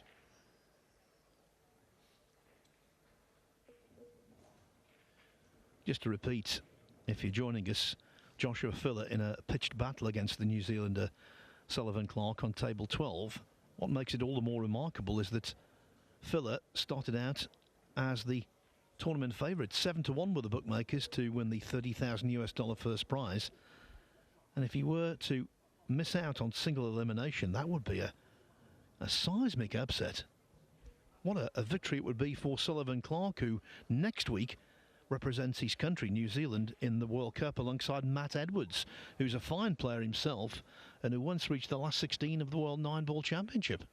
Yeah, and I think, you know, a benefit for Matt is you know, he'll be very acclimated by that time. And, of course, like you said, Sullivan stayed over after the UK Open, which was pretty smart, and it's shown it so far.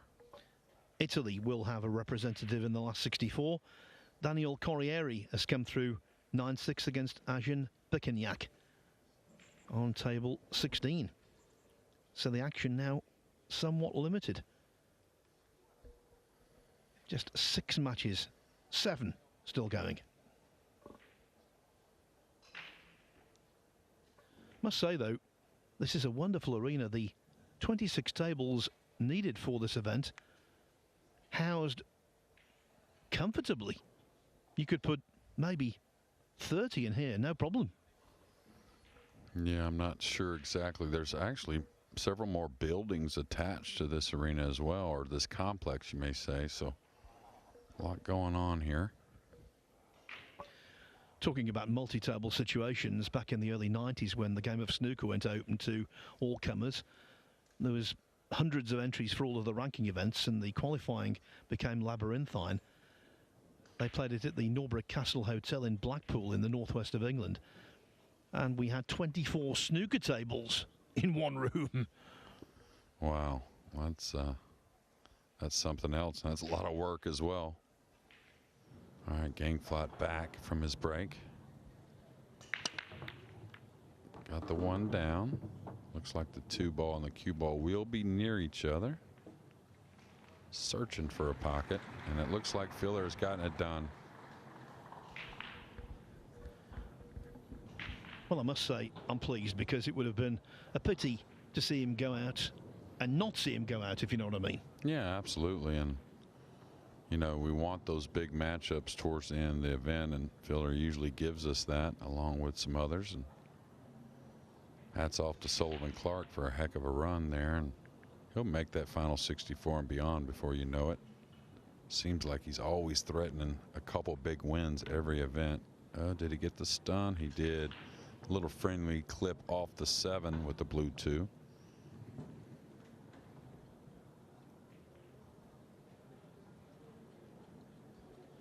This was the last match in losers qualification to start. The way things are going, I don't think it's going to be the last match to finish. Or maybe there's a twist in the tail. What a fluke. Although the Lord giveth and the Lord taketh away. He's snookered on the 3. Yeah, Pool's amazing. He was snookered on the 6 to start with, kicks the 2 in cross corner, spins the ball through all that traffic only to get behind that same 6 he started behind. So interesting, not looking at the jump cue here. Or he is, excuse me. Didn't see him switch.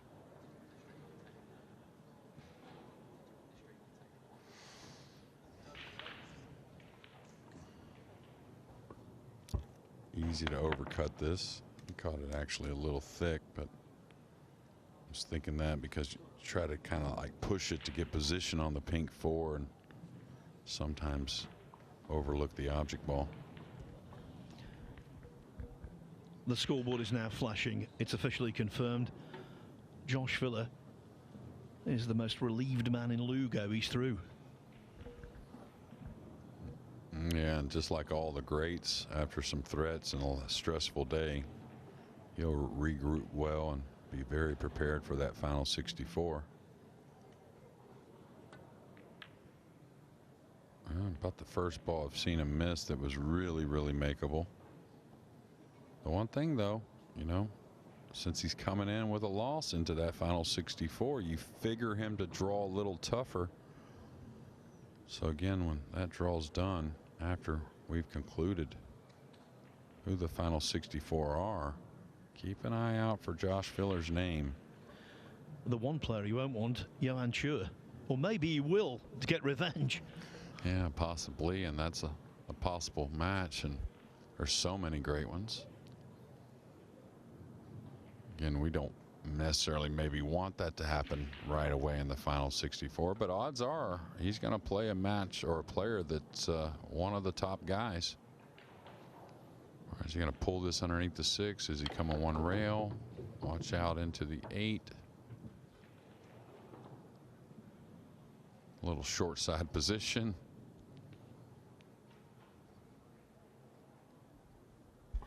He's very expressive, isn't he, Echeverria?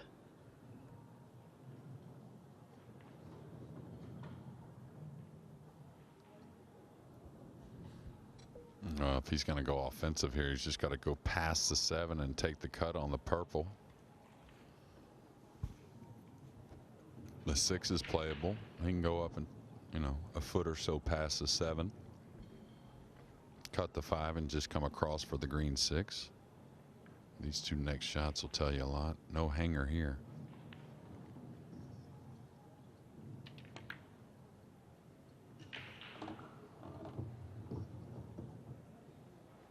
got pretty ideal. And again, when I watched him warm up, he looked very good over the ball. Made sense most of the shots he shot, and I think Gameflot just sat him down in the chair quite a bit and locked him up quite a bit as well.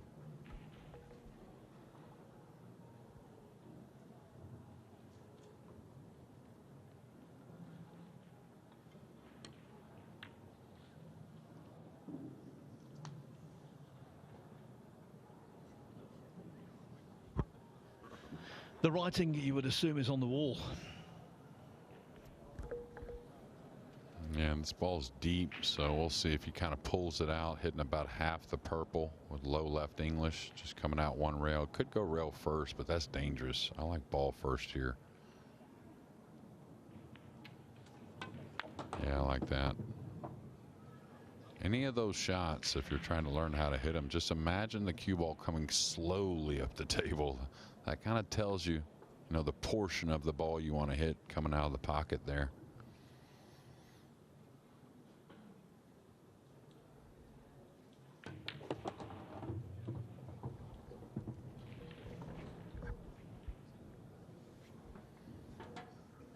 Yeah, and if you're playing in these events and plan on playing in more or some anytime soon,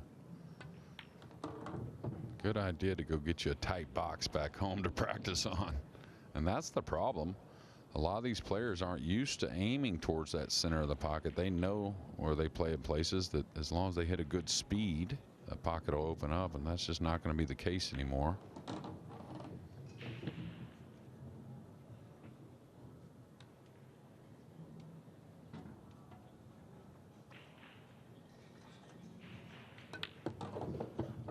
Gangfleur on the hill with the loss of only one rack. It's 8-1.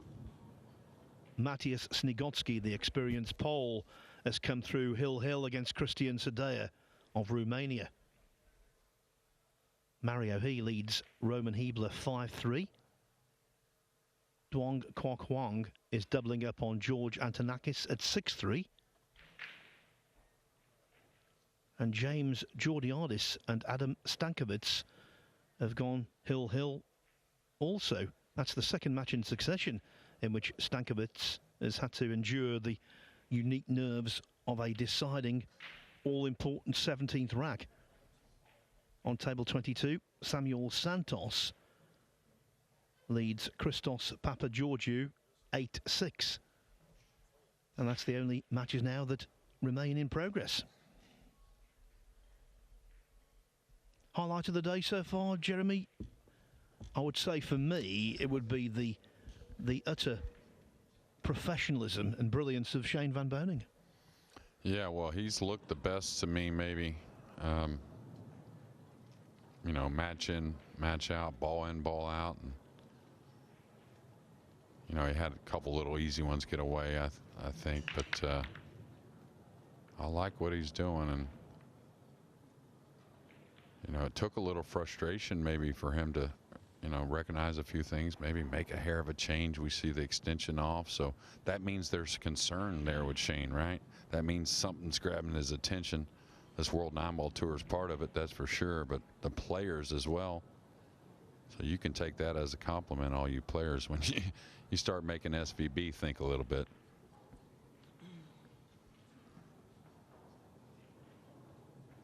Well, you can't keep doing the same things and expecting the same results.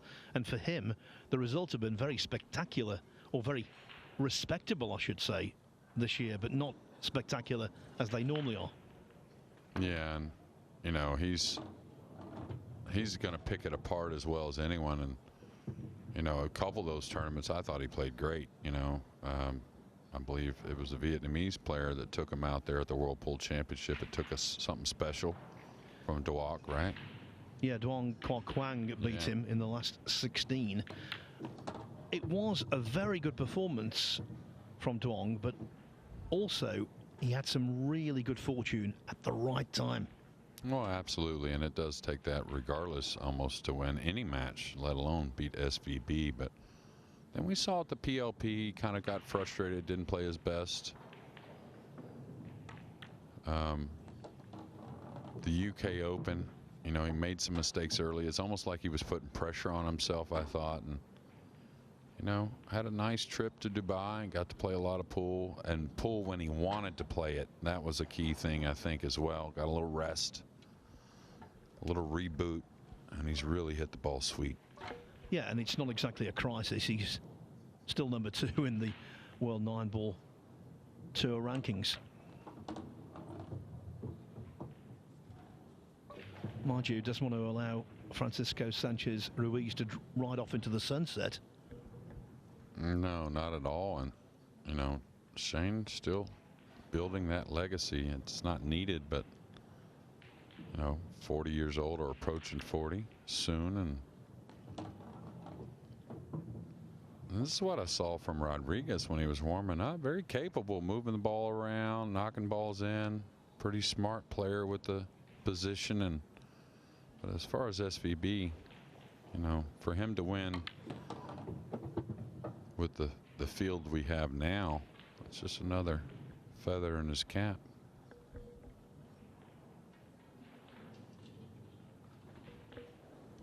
Maybe Rodriguez kind of freeing up the swing finally, right? Trailing 8-1.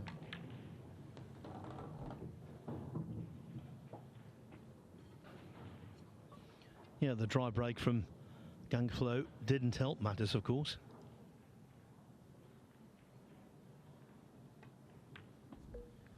He let up on it, did fall somehow. And I didn't see a kick at all myself. He's going to ask for the cue ball to get clean, but because normally when the ball kicks, it won't fall like that. It'll normally hang up.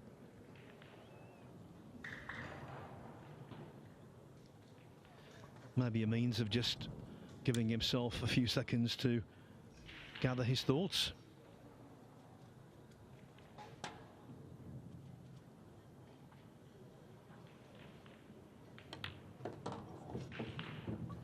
He stays alive for now. Iker Echeverria 8-2 down against Emil Andre Gangflow. This is a very big arena, and now just a few players are rattling around in it. Table 22, Samuel Santos 8-6 over Christos Papageorgiou. The aforementioned Duong Kwang, Shane Van Boning's conqueror at the World Nineball Championship. He leads 6-3 against George Antonakis.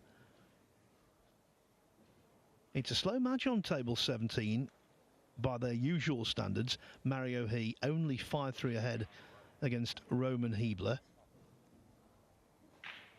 And on table 19, nail biter, James Georgiadis and Adam Stankovic locked together at 8 racks each.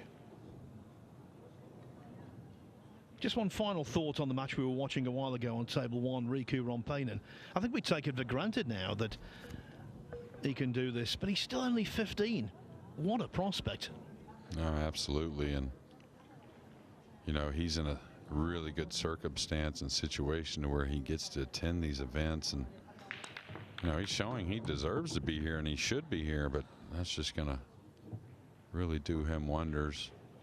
And it seems like every tournament he improves, he's consuming the information and being able to pull it off when the moment's at its, you know, most difficult, it seems. And again, I think he comes into matches feeling he can win. That's what it looks like to me anyways. Can he get through to this too, really? Yes, he can. Little light with the cue ball. James Georgiadis will be very disappointed, bitterly disappointed, after building a very useful lead over Adam Stankovic. He's lost. Stankovic coming through 9-8 on table 19. I was going to say the pairing for the Australia's World Cup had a good chance for both to get in, and 1 out of 2 ain't bad, I guess. Well, Meatloaf says 2 out of 3 ain't bad.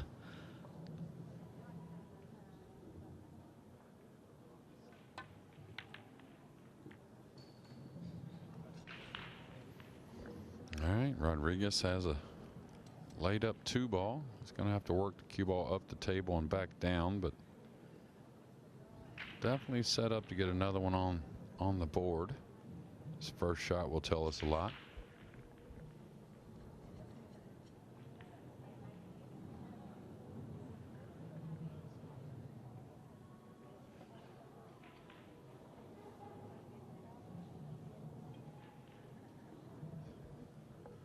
And of course, FSR and all the top Spaniards are great guys, and you could see him must really like Rodriguez, right? All coming over here to sweat him. Yes, the Spanish pool community is definitely tight-knit, as indeed is the Polish pool community. We saw that at the World Championship. And there again, very good, moving the ball, cheating the pocket a little bit, getting it up closer to the pink, and just kind of shows you how well Gameplot has played to get this scoreline.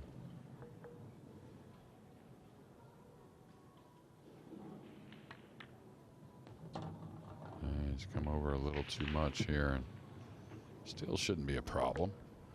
He's got a bit more of a shot, but he can cue the ball. Just a draw stroke to the top rail and back out.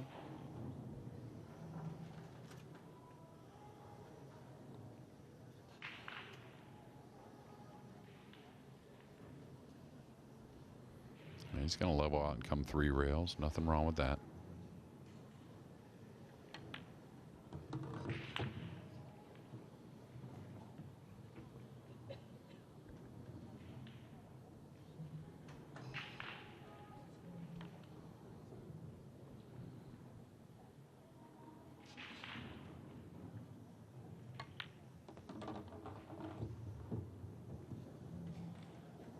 Checked up the cue ball off the short rail.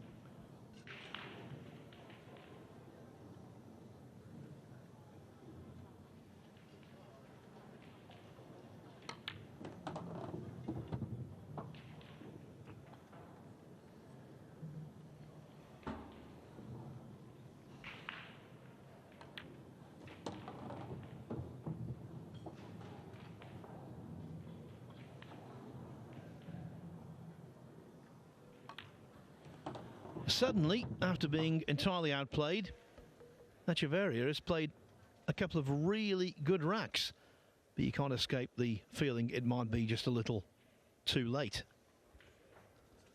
Duong Kwok Hwang has taken rack 10 against George Antonakis.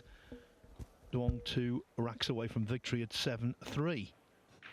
Roman Hebler of the Czech Republic, he's now only 5-4 down to Mario He.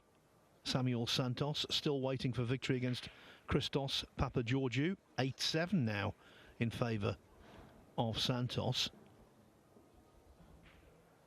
And that is your lot.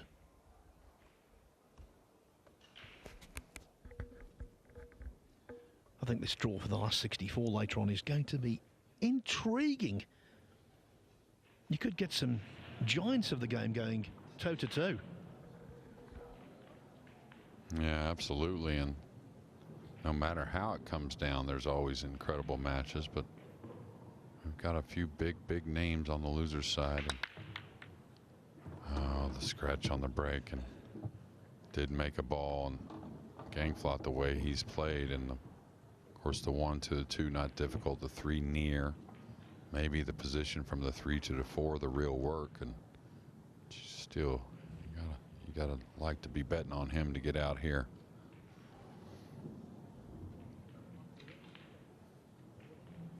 Could come 3 rails around the 5, or most would just zigzag the cue ball with a little low and maybe a hair of left English. And again, when you're in good position and ball in hand, there is no better. Stay aggressive. Try to get close here with the line as well. And he's fallen a little off, so he's going to have to take maybe a little subtle chip shot in the side on the 3 if it's playable. Kind of didn't really dig on the cue ball as much as I thought he would there. Thought he would come maybe get about half the distance that he is now to the 2 ball. You know, a lot of times we manage. When you get out of line, you start to manage a little bit, you know, and you get a little more conservative, as you should. But when you're in good position, that's when you stay aggressive and keep good position, at least in my opinion. Up. So, and that's just from that first shot on the 1 ball, having to roll the 2 that we talked about earlier, that really not the most comfortable way for the players to shoot. Rodriguez, who had taken the glove off, thought it was maybe curtains, puts it back on and still fighting. Yeah, the gloves are off, literally. He thought he was out for the count. Yeah, absolutely, and just kind of knows what a scratch on a break usually adds up to. It's a funny bank if that's what he's shooting at. Can make it, but he's got to kind of stiff it. Can't really get that great on the 3. If you try to draw the ball a little bit here, you tend to miss this. I like to cut, take a chance with the cue ball. And nice. He's going to fall a little underneath this 3 ball, so this could get awkward, and it did.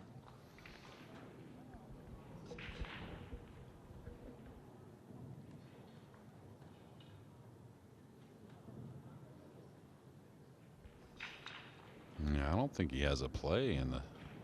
Maybe he can get short side on the pink, playing the 3 in the right middle with like a top and a hair left English, just comes straight down this left long rail. But anything else to me looks kind of cut off. Maybe he can go 1 rail between the 5-7 if he cuts it in the side. He's going to play the corner. Cue ball should hop a little bit. Oh, he hit it pretty smoothly. Caught a little thick though.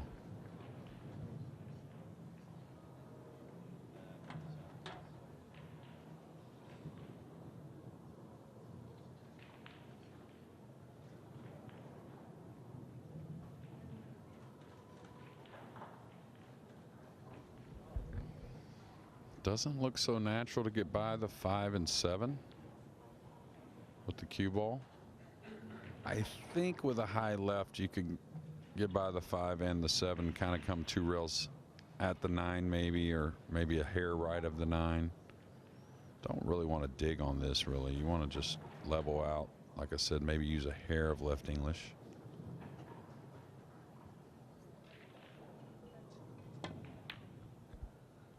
He tried to add some speed to get a little more out of the cue ball.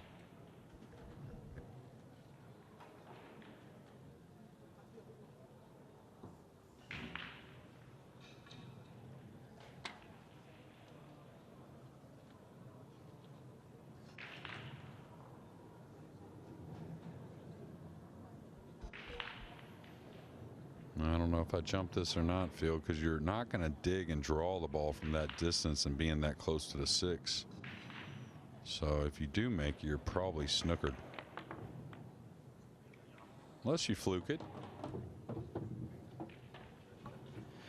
And for the second time, he flukes a ball, but gains absolutely no shape on the next.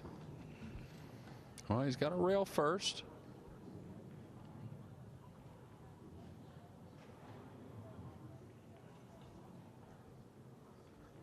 Well, maybe not. I'm kind of looking down the line. Maybe it's a little bit more of a swerve and a lot of right spin to get at that rail first.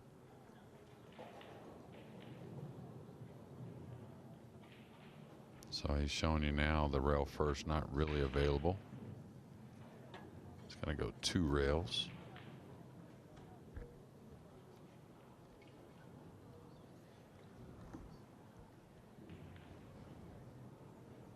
A lot of players will threaten the pocket at least here on the lower right. Oh, he's playing it softly.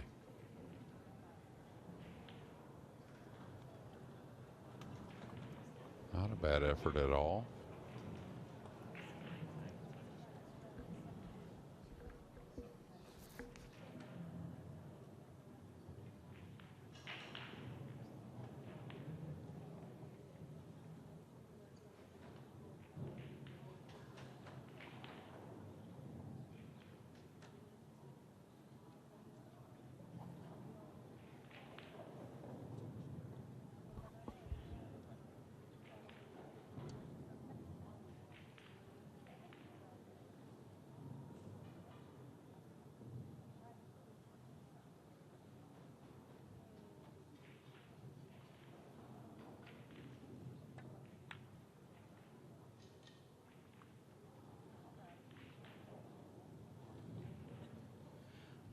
He did not want the 4 to drop there because he would have been hooked on the 5. That's what he's gone around the table to look at.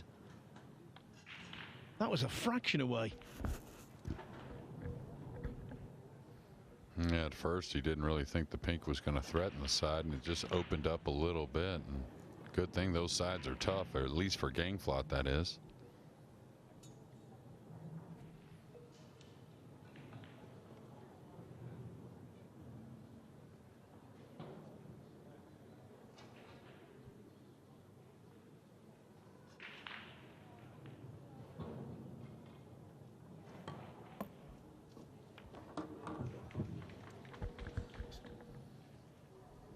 Oh, he's hanging in there, making the shots he needs to make to survive.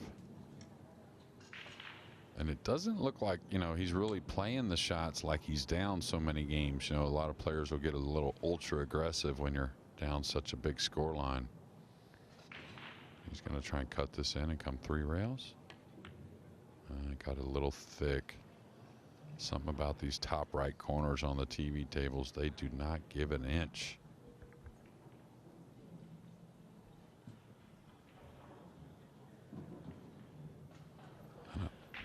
The ball's consistently being left on that shelf.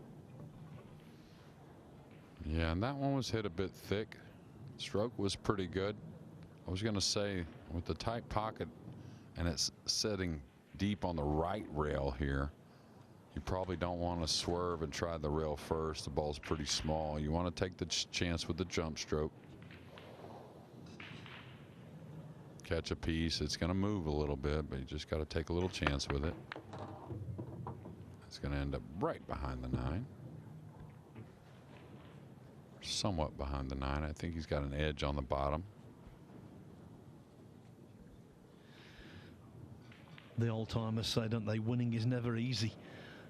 Gangflo being reminded of that here. At 8-1, it was a walk in the park. Now, all of a sudden, it's a little irritating.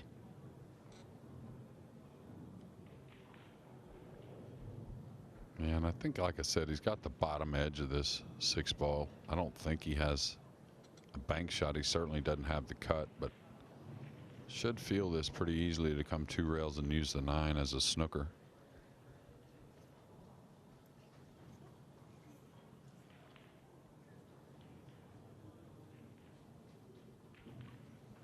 He keeps looking at it. I'm almost 100% he has the bottom. So what I think he's sizing up to, can he get at the bank cross corner? That's the only reason he would be taking this much time. Otherwise, I would definitely bet he can get at the bottom of that easily. Yeah, he's drawing the ball, so he's definitely going for the bank. Can't do a lot with the cue ball, though, I don't think.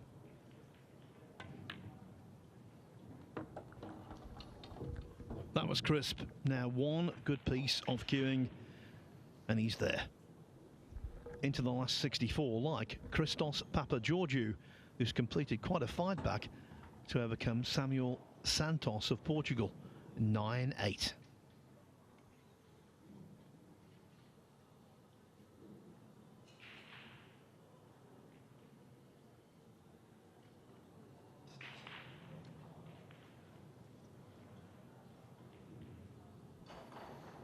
A little awkward cueing, and tall man with kind of long hands. Doesn't want to play the long bridge, but that's what he's going to go with. Looks like he's trying to draw the cue ball.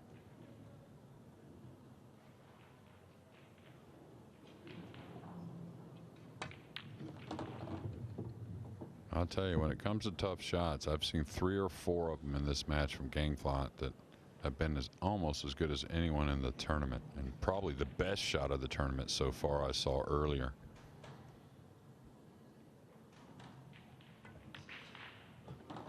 As normal in these open events, promoted and organised by Matchroom, it is a cosmopolitan single elimination lineup, and another nation is added to the list.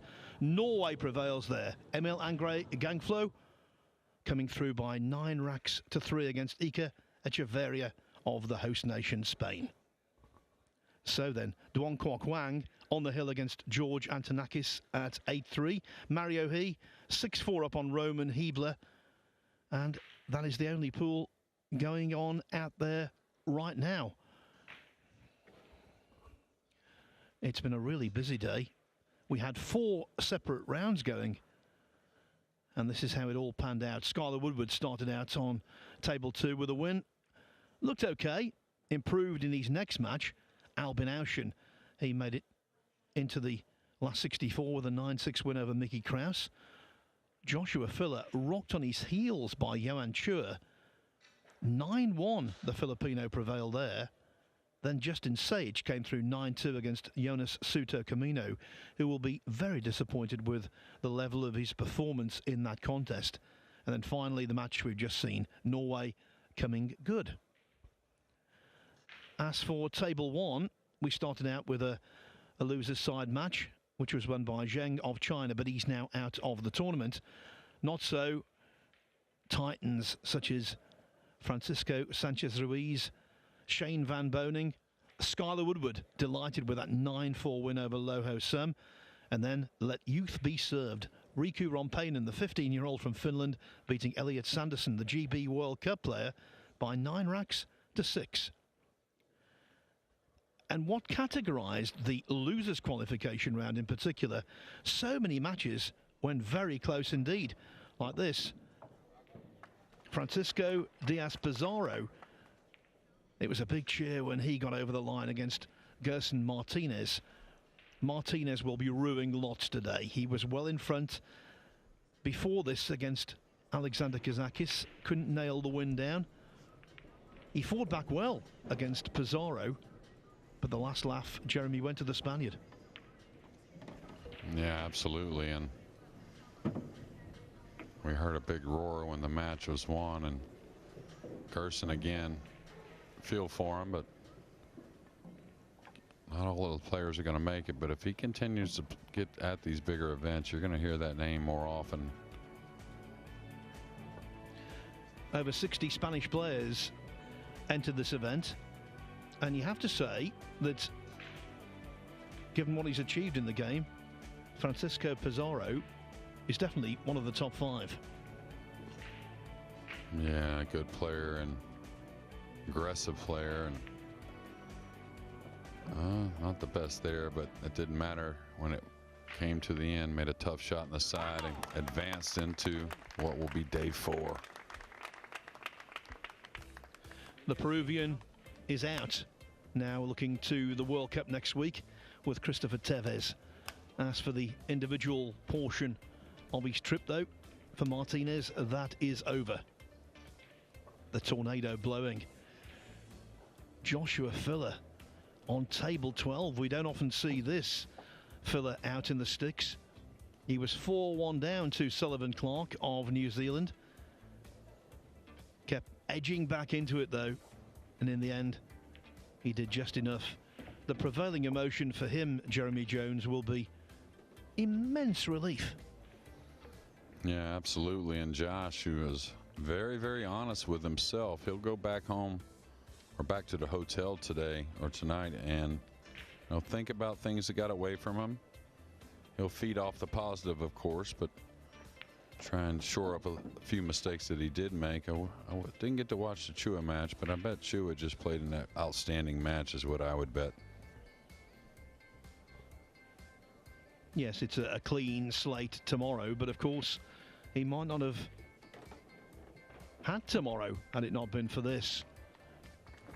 Josh Filler coming through. Sullivan Clark from all the way down under in New Zealand goes out. Now, Adam Stankovic, I don't know what the entry fee is for this tournament, but I'll tell you what, he's getting his money's worth. He lost 9-8 to Ralph Suke in the match before that, but then in the deciding rack came good against James Georgiadis, who was in front for most of the contest, but not when it mattered most. Lots of fine Polish players, and Adam is among that number. So that's it for today. Day 3 really did deliver drama, quality. That's what you expect from these World 9-Ball ranking tournaments. and we'll be back here tomorrow to do it all again. Day 4 of the inaugural Spanish Open from Lugo. Tomorrow we will see the last 64 and the last 32. They call it moving day. Please don't move from your seat, your chair, your settee. Watch the action. It will be worth it. Until tomorrow morning at 10 o'clock, from myself, Phil Yates, and from my colleague, Jeremy Jones, it's a very good evening.